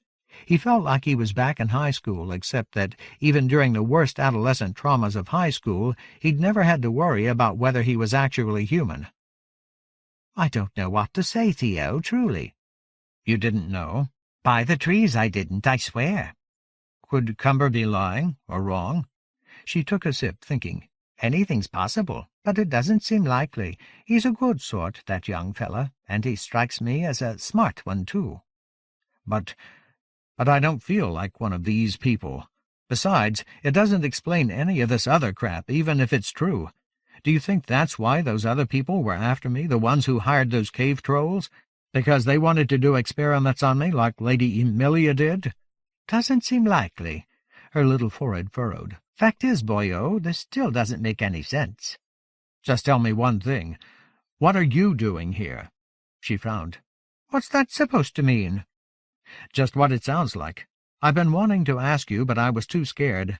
You're the only friend I've got here. He thought for a moment, tried to smile. To tell the truth, even back home, I've only got one other friend to speak of, so you're in some pretty select company. What would Johnny think of the news that Theo had fairy blood? He wouldn't believe it, of course, but he'd enjoy the chance to comment on the possibilities, that was for sure. Back at Tansy's house, you were going to let me go to the station, and that would have been that. Instead, you've come all the way here, risked your life. You can't even stay in your own home with your friends. All for someone you don't know that well, and who's probably going to get his ass killed anyway. She glared as one of his self-pitying hand gestures almost knocked her off his knee. Sorry, but I don't get it. Even if it's not my fault, I'm into something deep. Why are you risking your life hanging around with me? She finished eating and brushed the crumbs off on his pants leg. It's not for the fancy accommodations, that's for sure. That scone was baked in a goblin sweatshop, or I'm not an apple. She stared at him for a moment. Why am I still here? I'm not entirely certain, and that's the truth. Part of it was, well, because when I first met you, I was surprised. See, I've never met a human before. But I'm not a human, apparently. You might as well be, the way you interrupt. Root and bow, Theo, you're a pig sometimes, and no mistake. She brought back the glare for a moment. He put his hand over his mouth. Better. See, I'd never met a human before, and I expected you to be, I don't know, big and mean and stupid, I guess, like a giant. But whatever else you are, you're not mean. Now it was his turn to glare. That's more like it, she said, grinning. It's true, but... You may be a pain in the arse, but you're basically a good sort. Anyway, when I brought you through, you were so... helpless. It just gets better and better. Be glad you have at least a few appealing qualities, boyo, however pathetic. Now pay attention. I didn't feel good about what was going on from the first, the whole thing about bringing you here. See, it was my job to get you through that gateway no matter what. That ugly dead thing showing up just meant I didn't have to argue with you or trick you. So it was a hard decision to let you go off to the city on your own, but to tell the truth, you were a rude little shite with Dolly, and that made it easier. Then everything went to buggery at the station. So that's why you're here? Because I'm a loser and you felt sorry for me? If you want to think of it that way, Theo, then I suppose so. Her face had become surprisingly serious. Good friendships have started with less. He remembered what he'd said to Dolly and found he didn't like that Theo very much either. Yeah, okay, you're right. Friendship is friendship, I guess. That wasn't all. She finished her tea, rolled off his knee, and buzzed over to put the little tray on the counter. A few moments later she had settled again. See, I didn't entirely trust Count Tansy. Not saying he meant you any harm, just that I doubted he had your best interests at heart. One of my brothers used to be his errand-runner and wound up in trouble because of it. Skin, the oldest. It's ancient history now, but because of it my brother's only got one working wing and he's pretty much housebound. He does the family accounts and helped look after us little ones while we were growing. Tansy was playing some complicated political game and using Skin to send messages. My brother got jumped by a gang of hard pixies and got a terrible beating. You probably think that sounds funny. No, I don't. I'm learning. And I've been through something like that myself once upon a time, but I was lucky enough to get away without being permanently damaged. That bad night out in the parking lot of that bar called the Stop Sign, it seemed like centuries ago now. But was what happened to your brother Tansy's fault? Not because he arranged it, but because he put Skinny in a bad situation without giving him the proper information. Then didn't seem too sad when it all went wrong and my brother got hurt bad. Sure, the Daisy Clan arranged a nice little pension for him, but which do you think he'd rather have, money or both his wings? Theo sighed. I'm trying to understand it all, but I keep coming back to this one huge thing I can't get past. Someone's telling me that I'm not human. I've been human all my life. How am I supposed to take that? You didn't know there was anything else but human to be all your life, Applecore said. Try to think of it like you've just been told you weren't— where was it you're from, America? That you weren't American like you thought, but Frankish or something. French, he said absently. It was a good suggestion, but he wasn't quite ready for those kind of mental calisthenics yet. But I still don't get it. How could something like that happen? I wasn't adopted. My mother told me about when she went to the hospital to have me. She was upset because I arrived at a bad time, and she didn't get solid food for 28 hours or something. Changelings aren't adopted, they're, what's the word, substituted, usually before the wee one is old enough to talk. At least that's how it used to be when it happened more often. Someone took your parents' real baby away, or it died. Either way, there was an opening, and they were given you instead. Theo shook his head. So somewhere I must have fairy parents? Stands to reason. Can I find them? Although the idea was not entirely pleasant, he suddenly remembered a song he had written years earlier, a bluesy little piece of braggadocio about having a lightning storm for a father. Man, this is even weirder. I thought it was boring coming out of the middle-class suburbs. If I only knew. You can try, I suppose, but people here in Fairy, at least among your kind, if you'll excuse the expression, the larger folk, aren't all that interested in their families at the best of times. It's the way they are. You saw it with that Thornapple girl. Poppy, whatever her name was. And let's be honest here, boyo, leaving your child with mortals, probably never to see him again, isn't exactly the act of a loving parent, now is it? You're saying they wouldn't be interested in meeting me? What's the kindest way to put it? No, I'm thinking they would not, especially if powerful people want to kill you. You're a bit of a mixed blessing, even for those of us who like you. Theo Vilmos, a soft but steely voice said in his ear, Lord Daffodil commands your presence in the audience chamber. What's wrong? Applecore looked concerned. You didn't hear that? A voice just told me I'm supposed to go to the audience chamber and see Lord Daffodil. She pursed her lips and let out a near inaudible whistle. "You're moving up in the world, fella. Do you know where it is?" When he only shook his head, she said, "Then I'll take you. Maybe see if I can stick around for the audience. Lord Daft doesn't show himself all that often." "I'm glad that my miserable life is at least providing you with a few interesting moments." She chortled, "Yeah, something new every minute with you, boy-o." The Daffodil House audience chamber seemed to take up a large part of the main tower's 26th floor. It certainly had its own very large lobby. After a brief inspection, Theo was waved toward the door by the creature sitting behind the desk, which Theo decided, since it was almost 7 feet tall and had a tusked, wrinkled face a bit like a warthog's, was probably more security than secretary. But it took one look at Applecore and shook its misshapen head. "Not on the list." "She's with me," Theo said with what he hoped was an admirable determination. The appointment beast looked at him with something that might have been amusement in its tiny red-rimmed eyes, except amusement seldom looked so much like the urge to chew off someone's face. "Ooh," it said, "very chivalrous. The sprite stays out here anyway. Now, how many pieces of you am I sending in to see the boss? 1 or more?" "It's not worth arguing, Theo," she said. "He's just a pig with a little too much authority." "You cut me right to the tenderloin, girlie." The beast turned his malevolent eyes back on Theo. "You going in?"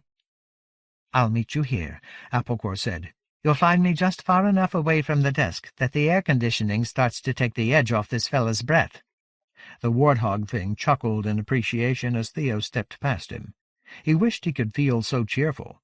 The fact that the door was whispering like an idiot beggar didn't help. "Clean as a bean," it fluted as he walked through, its childlike voice suddenly quite loud. "Clean as a bean. 1 nymph binding, strange clothes, no weapons, clean as a bean." The audience chamber, which had sounded as though it should be all tapestries and stained-glass windows, was instead a large and extremely modern room, one entire wall, a floor-to-ceiling window with a magnificent view of the corner of the Daffodil compound that contained the conference center building, and also of the city beyond. The window glass, if it was glass, seemed to bend the light in an odd way. 3 figures were waiting for him, still as statues. Lady Emilia sat between 2 male fairies, one light, one dark. He wondered how long they'd all been sitting in silence. Did they talk with their minds or something? He seemed to remember Applecore saying something like that about the flower families. Creepy. Hold on. If I'm one, could I do that too?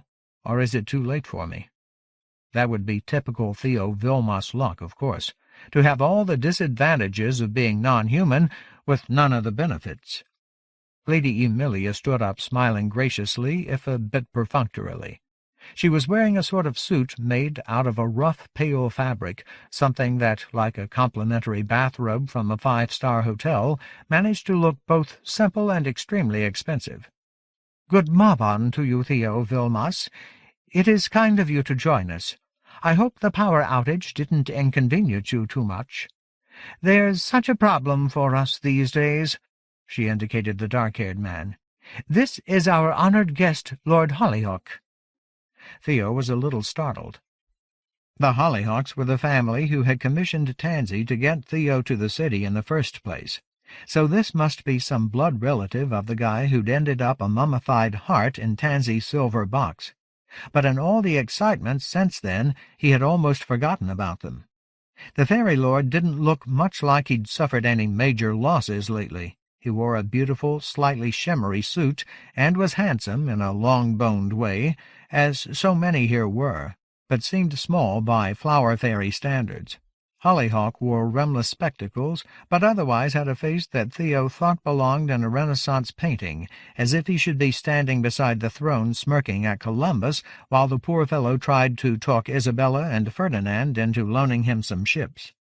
He surprised Theo by smiling at him in a way that was almost nice. "Master Vilmos, we meet at last." "And this is your host," said Lady Emilia, "Lord Daffodil." Theo's first thought was that the fellow's name should be Lord Dandelion instead. He was tall by anyone's standards, with a great mane of hair that stood out in all directions, a handsome, heavy-jawed face, and a closely trimmed beard that was little more than pale stubble. His sand-colored, unstructured suit was impeccably casual.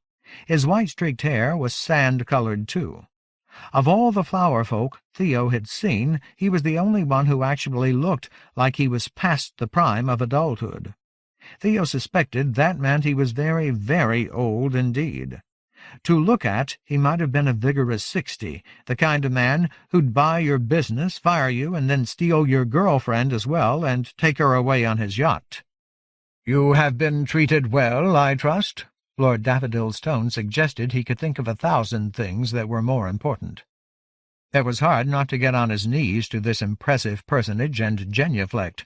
Harder still not to say something that was at least politely reassuring, since it was obviously no more than a courtesy enquiry. But Theo was beginning to think that whatever his own actual heritage might turn out to be, his mortal world approach to things was of some use here.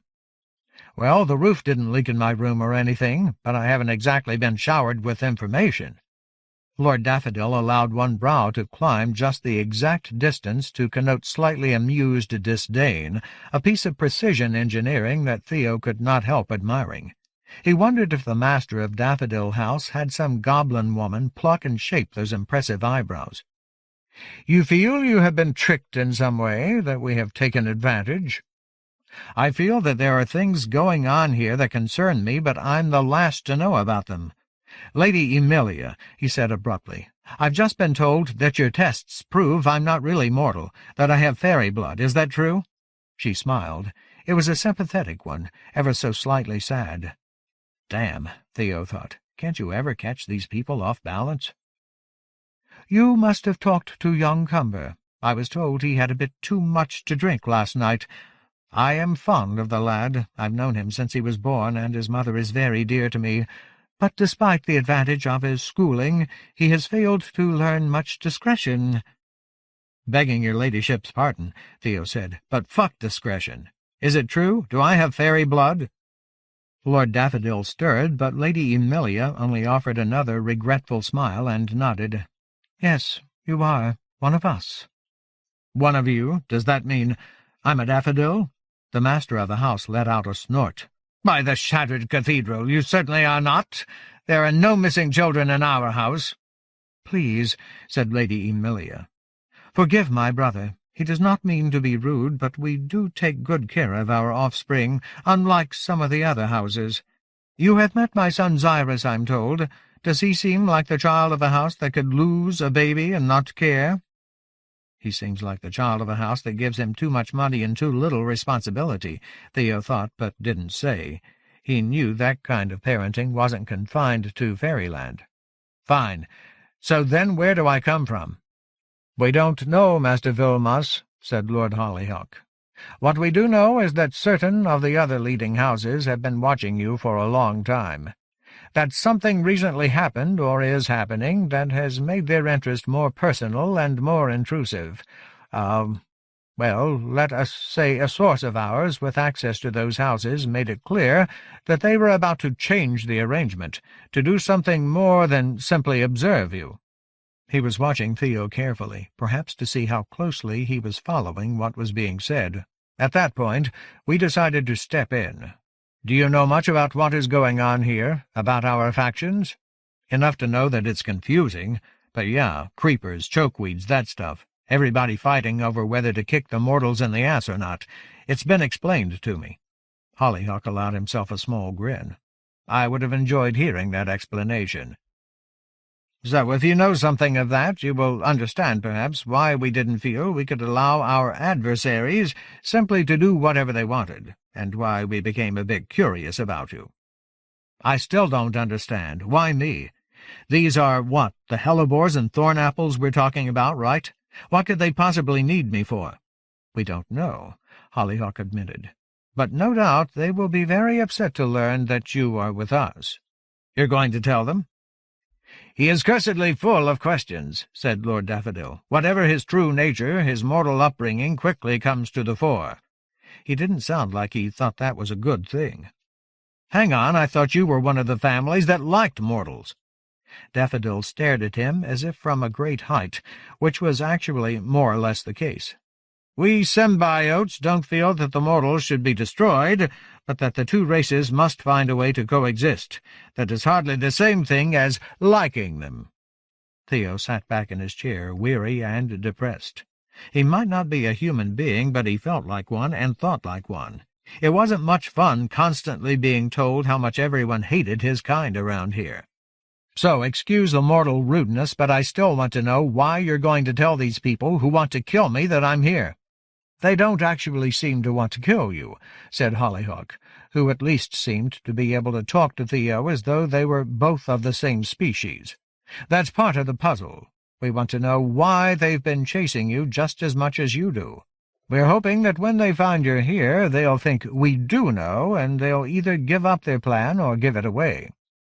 "So, mineshaft parakeet, or whatever that bird is, that's me. Be honest, that's what you mean, right? Let's find out if I'm really important by seeing if they try to kill me again."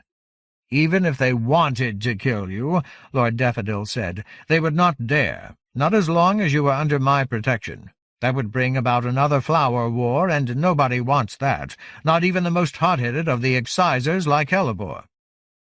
Theo looked out the window. Beyond the walls of Daffodil House, the city stretched out as far as he could see, except for the great dark expanse of Wise, the lake or ocean or whatever it was, full of boats that looked like silver clipper ships. The worst of the clouds had rolled through, and the skies had turned a clear if muted blue. Theo realized for the first time that although he'd seen modern trains and automobiles here, he'd seen no sign of airplanes. Was that because some of these people could fly by themselves? But the wealthiest, most powerful group had no wings, so that theory didn't hold. Could it have something to do with the way the topography changed, the thing with the train stations and all that? He was about to ask about it when Lord Hollyhock suddenly said, "This has been very difficult for you, Master Vilmos, hasn't it?" He turned in surprise, assuming he was being mocked, but if the fairy lord was insincere, he hid it well. "Yes," Theo said. "Yes, to tell the truth, it has. Dragged right out of my life into a world I didn't know existed, chased by monsters and a bunch of other imaginary creatures. Imaginary to me, anyway. No offense. And now I'm told that I'm not actually a human at all, that my parents weren't my parents. Yeah, it's been a bit tough." "Please believe that we were not to blame for most of those things," said Hollyhock. "That we have indeed tried to help you. Yeah, I know. I may be pissed off, but I'm also grateful, especially for Applecore. She saved my life." A memory suddenly returned. "That thing that first came after me in my world, do you know about that?" "The undead thing?" asked Daffodil. "Doesn't make any sense, that. Why would Hellebore and that lot send something like that after him?" "Perhaps because it could go after him in his own world, where they thought we wouldn't discover what was going on," said Lady Emilia. "Yes, Master Vilmos, we know about it." "Well, Count Tansy said that the thing was going to keep coming after me. I don't know when it's going to show up again, but I know that next time I may not have a convenient magic door to jump through. Tansy said you guys might be able to, I don't know, get that thing off my scent. Did he mention that?" "I have not spoken to Tansy in days," said Hollyhock, "but I was furious that he sent you to the city without a proper escort. My nephew Dalian was supposed to accompany you, but he was murdered on Mistletoe Green the day before you were to be brought from your world to ours. I suspect Hellebore's people. It has the smell of something of theirs, the careful cruelty." "They cut out his heart," said Theo. Hollyhock looked at him sharply. "How do you know that? Only the family saw the body and knew what was done to him." "I saw the heart. They sent it to Tansy in a silver box. I think it had, like, your house crest on it or something." The dark-haired fairy lord shook his head. "It was sent to Tansy? Tansy has the heart? Why, it makes no sense." Theo could only shrug. "Enough of this," said Daffodil. "These are small matters. The crime against you was terrible, Malvis, but I do not believe Lord Hellebore himself had anything to do with it. There are factions in his household and allied houses, some of them quite wild." Lady Emilia deftly cut in. Whatever the case, it is time to move on to other matters. Think of the Summit Conference. It begins this afternoon." "Summit Conference?" Theo had almost entirely forgotten what Cumber had told him the night before, but it was coming back.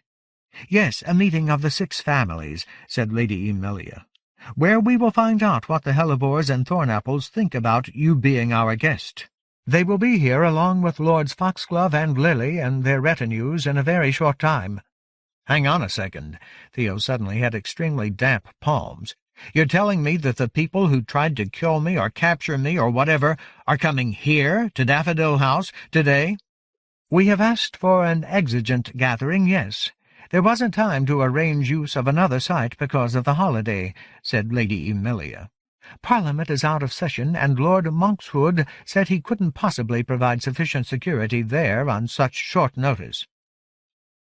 "What is he asking?" demanded Lord Daffodil. "You, Vilmos, do you think you should have some say about when the 6 families, the masters of the realm, should meet with each other?"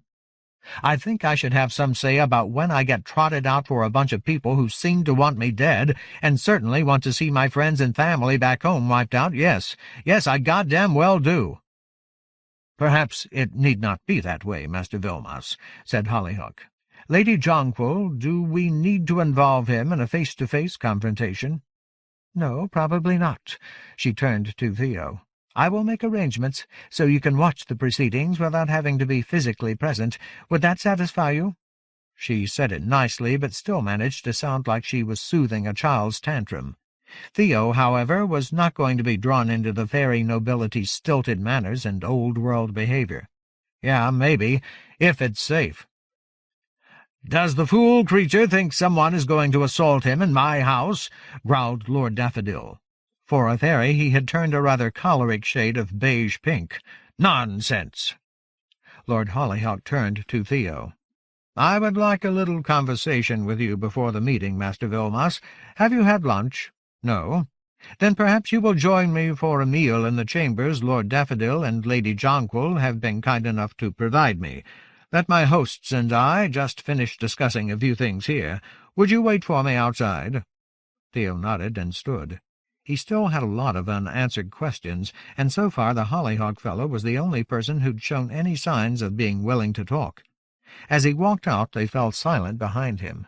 He caught a reflection of them in the floor-to-ceiling window and saw that they were all staring at each other. Talking, it looked like, maybe even arguing, but without moving their mouths or making a sound. The outer room seemed to be empty except for the warthog thing sitting behind the desk. "Applecore?" Theo called. "She went out," said the tusked creature. "She saw something on my security eyes." He gestured to the row of framed mirrors on the desktop. Theo leaned over to look. Each one appeared to contain a view of some part of the compound or the surrounding streets.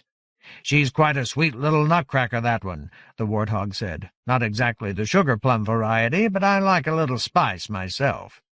His overfilled mouth pursed for a moment, and his brow furrowed. "Listen, can I ask you a question? Don't want to cause no offense. Are the two of you, are you two an item?" "What is this?" Theo growled. "Why do people keep asking me that? Doesn't the fact that she's the size of a candy bar and I'm about 100 times bigger than her tell you anything?" The warthog's tiny eyes opened wide. "Say, where are you from? Must be the farthest island in Wise or something. The Hogboon docks for sure. Haven't you ever heard of cosmetic surgery?" "Cosmetic? You mean—" It was too bizarre. He didn't want to waste any more brain power on the ins and outs of this cartoon world. "Look, did she say when she was coming back?" "No, she just said to tell you she thought she'd seen someone you knew, and she was checking it out." "Someone she knew, it must have been." The secretary shook his bristly head. "Hey, I know my job, pal. She said someone you knew. She even said the name, Rufus or Findus or something." Theo thought for a moment. "Rufinus? But it couldn't have been him. He's dead." "Then she was probably wrong." The creature settled back and crossed one broad, pants-stretching thigh over the other. "But she's still pretty cute. Sassy, too, the way I like 'em." Theo was still trying to figure out what Applecore might have been talking about when Lord Hollyhock appeared and led him away to lunch. 23. The Shadow on the Tower. The well-dressed brownie who brought lunch was so swiftly efficient that every time Theo saw him the brownie was in another part of the room, arranging the rolling tray, setting out drinks, adjusting the lighting and the blinds on the window with such nimbleness that it was hard to believe Hollyhock had sent his secretary and the rest of his staff away. The room seemed to be filled with other people. The last time Theo looked up, the dapper little fellow had vanished. Theo hadn't even heard the door open or close.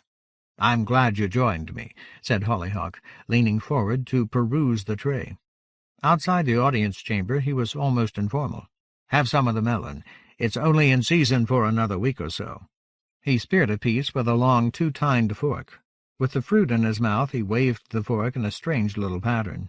Immediately the air in the room felt closer, tighter. Theo's ears popped, as if he had just changed altitudes. "Just a small discretion charm," Hollyhock explained. "I'm certain our hosts respect my privacy, but too much trust of even one's allies is not a healthy idea in these sad times."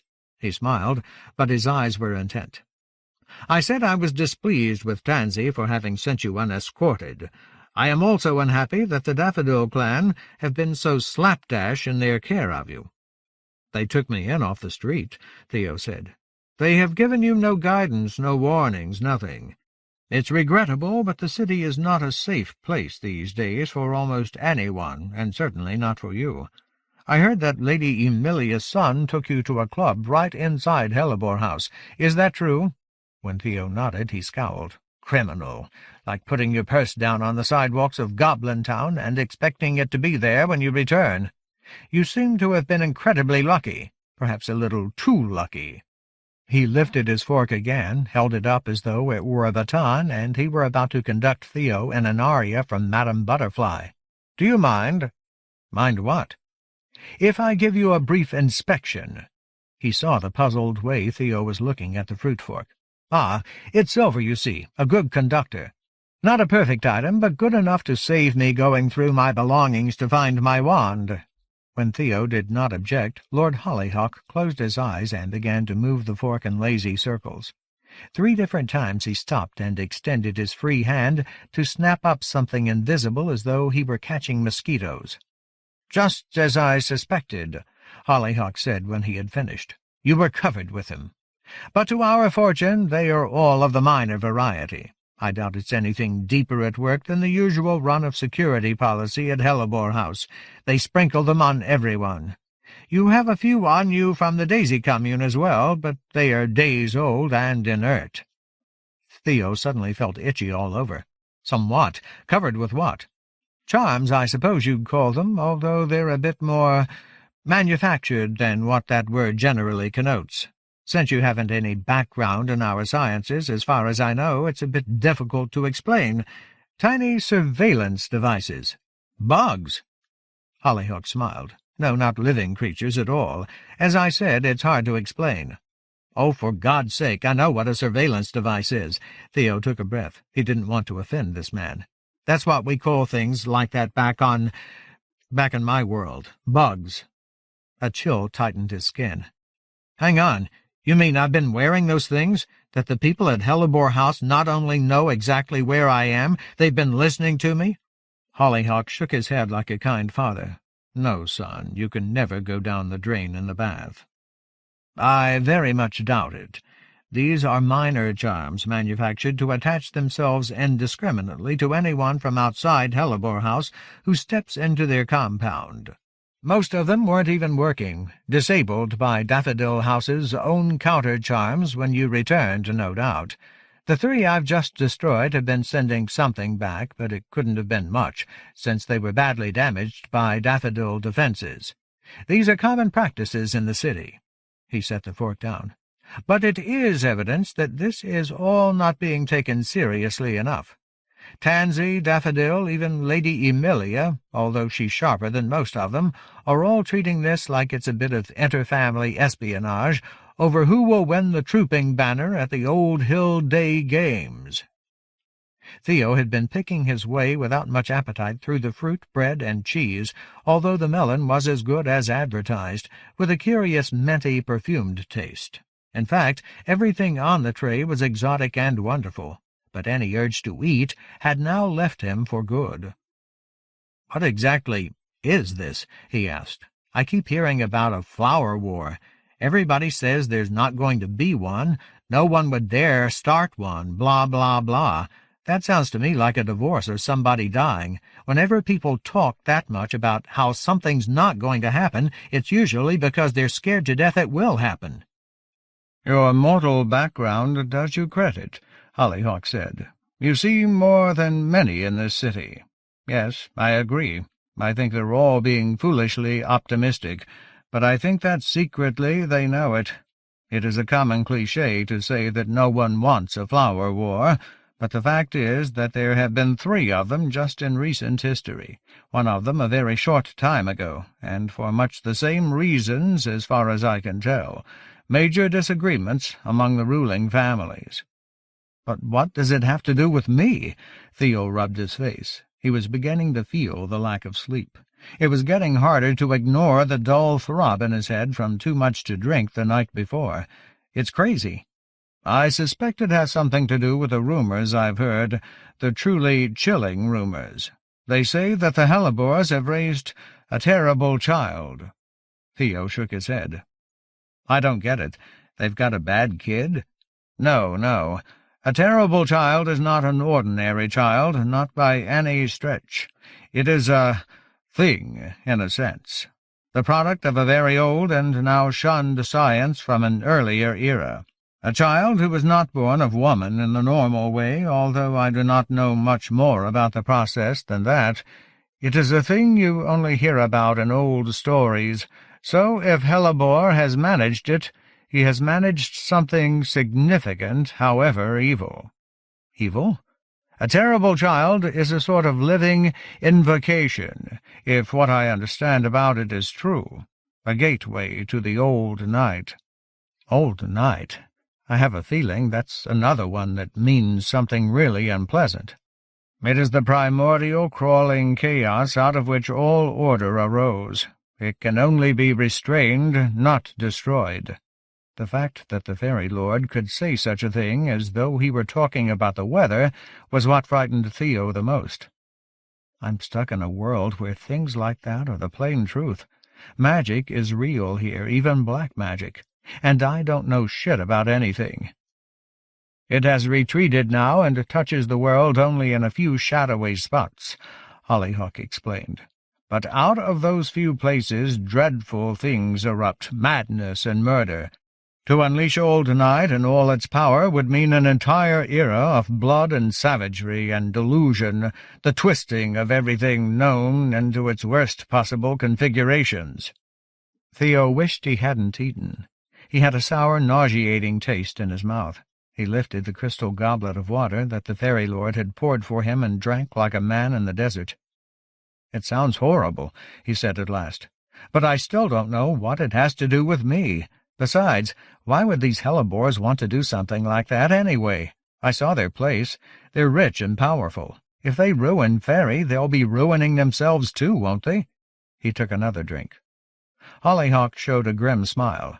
"I have no idea what any of it might have to do with you, except that the coincidence seems too great to be ignored. But as to why the hellebores would do such a thing, you have misunderstood me. They do not mean to unleash Old Night here. It is your world that they would plunge into an epoch of torment, or at least what was your world, the world of mortals." It took Theo a while to finish coughing and wheezing.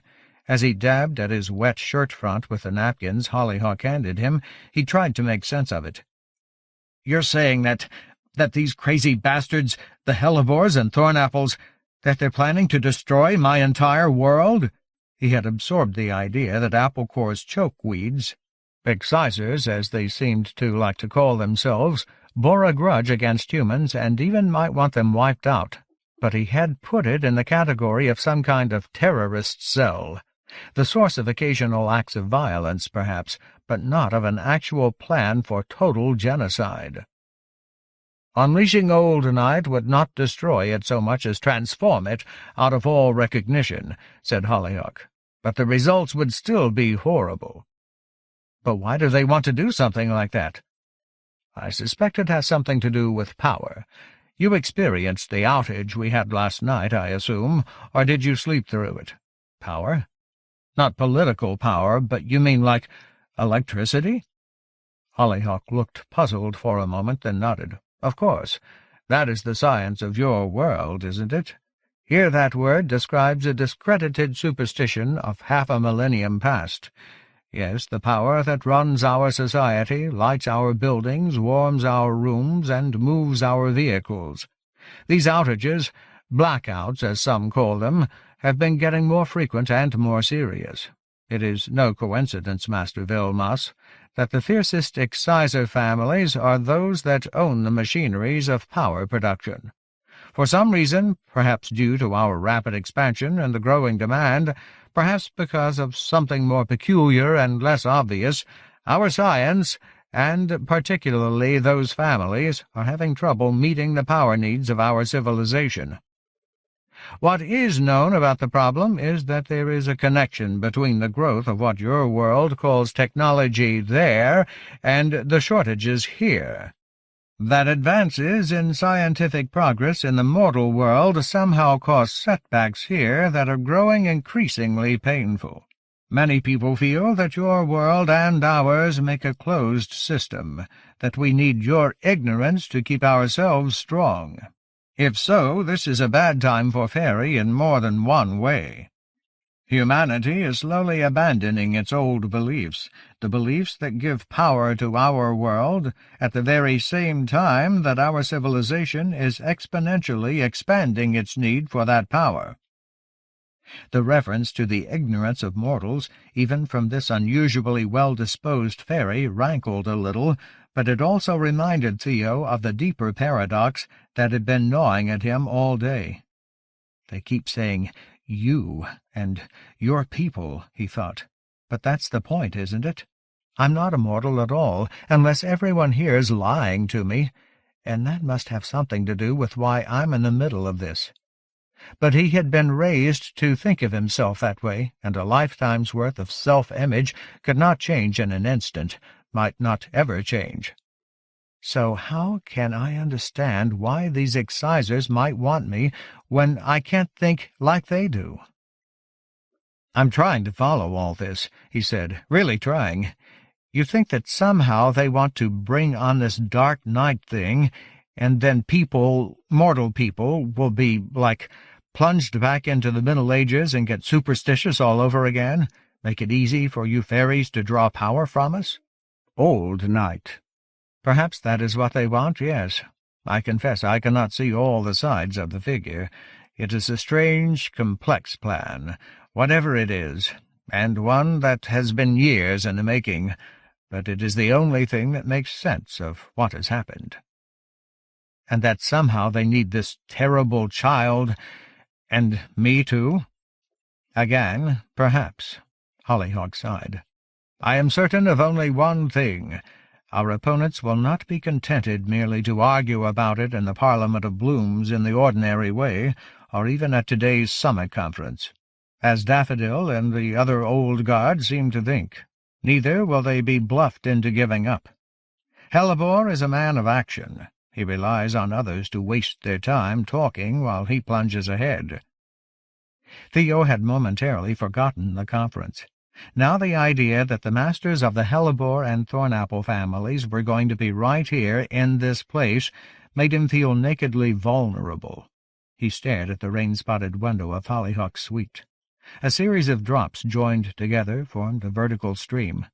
When they reached a small leaf stuck to the pane, they did not push it out of the way, but flowed around it. What was it Dolly Ogre called me? Shallow. Like that rainwater, just going with the flow, sliding away, changing direction. Whatever's easiest. Is that what Cat meant, too? Now here he sat, the world's shallowest man, in an utterly strange place, with his very life at stake, among these coldly selfish fairy folk. He resolved to do better than he had done in the past. he also resolved, for once, to keep a resolution. "What about you?" Theo asked suddenly. "Why are you so different? How do I know you don't have your own agenda?" "Good question." Lord Hollyhock toyed with a piece of bread. "The answer is, I do have my own agenda, of course. But I'm one of the few whose agenda coincides with yours, Master Vilmas." "Why is that? And why should I take your word for it?" "I can only answer the second question by saying you shouldn't, but I'm afraid I can't offer you any proof. As to what we have in common, other than our basic essence, well, I am not really one of the old guard, although my family is a powerful one. My mother and father died during the last Flower War, so I have that reason to fear and distrust conflict between the families. Also, I am a radical of sorts, at least by comparison to most of the other house lords. I do not believe we can trust the old patterns to hold things together, or that tradition is still the most important force in our society. We are a long-lived people, and thus slow to change, but we do change. We must. And our society has not really been stable since the King and Queen died. I suppose that will mean little to you, but it's true.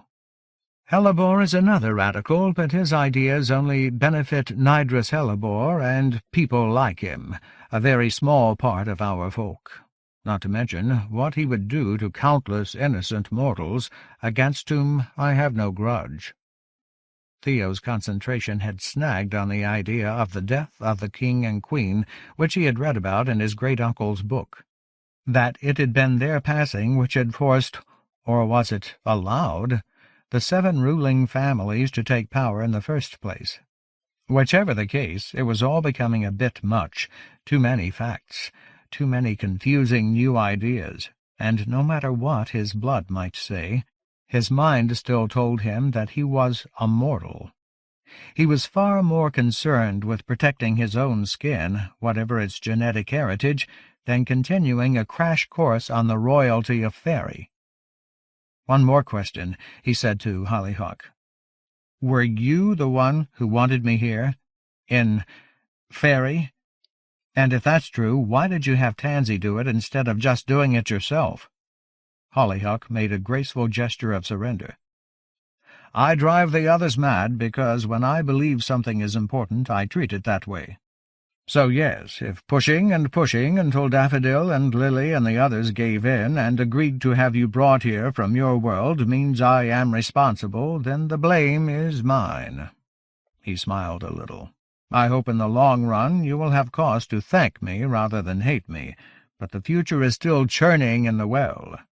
We could have brought you directly here, to this very house, if we had chosen, but such an expenditure of power, and of such a singular and unusual focus, would have drawn attention, especially when we knew you were already being observed by Hellebore and his allies. Tansy is one of the few men outside the city who has the skill to effect a thing such as this. His experiments are well known, but even the most suspicious of the ruling families consider him a largely harmless eccentric. He does not dabble much in real politics, although he talks about it a great deal. And so I thought if he were the one to contact you and attempt to bring you through, it might go unnoticed." He frowned. "Apparently, I was wrong. In any case, I put a little pressure on him through his cousin, Lord Daisy, and he finally agreed." "But not with everything you wanted." "Certainly he did not fulfill his charge with the care I would have desired. Imagine sending only a sprite after you." "She did pretty well," Theo said. "No, she did damn well." "In any case, Tansy began to be fearful when he heard about my nephew Dalian's death." Hollyhock's frown returned. "I still don't understand why they sent his heart to the Daisy clan, but whatever the case, he was in a panic and wanted to back out of the whole thing. It required Daffodil and Lily and some of the others exerting the full weight of their authority to get him to agree to keep his bargain with us." Theo sat back. He finally understood the change in Tansy's demeanour from irritation and what seemed like disinterest at first to an almost fawning kindness. It didn't explain everything, though. "So," he said after long, silent seconds, "what's going to happen today?" How do I really know Lord Dandelion and his pals won't sell me out to Hellebore? They sure don't think much of me." "Lord Dandelion," he grinned. "That is amusingly apt. I will remember that for the parliamentary follies, if such a happy, ordinary thing should occur this year. As far as them somehow betraying you, don't worry too much, Master Vilmas. I may be a young troublemaker as far as they're concerned, but I head one of the ruling families and am not easily ignored, even by an old war-horse like Daffodil. Also, they are finally beginning to feel nervous about Hellebore's machinations, whatever they say. They have heard the rumors of the terrible child. They know that such a thing only comes about by the application of a hideous science, by the study and practice of many forbidden things. You are a pawn, but until we know more, an important one. They will not give you up as easily as you fear. Somehow that doesn't make me feel a whole lot better." Now Hollyhock laughed. He was quite likable for the master of a flower-house. Theo didn't know if that should make him suspicious or not. In any case, his suspicion sensors were beginning to fatigue from overuse. "I've arranged for you to watch the whole thing from a safe part of the conference center," the Fairy Lord said. "You will not even be on the same floor of the building as Hellebore and his contingent. Come along, it's almost time for the show. I'll lead you to your seat." Theo stood. "Is there a way I can find someone who's staying here? It's Applecore, the sprite who got me here. She went off a while ago, and I'm beginning to get a bit worried about her." "I will pass a message to the hub," said Hollyhock, leading him toward the door. "I am sure your friend will be found quickly. You are an important guest, after all, however it must sometimes seem." It was at least a 10-minute walk from the lobby of the Daffodil House Tower to the conference center, around the moat and along the edge of a memorial garden that seemed to be dedicated to the Daffodil clan's war dead, although which war was not specified. Theo was more than a little weary of fairy history and did not ask. He concentrated instead on enjoying the breeze and the muted afternoon sunshine, indulging his senses with what he would have thought of back in California as a typical autumn day. The air smelled of apples and something earthier, wet loam and leaves. The Daffodil House compound was huge, and its grounds were carefully landscaped so as to look almost like wild forest and meadow. With his back to the four towers, the much lower conference centers still hidden by hedges and old stone walls, Theo could almost forget where he was. There were not many people on the paths for some reason. A work gang of wrinkly little men digging away in a drained ornamental lake stood up to watch them pass, then touched their foreheads and turned back quickly to their jobs when they recognized Lord Hollyhock. Farther on, a group of male sprites were painting the detail work on top of one of the ornamental lamp-posts beside the path, 3 on a brush, buzzing and chattering.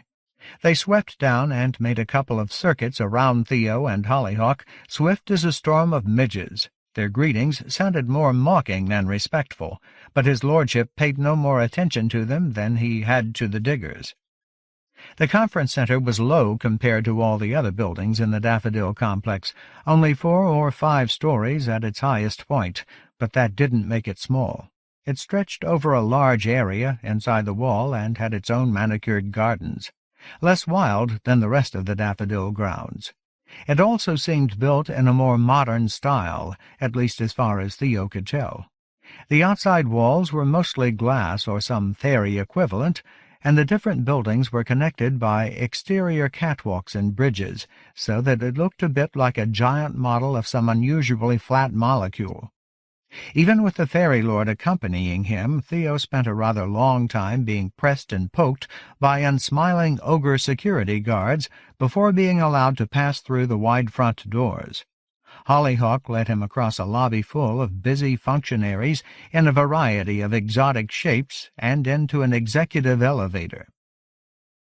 "We could have walked up. It's only 1 floor, but you don't want all the folks gossiping on the stairs to see you," Hollyhock explained. The seat Theo had been promised for the proceedings proved to be in a corner office suite, 2 floors beneath the main meeting hall. This room was probably only 30 or 40 feet off the ground, but the view outside its windowed outer wall was so dense with the tops of trees it was impossible to say for certain. The suite was empty but for a long table, a few chairs, and other pieces of furniture, and a large greenish personage wedged firmly into a desk just inside the door. "I'll just leave you then, shall I?" said Hollyhock. "I've got a few things to attend to before the meeting begins." "And I just stay here, right?" "Oh, I should think so. If you need anything, Walter can help you." Hollyhock pointed to the thing behind the desk, then nodded and went out.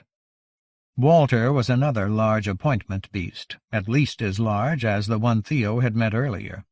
He was pudgier than the muscle-bound warthog, with skin like a crocodile and a round, scaly face.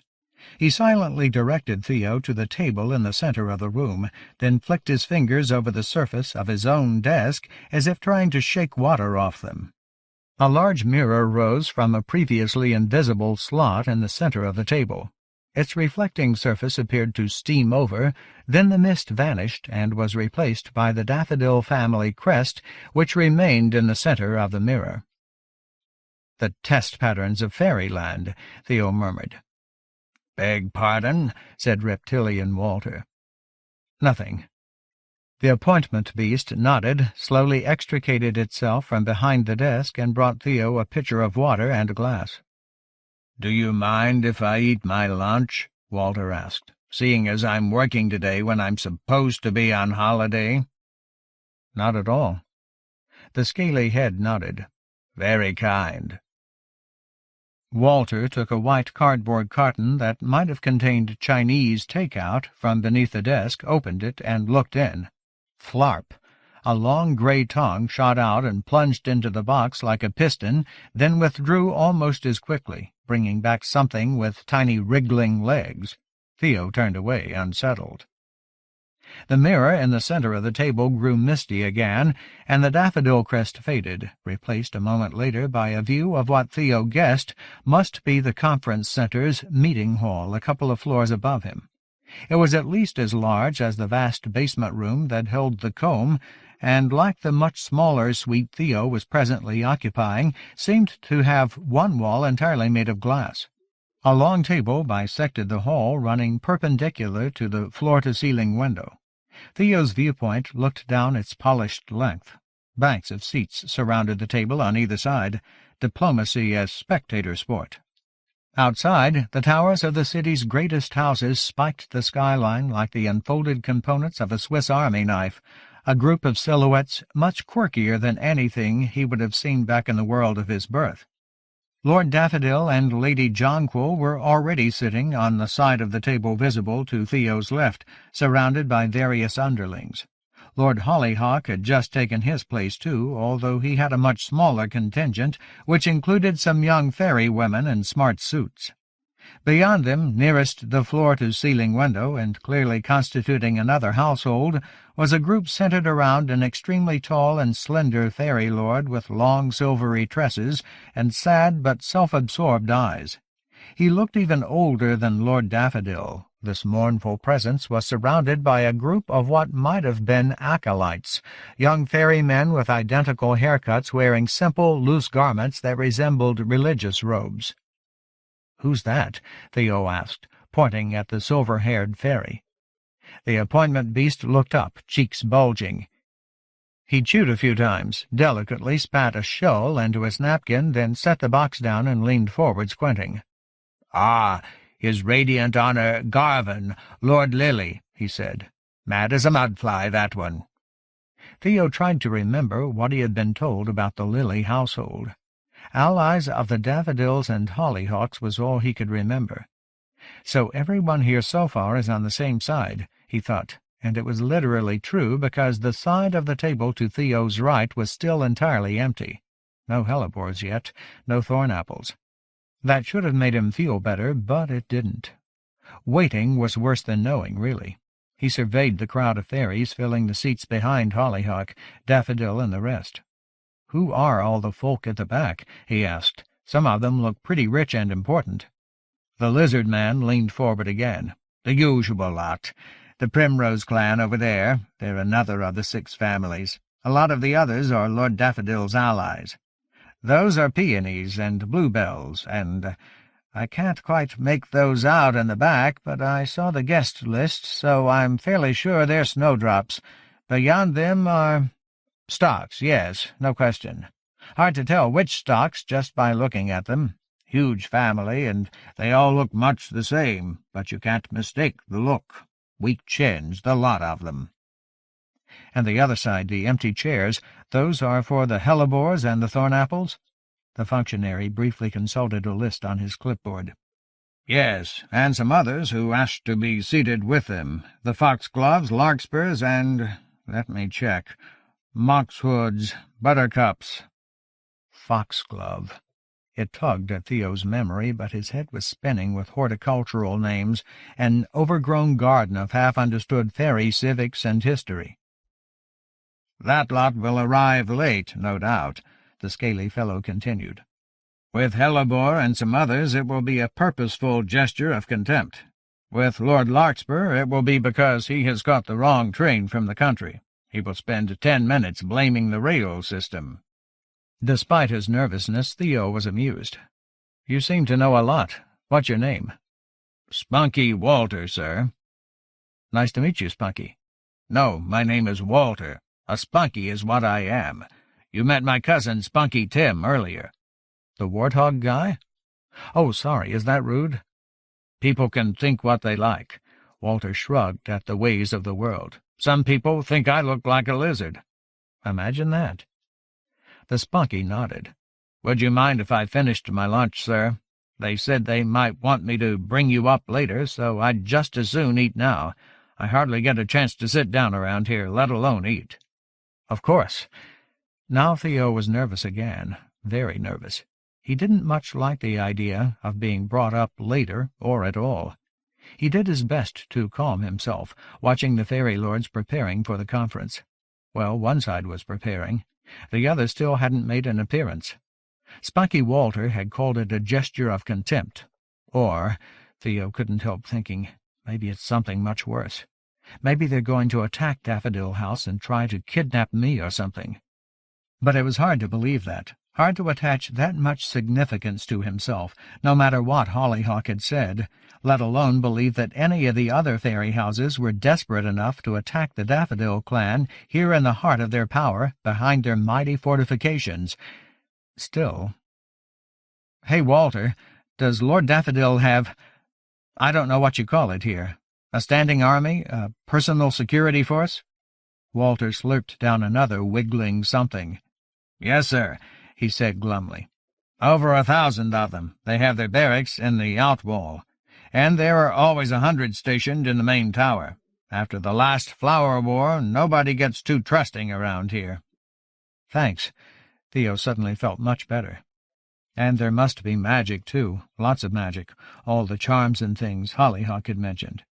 These rival houses must be like the U.S. and USSR during the Cold War, opposing forces too well balanced to start anything for fear that even the aggressor might not survive.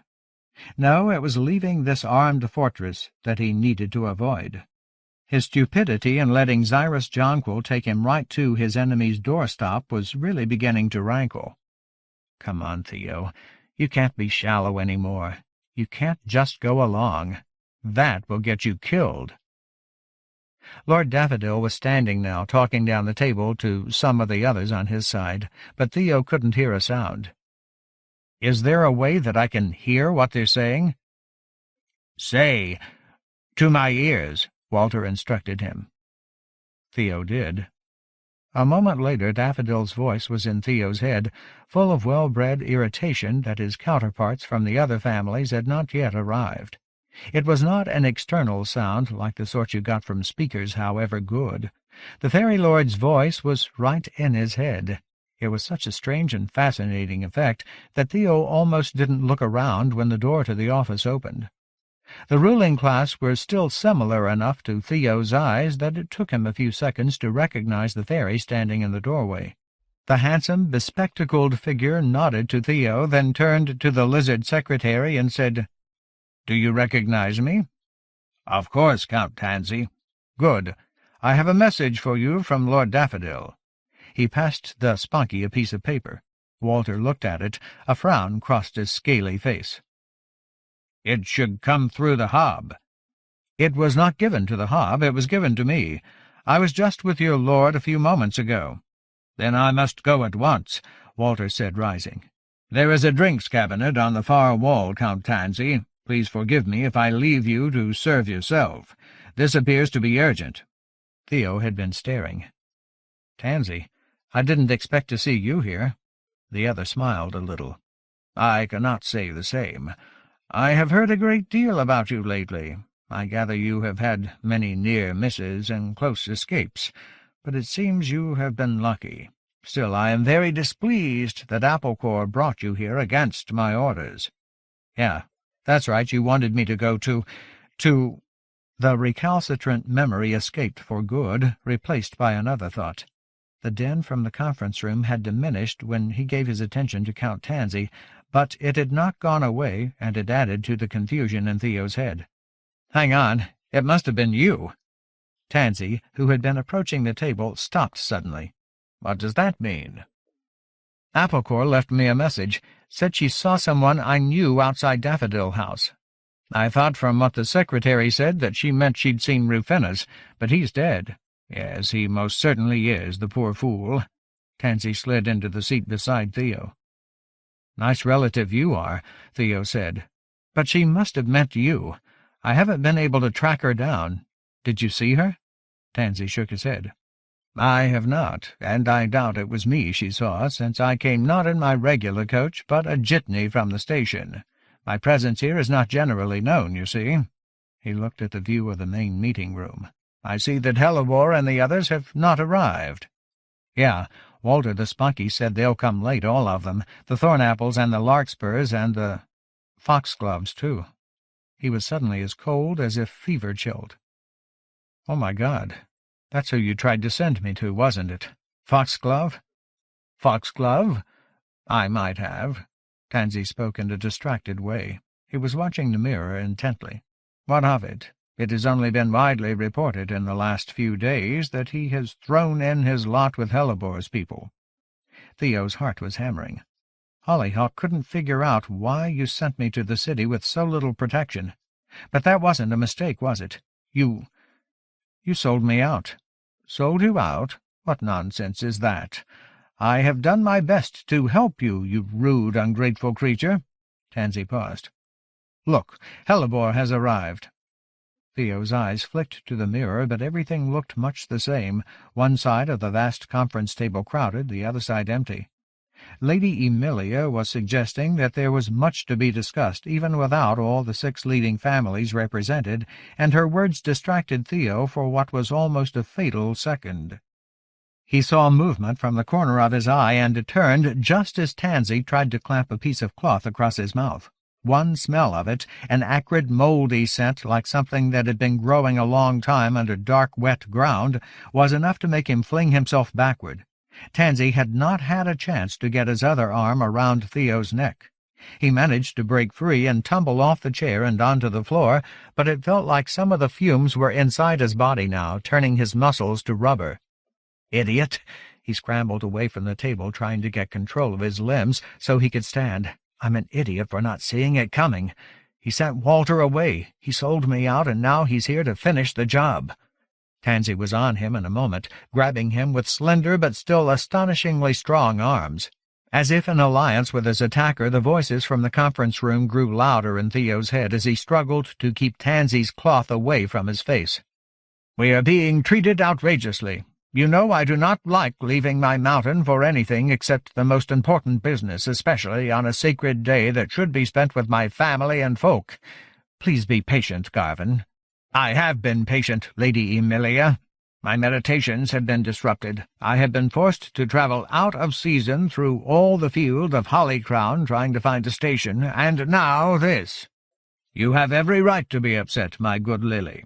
And that is enough from you, Hollyhock. You are only a pup, and if you think I will stay here and be insulted by that hellebore and his jumped-up set simply to further your political ambitions— Wait, I am being given a message. What is it, brother? Just a moment, Emilia. The hob is saying— It makes no sense. Theo's battle and terrible counterpoint was almost completely silent. He rolled toward the table with his enemy straddling him, hoping to knock the fairy's head against the furniture and dislodge him, but Tansy saw his plan and managed to get one foot against the table leg as he again forced the cloth into Theo's face. Theo held his breath, but he was already exhausted and needed air. He knew he could not last much longer. He tried to remember the fights he'd been in, but the only things he could recall were either getting hurt or making a run for it at the first distraction. The slender, pale hand was pushing the cloth down on him despite his strongest efforts to keep it away. In another moment he wouldn't be able to get any air at all, and the struggle would be over. Theo hesitated, knowing he would only get one chance, then forced himself to stop resisting and go limp. He had managed to take only a small breath before surrendering and prayed that the cloth wasn't something magical, that it only worked if you inhaled the fumes. He made himself lie still and hold that tiny, insufficient breath against the screaming of his instincts as the reeking fabric closed over his mouth and nose. "I have him," Tansy announced, apparently to the air. "I will be out of this place in moments. You may proceed."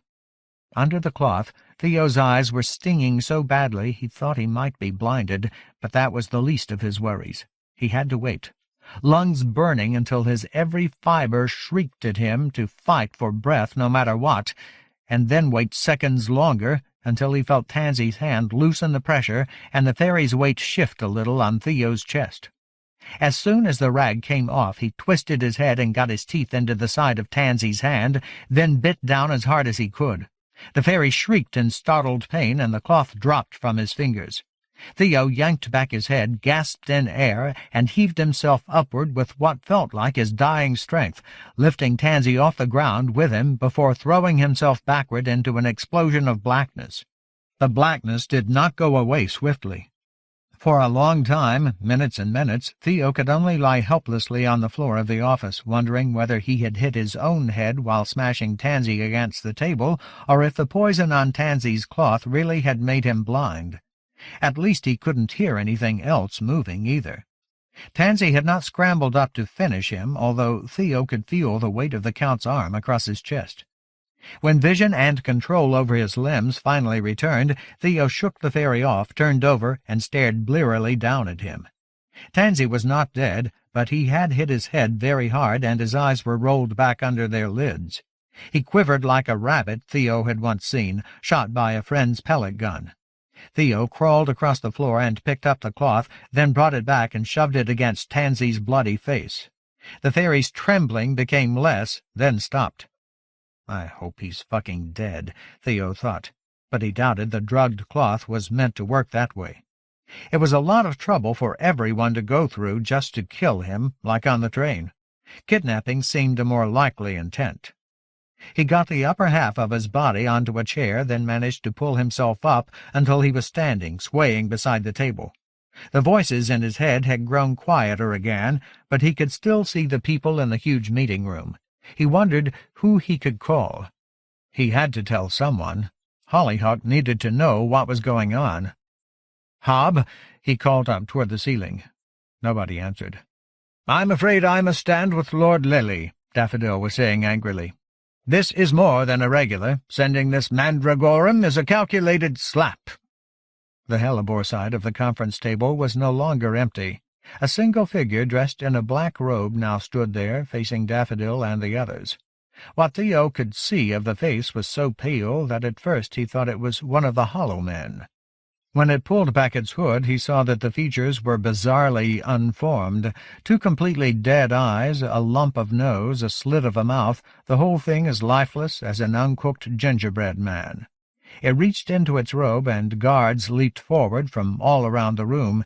In an instant the barrels of several dozen weapons were pointed at the unfinished thing, but it continued in its slow, clumsily deliberate way. Theo could only stare at the mirror and watch it all unfold, brain-sick, exhausted, and confused.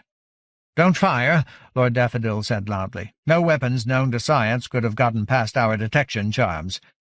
The Mandragorum went through 5 checkpoints before it was allowed in here." The pulpy white hands emerged, each holding a golden rod. Despite Lord Daffodil's words, there was a flurry of humming and clicking noises as those guards who had not already cocked their weapons did so.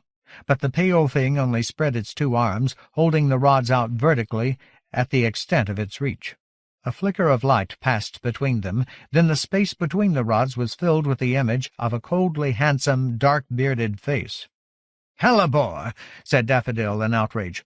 "What are these mummers' tricks? Why are you not here? Why do you send this poor manufactured creature in your place, this walking root? Are you afraid to meet with your equals?"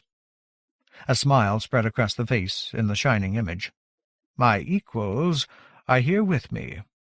The image stayed the same size, but the field of view widened until the men sitting on either side of him could be seen, one dark as hellebore, but with white eyebrows, the other with fair hair and beard. "You know Thornapple and Foxglove, I think?"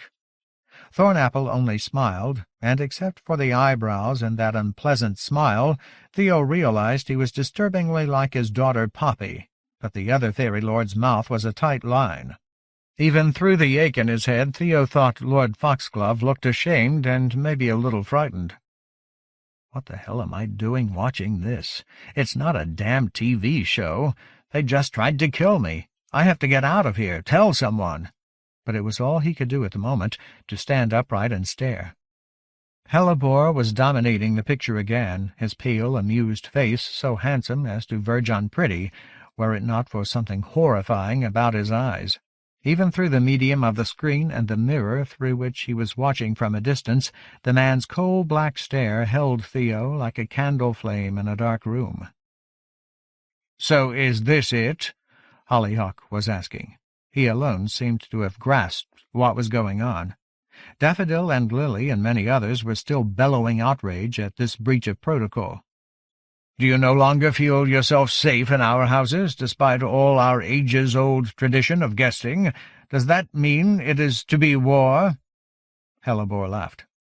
"Let us say that I would not feel safe in that house, no. As to war, yes, my young lord, it is, and more than that. The game has not merely begun, it is over." Despite Hellebore's face on its magic screen in the middle of the mirror, Theo felt his attention drawn upward to the transparent wall that ran all across the side of the conference center meeting room. Others in the great room had seen it too. A small shape coming through the sky toward Daffodil House, moving very fast, a black, wide-winged silhouette swooping down out of the sun. Lord Daffodil was up on his feet, shaking his fist, but his face was as bloodless as the inhuman thing that held out Hellebore's screen. The face of a man who sees his own death on the wind. "But it cannot be. You could not have made such a flying device. All our laws forbid it. We would have known if you had worked the science to build such a thing." The thing was coming straight toward them like a kite being reeled in.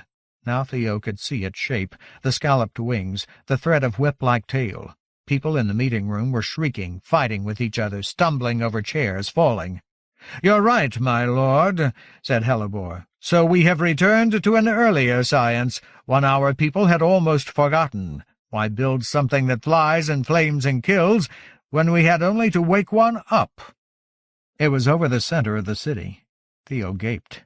It was huge. He had not realized how fast it was moving, because he had not dreamed how big it was, long as a football field from snarling mouth to the tip of its snake-like tail. Lord Lilly was staggering, held up by 2 of his acolytes. "You have wakened a dragon? Then you are cursed! Cursed!" A high-pitched hob voice began to shriek, both in the audience chamber and in Theo's head. "Danger! Attack! Danger! Attack! Danger!" "Cursed, perhaps," said Hellebore evenly. "But you are dead. Which fate would you prefer?" The black shadow covered the window, plunging the room for a timeless second into something deeper than twilight. Light smoldered in every crevice of the vast shape, the black scales surrounded by glowing red like stones floating in molten lava. Then the mouth gaped open in a hellish flare of incandescence, and a 600-foot span of wings spread wide to slow the thing as the great serpentine neck snapped forward, vomiting fire. The huge window of the meeting-room blew inward, an explosion of burning liquid glass. For an instant, Theo could see the inhabitants flung before the spray, withering to black bone and ash. Then the mirror went dark. The entire building spasmed beneath his feet, and a blast of thunder like God's own hammer blow threw him to the floor and smashed the ceiling in above his head, raining pieces down on him like the stones of shattered Jericho.